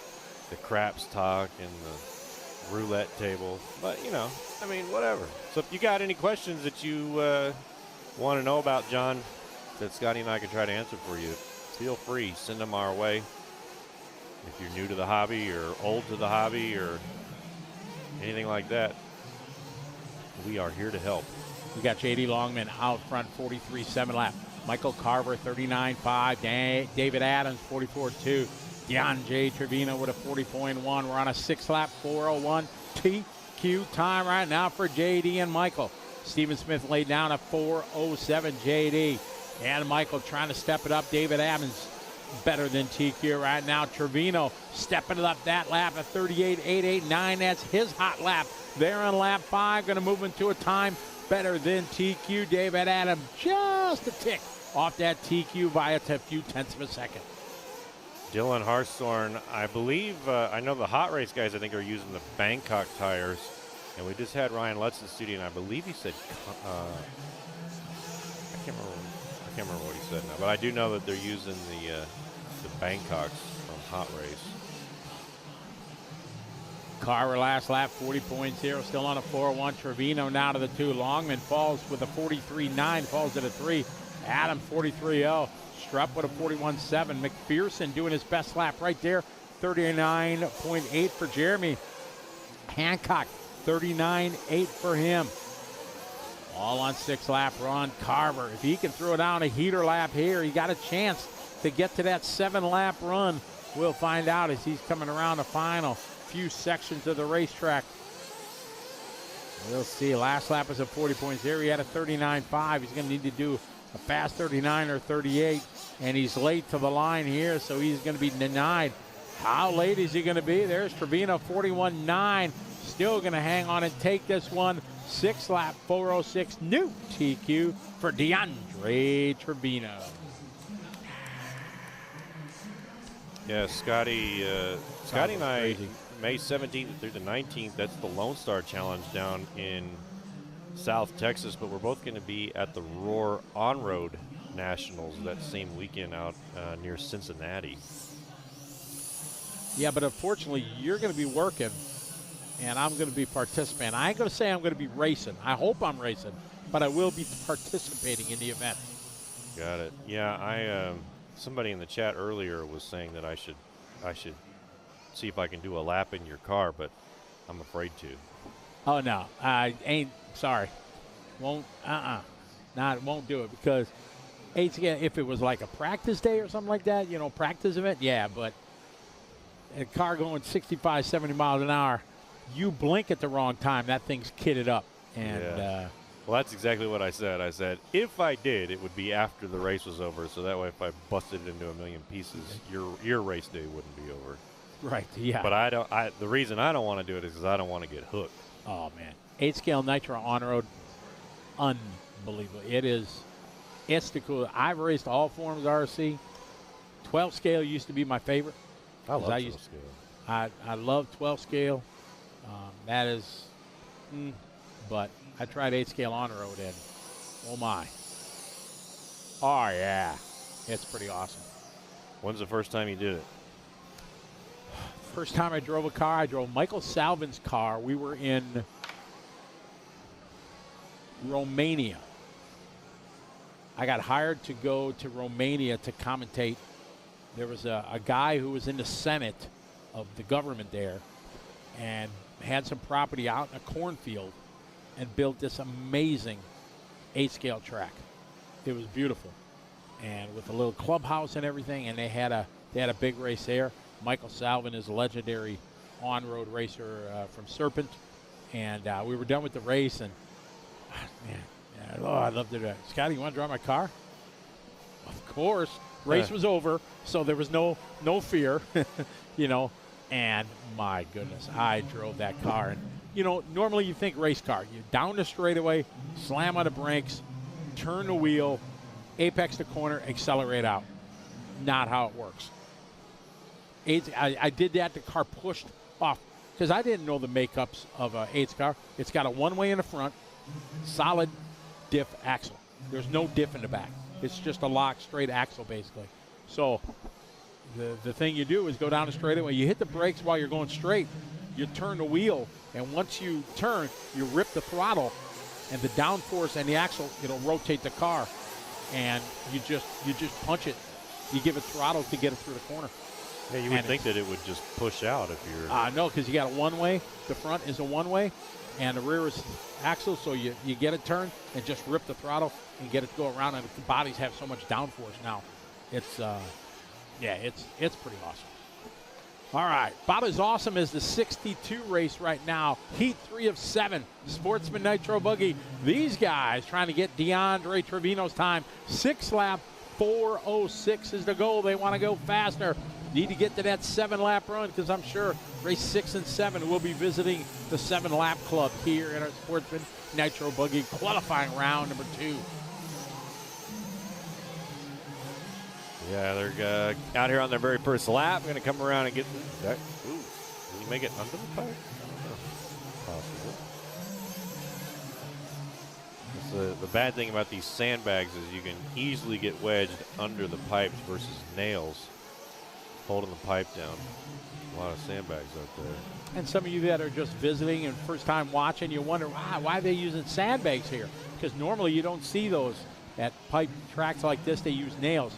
They're not allowed to use nails or put anything in the dirt because this is a very, very high-end equestrian center where they have horse shows and cattle shows and stuff like that, rodeos and stuff, so they don't want to have any debris left in the track or a stake by chance get missed, and then it can hurt a horse quite bad. So that's why we do the sandbags here at the Silver State. It was really a good idea. Joey in the first year used the stakes, and then they learned that they really can't do that, and they came up with the concept of doing the sandbags, and it's worked out.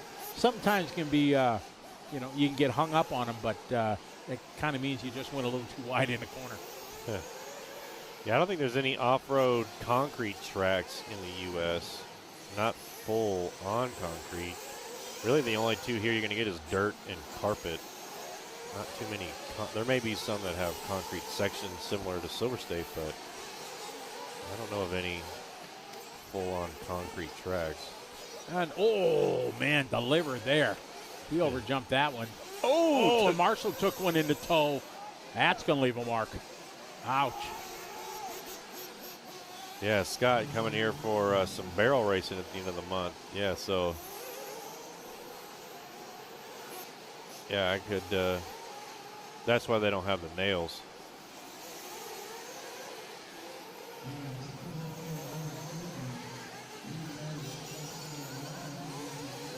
But that would be cool to go see some barrel races. Especially here at the South Point. I mean, this is a beautiful arena for all the stuff that they do. I got hooked on the Button Busted? No. Yellowstone TV show. Yellowstone. Yeah, I saw the clips for so long, and I was like, I don't want to subscribe, and I did, and I watched the whole series here over the last couple months. Download it, not being able to take it on a plane with me, and there was a lot of barrel racing and stuff in that, so it just reminded me. I love that. That Yellowstone show is pretty awesome. I'm surprised you don't dress up like Kevin Costner. You know, Kevin Costner, one of my favorite actors. Oh, he's great. Yeah. He's him, Kevin Costner, Denzel Washington, Sidney Poitier, and Sean Connery. Those are probably my four favorite actors. Yeah, there you go. My wife and I actually just watched Dances with Wolves the other night. Put it on and watched the whole thing from beginning to end. Yeah, have you ever seen those TikToks? You know, it's like before season 1 of Yellowstone, and then they'll have like their outfit after season 1 of Yellowstone, and they kind of have like a vest on or whatever. But then after the very last season, they're completely dressed up like Rip, with the sunglasses. Yeah. Rip is cool. He's badass for sure. Yeah, I like him for sure. All right, we got Robert out front, 39.5. We got Robert and Robert. Talked about a lot of Ryans here. We got a lot of Roberts. Got a lot of Coles. Got Chevelle Keats, the young lady, 12 years old. Started racing when she was 4, part of the Keats racing. She rocks the Associated.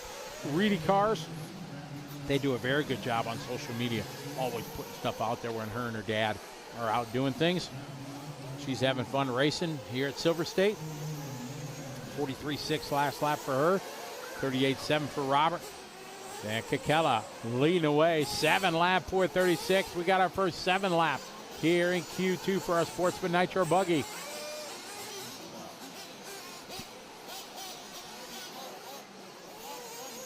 Robert, C.J. Faust going to go 2, just missing that 7 with a 6 in a 4:02.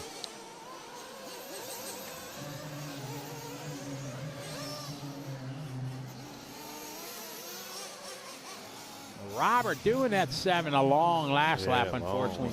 44.6, but still 7-lap run, so he's going to take that TQ from Trevino. So Robert now setting the pace, 7-lap 4:41. Heat number 3, got 4 more to go here in Sportsman. Then we still got one more qualifier to do. We got a whole nother round to do, yep. What time is it here? We got 15:13 right now. 15:13.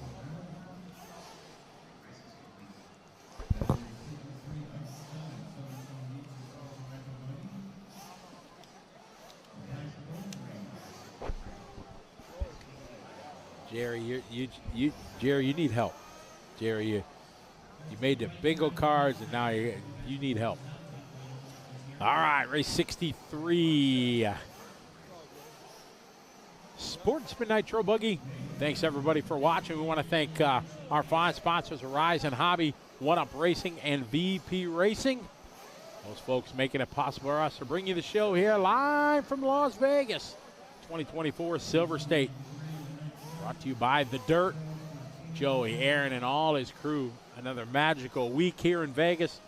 Everybody having fun. No matter how they're doing, everybody's having a good time. Lots to do here. You can go bowling, you can go to the movies, go to the pool, you can gamble, a little bit of everything. You got a poker room, one of the few hotels that still have a poker room. Most hotels got rid of their poker room when the big poker boom kind of subsided. And don't forget about that bonus lap membership too from liverc.com.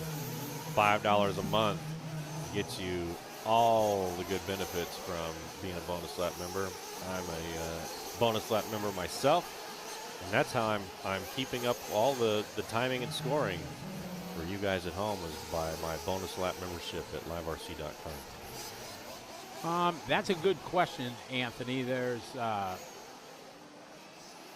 Facebook is probably what most tracks do. I wish there was a club directive. Proline used to sponsor one in car action back in the day, and used to have a list of all the tracks that were, around. But that's come and gone. I don't know if there's anybody doing that. RC Sign Up. Bobby's got a great job on his site. RC Sign Up that has like all the tracks for that state, or events that are going on for the state. I do not know if it has a track-by-track like directory. If you're looking at Wisconsin, these are the states that there are. That I do not know. But I'm getting a thumbs up from Matt. He says, yes, it is. So there you go, rcsignup.com. You can go there and check it up, pull up your state. And apparently there is a directory of racetracks. See?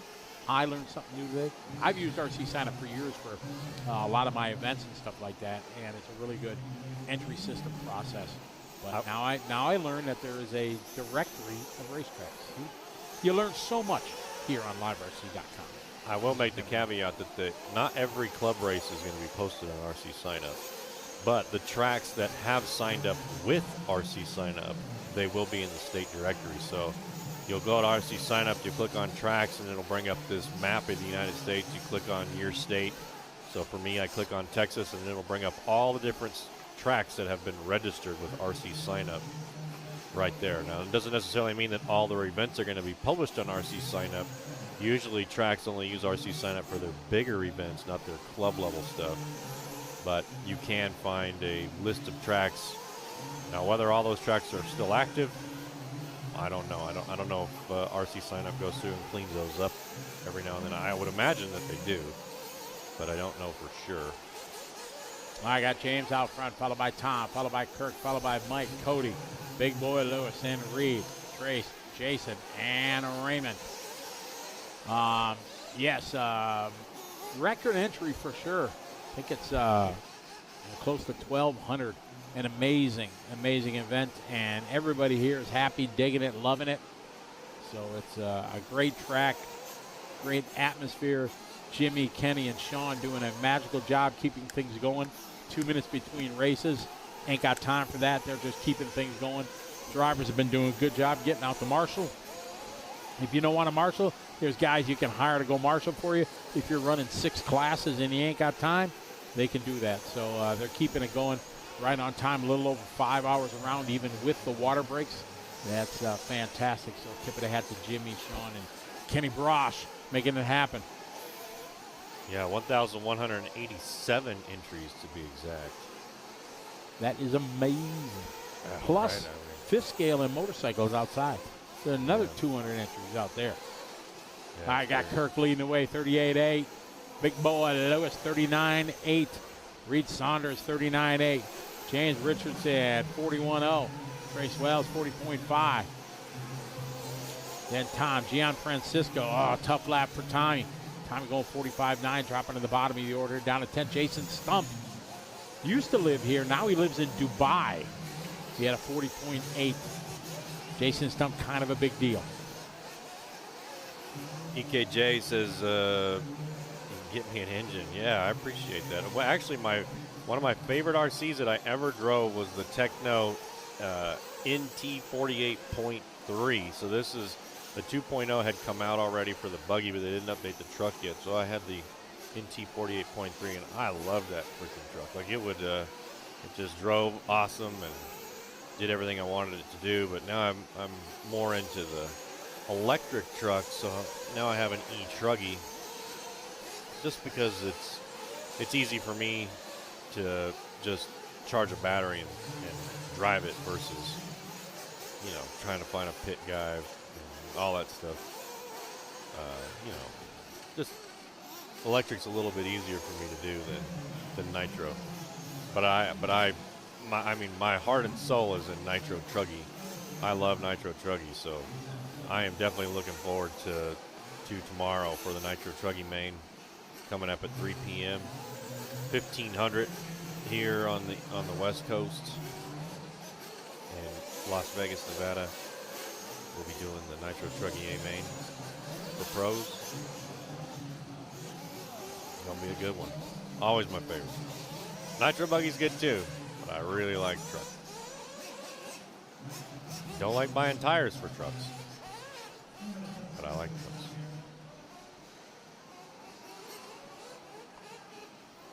All right, Kirk takes that one 6-4 flat. So Robert's 7-lap pace still going to hold on.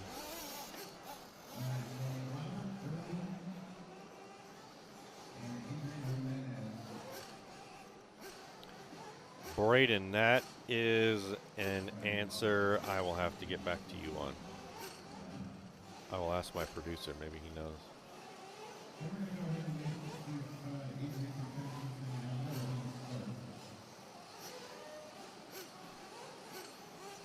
We will have to get back to you on that. Yeah, running a sledge here would be fun. Just punching it. Get rid of all the pipe and just hit the jump as hard as you can. Buckshot kind of track? Yeah, it could be a buckshot. I mean, me personally, I'd probably be doing something like a hole shot out here. Just because, you know, I basically only use a hole shot. My two tires of choice is a hole shot or I like the impacts from AKA. I don't know. But you never go wrong with a hole shot.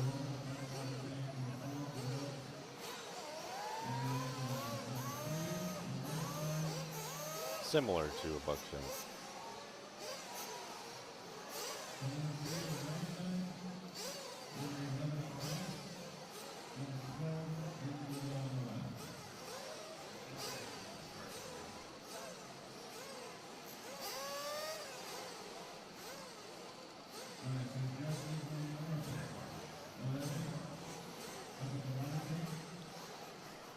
All right, Sportsman Nitro Truggy Heat number 5 coming up next.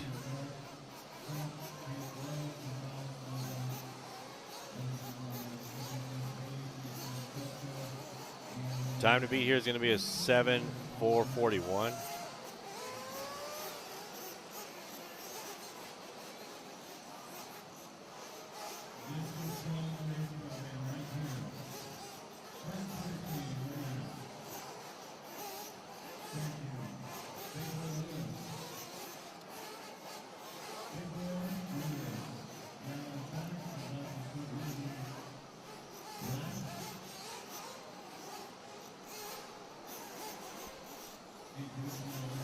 All right, looks like they're somewhat taking the track.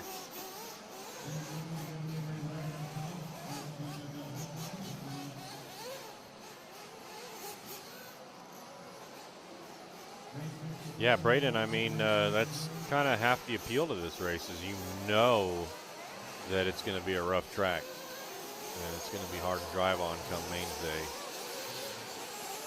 So, you know, you got to plan for that. That's half the appeal to Silver State.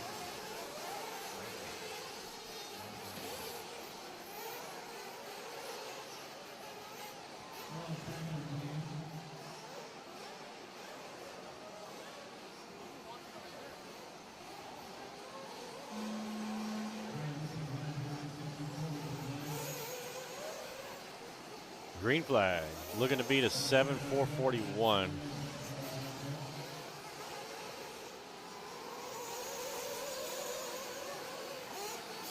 Yeah, you're right. The other half is because it's in Vegas. I mean, that's why I come here. I love Vegas.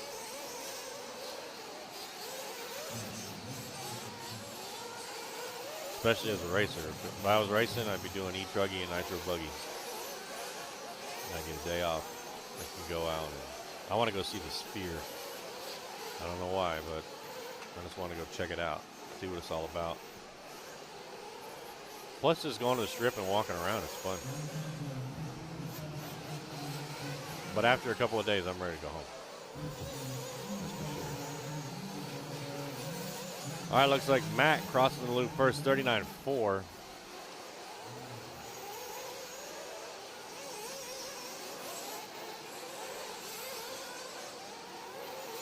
Give them a few seconds here to get them all checked, or at least for their first lap done, see who the top person is. So far, it's Smoker, 38.3. So 7.428 pace. So that'll definitely qualify as the top qualifier pace if they can hold on to this lap. These big events use the newest, yeah, they all use the newest transponders. So they all have MyLaps transponders here. Well, the MyLaps transponders are cool because they give you a lot of detailed information about the car. And it works well for the track because they communicate well with the decoder systems. And just a lot of good things about the MyLaps system. It doesn't miss many laps, that's for sure. Usually if there's a transponder issue or a timing and scoring issue, it's because the driver of the car didn't plug the transponder in, or their transponder wire got cut, or for whatever reason. 99.9% of the time it's not going to be the decoder. So it's a very, very reliable system. The No Name RC Podcast, good afternoon. Thanks, guys, for the great live RC coverage. You are welcome. Thanks for tuning in. We appreciate your support. Here's your afternoon salute coming from the bowels of the South Point Hotel and Casino here in beautiful Las Vegas, Nevada. So viva to you, the No Name RC Podcast.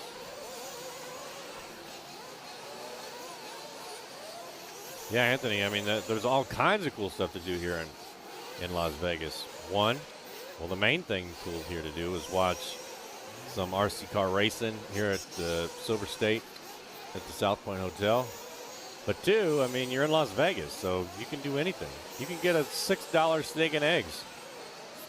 You ain't getting that from anywhere else. And like you said, you can go to the Ferrari dealership.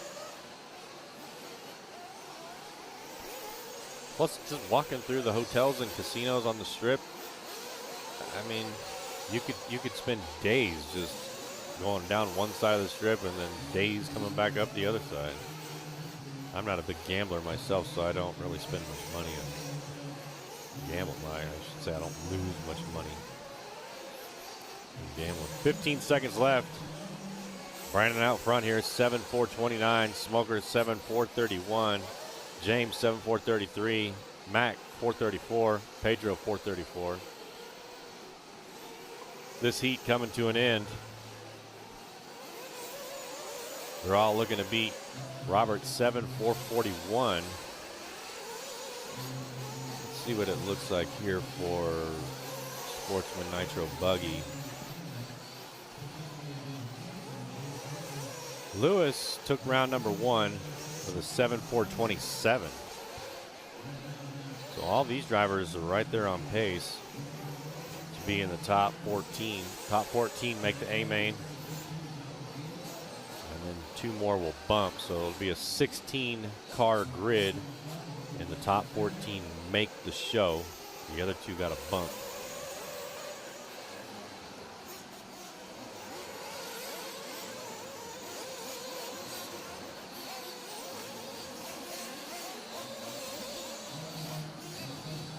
I mean, kudos to you, Braden, for racing a sledge with a race, like a race car kit truggy. That would be difficult to compete with, but I believe in you. And a sledge is cool to like launch over your double wide. I don't know if I'd want to. I don't know if I'd want to.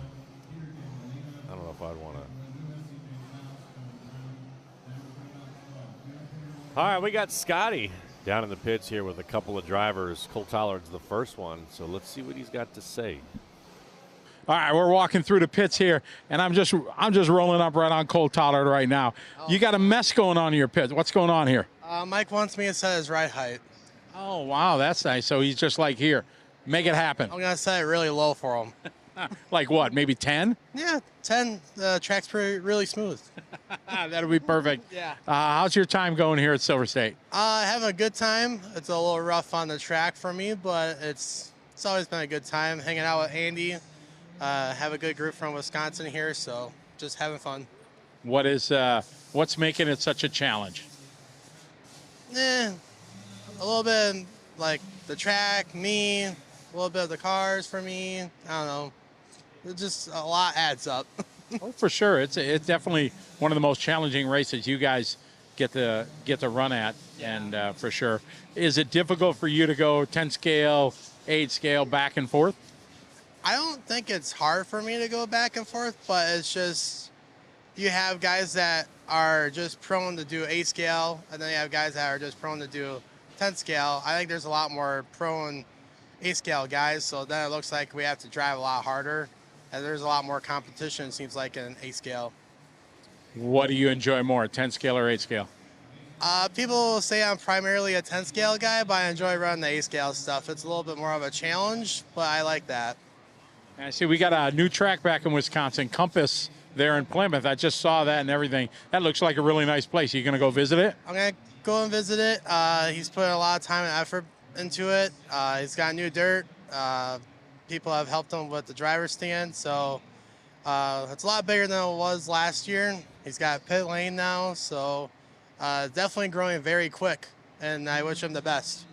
That's awesome. Well, good to chat with you, man. Best of luck. Hope everything turns the corner for you. Yeah, hopefully. I'm in the ACER for nitro buggy, but that's only seating. Yeah, only seating. So best of luck. So thank you. All right. Where's Andy go? Andy just walk away. Hey, Andy. Oh, no. Don't be running away. Look at him. He's trying to get away from me. No. Come on. Why are you walking away from me, Andy? You're like, oh my God, Scotty's going to interview me. Yep, pretty much. You having a good time in Vegas? Yeah, it's always fun here. This is my second time here, so it's fun. And this morning, it kind of went well for you there. You were like leading the heat to the last lap, I think. Yeah, I came up on lap traffic, and that guy didn't let me by, and then I came up on a bunch of traffic, and then they just kind of blew through me. So had a rough couple laps there. Still, I think it was a top 5, wasn't it? No, it was like 13th. Oh, 13. Well, still in the A, if you look at it. They take 14, right? Yeah. I'm going to pose the same question I asked Cole there. What do you like better, 10 scale or 8 scale? 8 scale for sure. Why's that? It's more challenging. I don't really like the slick program on 10 scale stuff. You don't really have to sauce tires on 8 scale. And the A scale, you pretty much show up at the event and you don't really get much track practice or anything like that. So I'm more of a go out there and drive the car, and instead of that, at the big events for 10 scale, you get 2 or 3 days of practice, which is like kind of ridiculous, I think. There you go. There's a difference of opinion. Well, I'm glad you're having a good time. Best of luck. You did okay in electrics stuff yesterday, right? In truck? Yeah, e-buggy, I think 8th overall. Oh, yeah, that's right. You had a problem with the transponder. Oh, yeah. Just for the record, so it's on record, Andy was like leading the last qualifier with like 2 laps to go. He would have like qualified first. Then his transponder just stopped counting. So he like got a 10 or whatever it was. So just for the record, he would have probably TQ'd that round. Yeah. See, I got it on record now, so nobody can disagree. Yeah, that would have put me, I think, 3rd overall, but starting a little further back. But I think a lot of people will make mistakes in the main, so just got to drive clean. All right, well, best of luck to you. Good to see you again. All right, thank you, Scotty. All right, right on. Those are a couple of our homies from back in Wisconsin at trackside, Cole and Andy, having some fun here in Vegas. All right, thanks, Scotty. We appreciate that. Talking to a couple of your homies back there from Wisconsin. I mean, you guys are taking the place over for sure. We might as well just call this trackside instead of Silver State because there's so many of you out there. But anyways, we're on heat number 6 of 7, Sportsman Nitro Buggy. Current time to beat James, 7:4:33. We currently have Eric out front on a 7:4:25. Caden 7.427, Williams 7.431, Derek 7.439, and we got Jonathan in 6, Chad 7, Corey 8, John 9, Allen in the 10.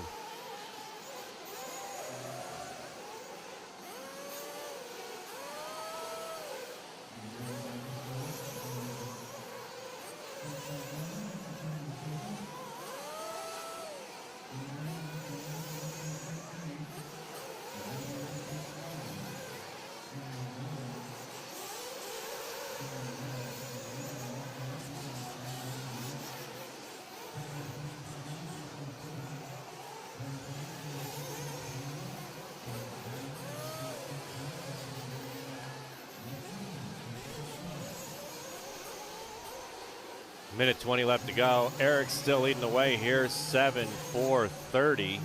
Dustin Metz up to the number 2 now, 7.434. All right, so time to beat 7.433. So really only Eric's got that covered right now.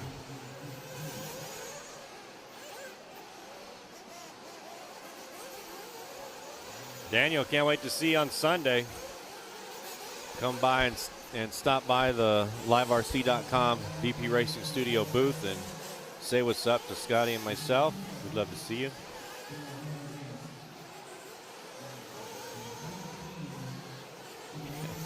Anthony Scott, that's about what I do. Like I'm afraid to lose too much money. So far I'm down $50.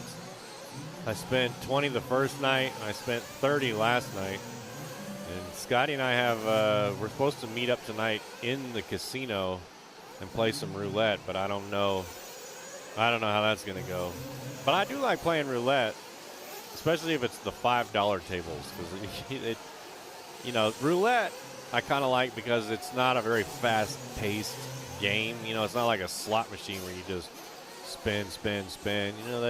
You kind of just chill out and hang out for a second, and then the dealer will spin the roulette wheel, and you lose your money, and then the dealer will spin the roulette wheel, you lose more money.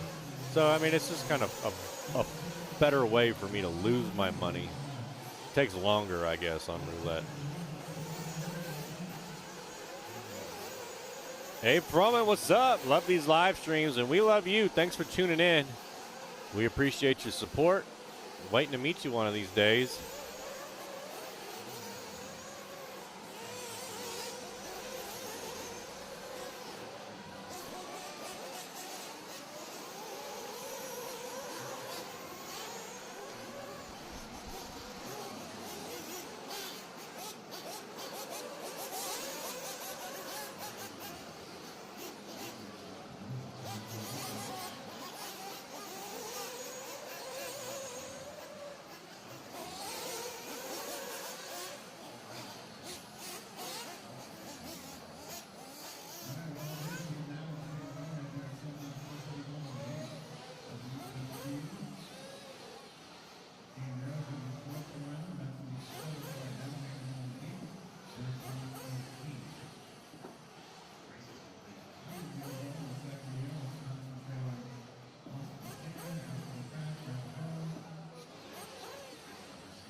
All right, nice job there. Caden Adams, 7.431. Was Caden in a B sort here? Was he in race 6? Or did he, like in the earlier run, he was in like the first heat, and his time held for quite some time. Yeah, I need to go back and research that because I got a little sidetracked there with an offline conversation here. So. Oh, that's my fault. Yeah, yes. I apologize that I did not. I am not prepared for I that just had information. the worst thing possible just happened to me that I could have been not in the realm of life in first world problems. Kind of the worst thing happened to me. So we'll see. We'll see how it plays out in my life. I might become an internet star for not the right reasons. I apologize. I wish I. All right, to race number 66. These are the top dogs here on Sportsman Nitro. Buggy, Spratley, Atondo, DeLong, Parker, Wilson, Lukovic, Zavas, Johnson, Wilcox, Hicks, Moreno Sr., O'Cray, Young, Townsend, Patel, and Mr. Snyder. He was in heat 6, so he just reset it. All right. Yeah, Anthony, I mean, it is also one of the highest odds games. We were looking it up yesterday in Baccarat, actually, but I have no idea how to play Baccarat, and it doesn't. So the reason I want to do roulette, and I was just mentioning this to the liverc.com fans, Scotty, is I put $20 in the slot machine, and it's gone in a minute. Where I think roulette, you can play, the minimum bet, or have a little bit of fun, and they spin the wheel, and so you could be at the table for, let's say you wanted to spend $50. It'd take you a lot longer to lose $50. Correct. No. Yes, because there's more options. You can play a safe red or black. So that's an even. You bet 5, you win 5. You know what I mean? And that most of the tables here are $10 tables. So you got 5 bets worth of, and each bet is probably 3-4 minutes. So it's gonna be social. Yeah, they probably got to. Go ahead. Last night I saw a $5 table. And all I mean is, like each game takes longer than one spin of the slot machine. Correct. They spin the wheel, they count the bets, and they rake in all the money, and then they spin the wheel. So I just feel like for me, like I want to sit down and just kind of hang out, drink my Dr. Pepper, and we'll do that tonight. Yeah. We'll go do that. There's some basic etiquette rules you got to learn in roulette. We'll show you those. And like I can't drink Dr. Pepper? No, you can drink Dr. Pepper, but the biggest rule is when the ball lands on a number, okay, they got the little marker, the little crystal thing. They put that on the winning number. You cannot touch the table until they pick that marker up. So if they pay you and they slide the money to you, but you keep your hands off. Once that marker's up, then you can move your money around and stuff like that. Understood, yeah, understood.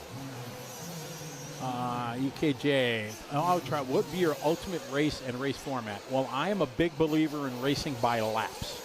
I've done that for many years in my life. It is my favorite thing to do rather than a timed race of 45 minutes. I say, okay, what are we doing? We're doing 7. So the 45-minute main would be a 100-lap feature or whatever. So you have to finish the laps. So if you break in the last corner, even though you have a 3-lap lead, you're not going to win. You have to finish the lap race. I'm a big believer. I wish all our races were lap races. That way it's really much easier to relate for people. And again, if you're at a race where somebody has a 2-lap lead, it kind of loses the interest. But I've seen it many times that, the leader breaks on the last lap, but he had a lap and a half lead, so it really is anticlimactic. So I'm a big believer in lap races. I like that. Brian Lukovic leading the way out of the gate here, 37.9. Ezra Atondo, 38.1.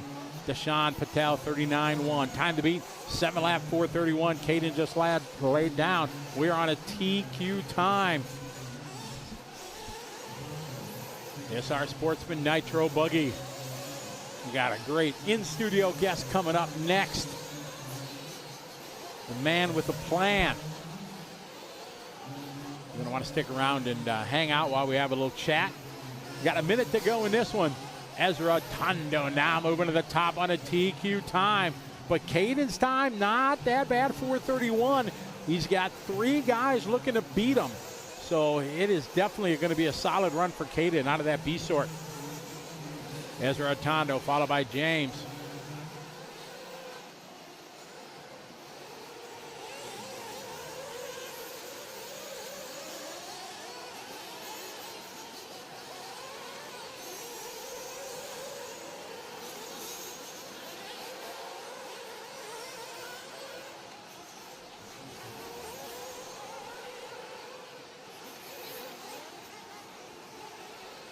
Spratley out front, 38.0. Lukovic, 37.9. Atondo, 41.6. Darshan Patel, 39.0. Noah DeLong, 38.4.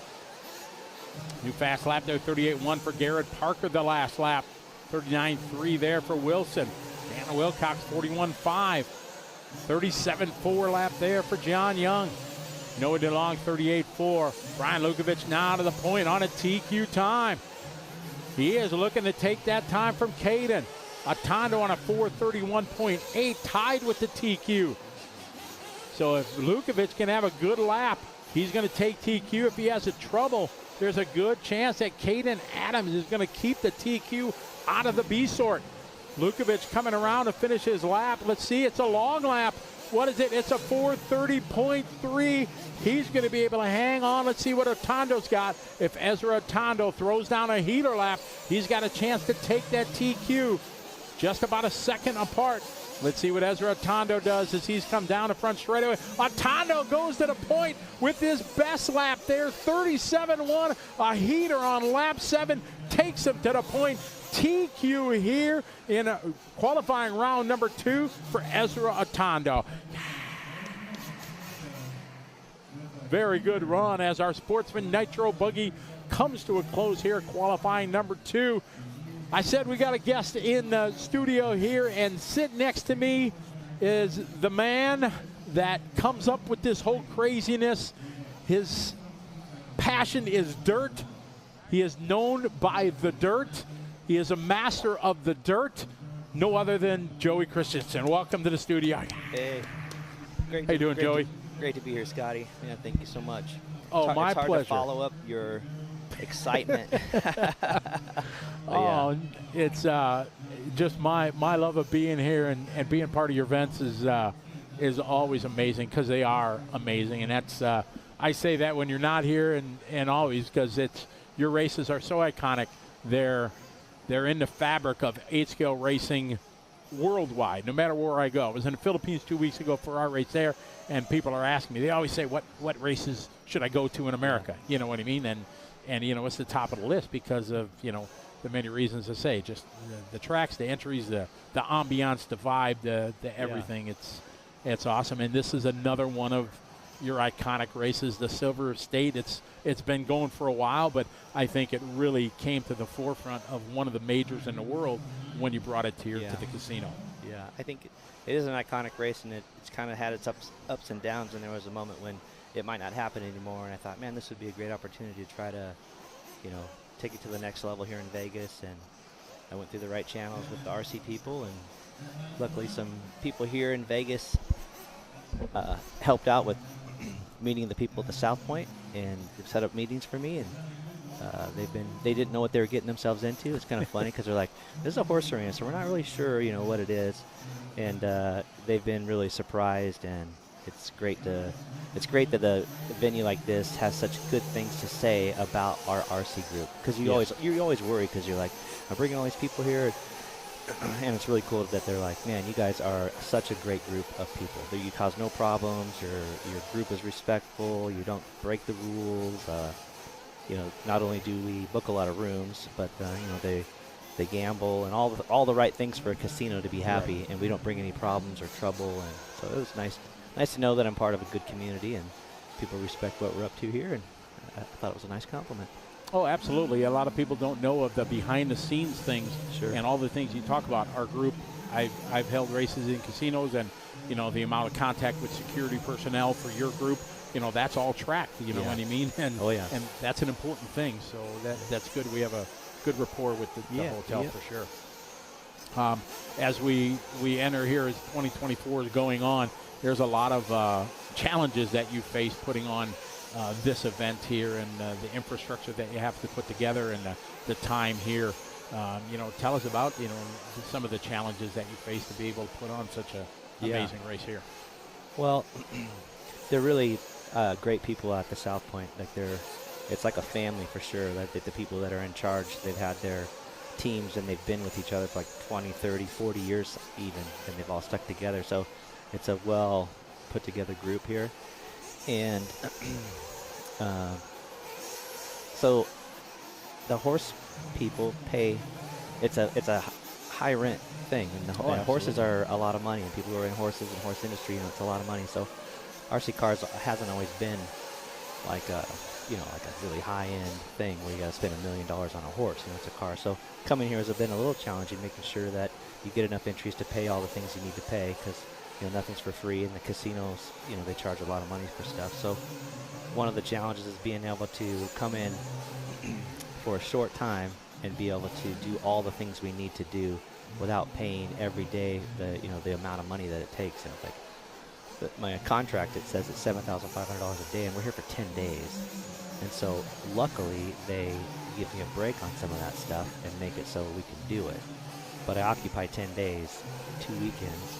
And so part of the things that I've been going through this year is this is like the #1 horse arena in the world because of its amenities and where it's at and the staff and the dirt, all the things they do here, that it's just a highly booked venue, and it's just getting bigger and bigger. And so they're having more and more events. Like if you go on the website and look at the Prevert Pavilion events, it's every weekend. Oh, boom, yeah, boom, it's fully boom. booked. Like it's you fully have no booked. choices on weekends. It's pretty tough. And so it came to my attention in the meetings, that it's possible that we might not be able to come back, and then it turned into it's possible we could go outside, and be down a ways, which the whole part of the whole thing here is just being all indoors here and having everybody have these pits all together, and you're out of the elements. It's guaranteed. And Silver State's notorious in the years past for just the elements of Mad Max out there, where they got goggles and they're just covered with or whatever it is, the sun, and so this has been is part of the reason that a lot of people come, just because we have such a great venue. So we've been working out some of those details, and I think we've got a good plan, and I think I got the thumbs up to be able to be here again next year. Well, and my plan is to shorten my build time. So technically in my contract, I'm able to come in on Tuesday, but they let me come in earlier because they just like what we do and they like our group. And Aaron and I, we try our best to be nice people, and and so they really kind of do extra for us. And so they didn't realize that maybe we could do it without having 2 weekends. That was kind of their deal. It's like, this guy has an RC car racer, great people, but he takes up 2 weekends, and we could put on a huge horse event. They didn't know that I could maybe do it, move in on Tuesday, do all the things that we do, build these tracks, put it all together, and be ready for Wednesday. So I think we can do it. And I got Anthony Westergaard from Factory Tracks. He's a great builder. And I got Jesse Tilton came Jesse down Tilton from HRCR, right? Yeah, and he and I worked together out there, track up in Hayden, Idaho, HRCR, with Brian Eider. And Jesse was, Brian said, I got guys that can help you. They can help you. They know how to run equipment. But you hear that a lot, and then until you get there. But Jesse, he's like a top-notch builder and operator. So they all together, they said, dude, we can do it. We can knock it out get here on a Tuesday. We'll knock that track out overnight. Both tracks, we can pipe it. Because even just putting together 1,000 sandbags is a lot of work. Oh yeah, like just shoveling sandbags. We got these jigs that we made to put those sandbags together, and it takes a lot of people and then zip tie them all and put them out there. So I think we can do it, and I think I've got a thumbs up for next year.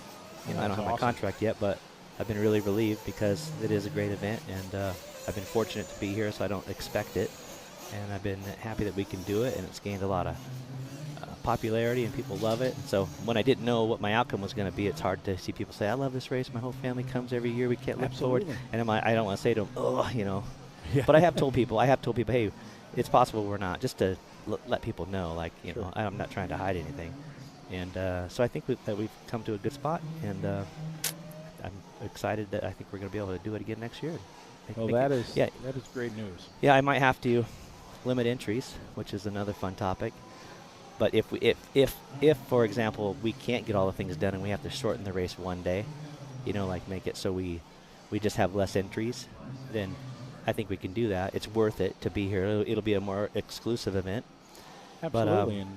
But I think we can do it. So on the entry thing, I wanted to kind of touch on the entry cap, because people come up to me all the time. Oh yeah, they're like, they say, oh, what happened? You don't know how to stop your entries, or all you care about is the money, and you just want to take more entries, and you tell us it's one thing, and it's not. So before you get in, I want to jump in, and I feel bad for you when I read that in the Keyboard Kings and Queens online, because I organize races just like you, and I know, especially in Vegas, what it takes to do this. And it's really, really disappointing to see that because those people don't have any idea of the logistics that it takes. And you've obviously built up an event that everybody wants to be part of. And why not let as many people in as possible to enjoy the fun? So it's disappointing to read that. Yeah. And behind the scenes, you know, it's not about them. I mean, at the end of the day, yes, you want to put your efforts into something that's going to make money. You know, nobody wants to be away from their family, and I got a wife and a baby and all that stuff. I don't want to be gone and just, you know, I'm not here to, like, you know, I don't want to waste my time and being away for so long. You want your efforts to be able to make money. So, but at the end of the day, it's not all about making money at all. It's like I want to put on a really good event. I want to make sure that, you know, I do my best to make sure we have a good event. And at the same time, my crew, Jimmy Babcock, all those guys, like, you know, it's a long day. And it's a massive day. And the other part of the South Point is, you know, they have a bunch of people that work in this venue, and they're like family, and a lot of them are elderly, and they're the sweetest, nicest people, but they stay till the end. And I tell them it's one time that we're going to be done, and the next thing you know, with the turn marshals and all the things that happen that push your program, like we're done at last year like 2 in the morning or 3 in the morning. And then I get the bill at the end of after my race is over, I get a bill for all these extra things, you know. And part of that is I pay all that for those people, the overtime and stuff. And it's just a huge number, like, you know, $28,000 or something. It's a big number.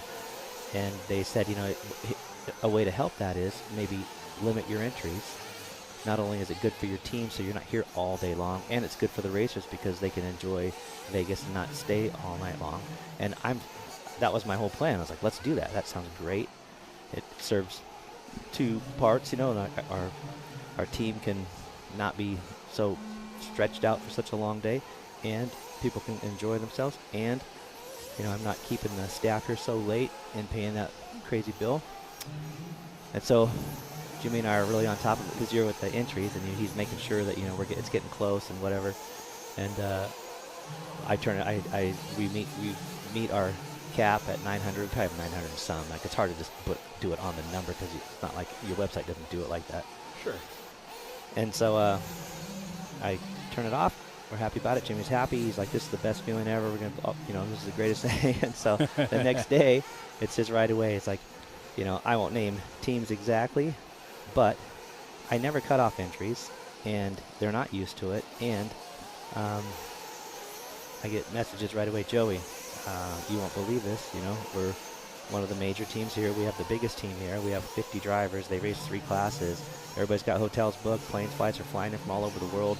You know, the champions of this event are in this group, and we missed it. And I'm like, well, you know, I'm not trying to teach lessons, and we were able to run, you know, almost 1,200 entries in the past. We do it all the time. I was trying to make sure we didn't go that late, but things happen. And so I'm like, yeah, let's do it. 10 minutes later, another team calls and says, I've been doing this for 20 years, and I can't believe I've missed the boat here, and my whole team hasn't signed up. And it's the other really big team that's here. So I'm like, yeah, we'll get you in.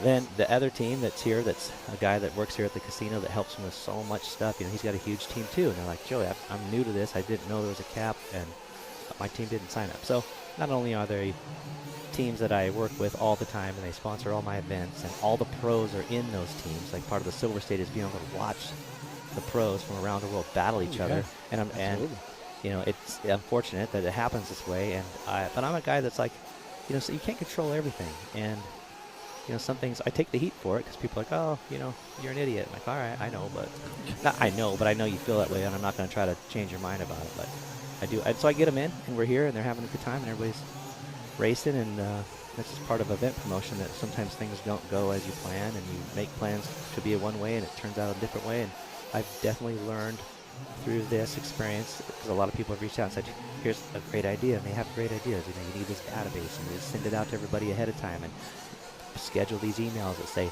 hey, 6 months in advance, it's sign-ups are this, and a little bit before, you know, it's going to end pretty soon. Make sure you get it in through my database. You know, that way, I've always been one that I don't babysit anybody. I just let them do their thing. So I see where it's important on my end to be able to keep people in the loop and remind them, hey, get signed up. We have a cap. You know, that would help me avoid this in the future. So other than that, everything's going pretty good.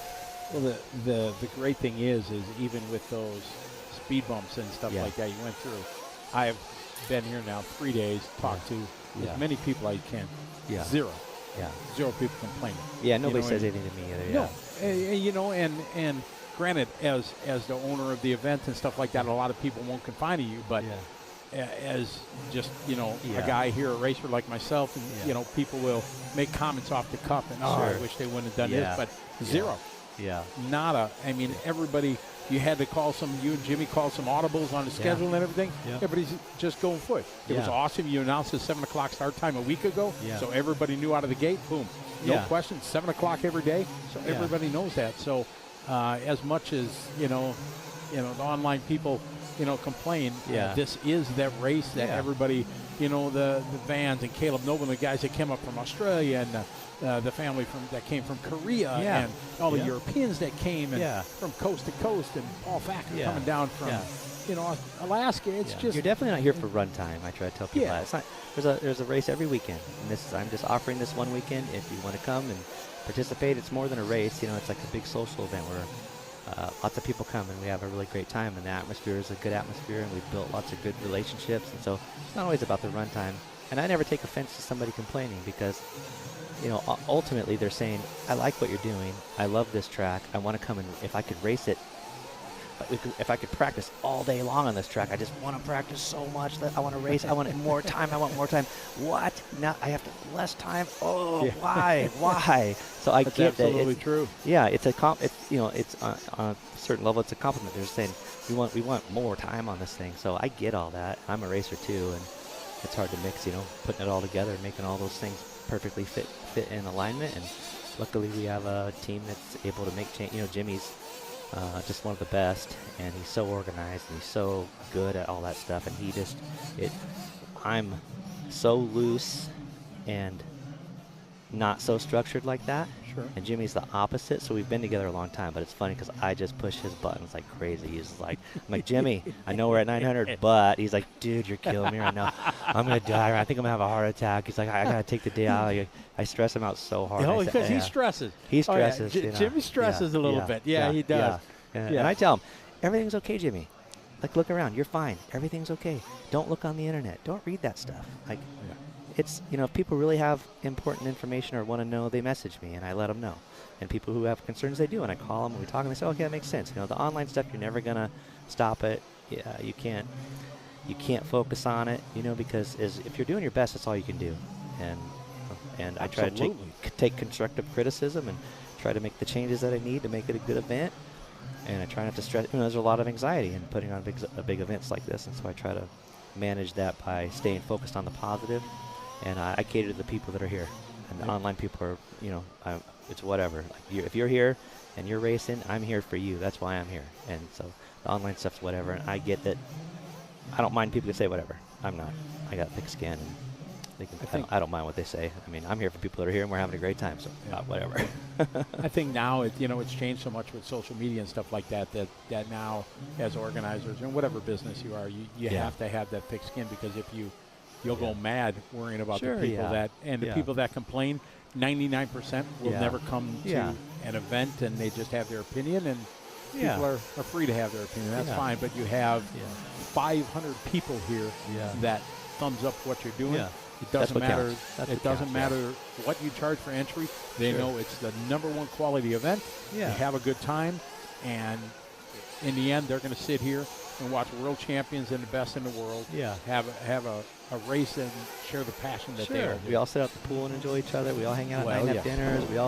It's really fun. You know, it's the whole thing. And don't get me wrong, when somebody tells you really horrible stuff about you, you know, I'm normal. I'm a sensitive guy. I mean, it does. You do go, gosh darn, you know, it does give you anxiety. Like, it's way better to be liked than it is to be hated. Oh, of course. You know, so like when people just like to hate me and they just think I'm horrible because I just put on races and make, you know, whatever it is, I'm just like, I'm just doing my job. Like you guys do your jobs. Like, you know how much. I just feel like it's in the RC world. I feel like the dirt and what we've been doing has changed what we do. Like back in the day, there was nobody that built tracks and traveled around, and there wasn't people that did. You know, I was like one of the first had websites, and I did podium backdrops, and I've like done a lot of things. I built really big jumps and kind of changed the look and what we do in our RC races, and you know, I know this change is not always easy for people, but so at the same time, I do hear the stuff, and I just have to learn how to stay focused on the positive. So that's what I do. Very true. We got an intermediate nitro buggy on the track right now. Heat 3 of 7, Barry Rowe. In the last heat, laid down a 7-lap 4:20. Deanna Eichelberger leading the way here on lap number 1. Sam asked a question, Joey.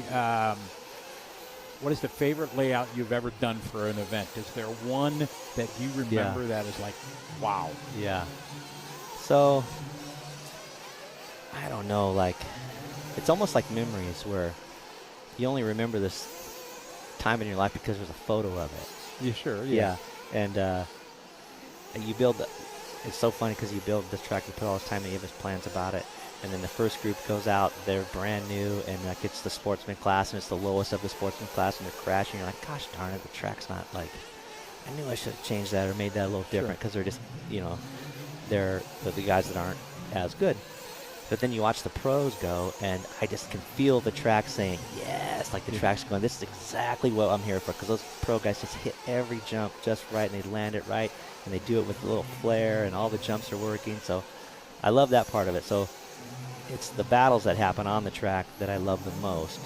But there's one track in mind. It was at the Nitro pit, and I think we had like 16 jumps in the front lane, one after another, like boom, boom, boom, boom, boom. And it was just crazy. It had an over-under. It had, I mean, it had wagon wheel. There's so much. I remember somebody said, the airtime here is more than the downtime. Like we counted, my kid going around and he would count how long he was in the air, and it was like almost like an equal airtime to runtime. Wow. And it was so complicated, and that was back when like we would shovel a lot of the stuff. I was a little younger, so we would get in there and we'd shovel these triple all the way. Like some things are hard to do with a skid steer. Sure. You can't get in there, so I think when I had a little bit younger crew, we would just make these extreme tracks, and people, I remember afterwards like, I'm quitting, I'm done, I'm not, this is horrible, I'm not racing. But the look of that track and watching those pros battle on it was just amazing. It wasn't the best for everybody else because it was so difficult, but you know, there's a picture of it on my website, and it's just got all these jumps, and it's just a beautiful, you know, I like to look at things, so just the color of that dirt and all those peaks and those jumps and that over-under, and like you said, those sunsets and at the end of the night, it's just a beautiful track, and that the racing was amazing. And I felt bad for people because they were like, I'm quitting, my car sucks, I can't drive very well. And I want to say, no, the track is so hard, don't get down on yourself. So the next year, I did the Silver State at the Silver Bowl, I think, and I made the track very simple. And I swear, everybody came to me, this is the best track ever. I'm having so much fun. Like I've learned that, you know, when you don't have a lot of track time, it's good to make it accommodate a big variety of skill levels. And that most of the people here aren't pro. So I got to make sure that they're not breaking, they're not jumping in the infield. You try your best to make sure that, you know, the cars are racing each other and not the track so much. And you've led me into the question I was going to ask you. You and I talked about this a couple days ago, you know, about everybody thinks that the tracks need to be, you know, these massive with these amazing, you know, technical and things like that. But as you just mentioned, you know, being able, the sportsman guys, to be able to go out there and have fun here and not worry about breaking equipment as important as watching the pros. Because the pros are going to get it figured out regardless. Yeah. But if the average guy that's in the, you know, H main and brand new first-time racer from the middle of nowhere, America, and come here, he wants to have a good experience here. And you had commented to me that how that's just as important as having, you know, extremely technical. It needs to be something that everybody can handle. Absolutely. Yeah, it's hard because the new track builders, like, they're eager to just show off all the great skills that they have in these crazy sections and jumps. And I have to say, no, you know, it would be cool if we were here for a while and people could practice on it and do on it. But when you got 1 8-minute practice, like, I don't want you breaking right away. Right. And yeah, and you don't, racers, I don't think they, I see it because I'm around all the racers all the time, and I hear every person comes to me. So I get a feedback from every person. And when the track's too hard, the morale is really low. They're just like, this sucks, you know. They don't sometimes know it's the track that's so hard. They're just like, my equipment isn't working. I think I'm going to switch brands, you know. I'm like, no, I feel bad, you know. My tires suck. Everything sucks, you know. Yeah, right. And they're just like, I'm just going to go to bed. And I always feel like, gosh darn it. So I see it when the track's a little more accommodating and not so crazy. that everybody's like, oh man, I did so good. My car's good. My things are good. My equipment's good. I'm having a great time. So part of the whole thing is we're providing some fun in your life. I feel like people miss that. They get away from, like, it's your life, you know, have some fun. We're here to have fun. We're here to race and enjoy each other, and don't get too stressed out about it. And Aaron and I were just talking, you know, we just kind of talk around about stuff, and people come up to me all day and just say the nicest stuff, you know, just all day. They're just like, man, I just want you to know we appreciate all you do. You've like Kenny Brosh, he just said, I went outside to take a quick break, but it took 2 hours because people kept coming to talk to me. Kenny and I are just having, you know, Kenny and I go way back, and we have a really good relationship. And he teared up a little bit, and he's like, I just want you to know, dude, so many people came up to me and were telling me how, you know, even though it's RC racing, but just you and Aaron and your group of people, like the level of, like, what you do just makes our lives better. He goes, it sounds weird because it's RC car racing, but he said nonstop people kept coming up saying, it's like provided this really cool thing for us. And Joey's crew and those people they're like good people and good-spirited people, and it made me tear up with Kenny too. I'm like, gosh dang it, you're making me tear up a little bit. But you know, it's I get where we're like, people are like, oh, this is stupid, don't get any run time. It's not necessarily about run time, you know, it's about the camaraderie that you make while you're here, because it doesn't matter, somebody's gonna win. Oh, your track's rough. Oh yeah, go race King of the Hammers. Go race Dakar Rally. Go race. It's not about the track being rough. It's about the competition. So to me, I'm like, yeah, it's rough. Like, look up the definition of off-road. It says away from smooth terrain on rough terrain. I'm like, yeah, the track's rough. You know, I just feel like I've tried to help breed a more durable racer that's in it for the fun of it and not so picky about, like, trying to complain about the small things. And I feel like we've done a pretty good job with that.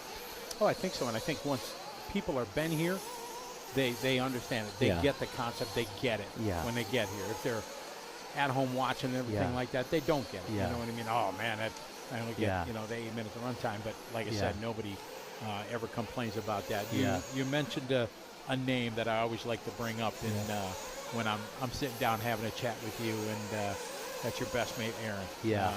You know, in life, we all hope to have that best friend and guy, you know, that them 3 or 4 guys that you can call when their phone rings at 2 o'clock in the morning, and he answers it and doesn't say, oh my God, why you're calling me? What's up? Are you okay? You know, and Aaron's been your right hand man. Yeah. I mean, he's just an amazing guy, and it's so funny. Like, you just never know how it's going to work out, and you know, people attract certain people. And I met Aaron 30-something years ago. And he walked into the store and he flips his blonde hair back. Dude, you hiring? And I happened to live in, like, Utah or something for the snowboard thing I was doing. And it was snowing outside like crazy, and it was the worst winter ever, and it was late at night, and here comes this kid all soaked, and he's 18. And he flips his little hair all bleached in the front. Dude, you hiring? I said, are you from California? He goes, yeah, I'm from wherever. I'm like, dude, I'll tell my boss I know you. I'll get you hired tomorrow. Got the job the next day. He goes, the reason I never come in here is I don't think there'd be cute girls working in here. You know, it's an Office Max. It was an office play place. And I just thought, I'm like, well, I'll introduce you. You know, so I was like the front desk managers of it. So he gets hired the next day, and sure enough, he meets the couple nice girls over there, and they dated and had a great relationship. And we've been we've been friends ever since. And he's just a good dude. Yeah, he's your wing guy, and I like that he gets me. I like that he gets me, and so it's almost like he's never offended by any of it that goes on. He sees the stress, and he sees, you know, I come over and go, fight, you know, like, you can really, like, we're both durable in our relationship because we know for sure, like, I got him 100%, he's got me 100%, and no matter what, he doesn't ever get offended or anything, because we do a lot of stuff, and he's under a lot of pressure on me too, and so I go, this, you know, and he's just been, he learned a long time ago, like, he would tell me, like, I used to try to give you my input and say, no, it should be this way, or that's not going to work, you know, and I used to get so frustrated because you would, you know, and he's like, dude, it's so great now because I know you know what to do, and I just check in, and you say, do this, I do that, and it works every time. He's like, it's so great. It takes the pressure off of me. I just, whatever Joe says, we're doing.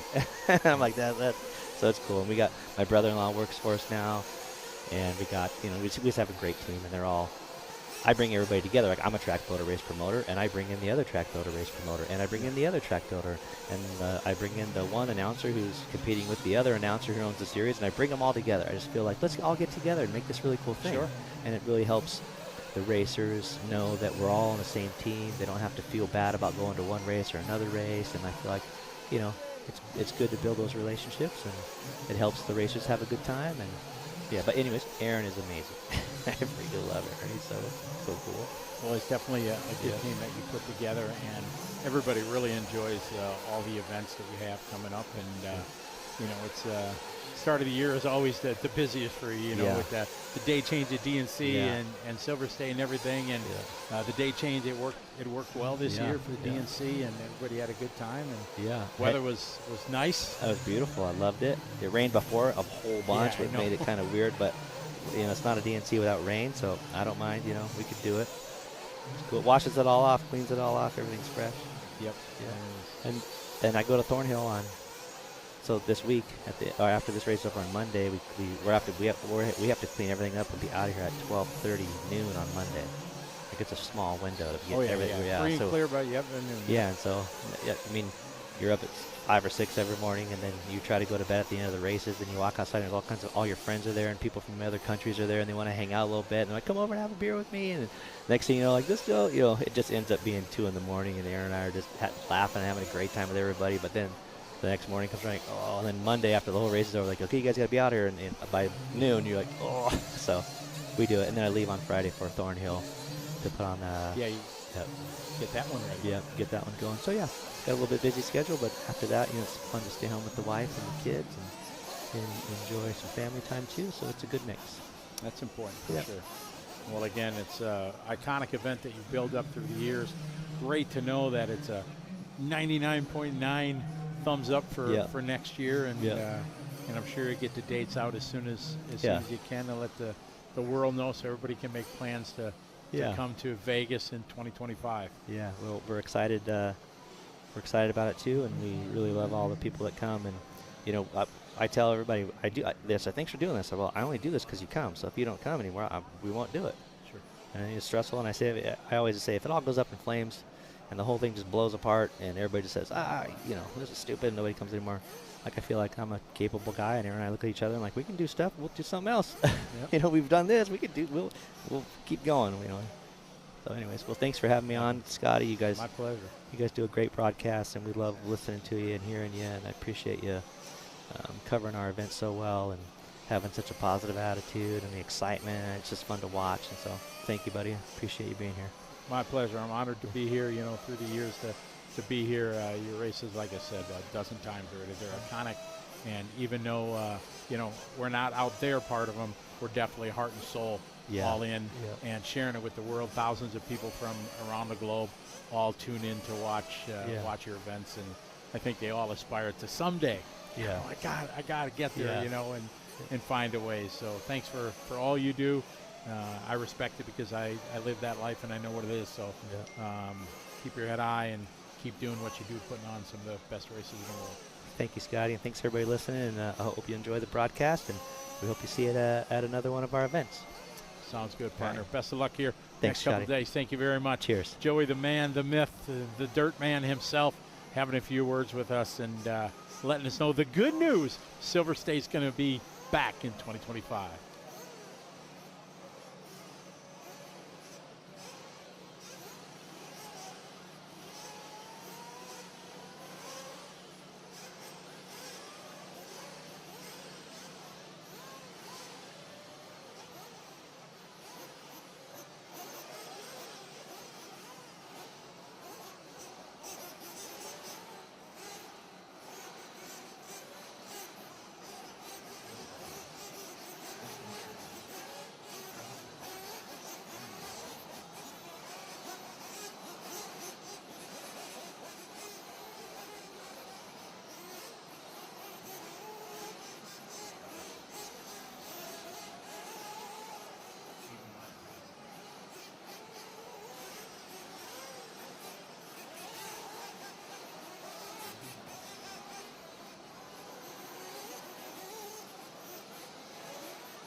Oh, man, I always have a joy to sit down with Joey and Matt. You didn't hear it, but it is 99% Silver State is back here next year. So that is great news. And, oh, man, I forgot. I forgot to put my entry in for next year. I meant to Joey, get me on the entry list. Just kidding. I'll sign up the proper way. But, yeah, it's going to be great that it's going to be back. We all look forward to it. And all the folks at home that were saying, oh, man, I want to go, start making your plans here. It's going to be in the May-ish, April-ish, May time. They still got to work out the dates and stuff like that. The April-May calendar is kind of screwed up with leap year this year. Everything moves a week. And then Easter is third week of April next year. And I know that throws a monkey wrench in ours race for the Philippines Masters because it's usually on our week. So there's going to be we got to work on some dates and stuff like that. So Took my buddy back home. I love it. So thanks, everybody. It was good to have Joey here having a chat with us. We're back to racing. We got Barry. Barry's time is stood the last couple of races here where we were talking with Joey. Now let's see if these guys can do something about that. Try to get into that 7 sub 420 time. Yeah, so that's great news about Silver State next year. So, Elliot, if you're listening, get signed up. We're coming. Silver State next year. It's going to be a great one. I mean, Scotty, this is my absolute favorite race to attend. If I was going to go to one race, Silver State would be it. Just because of the event itself and where it's at, and I mean everything about the event is cool. The track and the team and the way that they get the 1,200 entries through, and I mean, you come to Silver State and you know what to expect, but then at the same time, when Silver State's over with, I get to go hang out at the South Point Hotel and Casino, and I got a really nice room and nice restaurants to eat at, and cheap hot dogs, so can't beat it. It's all good. All right, we got Dylan, Donnie V, Nick Watlett, Wally Bills, Evan, Reggie. As Joey just signed off, I was talking to him. He's getting all that waffle. Or, yeah, we can't say that. The waffle stuff, whatever the heck it's called. He's getting that all, so hopefully we'll add in here in the next couple hours so we can tell everybody. So if you want to take advantage of this very unique, one-of-a-kind giveaway, and if you don't have the Venmo app, go ahead and download it because that's what you're going to need to buy the tickets. So I've already downloaded it because I want to buy a ticket for this. I know what it is already, so I'm all in. Yeah, I got some inside info too, so I'm definitely buying a ticket, that's for sure. Speaking of the man, the myth, the legend, there he is, the one and only Jimmy Babcock coming in. Jeez, Matt, take this away. This man looks like he's got something important for us here. We are blessed with RC royalty here in VP Racing Studio at liverc.com. I mean, freaking Joey, and then now Jimmy Babcock. Like, it just they just keep coming. Who's going to be next? I don't even know who else we could get in here. We had Ryan Lutz in the studio earlier. I mean, it just keeps getting better. Elliot, I got your message. We got to get signed up for sure. We ain't missing next year. No excuses. No excuses. Anthony Scott, I can't tell you, but I can tell you to get your Venmo ready because you won't want to miss out. I'm definitely not missing out on this chance, that's for sure. Well, you'll find out very soon what this waffle is for. So just get your Venmo ready. Trust me, you're gonna want to get in on this 100 for sure. All right, heat 5 of 7 here. Dylan Bartlett out front, 7.406, trying to beat Barry's 7.420. So got that covered. Looks like the top 5 got that covered pretty easy here. Dylan Bartlett out front, 7.406. Vink Mulder, 7.413. Watlett, 7.414. Reggie, 7.416. All these numbers are tough to say. Reggie moving up a spot here. Evan down to the 4. Peyton 5. Or actually, Watlett falls to the 6. Travis 7. 8 and 8. Manny 9. Justin 10. So still a lot of racing here in the intermediate nitro buggies, but Dylan Bartlett trying to reset that TQ time here at the Silver State. Yeah, it's definitely all about the racing here. That's for sure.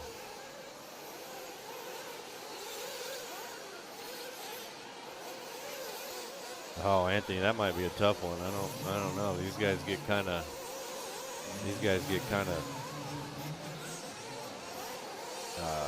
what's the word I'm looking for? The under the hood stuff. Like I think it would be super cool to do it. I don't know how they feel about me, sending you a picture of it. I don't know. Dylan Bartlett finishes up. Let's see what Vinkmolder's got here. 7.415. So Bartlett going to take it. 7.413, resetting the top qualifier time to beat here in intermediate nitro buggy heat number 5. Still got heat 6 and 7 coming up though, so anything can happen, especially here in Las Vegas at the Silver State race at the South Point Hotel and Casino.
All right, looks like they're getting ready to run these out here.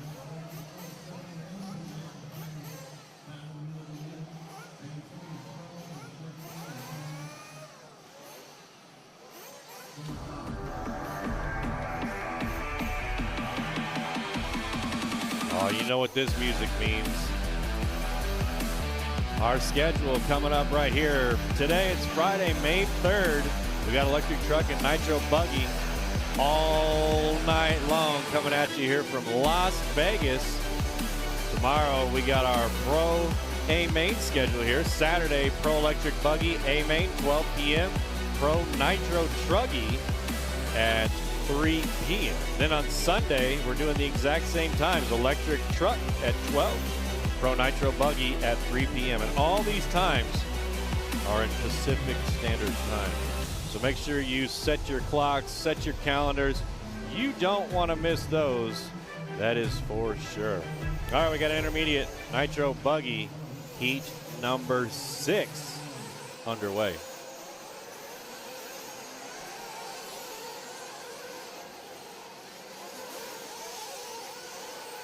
Anthony Scott, I don't know if you're kidding about that, because I would love to see that too.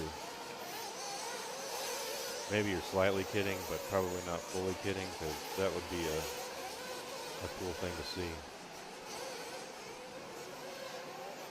Race 72 is 77 here in qualifier number 2. Heat number 6 going down. Time to beat Dylan Bartlett, 7.413.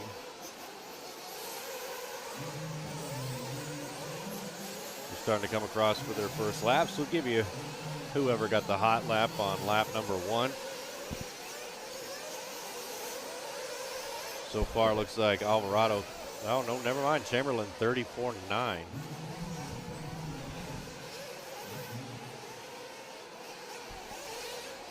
Brian got the second hot lap, 35.7.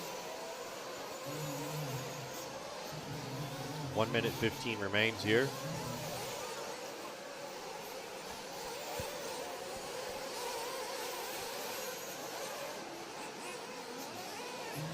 Seven four 13 is the time to beat. Chamberlain on a 7.404. Gibbons 7.410. Morale 7.412. Alvarado 7.412.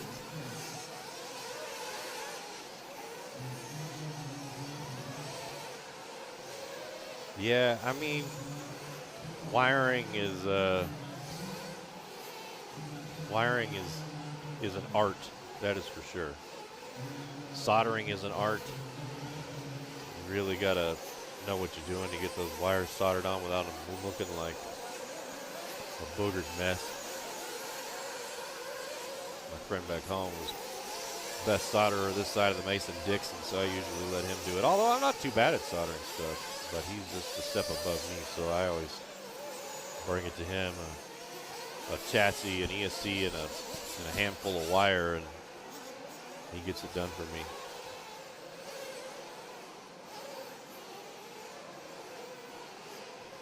Yeah, RC Car Action would do the under the hood stuff. I think it would be a cool addition to the broadcast for sure if we could, get an under the hood or two.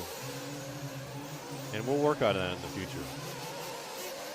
But it's hard to fit stuff like that in because, you guys really want to see the stuff and those take time to do during the broadcast, it'd be hard to do an under the hood in like a 2-minute interview. But, yeah, we're going to work on that for sure here at liverc.com. More to come.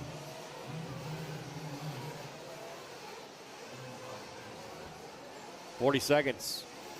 Chris now out front, 7:4:08. We got the TQ time covered by about 5 seconds. Chamberlain in the 2, 7:4:18. Alvarado, 7:4:21. Givens, 7:4:26. Eric, 7:4:27. Travis in the 6. Tony in the 7. Katie Roxbury, 8. Dylan, 9. Damon, 10. Tony, 11. Graham, 12. Adrian, 13. Peyton, 14.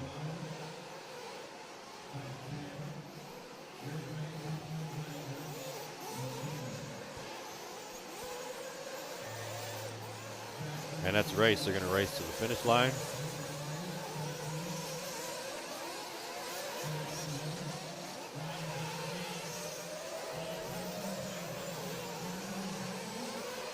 Heat 6 of 7 here in intermediate nitro buggy.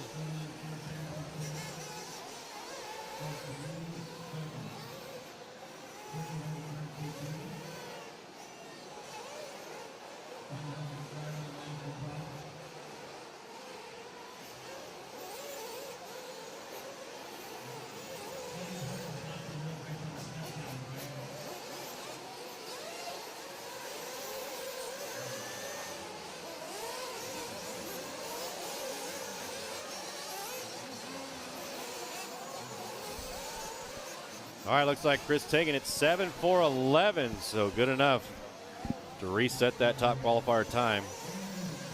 Nice job, Chris. Still one more heat, though, in intermediate nitro buggy.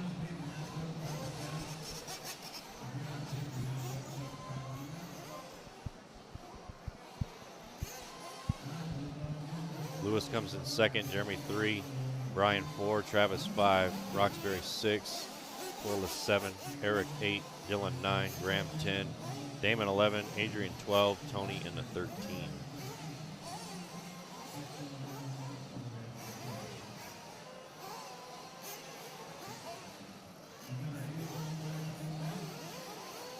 There's never a rough Silver State. Oh, sorry. No, my bad. Who's having a rough Silver State? I was just saying there's never a rough Silver State. It's always fun no matter what you're doing here at Silver State. Always a good time. So hello to everybody. Sorry, I was talking to Jimmy Babcock. He's the race director here and keeping the program rolling. He was just kind of filling me in on what the plan is for Saturday and Sunday, main-wise, and schedule and all that kind of good stuff. So he's got that all set. He just spent the last couple hours doing it all by hand, trying to save some time. So tonight, after qualifying's done, he can just input that stuff right into the computer and save a lot of time. So he's got scheduled, probably going to finish up about 9:30 every night on main days. So we'll have the pro mains going to be at noon for electric and 3 o'clock in the afternoon Vegas time for the nitro. So you can set your clocks wherever you are in the world. Noon for electric, 3 for nitro. That's all the dirt you can give us? That's pretty much it. Spill. Yeah, I mean everything else is just where he's gonna, how long the mains, the A mains and B mains and stuff like that when they're factor and warm-ups. Each division is going to get a 7-minute warm-up. When those are going to be, he doesn't have that scheduled as of yet. SEC, once everything pans out, gets that set. Driver deductions only for the pro, the pro divisions, which I agree with because that saves a whole lot of time. Everybody wants to have drivers introductions, but you have 16 racers in a heat, and each introduction takes 30 seconds at least. Some of them, you know, some of the intermediate guys have more sponsors than the world champions do, and you know, they can go a minute. So if you figure each one's a minute, that's 16 minutes for each heat times 9 divisions. What's that? Almost 2 hours you lose just doing drivers introductions for all the classes. So I agree with that of only doing it for the pro classes. But the driver introductions are very important for the drivers. They work hard for those sponsors. Oh, they do, absolutely, they do. And if time allowed to be able to do it for all the divisions, but obviously sportsmen and you're not supposed to have any sponsors and things like that. But you know, some of the other divisions, 40 plus, 50 plus, some of them guys are factory sponsored, but there's just no time. You know. Yeah, no, I definitely better to get done by 9 than by 11:30 because you did driver's introduction. Yeah, I definitely meant the pro guys. They want their. I mean, that's how they make a living by entertaining us and our liverc.com fans.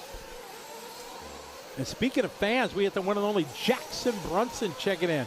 All right, Jackson. Now, over the last year, you checked in while you were working in Taiwan, and 3 weeks ago, you checked in from Dublin. You were in Ireland. So where in the world is Jackson right now? That's what the world wants to know. We wait on bated breath to your reply where you are in the world. Speaking of Jackson, we got Jackson Wilson out front. Leading the way here, 35.4. Fishback comes by just a bit quicker, 35.2. Jared at 35.5. Ryan Daze with a 35.7. Bartlett, 36.2. Olin, 36.2. 8. Jay Rodriguez with a 36.7.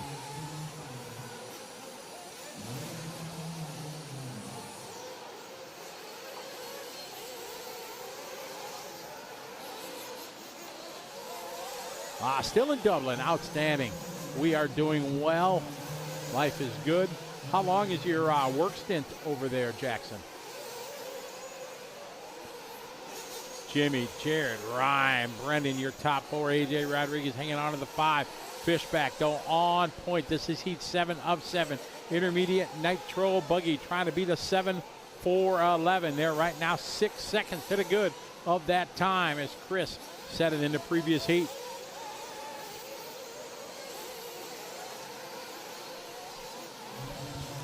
The pros might think they're a waste of time, but as I agree with Matt that, you know, for the companies that do support them, I think it's important to acknowledge there because they are paid professionals that do this for a living, and it's important to acknowledge those. Yeah, Schumacher took round number 1 here in intermediate Nitro Buggy. Ran a 7.408. Looks like Fishback on that same pace, 7.406. Schumacher with a 4.19, so about 10 seconds off his original pace in round 1. Minute 20 to go, though, so still plenty of time. 3 rounds total of qualifying, so when we get to race 77, we're going to turn it right around, go to race number 40, and go 40 to 77 again. Going to finish up 9, maybe 10 o'clock. That's kind of what we're looking at. Oh, I bet you're antsy to race.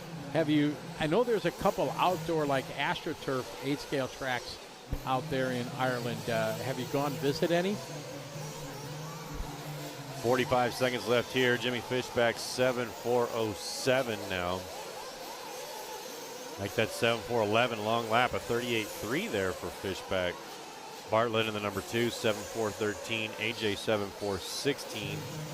Trevor Olin 7.416. Wilson 7.416. Brian in the 5. Jared 6. Ryder 8.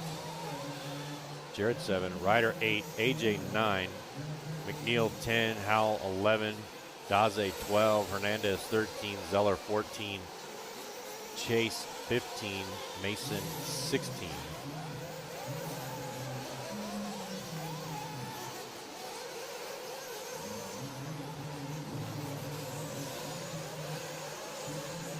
And that's a race. They're going to drive to the finish line. Fishback poised to take this one, barring no mistakes. 34.9 on the last lap. Currently sitting on a 7.410. Got to beat a 7.411. Saw Fishback coming around the right side there on the corner of the screen. So Fishback does it. 7.409. So Fishback taking the top qualifier spot here in qualifier number 2.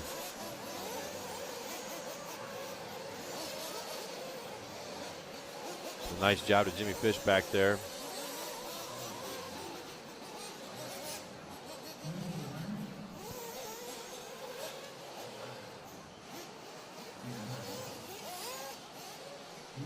So congratulations there, Jimmy. AJ, a solid run. No, he's got a 1 and a 2, so he's locked down in the A. Or a 1 and a 5 here for AJ Schumacher, rather. 1 and a 9 for the round. So that should pretty much lock him in. Hello, Eric Sackett. Welcome to the show. Oh, yeah, the pub's down there on that main street. I know that's pretty awesome. Should reach out to Oshin from Red RC. He lives there, not far outside of Dublin. And look at this. Here we go.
All right, we got Pro Nitro buggies coming up.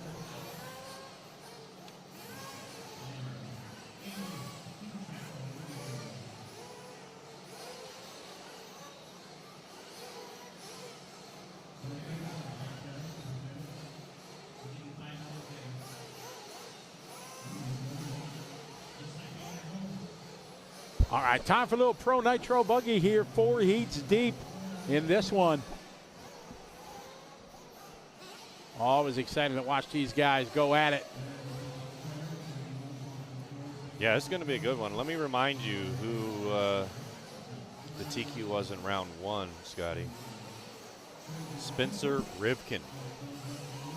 Yeah, Spencer threw down a heck of a run. Yeah, 8.428. He was almost 1 second exactly faster than Mayfield. Yeah, Ben was 3rd, Lutz was 4, and then Mason was in the 5th. Brandon Rose finally kind of in the conversation. We haven't talked much about Brandon Rose, but he was able to get a 6 for the round number 1. So another, hope he has another good run. Then it was Wiggins, Cavalieri, Barufalo, and Ronafalk, your top 10 in Pro Nitro Buggy. These guys, the Pro Nitro Buggy main is going to be Sunday at 3 o'clock Vegas time. All right, these guys send it, coming straight in, pitching and rolling. Starting their clock here, Pro Nitro Buggy underway. 4 heats deep. Silver State 2024 here on liverc.com, presented by Horizon Hobby, One Up Racing, and VP Racing.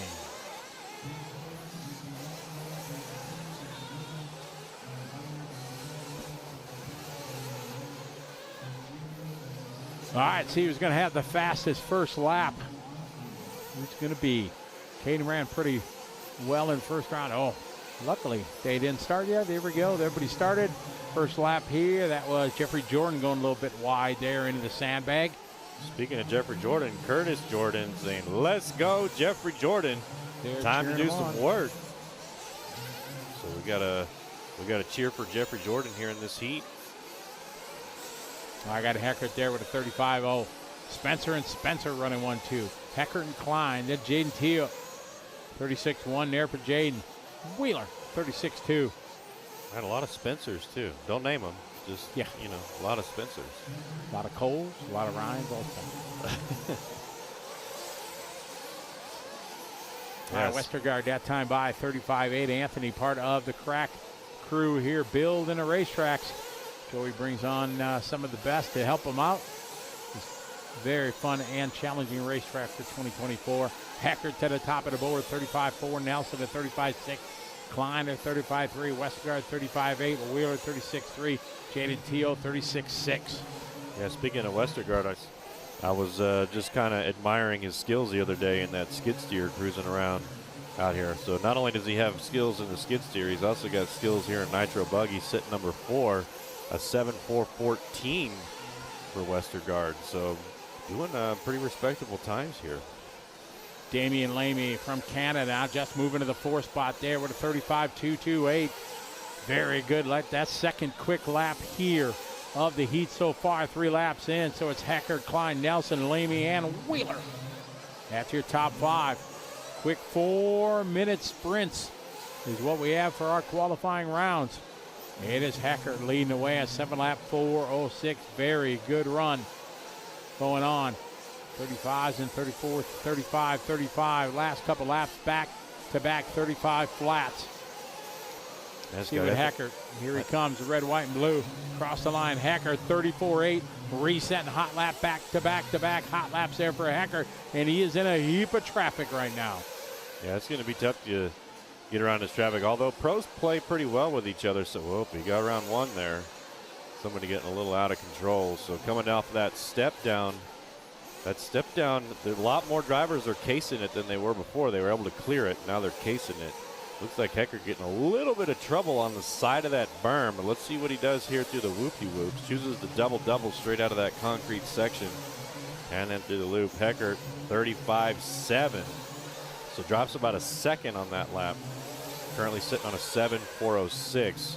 30 seconds left to go here in heat number 1 of 4 for Pro Nitro Buggy. Heckert on point right now, 4.06. Klein, Nelson, and Lamy. Hello to everybody watching online. Make sure you hit the like button, guys. Got over 500 people checking out. Qualifying, just qualifying. We got a ton here on YouTube, bunch on Facebook. Good to have everybody joining us. Winding down here, closing stages of heat number 1 of 4 Pro Nitro Buggy. Spencer Heckert being patient here in traffic, trying to get a little love. He does there. There he goes over the left side, triple nicely. Heckert, Klein, Nelson, and Wheeler, Jaden Teal, followed by Damian, White, Caden, Tyler, Anthony, your top 10. Heckert down the hill, coming into the pit. Rides it, pitches it into the whoops nicely. Yeah, this is a good run here. Going to go 4.07. Maybe going to be able to drop it down to a 4.06. He does. 7-lap 4.06 there for Heckert.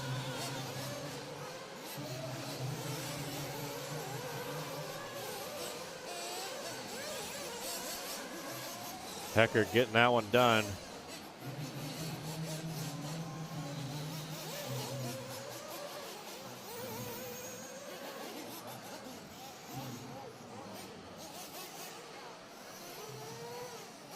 Spencer Klein in the 2, Chris in the 3, Jaden 4, Dylan 5, Damian 6, Caden 7, Tyler 8, Jacob 9, Westergaard 10, Wyatt 11, Dylan Caldwell 12, Jeffrey Jordan 13. Shout out to Lee Grace, checking in from Australia. Cheering on Caleb and Jordan, Team WIRC. We got Heat 2 of 4, Pro Nitro Buggy. Joe Jenkins, what's up? Thanks for tuning in. Here's your afternoon salute from Las Vegas, Nevada at the beautiful South Point Hotel and Casino. We appreciate you tuning in. Here for some Pro Nitro buggy action. Heat number 2 coming up next.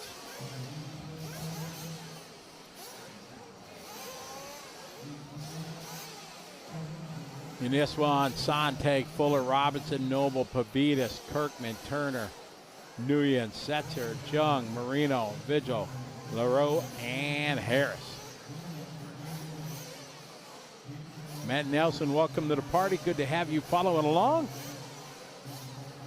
Hope you're doing well. Having a good time here in Vegas. Closing stages here. Round number 3 of qualifying.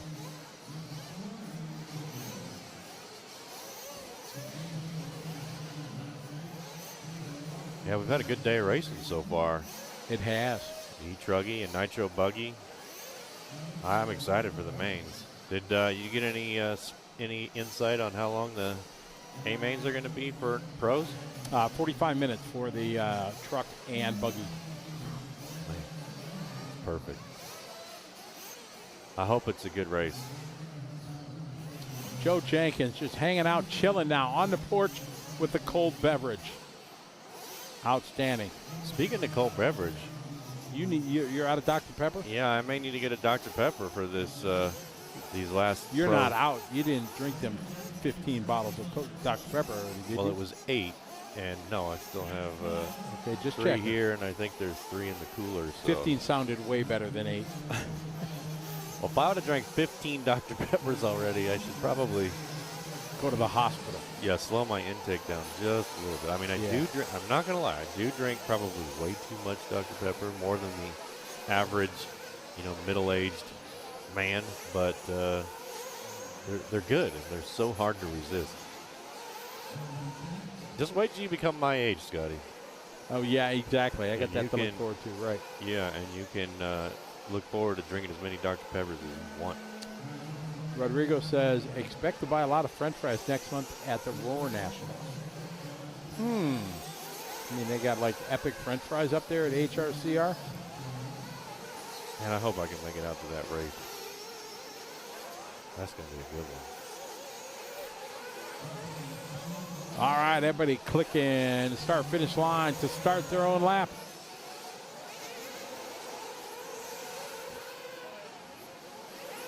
All right, here we go. Heat 2 of 4, Pro Nitro Buggy.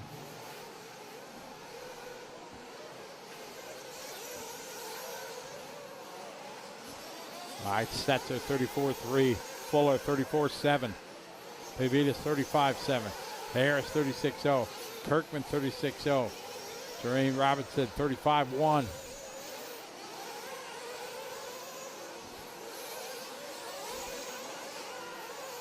One minute quickly now. Setzer lead the way. Hot lap out of the gate.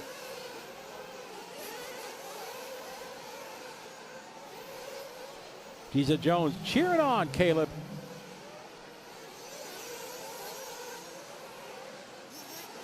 Setzer, Fuller, Jung, Vigil.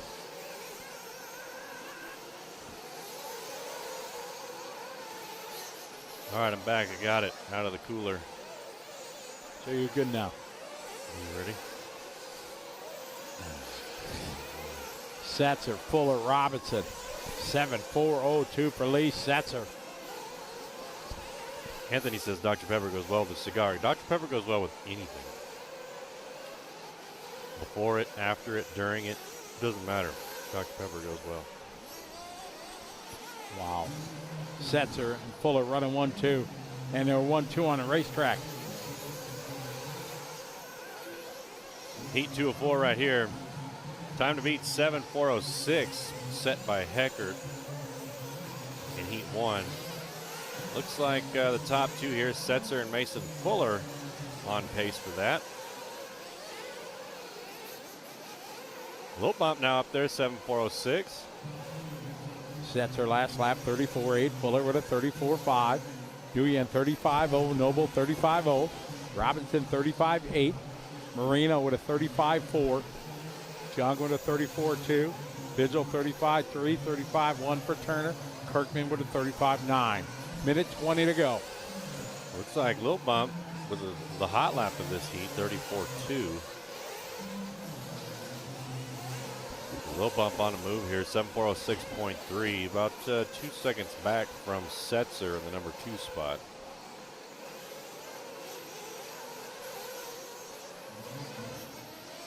Lee, Mason, Fee, Long, Caleb, and Jermaine. 1 minute to go. Setzer in control. 7 lap, 4:03. Solid run right now for Setzer. We're following Lee. That teal and yellow. Team associate Jake Concepts. I don't know, though, Scotty. Fuller right there. Only about a couple of hundredths back from Setzer. So anything can happen here. 30 seconds left to go. It's Setzer and Fuller on 7:4:03 paces, but not separated by much. Fuller now taking over there, 7:4:03 flat. So Setzer's 7:4:03.5. Lil Bump 7:4:05.4. So Lil Bump. Oh man, Rodrigo says Mr. Pibb is greater than Dr. Pepper. We're gonna have to do something about that. I would have to disagree, Rodrigo. Yeah, of the two, I'd go Dr. Pepper. I'm gonna dock him a lap next time. I'm gonna race Rodrigo. Fuller, Setzer, Nguyen. 1, 2, and 3, 4:03, 4:03, and 4:05. Fuller gonna hang on to this one right now by 7/10 of a second. Sets a new quick time, better than Hecker's 4:06. Lil Bump finishes with 4:05.5, and yeah, Joseph, this is the race where Lil Bump has got the viral video, probably the most viewed video in RC ever, when he took the what did he call it? Secret weapon. Secret weapon it was. The secret weapon jump over Joe Bornhorst coming off the step down, and it was amazing. If you guys haven't seen it, look it up. I don't even know what to type in, but sure you can find it. Most epic RC jump ever. Yes. I'm not sure how much the rooms are at the casino. It's very reasonable though. Yeah, and I don't know what it is. If I had to guess, probably 109 a night, something like that. Yeah, plus if you get signed up, Joey gives you the discount code, the group rate. Yeah. So Joey will get a group rate. Joey from the dirt, the people who put the event on, will get a group rate, and it's very reasonable. There's Mrs. Fend. Chloe, Dakota's wife, down there in the pit lane. She's quite the pit girl herself. Many times she mechanics for Dakota. Lots of big races. Yep. Way better than I could.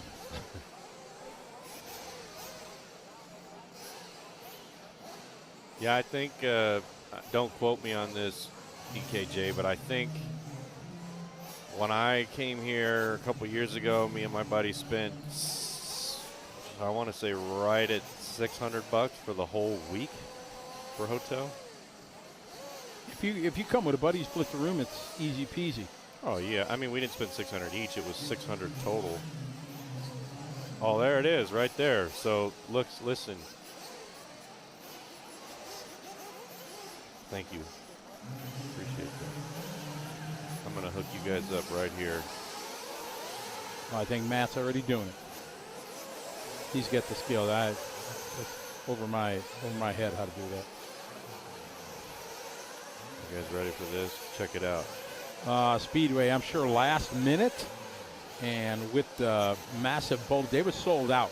So I'm sure, yes, if you call 2 weeks before, it's going to be big money. But planning ahead, it works out. All right, race 76, B Sortier Pro Nitro Buggy. All right, Dakota got a 3 in the last round. Let's see what he's got here.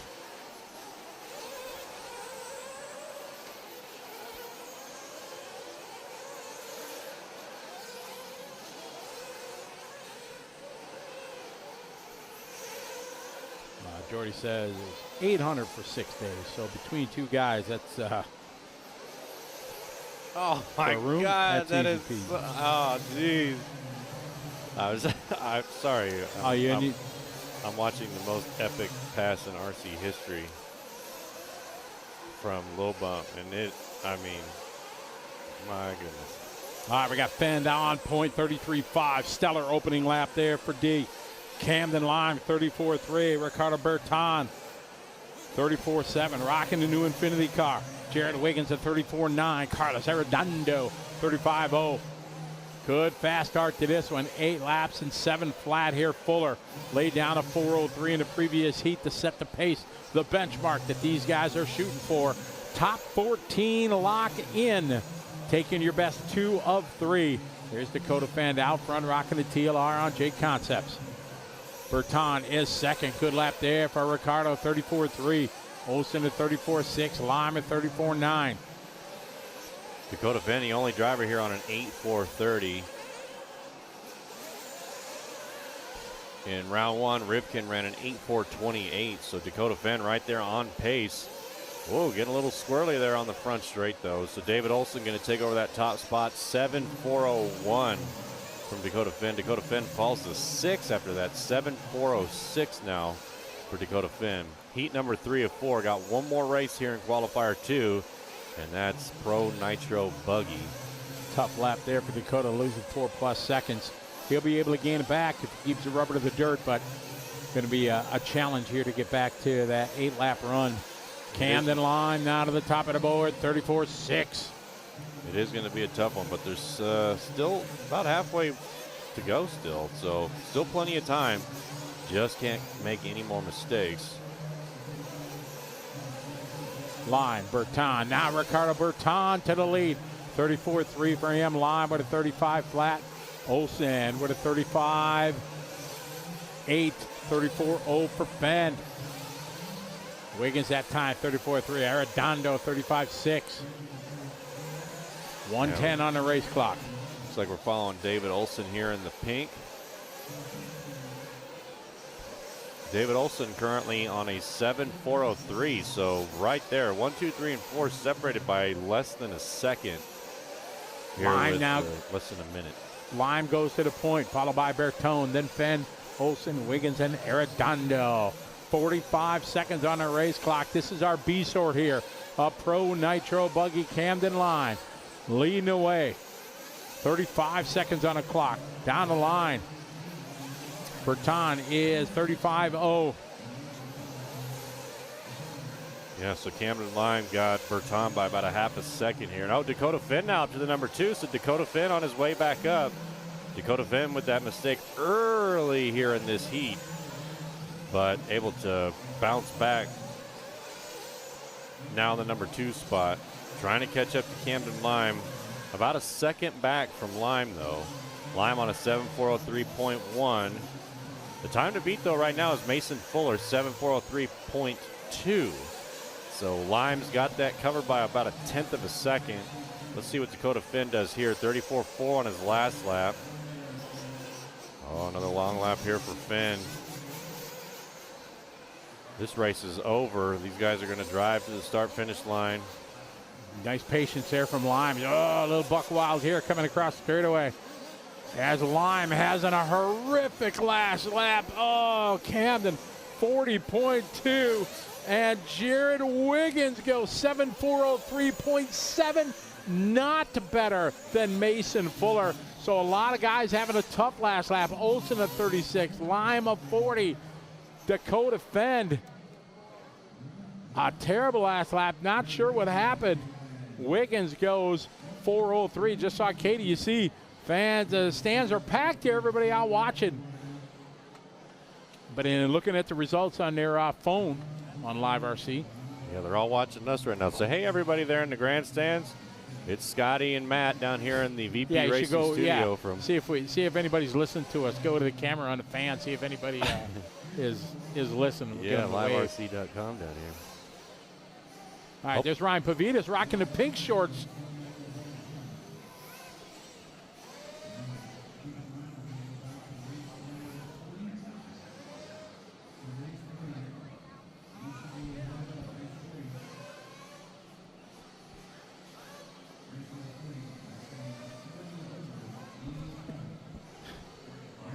All right, our top heat here. We're going to, at the end of this race, we're going to have a little interview. Whoever gets the top spot.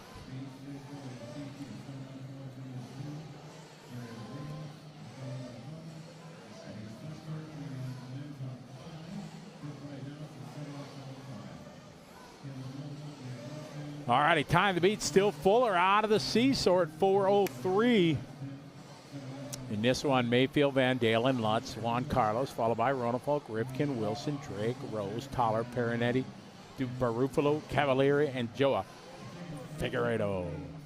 Let me give you the top 5 from qualifier 1. It was Rivkin, Mayfield, Finn, Lutz, and Fuller. So it looks like we got Rivkin, Mayfield, and Lutz in this heat here. So we'll see how they can do if Rivkin can go back-to-back here and become the top qualifier in Pro Nitro Buggy. That'd be a heck of a feat. I mean, I'd love to go home with that trophy. Got some love for Lutz. We had Lutz in the VP Racing studio earlier. Lutz, a great guy doing a bunch of great things, just kind of loving life. Lutz has got 4 kids. Did you know that? Family man. Yeah, he had a big family. Yep. All right, throwing a little water down on this one. So these guys not a fan of the water. They don't like to get the water heat. They'd rather have it without, but they keep it fair and they rotate it throughout the course of the event. So every heat we'll get some water. All right, these guys are about ready to get released. So hello to everybody watching. Michael Lawrence checking in from Australia. Glad you're enjoying it. Welcome to the show. Larry Tom checking in from Hobby Action. What's up, Larry? Hope you're doing swell these days. Look forward to the chance to get back down there, Hobby Action, do some racing. All right, you see these guys starting to come in and out of frame as they are released from the pit lane, or from the warm-up area, rather. Who's going to take this one? I'm feeling Rolofog might have some pace here. I went over there earlier when I was out doing some interviews. He's rebuilding some diffs and trying some different things, so we'll see how he's going to do. Ronafalk finished 10th in qualifier 1. Ronafalk finished with a 8:4:33 to Rivkin's 8:4:28. So only 5 seconds, Scotty. I mean, that can easily be made up here. Hey, the gang from Australia, Coast to Coast RC. Hello, everybody. Not sure who that is on the with the sign on, but good to have you follow along. One of our fine sponsors of the Asian Buggy Championships. Good to have you guys along. We'll see you in July. Can't wait to be down there to Brisbane, Pine Hills Raceway. Some more 8-scale racing in my future. All right, here they come. Going to be starting their run here. See, we got Rivkin 34-1. Very good opening lap. Barufalo 34-2. Next across the line, Wilson. Wilson with a 35-7. Juan Carlos 34-6. Van Dalen a 34-3. Mayfield a 34-7. Rivkin on the top of the tabletop up there, battling with the sandbag. Not going to win that battle for sure. Sorry, Scotty. That's all right, trying to gather back up and stay in front of traffic here. So this is definitely not going to be a great lap here for him. Going to cost him a couple seconds. 34-1 to a 37-2, so 3 costly seconds there for Rivkin. So Van Dalen, Brandon Rose, there you go, Brandon. Brandon to the front, 34-4, a fan favorite for sure. Van Dalen out front on a 7-4 flat. Looking to beat Mason Fuller, 7:4:03.2, so nobody on the 8-lap pace quite yet, but still 2 minutes and 20 seconds to go left in this heat here. But Van Dalen out front, Juan Carlos Canas in the number 2, Marco Barufalo 3, the reigning defending Silver State champion. Mayfield now moving up to the 3, Cavalieri to the 4, Figueredo in the 5. So Van Dalen 7-4 flat, 0.9. Mayfield to 7:4:01.8. So Mayfield about a second back from Van Dalen. Juan Carlos Canas 7:4:02. Cavalieri 4:04. Figueredo 4:04. Barufalo 4:04. Ronafalk 4:04. So Ronafalk is right there, Scotty. So it might come true. That diff mechanic work he was doing in the pits might pay off here. Van Dalen out front, 1 of 7 flat, or right now 4 flat. TQ time. Right now, it looks like we got the top 4, almost 5 on TQ Duns. Rivkin climbing back to the top 5, 34.0. Last lap is hot lap. Ronafolk at 34.2. These guys bringing the heat here with a minute 20 on a race clock. Estimated all to go 7 laps. Don't look like we're going to get 8 laps here as the track conditions continue to change. We pick up Seth Van Dalen right now in the 2 spot. Last lap 34.448. 7 lap 401 TQ time with Mayfield just a tick in front. Yeah, Mayfield just took that over on the last lap, 7.4 flat, 0.9 to Van Dalen, 7.401.2. But Van Dalen gets it back there with a 34.6 on that last lap. So ran 0.4 faster than Mayfield did. Mayfield drops to a 7.401.8. Van Dalen 7.401.2. So they're separated by about a half a second here, Van Dalen and Mayfield. However, Juan Carlos Canas 7.402.1. So he's right there in the mix too. 1, 2, and 3, and now Ronafalk. So Ronafalk on a 7.402.6. So Ronafalk right there in the mix, and Rivkin 402.7. So Van Dalen to Rivkin separated by about a second. So it's anybody's race here with 10 seconds left to go. They're going to get this lap and one more before this one's over.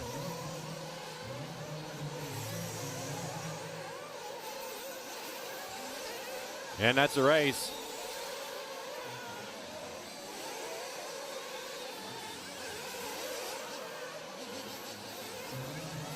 Here they come. Juan Carlos Canas moving up to number 2. Juan Carlos in the number 1 now. So Juan Carlos Canas taking it 7.401.5 on the final lap. He gets it to become the top qualifier here in round number 2. Mayfield in the 2, Rivkin 3, Ronafalk in the 4, Barufalo 5, Van Dalen 6, Ryan Lutz 7, Jonah 8, Figueredo 9, Adrian 10, Brandon Rose 11, Cavalieri 12, Cole Tollard 13, and Adam Drake in the 14. So Juan Carlos Canas on the last lap, hero lap of 34.2. Able to pull it out 0.3 over Ryan Mayfield. Juan Carlos Canas had a 13th place finish in round 1 and now a first place. So we're going to qualifier number 3 to figure out who our top qualifier is going to be in Pro Nitro Buggy. But Juan Carlos Canas looking super fast there in that last heat. 7.401.5 to Mayfield 7.401.8. 0.3 of a second. Rivkin half a second back. Ronafalk and Rivkin virtually identical times. Barufalo is 7.403. So Juan Carlos Canas to Ronafalk. Super close.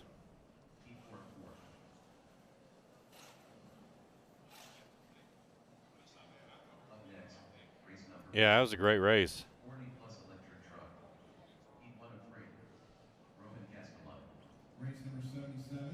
Yeah, Derek, I mean, so round 1, he finished 13th. Round 2, he finished 1st. Round 1, he had a 7.4 flat. So in round 1, he was right there. All right, we're back. Sorry, we tried to get a quick word with Juan Carlos, but by the time we got up there and said, everybody was off the driver's stand already. Some were happy, some were not. There were some colorful metaphors being said by a few guys up there. But an exciting finish there, very, very close to the end. So it's going to make it an exciting Q3, but that's what we want. We don't want somebody to take it right away. We want it to go down to the wire. That's right. We want it to go down. We were just looking at the results there. I mean, Rivkin got a 3rd place finish, so Rivkin's got a 1st and a 3rd, so he's sitting pretty well in the A main for sure. Mayfield has a 2nd and a 2nd, so he's also sitting pretty well in the A main. Juan Carlos moves all the way up to the 4 spot now. But it's unique. I was talking to some of the guys, and normally you see 0s and 2s and 3s in the top 3. But, you know, to see somebody with an 11 points right now, Mason Fuller sitting in 3rd with 11, shows you that it is just a wide range. Everybody having good and everybody having bad runs. What's up, Derek Tracy? Checking in. How are you? AJ's RC. Good to have you follow along. Lutz look like 5. Ronnefolk pulling out right now, tied for a top 5. Lutz, Ronnefolk, and Barufalo. Yeah, that's awesome. I mean, Ronnefolk made that last-minute charge as well there and ended up finishing, I think, 5th or 4th place in round 2. Derek says he was flying around. He was ripping for sure. QT going to be worth staying up for. I agree. You're going to want to stay up no matter where you are to watch that qualifier number 3 for the Pro Nitro buggies. And the 40-plus electric trucks and all of it. You don't want to miss a thing. So go ahead, pop open a frosty, ice-cold Dr. Pepper. Hang out with us here in the VP Racing studio at liverc.com.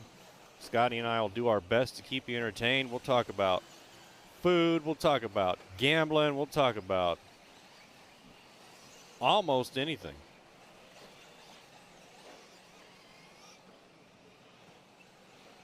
Yeah, Ripken barely holding on to that, but, I mean, he got a 1st and a 3rd. So, I mean, he's pretty much guaranteed. I mean, the only way that he could get bumped down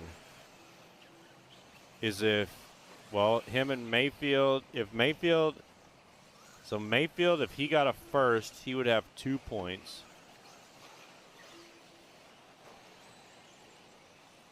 Ripken would have 3 if he got, well, Ripken's going to have 3 unless he gets another 1st or a 2nd. He'd have 2 points. So, yeah, I mean, it could come down to the tiebreaker for sure in qualifier 3. Get some more shout-outs here. Scott Rollins checking in from Down Under. What's up, Scott? I am doing well. I hope you are too. One and only Zach Ryan checking in. What's up, Zach? Hope you're doing well. Also from Australia, lots of Aussies checking things out. I know they're wishing they were here. Everything's going swell here in Vegas. It's all quiet now as we go to the electric portion of the day's festivities. Qualifying round number 3. We just wrapped up qualifying 2. Spencer Ripken right now, after the first 2 rounds, sitting at the top spot. He got about 5 hours to wait if he's going to be able to hold on to that TQ position. Bill Jordan, you got the right idea. Come drive down here. Bill says he's coming from Orange County, California in the morning. So make sure you come by and say hello in the VP Racing Live RC studio. Say what's up to me and Scotty. Are you going to spend the night here and stay for the mains on Sunday too? I mean, because we already know what time they're going to be. 12 p.m. In the afternoon for the electric main and 3 p.m. for the nitro main. So you might as well go ahead and see if you can get you a room for Saturday night. Stay in the penthouse suite here at the beautiful South Point Hotel and Casino. Stick around, watch some racing live. I can save you a seat out there if you'd like. Just let me know. We'll save you a seat, but all you're going to need is the edge.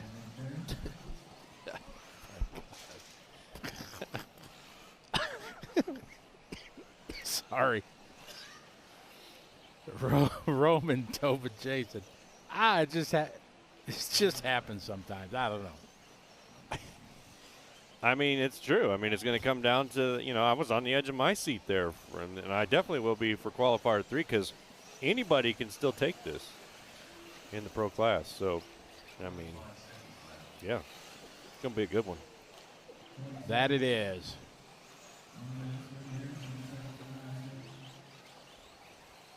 Scott Rollins, awesome. He's over in our Facebook. He's a good friend of mine from Australia checking in. He raced all my on-road series that I had in Asia for years, and we always had a VTA Vintage Trans Am class. And he's got a 2015 Yokomo BD7 that he built. He won back in 2015 when he raced it, and he's done with the race, puts it on the shelf, has never rebuilt the shocks or anything. It's still got, 10-year-old shock oil on it. He just won another big race, so pretty awesome. We always joke about that. Same shock oil as 2015? Yep, same stuff. Gastelum out front in our 40 plus. What's that? I was going to say my Really, my only experience in on-road racing was at a track called Soda City in South Carolina. I bought a VT. I know them guys. Yeah, I bought a car, and they I went to their track and said, what class should I start with, and they talked me into starting with VTA. So I bought a brand new X-Ray kit and built a VTA out of it. I put a Mercury body on it. Nobody else had a Mercury. I had it all painted up, and it was a lot of fun. I didn't know anything about it. It was so hard for me to dial it in, especially with the VTA tires, because they're not as grippy as the touring car tires. They got the little tread and stuff in them. For those of you who don't know what VTA is, it's usually at a club, and they run. I mean, what do they run? Like a 21.5 or something, or? Yeah, VTA. Yeah, I can't remember what turn motor it is, but they're not nearly as fast as a touring car. But you have to use a specific tire. It's a spec tire, and you sauce them and do all the stuff, but it's still difficult to get traction. And the cars are so fast because, you're limited to the turn motor, but they put these gigantic pinions on them. Huge. And they're like 52 pinions on a 21.5 or 25.5 or whatever it was. I can't remember. So the cars are just incredibly fast, but the track was awesome there at Soda City. It was in Columbia, South Carolina. But the track is pretty cool. So if you guys are into on-road stuff or just in Columbia, South Carolina, look up Soda City and go check them guys out.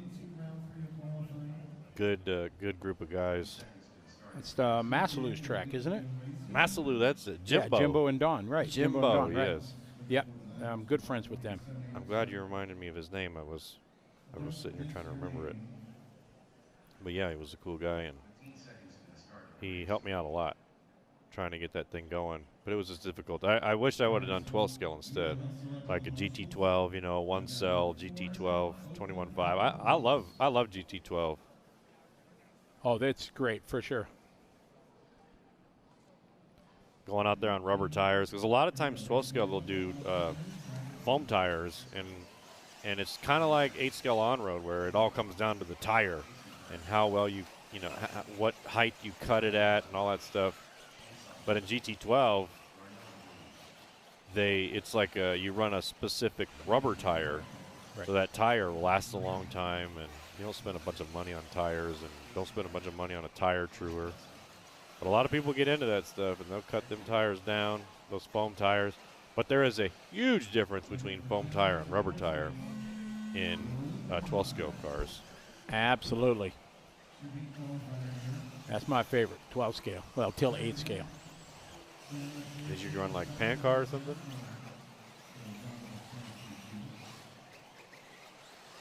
Oh yeah, 12 scale, but now 8 scale. That's it. Love it. But I also love me some off-road. Yeah, off-road. I've been running the new Associated B7. Okay. And that's the best 10 scale buggy I've ever had. It's I think it's their best offering. I've never raced 10 scale. Oh, it's a hoot. It's always been 8 scale. I'm gonna get me. I take that back. One of my first race cars was an RC10, so I mean that was 10 scale, but it was off road, so it wasn't like it was nothing like Beach RC's track or a carpet track or anything like that. So that was my one and only 10 scale experience.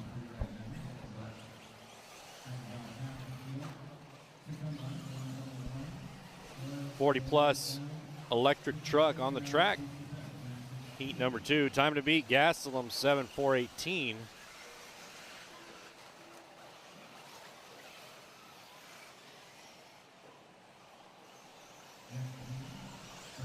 Yeah, Alex, I think the manufacturers, Hobbywing, for example, they put tolerances in those motors knowing that these racers are going to put these gigantic pinions on them. So there wasn't really too much of a heat issue. Plus, you put like a little fan in there if you want. Like one of those, what are they, 20 by 20 millimeter fans.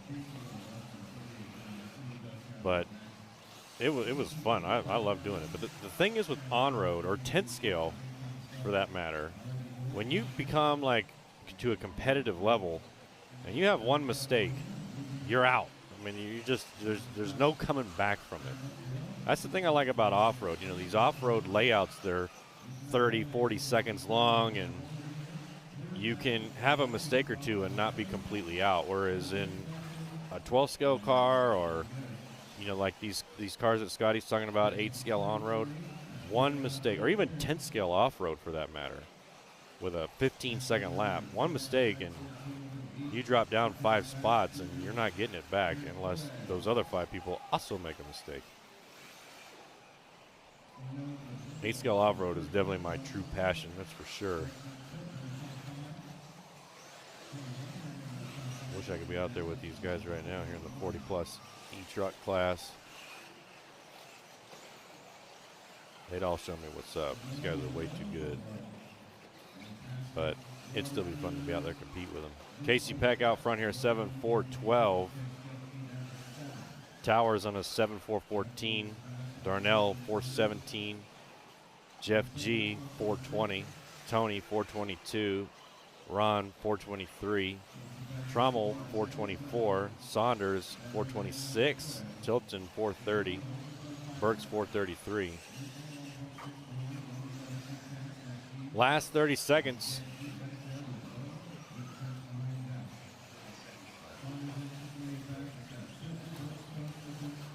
Heat 3 coming up next for 40 plus e-truck.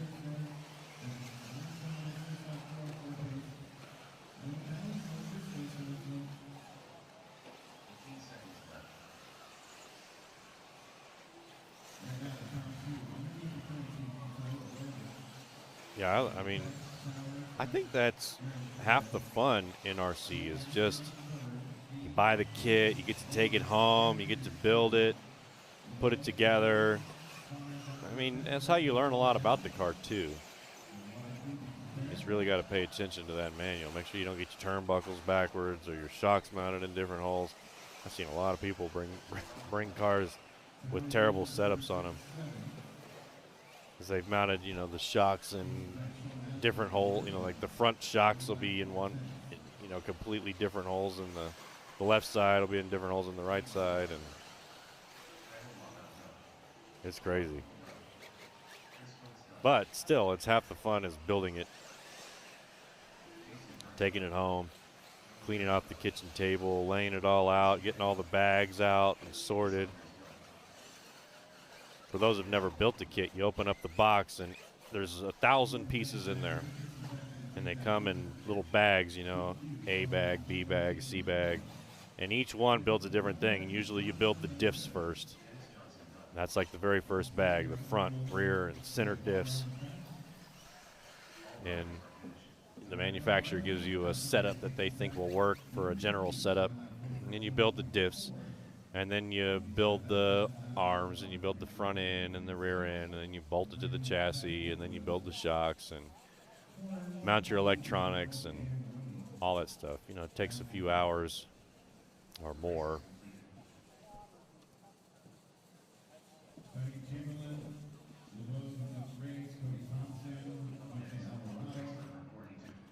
So, yeah, I mean, building a kit is half the fun. Racing it, the other half. Maintenance, not so much fun. But I like building the kits. I don't like taking it to the track, tearing it up, and then once you get it there and it's all busted up, you got to take it apart and replace all the stuff. I hate doing that part. Nobody likes refilling shock fluids and diff fluids and replacing clutch belt bearings and all that stuff. But I mean, I guess that was a good thing about on-road is when I was racing there at Soda City, they didn't really get too dirty. I mean, you got like carpet stuff on them, whereas here, you know, like you would get them. These guys are going to spend an hour back there in the pits just cleaning them off.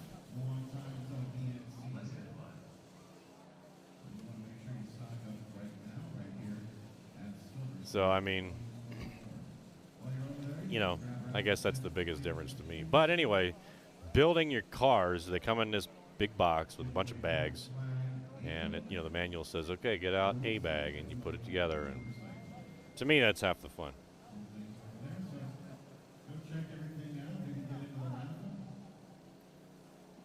But the not so much fun part is spending the money to buy all the stuff.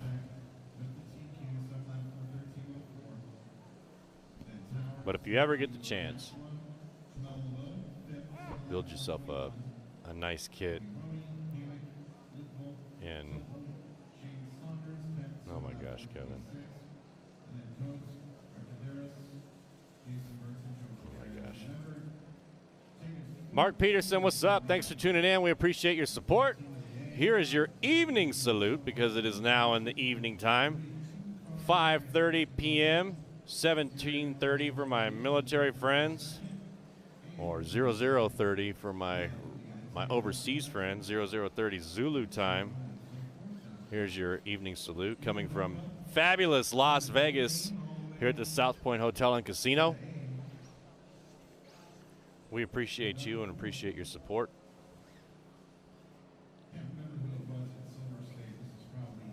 Oh, I love soldering. I love doing it. But my buddy, I always get him to do it because he does a real good job. I don't know how much solder fumes that dude has inhaled in his life.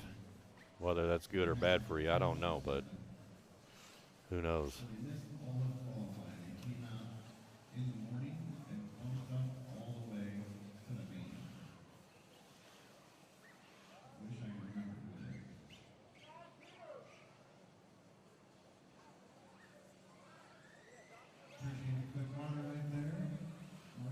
Man, Joey from the Dirt stopping by the VP Racing studio here at liverc.com, hooking me up with the Dirt koozie. Making jumps since 1999, the Dirt.us. Thank you, Joey. This was this is very cool. It's foam. It's not like it doesn't fold up. It's like a old school foam thing. But it's going to keep my Dr. Peppers nice and chilly. That is for sure. Heat 3 of 3 coming up right now. 40-plus electric truck. Time to beat Casey Peck, 7:4:13.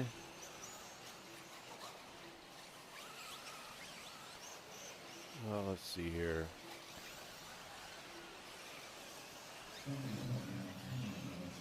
Oh, you were building the battery packs. Yeah, I do remember building the battery packs.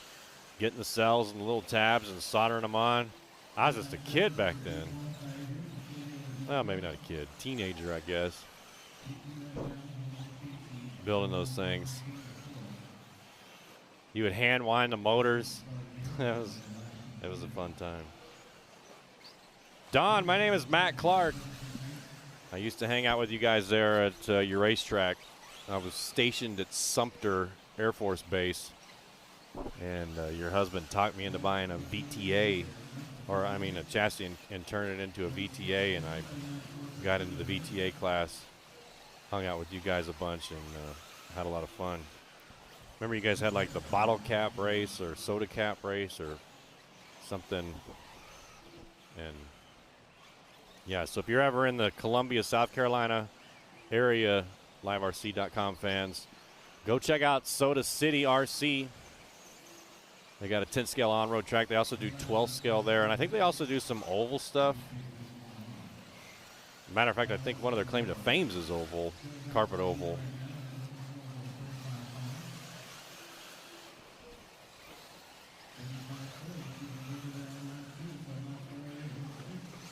Yeah, you had to have crystals in your radio.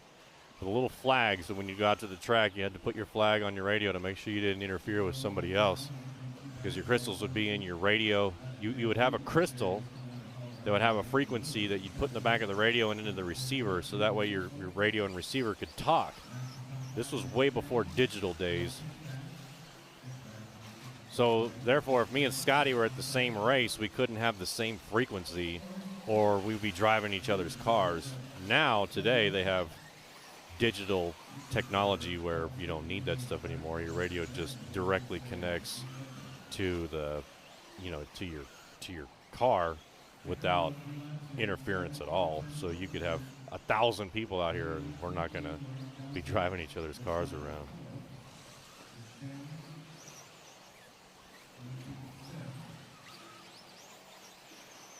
Oh man, Eric, yeah, 2.4 radios has got to be a game changer for the RC community because, like I just said, I mean, it wasn't just a problem for service people. It was also a problem for people who were flying airplanes at airfields. But now with the 2.4, I mean, you could go, like the 2.4 technology can go, especially for bashers and those type of guys, because they're driving those cars so far away in airplanes. They're so far away. I mean, they'll go further than you can see it. I mean, I don't know how companies like DJI, like I have the DJI drone that I fly around here for liverc.com and get some footage, and that thing can go miles. I have no idea how they do that, how the technology that DJI and those drone companies use to get that done. But, I mean, it's some cutting-edge stuff because I can, I can fly that DJI drone all the way around the South Point Hotel and Casino and never lose connection. And same thing with the 2.4 radio. I could drive it further than I can see it, way further than I need to go, that's for sure. 10 seconds left here in Heat 3-3. Ciccarello out front, 7-4-10. Trying to beat Casey Peck, 7-4-13. Mikey B right there, too, 7-4-11.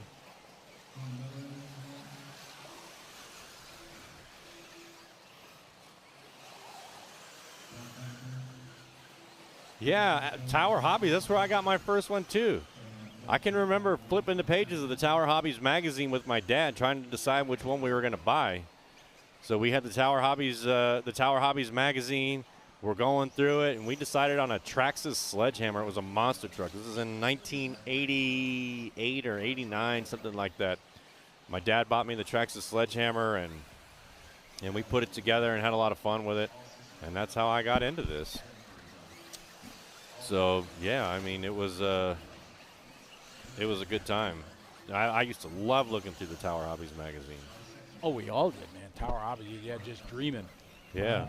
40-plus electric truck, top heat. Ciccarello takes this one, not by much, over Batal. Q3 in the books here. So we'll wait for everything to post, and we'll find out who's going to be our top dog in 40-plus electric truck. Ciccarello had 3 points going in. Him and Lars were tied. Lars got a 3 in this one. So Chicky with a 0 and a 3. Batal had he was sitting with 3 points. Mike Batal had a 2 and a 1. Oh, man, this one wide open. So this is going to be maybe Chicky. I think it's going to come down to laps and times. We'll take a look. I mean, yeah, just the technology that has come. So, like, DJI, they have the head tracking technology in their new drone, the Avata or whatever that thing's called, where you can turn the drone by just turning your head, looking left or right, moves the drone left and right. So it's incredible what you can do, especially with the first-person view stuff. I mean, people are putting FPV cameras in their rock crawlers, and they'll go and drive and do rock crawling stuff and be looking around with their head tracking cameras and rock crawlers. So the technology from when I started back with crystals and soldering my batteries and hand winding my motors to where it is today with brushless and 2.4 and all this stuff, gyros, it's just crazy. My very first helicopter I ever flew, it lasted about 4 seconds. It came off the ground. I was able to hover it for probably 3 of the 4 seconds and then smashed it into a fence. Whereas I can take a helicopter now with a gyro, and well, I'm not saying that it's easy to fly because I don't know, Scott. Have you ever flown a helicopter? I have. It's not in the modern area here, so I know it's much easier now, but definitely. So we're waiting for the list to update for that 40-plus E. It hasn't yet. We want to give a shout-out to the folks that you were talking about at Soda City, because Don Maslow just messaged me. He said, hey, we were listening. Who's that guy that was just talking about soda? And that was Matt Clark. Don. Hi, Don. How are you? Hope you and Jimbo and the gang are doing well. We're having a good time in Vegas. He was just talking about on-road racing and quality time he had at Soda City. Is it Thanksgiving yet, Don? Yeah, thanks for tuning in. We appreciate all of our liverc.com fans, especially the Soda City ones, here on Friday night in Las Vegas, Nevada. All right, so it looks like Chicarillo going to earn TQ, taking rounds 2 and 3. Lars is going to go second. Pateo third. Brian Eider is going to be 4. Casey Peck getting a 5. DeShenes, Wolfolk, Towers, Sean Miller. Big Mike, Matt Walter from Techno going to go 11. Sontag 12. Tremel LeBeau 13th. And Paul Thacker, good for Paul, locking into the show. All right, Sportsman Electric Truck Heat 1 of 4. Ooh, contact down the front straightaway. Excuse me. Coming through. Caden Adams, he's been the fast one here. I think seating didn't go well his way in the first heat. He's going to throw down a good one if he can get through all the traffic and everything. That's key. When you're a fast guy and you're clearly faster, patience has to come into play sometime. You see him trying to take the outside. Round the outside, round the outside.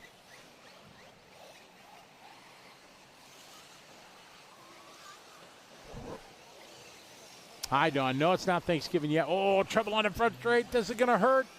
Oh, Marshall's on it. No fear. He was just racing the trucks down there. Very nice. Mark Peterson checking in. What's up, Mark? How are you doing? Scott Rollins. Yeah, I hope to get the AOC going.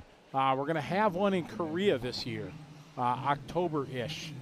Talking to Mr. Kim from GRC. So looks like we're going to announce a one round in Korea this year is what the plan is in October. And just trying to finalize the dates.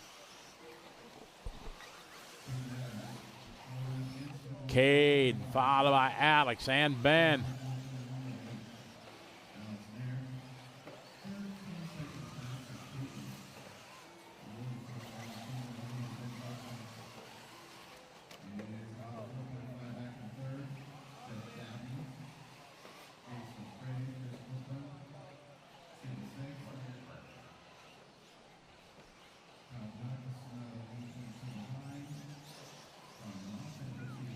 Caden that time by 35.6. Alex 39.9.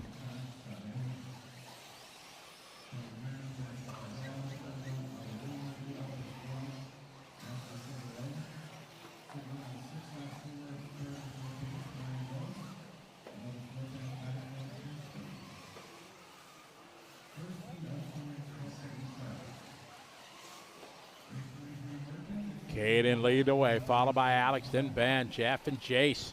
Jace with a 41.8.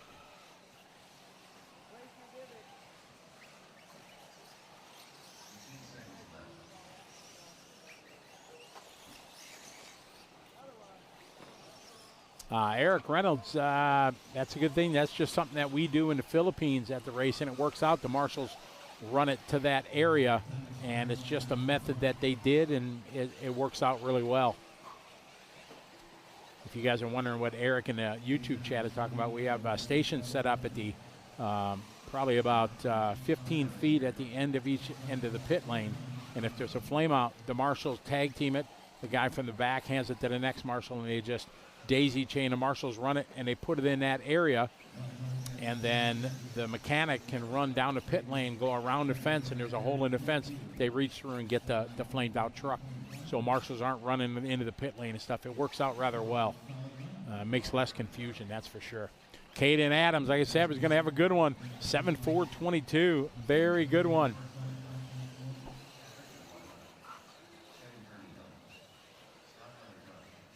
Well, Scott, maybe we'll be able to, we're working on the date right now for the AOC in Korea. I hope to have it posted in the next couple of weeks for sure. Caden, Alex, Jeff, Chris, don't know if we're going to have a VTA though, buddy. We'll try. I don't know if there's anybody that runs it there. Caden sets the pace here. Out of the D sort, 7-lap 4.22. Eric Reynolds, yes, it did. So obviously you watched some of the race, and glad you did. It worked very well. Caden, Alex, Jeff sets the pace here. Those three, top heat in the heat 1 of 4.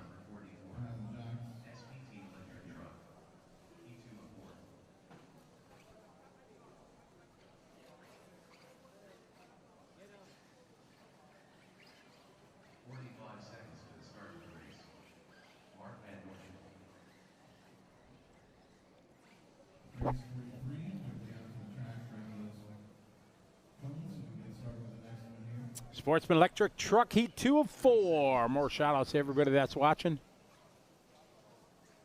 Paul Gianfrancisco, how are you? Yep, says his cousin's kid about the race. Glad you could enjoy and watch the event.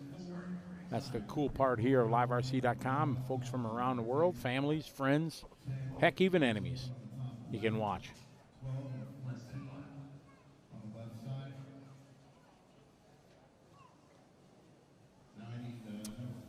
In this one, we got Vander Norden, Dean, Wells, Wortman, Silva, Heeb, Crow, Hanna, Trevino, Dennis, Arroyo, Palele, Jimenez, Vargas, and Gavin.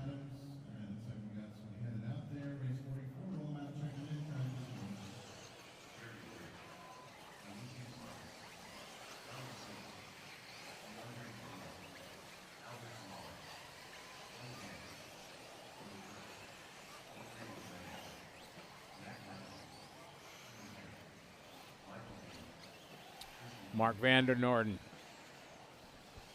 And they got the jams going on outside. Joey's got the boom box going. Got little regulators playing out there. There's an old school song. How many of you guys remember the song Regulators?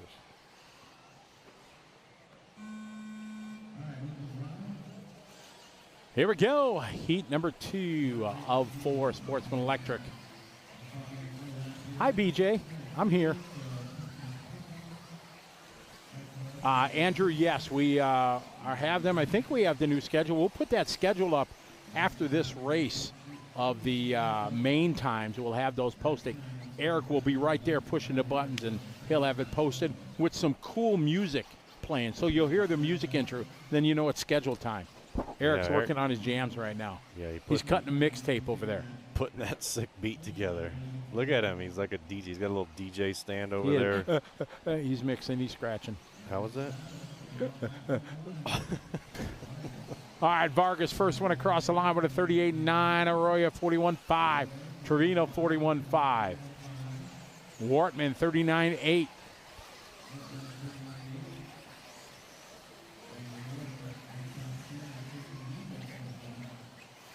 Sportsman Electric Truck.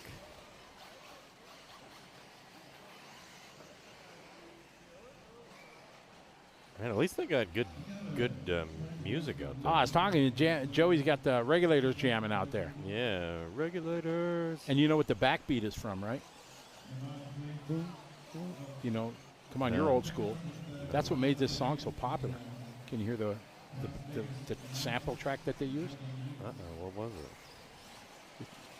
You have to think. The throbbing brain probably knows. All right, let's see if they can get it. Oh yeah, they'll get it. BJ's probably got it. Warren G's Regulators. Exactly. There's the beat that's in the back. The main gist of the music is samples from a '70s band. Was it the Gap Band? No, not the Gap Band. Vargas out front, 37.9. He with a 39.8. Arroyo with a 38.1.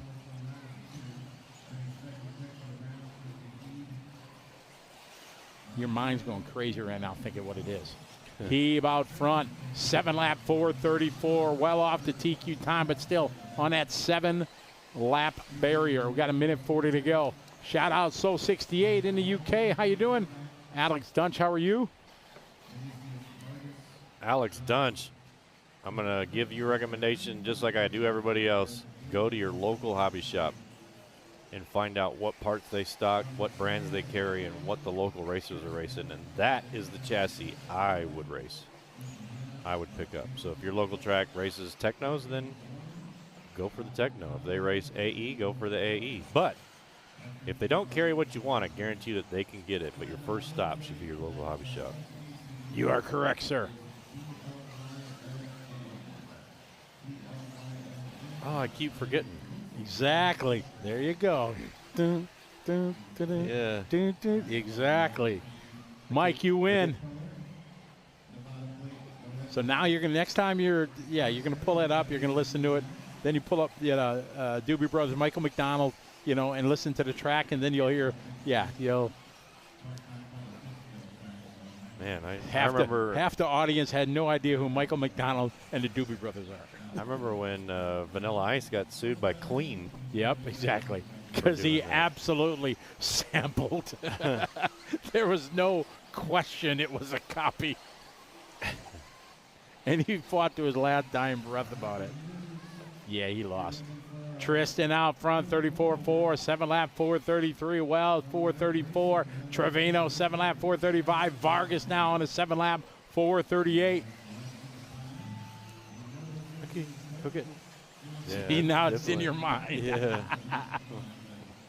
Jerry's got it exactly.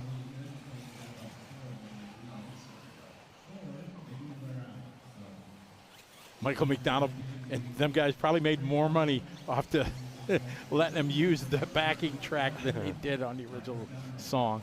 I mean, Regulators is probably one of the biggest. Oh, that's an old school good rap song. Yeah. I mean, it's probably one of the biggest rap songs ever. Then there was that guy that's doing country mixes. I don't know his name. He's on on the YouTube, TikTok. He takes like a country song and a rap song, mixes them together. He just did that with Regulators, and it was awesome. Speaking of sick beats, though, I think Eric's got a sick beat. Oh, there it is. Drop that beat, Eric. There we go. That's schedule time, ladies and gentlemen. Well, bam! There it is. Mark your bingo card there, Jerry. It's qualifying time here right now, Fridays. And then tomorrow is Maine's Nitro Truck and E-Buggies. And then Sunday, Electric Truck and Nitro Buggies. And if you wonder what time that's going to happen on Saturday for the Pro Maze, bam again. There it is. It's Pro E Electric Buggy at noon Vegas time here, Pacific Standard Time. Nitro Truggy at 3 o'clock in the afternoon, Pacific Standard Time. And then Sunday, it's going to be the same. Pro Electric Truck at noon, and then the Pro Nitro 45-minute championship buggy going to roll off at approximately 3 o'clock in the afternoon, Pacific Standard Time, live from Las Vegas here on liverc.com. Brought to you by Horizon Hobby, One Up Racing, and VP Racing. You did that so well, Scotty. It's like you've done that was all Eric. Mrs. T, what's up? Thanks for tuning in. We appreciate your support. Here's your evening salute coming from fabulous Las Vegas. Rory checking in from Wisconsin, cheering on the Brewers. I haven't been in the Brewer game in ages. I'd like to go. I want to take my brother to the Brewer game. Boomer needs to go. There you go, Jerry. Another bingo stamp. See that? Just works in. I'm kind of rocking this music.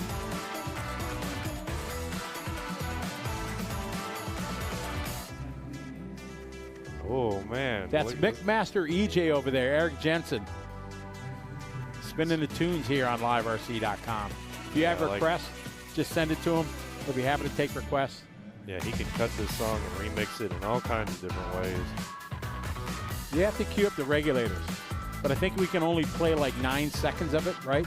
So it doesn't infringe the licensing. Is that right? I don't know how they do that because, like on Facebook Reels, you can play like a Facebook. whole song. It's really odd how it is on YouTube. You can't, but you listen to anybody's Facebook stuff, and yeah, you can play Guns N' Roses or Metallica or Kiss or whatever. Or if Jerry's listening to music, I think he listens to like Paul Davis and Ambrosia and stuff like that, right? That's on your playlist, Jerry. Okay. Little Rupert Holmes, maybe.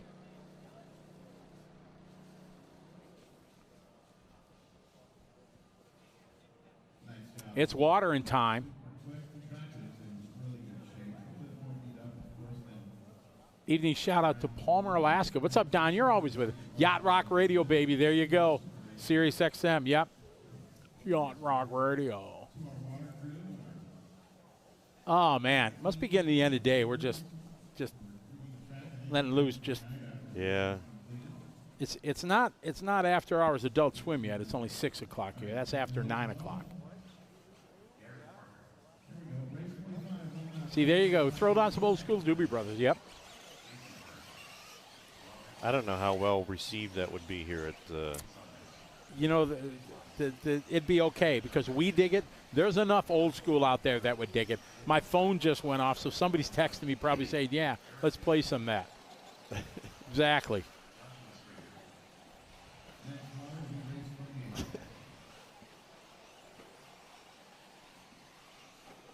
Okay, here we go, 45. The B sort of Sportsman Electric qualifying round number 3. Look at him sliding there into the pit. That looks awesome. And the berm getting all rutted up itself. Everybody coming around, starting their 4-minute clock.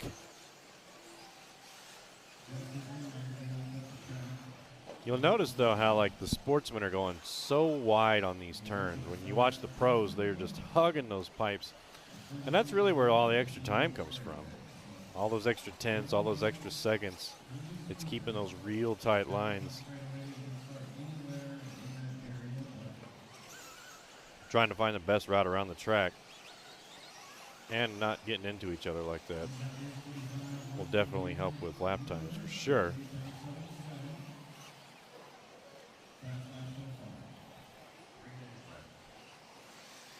One minute into this.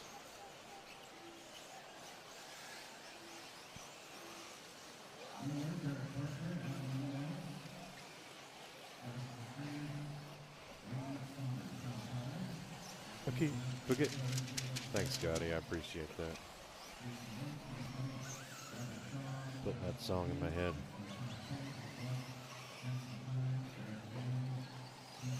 .230 left.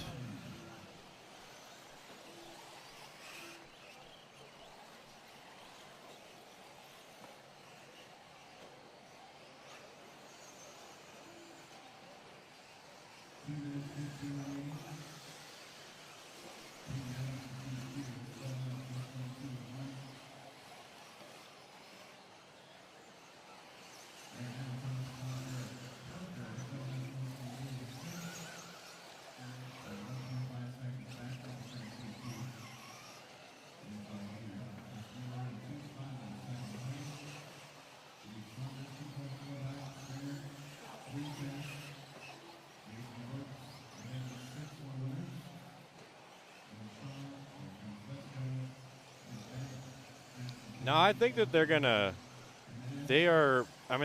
so they're just, I don't know how to explain what they're doing for track maintenance here. They're not really fixing anything, like they're not, bringing in new dirt or anything like that to fill it in. They're just kind of rolling over it with the skid steer and the roller, that kind of thing, to just kind of fix some of the spots, but they're not necessarily getting out there down and dirty with shovels and stuff to really fix it. They're just trying to keep it from getting worse is really all they're doing.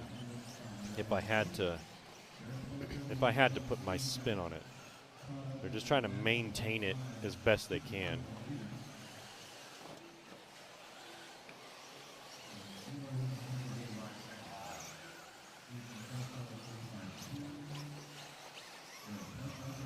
Paul, you have a new hobby store in Montana?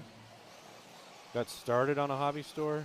What's going on? You building a new one? In Montana. Where at in Montana? I was stationed in Great Falls there at Malmstrom Air Force Base.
So, folks, right now our online scoring is down. I just ran up to scoring and timing. Everything's working good up there. So something's up with our connection from scoring to the studio. So that's why you don't see scoring on screen. They are circulating. Scoring's working fine.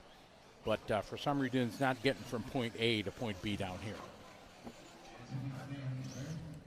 So we'll just watch. That car could be leading right now.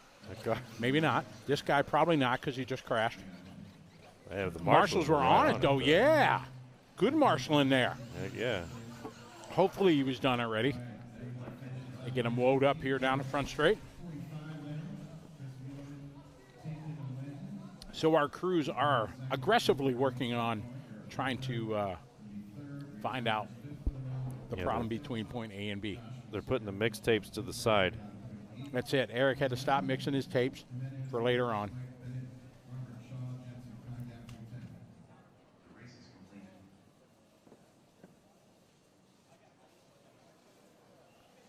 Ah, okay. So you got a mobile hobby shop. Is that what you're doing there, Paul?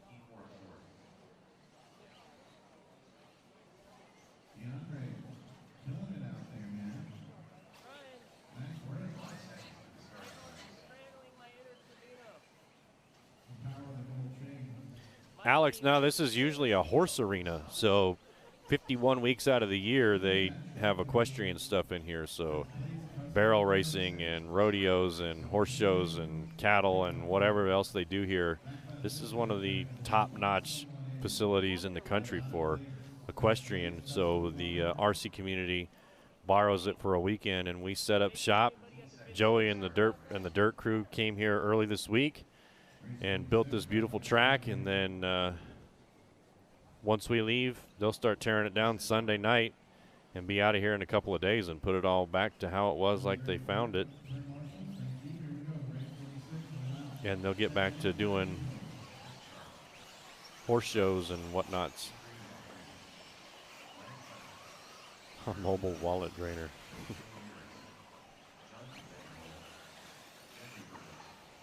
Oh, you're renting buggies and truggies.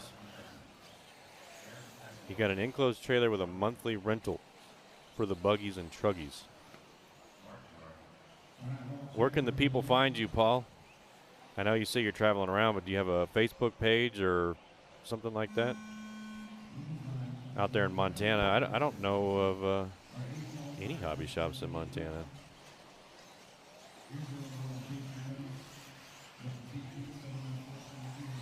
But that's pretty cool, traveling around. All right, we're off and running race 45. Following these guys around the track. Third round of qualifying.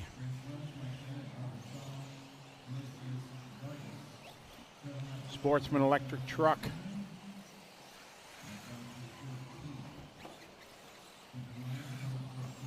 Yeah, the sportsman class is massive.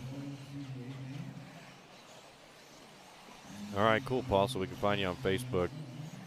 Just, that's pretty cool. In the last race, Chris Miller ended up taking the win. Second was Garrett Parker, Reed Saunders, followed by Duke Watts and Joshua Stinger. We got race, it's 46 coming up now. Yeah, 46 is on the track. I think that yellow car is in the lead right there. Yeah, that one.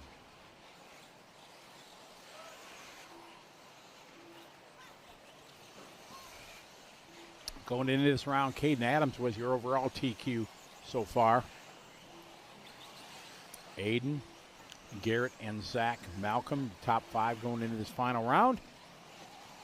Again, guys, apologize not having scoring. They're working on finding out where the lost connection is between scoring and timing and here, but everything is working up in scoring and timing.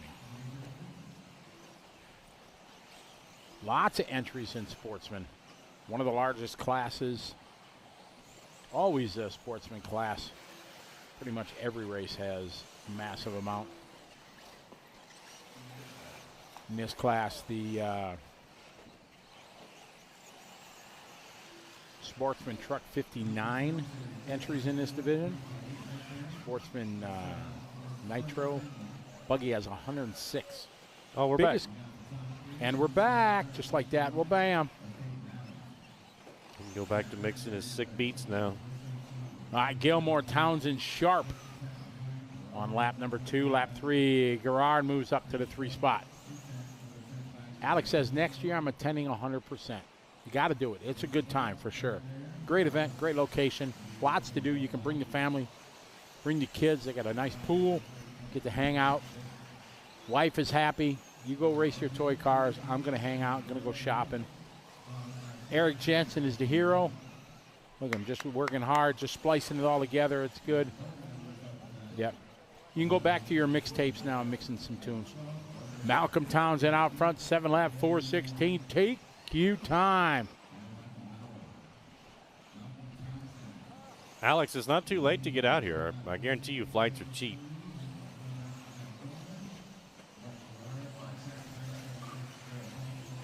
Thank you, Paul. Glad you're enjoying it with 40 seconds to go here in Q3, Group 46. Townsend, Gilmore, Gerard, followed by Passmore, Rodriguez, and Sharp. Oh, we got Sharp and Sharp, Chris and Bill. Could be family, could be not.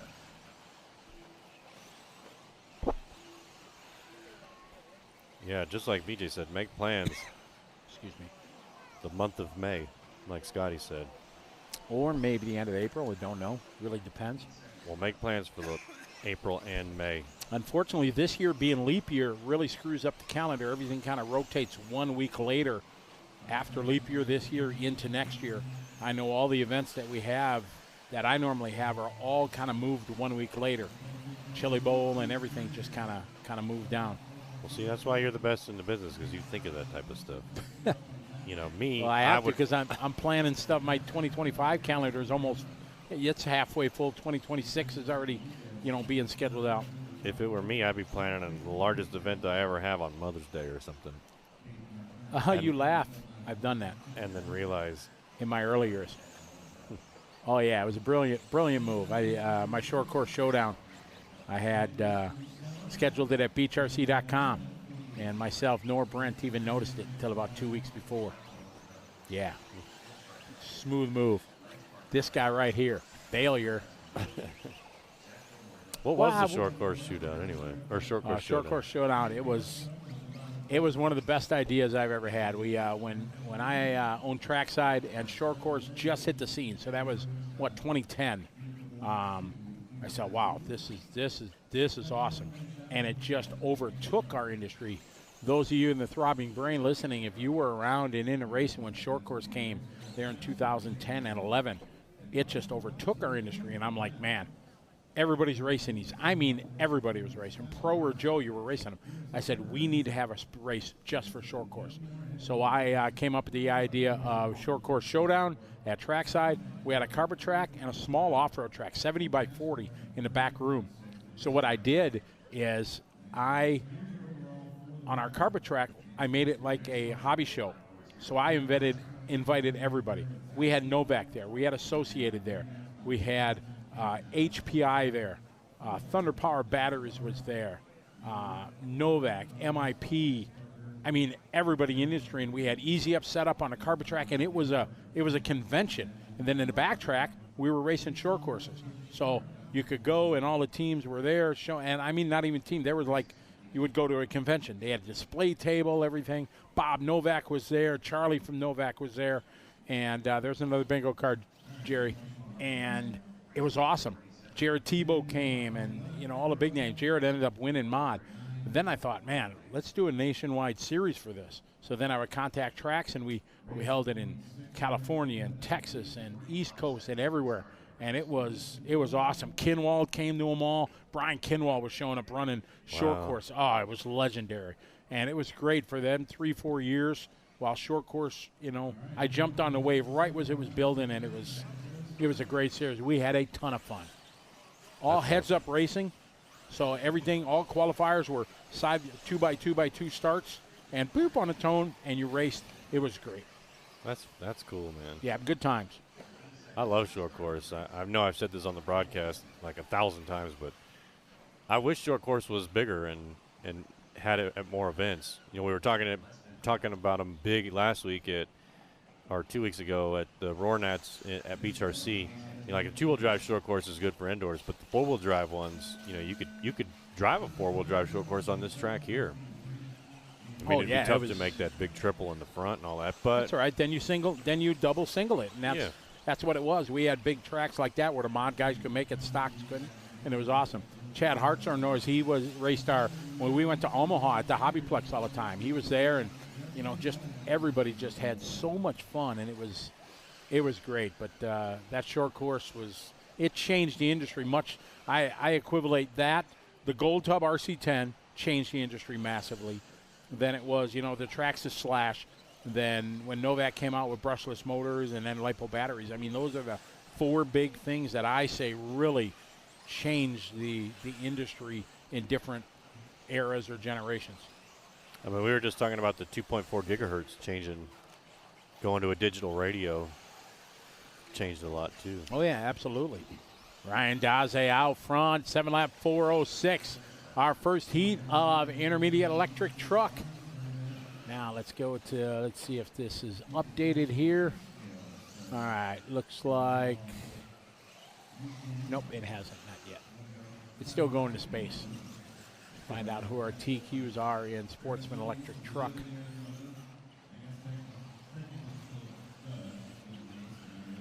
Sometimes it takes a while to go to space and back. All right, there we go.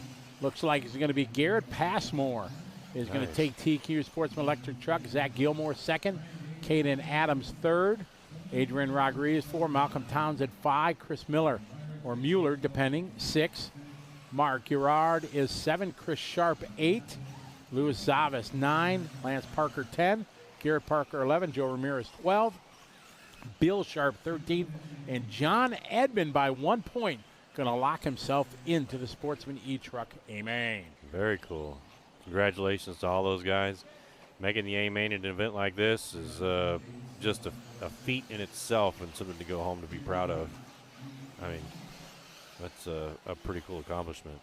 Mr. Jay-Z says Sportsman or SET still alive in some pockets. Oh, it's alive and well back at Trackside for sure in Milwaukee. We always have a ton. And good friend Chuck Billy, he owns a Mac Tools distributor.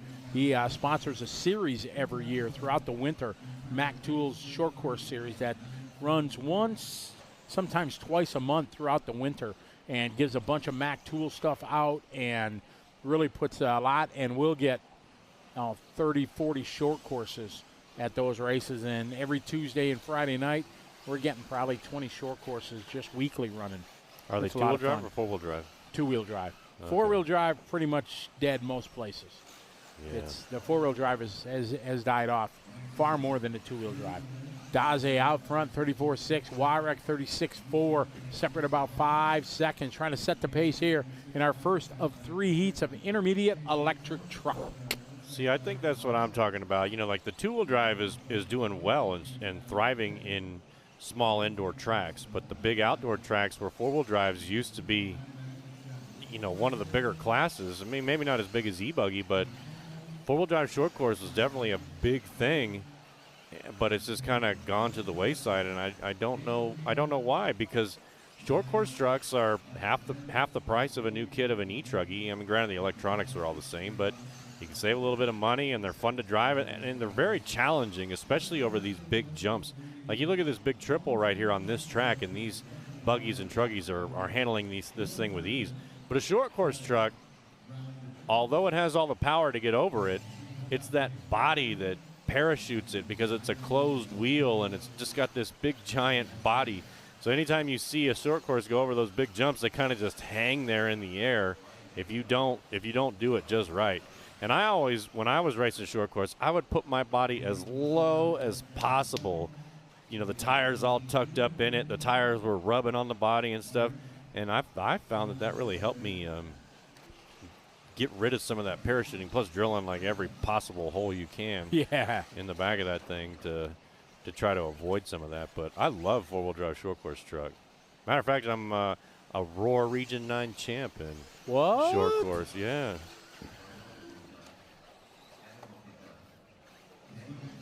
I didn't know that. Kind of a big deal. Not really. Ryan Daze out front, leading away. There was only like 5 people in the class. You know, that's kind of information you don't need to share. You just say, you know, I'm a Royal Reading 9 champion. You know, let people's imaginations go. There could have been 2. There could have been, you know, 42 there. Yeah. Well, I want to be honest with the live RC. No, but you wouldn't. You're not lying. I mean, just saying. All right, Ryan setting the pace here, 7:4:04. I don't know if you folks can tell, but we're having a good time here on liverc.com. Coverage of the 2024 Silver State presented by Horizon Hobby, along with One Up Racing and VP Racing. I mean, I have a pretty good relationship with the liverc.com fans. I mean, they're bringing me Dr. Peppers, and exactly they're hanging out with us. So I want to be, you know, as honest as possible. Why, yes, I did well at that race. Maybe if Scotty Ernst would have been there, I definitely would have been knocked down on the podium. Oh, no, you probably would have laid whoops on me. We said the same lines yesterday. What did we say? Oh, I say the same lines all the time. That happens. Yeah, well, I don't even think we brought up short course yesterday. Maybe last week. That's why they got the bingo cards, Scotty bingo cards, because I say a lot of, you know, I got my stupid Scottyisms and things we talk about. But hey, that happens. You try to talk about, you know, you're filling, what are we doing, 16-hour days of talking? Yep, sure are. It's kind of hard to come up with fresh material, you know. So we do repeat as the audience changes and stuff like that. But we do our best to keep you entertained. Hey, we were talking about, you know, some renegade, you know, old school 80s rap. So I liked old school rap before it was so hardcore like now. I'm not a fan of the new. Now it's too whiny. Too rap, too vulgar for me. Yeah. I'm not a fan of that. Like, you know, the old school stuff wasn't, you know, F-bombs and all that hardcore stuff. 90s hip hop. I grew up on that stuff, and to this day, the #1 radio station in my truck is 90s hip hop. You know, just I mean, that's what I like. That's what I grew up on. So I'm a huge fan of 90s hip hop. The stuff that they got today, like my kids will bring home stuff. Like I can handle Taylor Swift. You know, I'm kind of a Swiftie, I guess.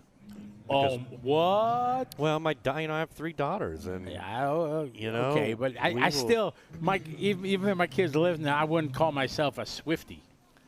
I mean, I'm not paying, you know, thousands of dollars to go see a Taylor Swift concert, but you know, I'll jam to some Taylor Swift in the you know. If you show up at our next Live RC gig rocking a Taylor Swift shirt, I'm just saying.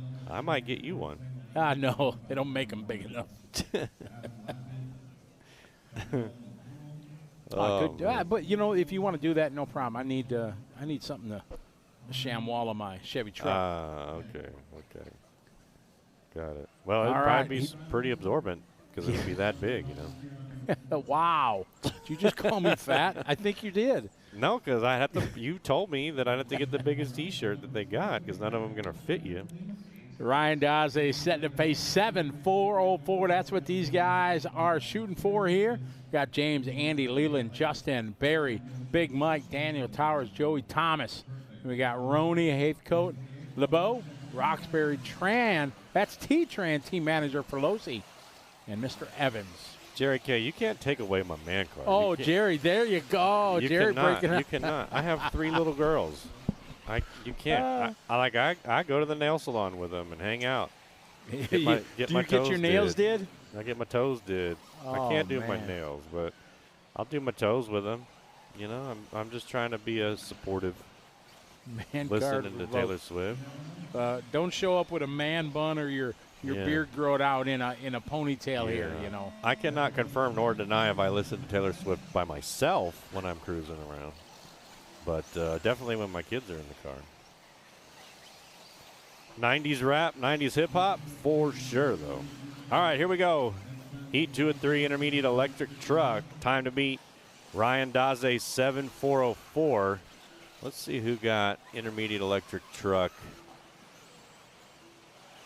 in qualifiers 1 and 2. So Sedler wrapping it up already in 1 and 2. So Sedler, the top qualifier here in an intermediate electric truck. So now we're racing for second.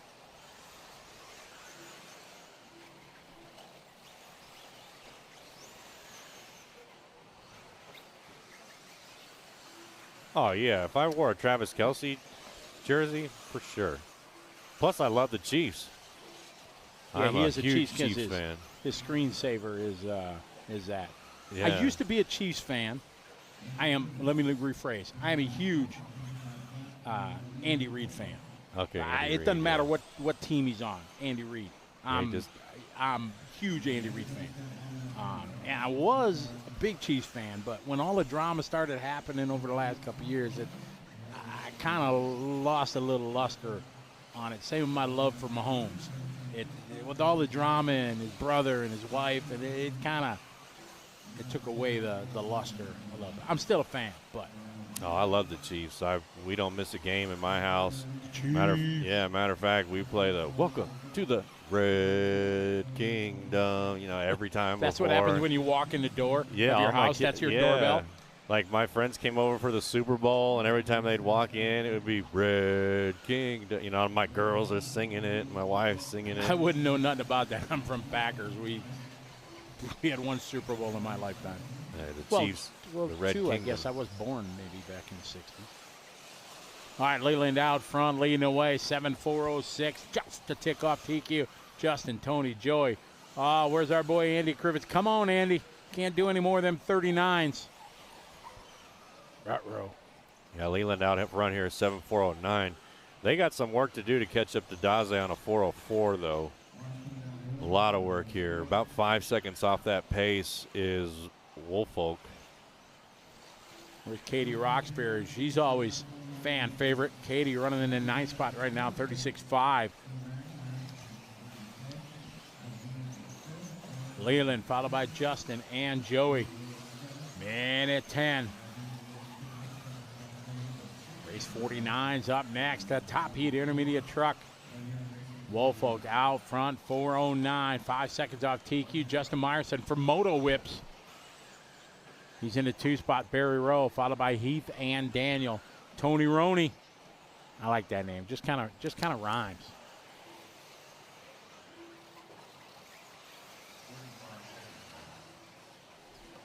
What's Katie got this time? By 35.5 for Katie. Nice. T-Tran there, 36.5. Andy Krivitz not having a good one. Come on, Andy. He's 14th right now going this one. 1 point over Watlet. But he needs a good one. He's got a 13 and a 13 right now. Andy trying to step it up a little bit there. 35.3. He's got to make up about. He's got to do 35s here for the rest of the road.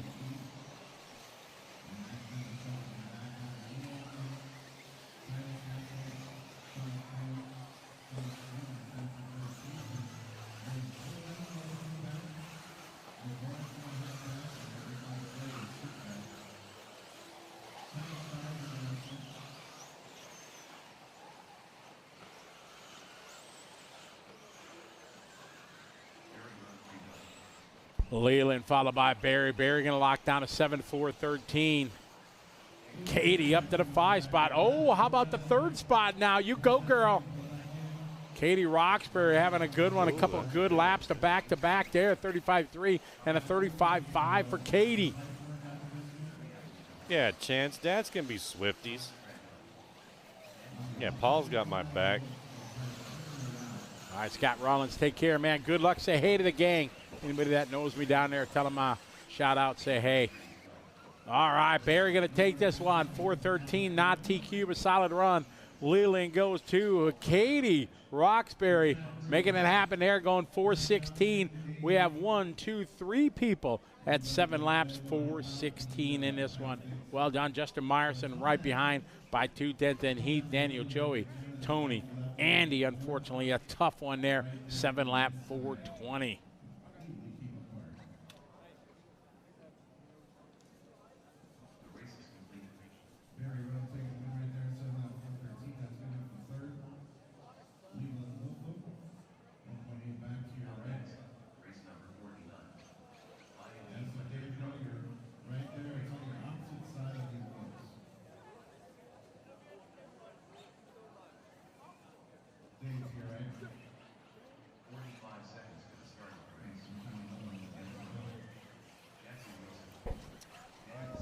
Katie having a good one in there. Final heat here. We got TQ, who's locked it up. Daniel Sedler, a.k.a. Danimal. AJ Rodriguez, Lewis, Aiden Jackson, and Damon Holen, Causer Crea, Roth, Bartlett, Schumacher, Walter, Wally Bills, Nick Watlett, Miller, Morale. These guys ready to roll in their final run in qualifying.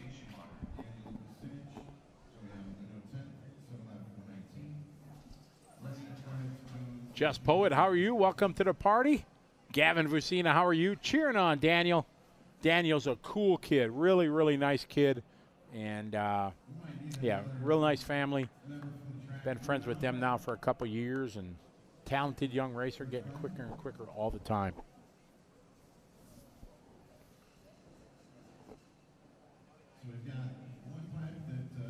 Getting all our marshals out there, getting ready to rock and roll here. Race 49. Doing a little track repair. Out there working hard. Big 100-pound sandbag.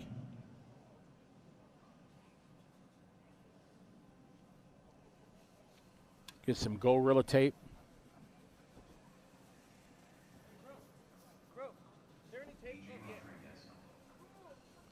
Yeah, Matt Walters had some good seating in the A resort and has run pretty well in some of his classes so far. Let's see where he is overall going into this round. He was 21st. He had a 17th, and the second round not so good, but he had a good round of the first one. So let's see if he can put it together. Lane Holmberg cheering on AJ. Say AJ for the win.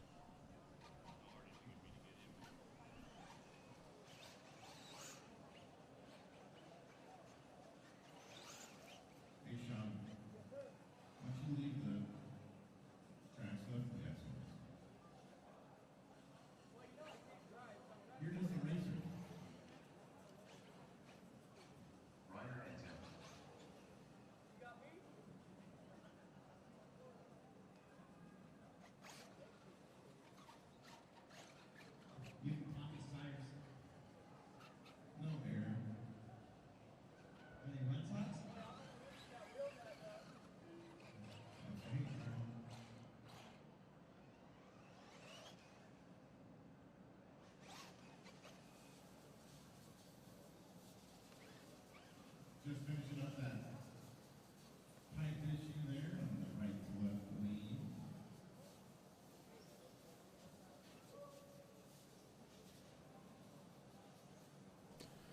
Lots of repairs going on.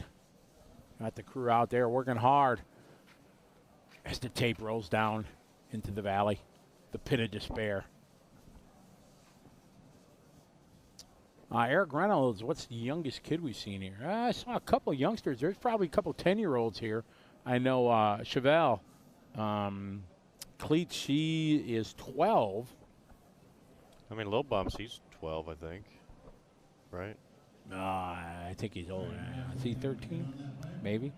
I keep thinking he's 10, but yeah, maybe 12, yeah.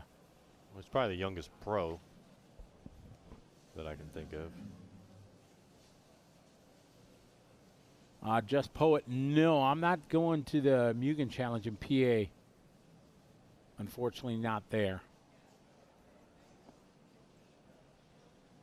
Coming up as our final heat, our heat qualifier, intermediate each truck.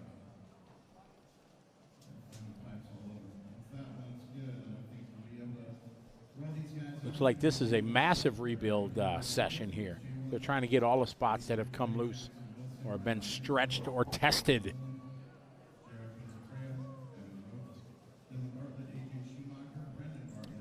So these guys getting the track ready to roll. Oh, you hear that, Matt? Dropping the beat over there. You know what that means.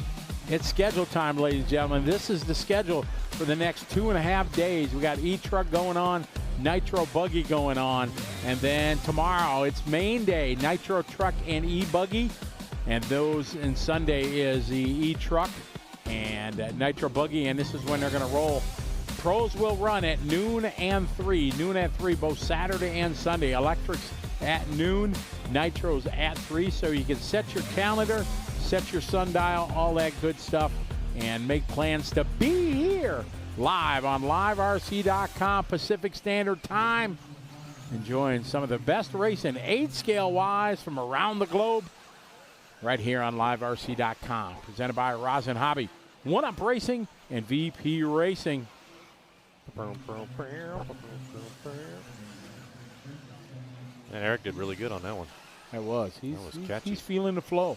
I may have to download that on iTunes later. I don't know. John DeSanti checking in. How you doing? Another one of the Danimal fans. He's kind of a big deal, much like Matt.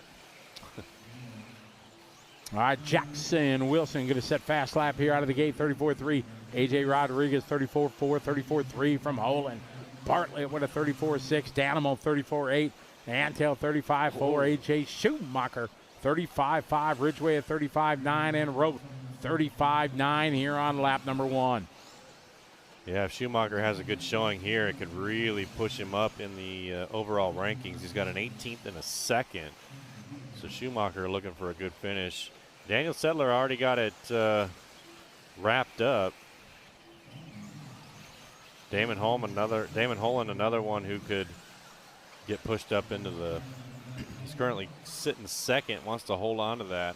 Got a 2 and a 6. So with a 2 and a 6, if he gets another 1st or 2nd, that could lock up his 2nd place starting position on the grid. Rodriguez out front, Wilson, Holland, Bartlett, and Kozakrea. That's your top 5, 7.402. Now we're looking at TQ time. Ryan Desi did it in the first heat of intermediate E truck. Heat 1, now we're in Heat 3. Holland goes 7.401. 8. Rodriguez now to the 2 spot of 4.03. Bartlett 4.04. Kozakrea 4.05. Morale with a 4.05. Racecraft USA, what's up? Thanks for tuning in. Here's your evening salute from the South Point Hotel and Casino. Connor Daly tuning in from Ireland. Thank you for your support. Here's your evening salute from Las Vegas, Nevada. Thanks for tuning in. We really appreciate you guys, the liverc.com fans. We're currently watching Heat 3 of 3 of intermediate electric truck. There's about 1:25 left in this one. Damon out front on a 7.402. Damon looking to finish high in this heat so he can start 2nd overall come mains day. Holland out front in a heap of traffic right now. Holland, Bartlett, Kozakrea, Morale, and Schumacher. Danimal sitting in the 5 spot right now. Oh, he tried to go for that pass, but sandbag won. It usually does. Cross the line there. Tough luck there. AJ dropping back. 37 O-lap that time for AJ. So AJ and AJ 7th and 8th. Jared Kozakrea now moving to the point. 4.04 TQ time by 0.3. So Ryan Daze having a chance to get a TQ out of this one. He's sitting right now in 8th. He had 11 and a 10. So a TQ here would be very good to lock him in to the final. Daniel Sedler back up to the point here. Sedler finishing first in qualifiers 1 and 2. So, yeah, on a 7.404 pace. He finished on an 8.433 and an 8.431. So maybe the track's slowing down just a little bit. Omar, what's up? Thanks for tuning in. Hope you're having fun at work. Here's your evening salute all the way from Las Vegas, Nevada. It's Danimal now moving to the front. Danimal just busted a heater down. 33.7, hot lap at a race, crushing the next fastest was a 34.1. So 0.4 of a second faster was Danimal after he had a horrific early lap. Danimal showing he's the class of the field right now, intermediate electric truck. Morale right now looking to go 2, Kozakrea 3. So we have a TQ time. The question, is it going to be anybody making a challenge for it? I don't think so. Jared not able to do it. So coming out of nowhere, he was down to 6th early in this one, maybe 7th. Danimal coming back to win this one. Excellent run there for Daniel. So that gives him 3 TQs dare I say, dominating. Yeah, he definitely the intermediate truck. Daze is going to go into the mains with a. Daze right now with that one, he's got a 2 and a 10. So that's going to give him 12 points. 12. That would have put him somewhere in the 5th-ish spot before this race. We'll know once everything gets settled. Yeah, but he's probably pretty safe in the A main. Oh, yeah, he's locked in for sure. He's got this. Tough luck for A.J. Schumacher there, having a couple tough laps. Still to get a 12 for the round, so that's not horrific.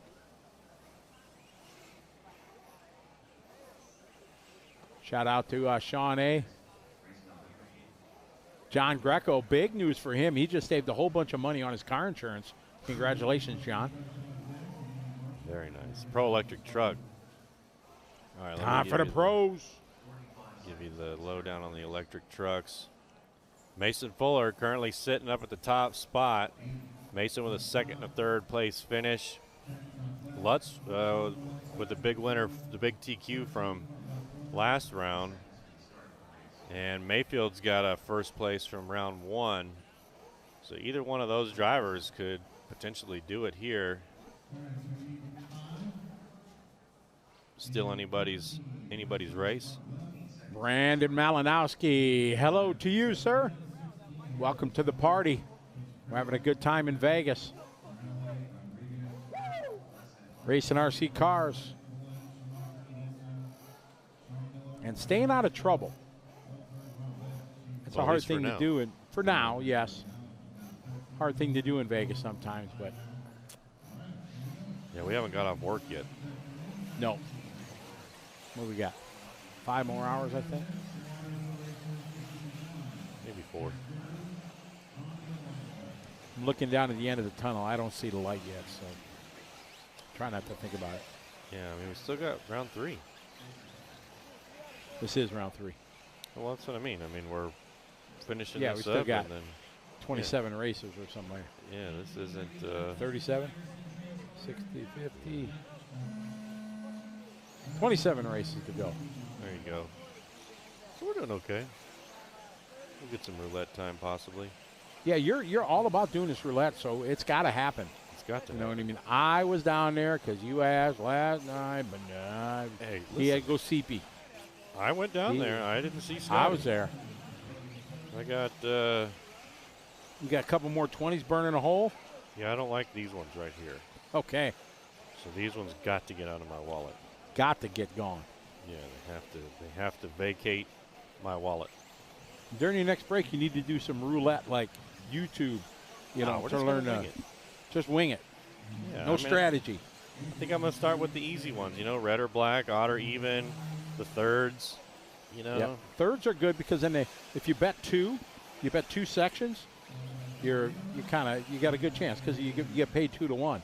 So if you bet section 2 and 3, then if it's zeros or, you know, first section you lose, but kind of works that you way. win $1.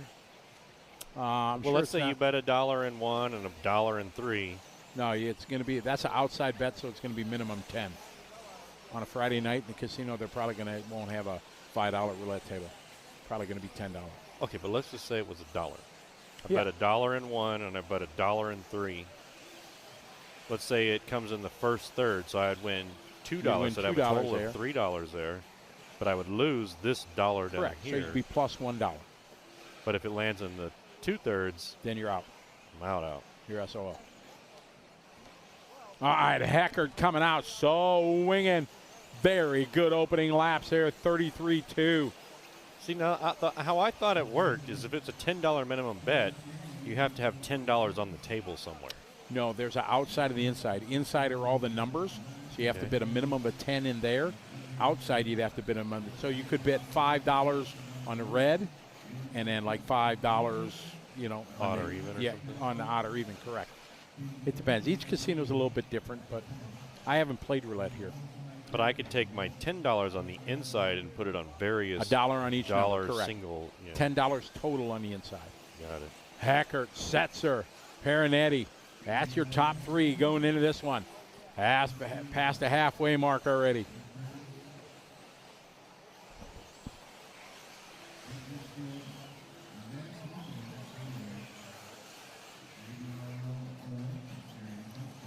Spencer Heckert, 8.427. Mason Fuller ran an 8.421 and an 8.422. Currently sitting number 1 overall here for Pro Electric Trucks. So that's kind of where we need to be in the mid to high 420s. Right now we got Heckert on an 8.427, Setzer on an 8.428, Adrian 8.429, Lil Bump 429, Figueredo 431, Drake 432, Ivan 433, Jermaine on a 7-lap pace, Caden 7, Jacob 7, Caleb in the 12, Anthony Westergaard 13, Cole Caston 14.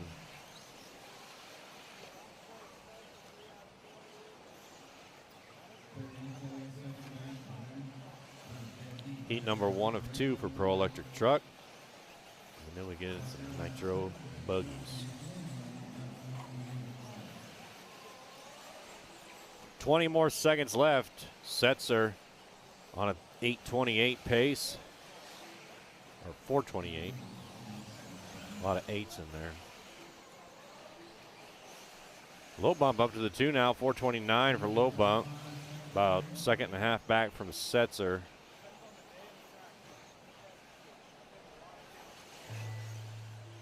And that's a race. They're all going to come around to the start-finish line. Looks like that's low bump right there. Lots of 8-lap runs here. Setzer trying to throw down a good one. He needs it. Ah, Setzer.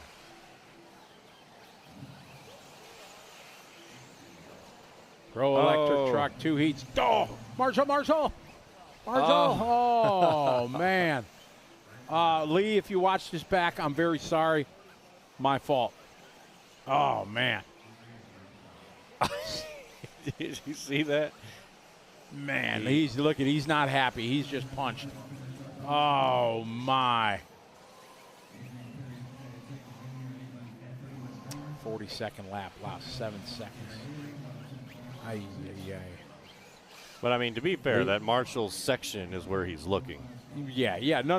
Marshall, he didn't hear him, and there was no brop behind him, so he can't rev the engine or whatever. So Lee was 14th going in after jinxing him. I sure hope he makes it in, because I hate the announcer curse on guys. Hey, there's the Heckert, Mr. Heckert. It's got Heckert down there. Spencer did a 8-lap 4:30. So lots of 8 laps. Jacob Vigil in that one, 33.8. Good lap. His last lap, best lap. Falling short of that 8-lap run, 7.405.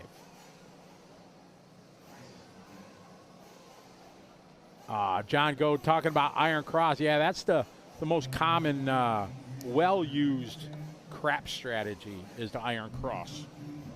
There's lots of crap strategies out there.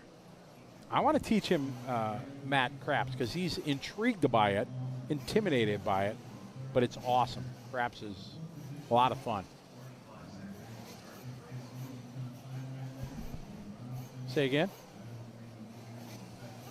All right. Hey, we had Matt had a chance to chat with the one and only Adam Drake. We're going to throw it down to Matt. Take it away, Matt. I'm here in Silver State with Adam Drake. Adam, tell me the first time you came to this race. I believe it was 99, back when it was at the Volkswagen Junkyard.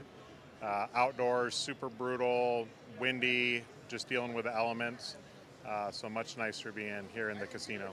Yeah, for sure. So this started in, 2019 here, and did you attend that first race here at the South Point? Yeah, I've been to all of them here at the South Point. And like I said, I've been coming to them. I've probably been to all of them since, it was either 99 or 2000, so a long time.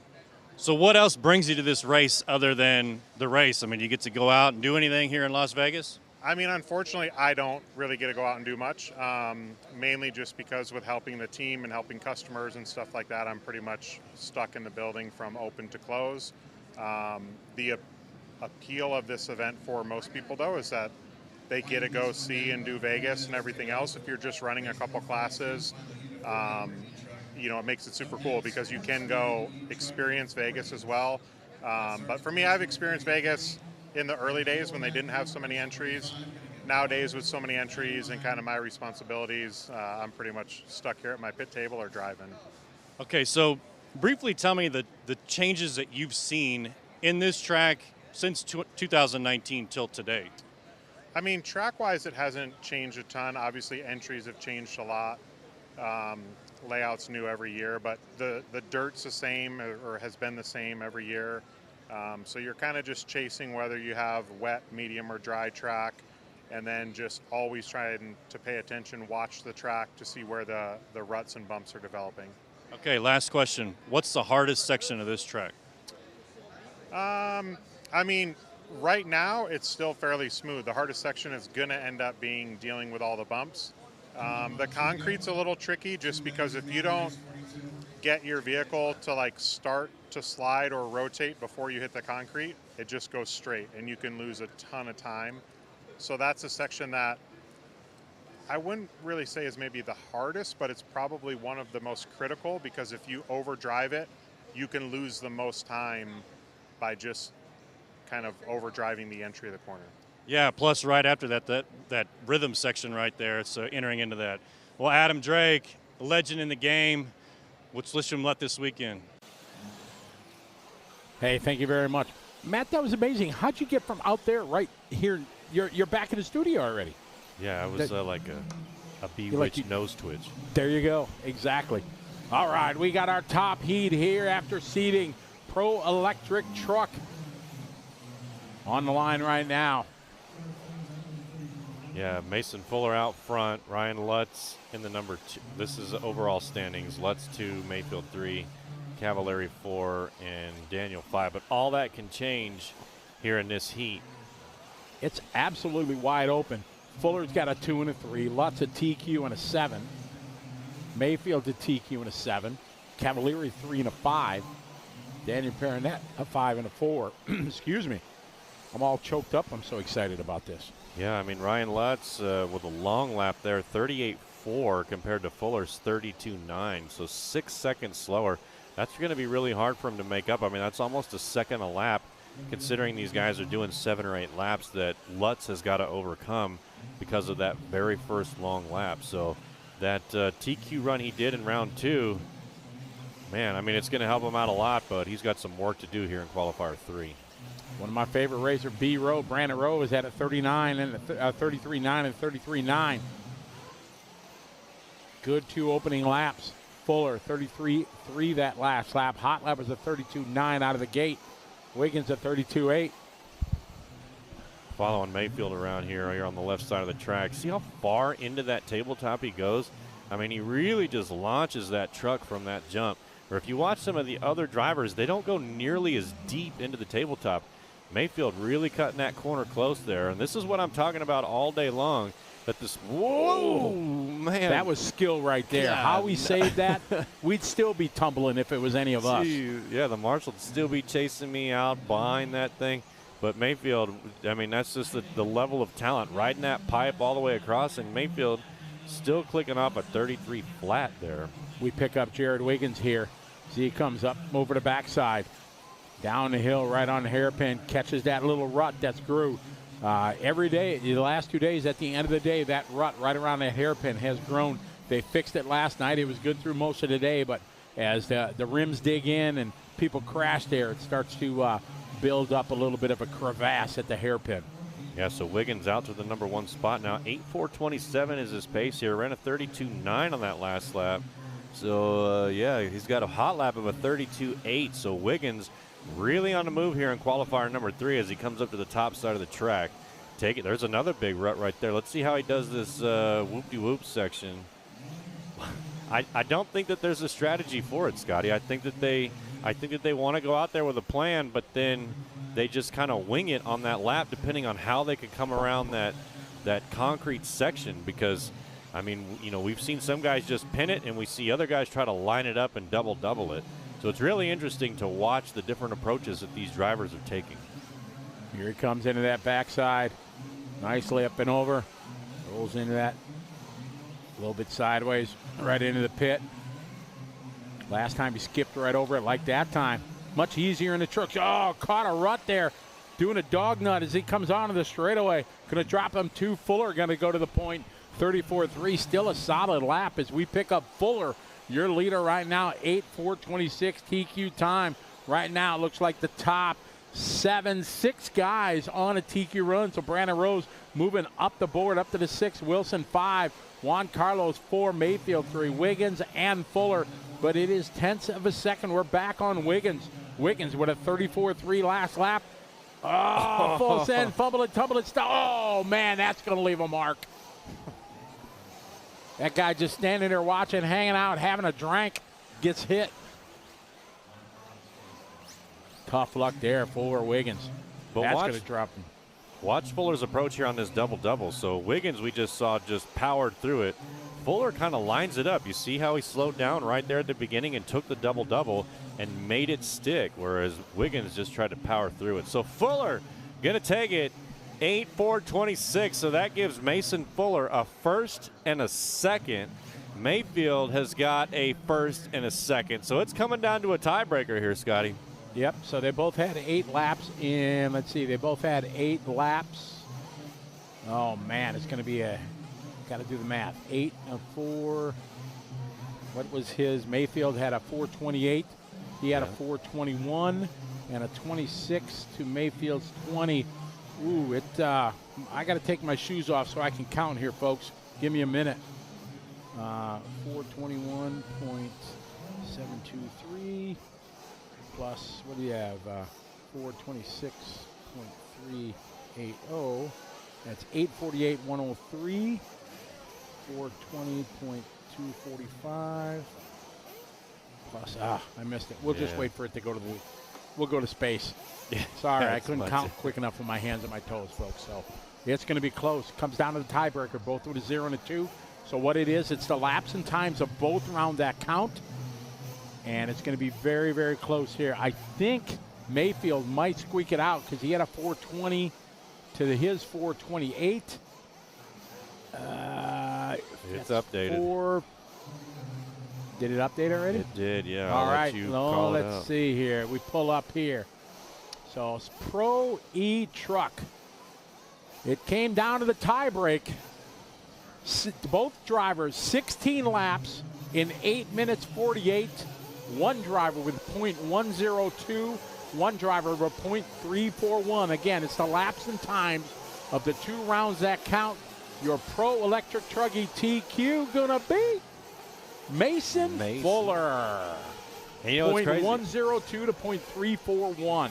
Yeah, 0.2 of a second got Mason Fuller the overall TQ here in Pro Electric Truck. So congratulations to Mason Fuller, the top qualifier here at Silver State.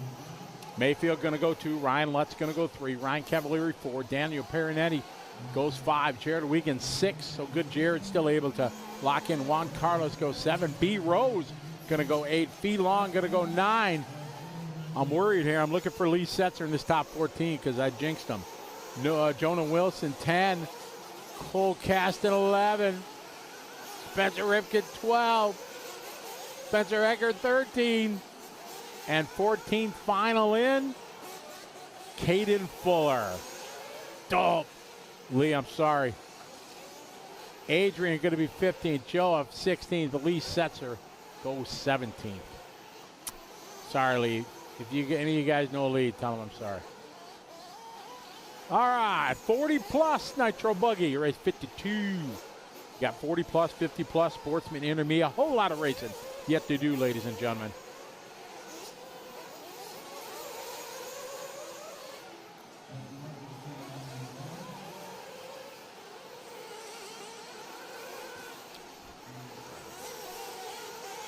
All right, Elton, 39.4, Eddie at 40.2. Travis, 39.6. Elton leading away here. Going to set the pace here in our 40-plus Nitro Buggy. We have 5 heats deep of 40-plus. Lots of us old guys, if I was 40.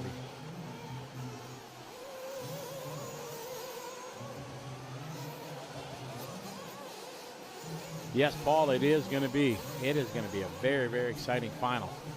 The young gun, Mason Fuller, showing a seasoned veteran. A 10th quicker. That was awesome.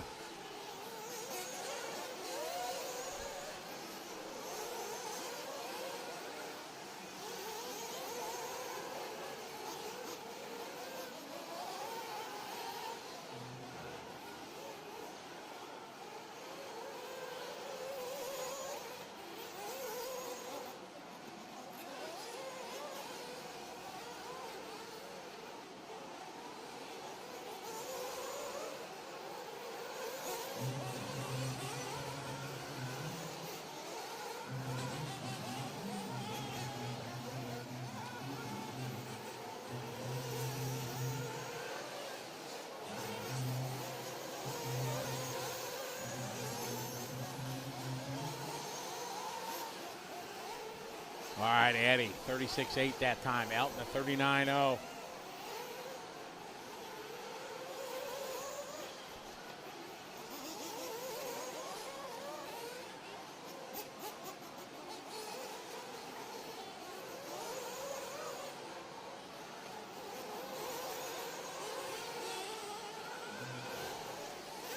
All right, we got Eddie out front, 7 lap 4:24. Elton, 7 lap 4:35. Steven Smith, 6 in a 4 flat.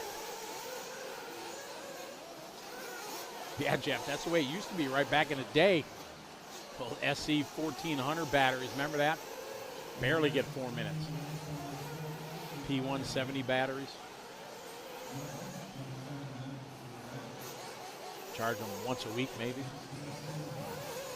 Larrett, Martins, Fox, Derek Fox now moving on up. Moving on up to the 2 spot.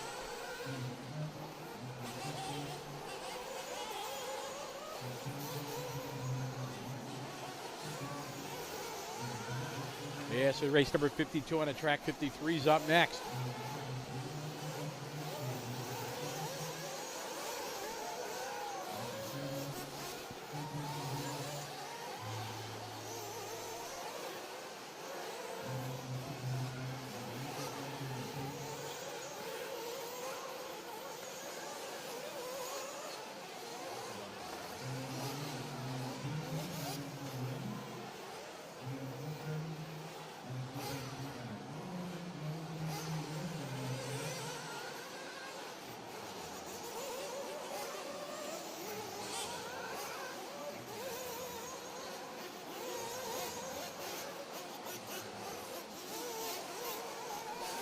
Yeah, it's Eddie setting a pace here, 7 lap 4:29. Steven Smith, 7 lap 4:39. Derek Fox, 6:4:01. Elton, 6:4:01. Pounds at a 6:4:07. Backer, a 6:4:10. Landmark, 6:4:11.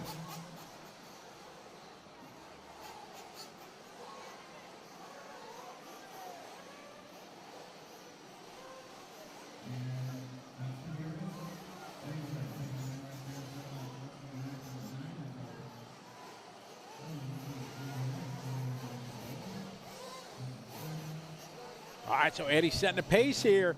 In our first 5 heats, 40 plus. Dominic Valentine, what's up, Dom? Hope you're doing well.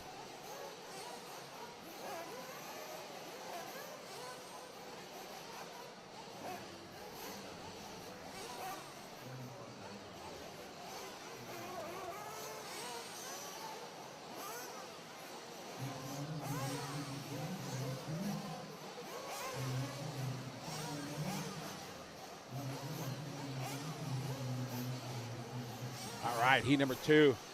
There's Jay Smoker down there in the red hat. Not his original name.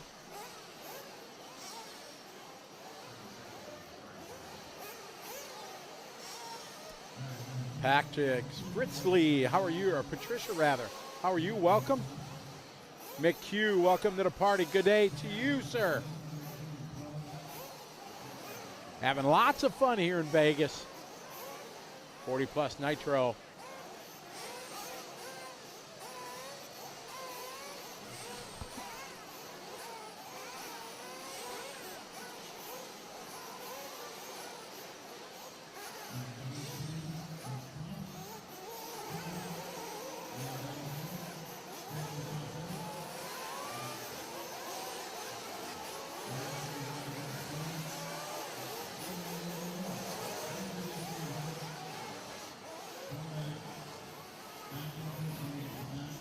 All right, they're off and rolling. Heat 2 of 5.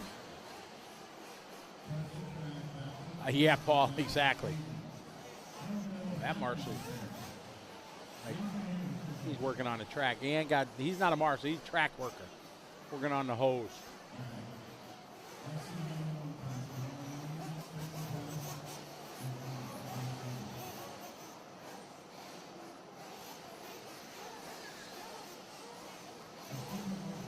Oh, looks like they're going to do a restart on this one, bringing them back.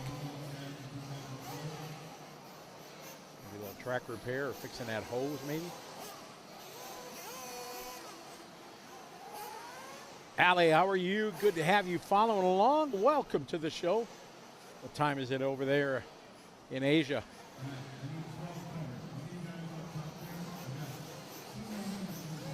There you go, Paul. Exactly. Now you got the face. You see, that's Jay Smoker right there in the red hat.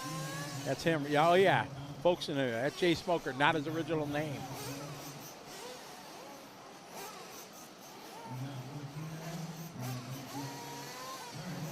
Jay's been driving okay today, so he's got his ratio right.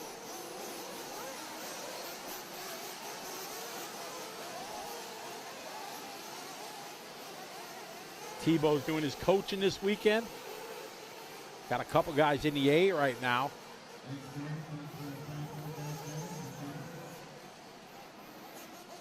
Never too late to get back in it, Patricia.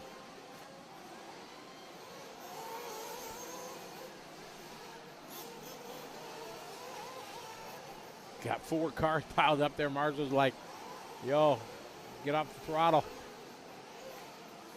I don't know if that's exactly what he said, but I'm assuming. You see the hands go up. All right, here they come down the straight. They're going to start. Their individual 4-minute clocks.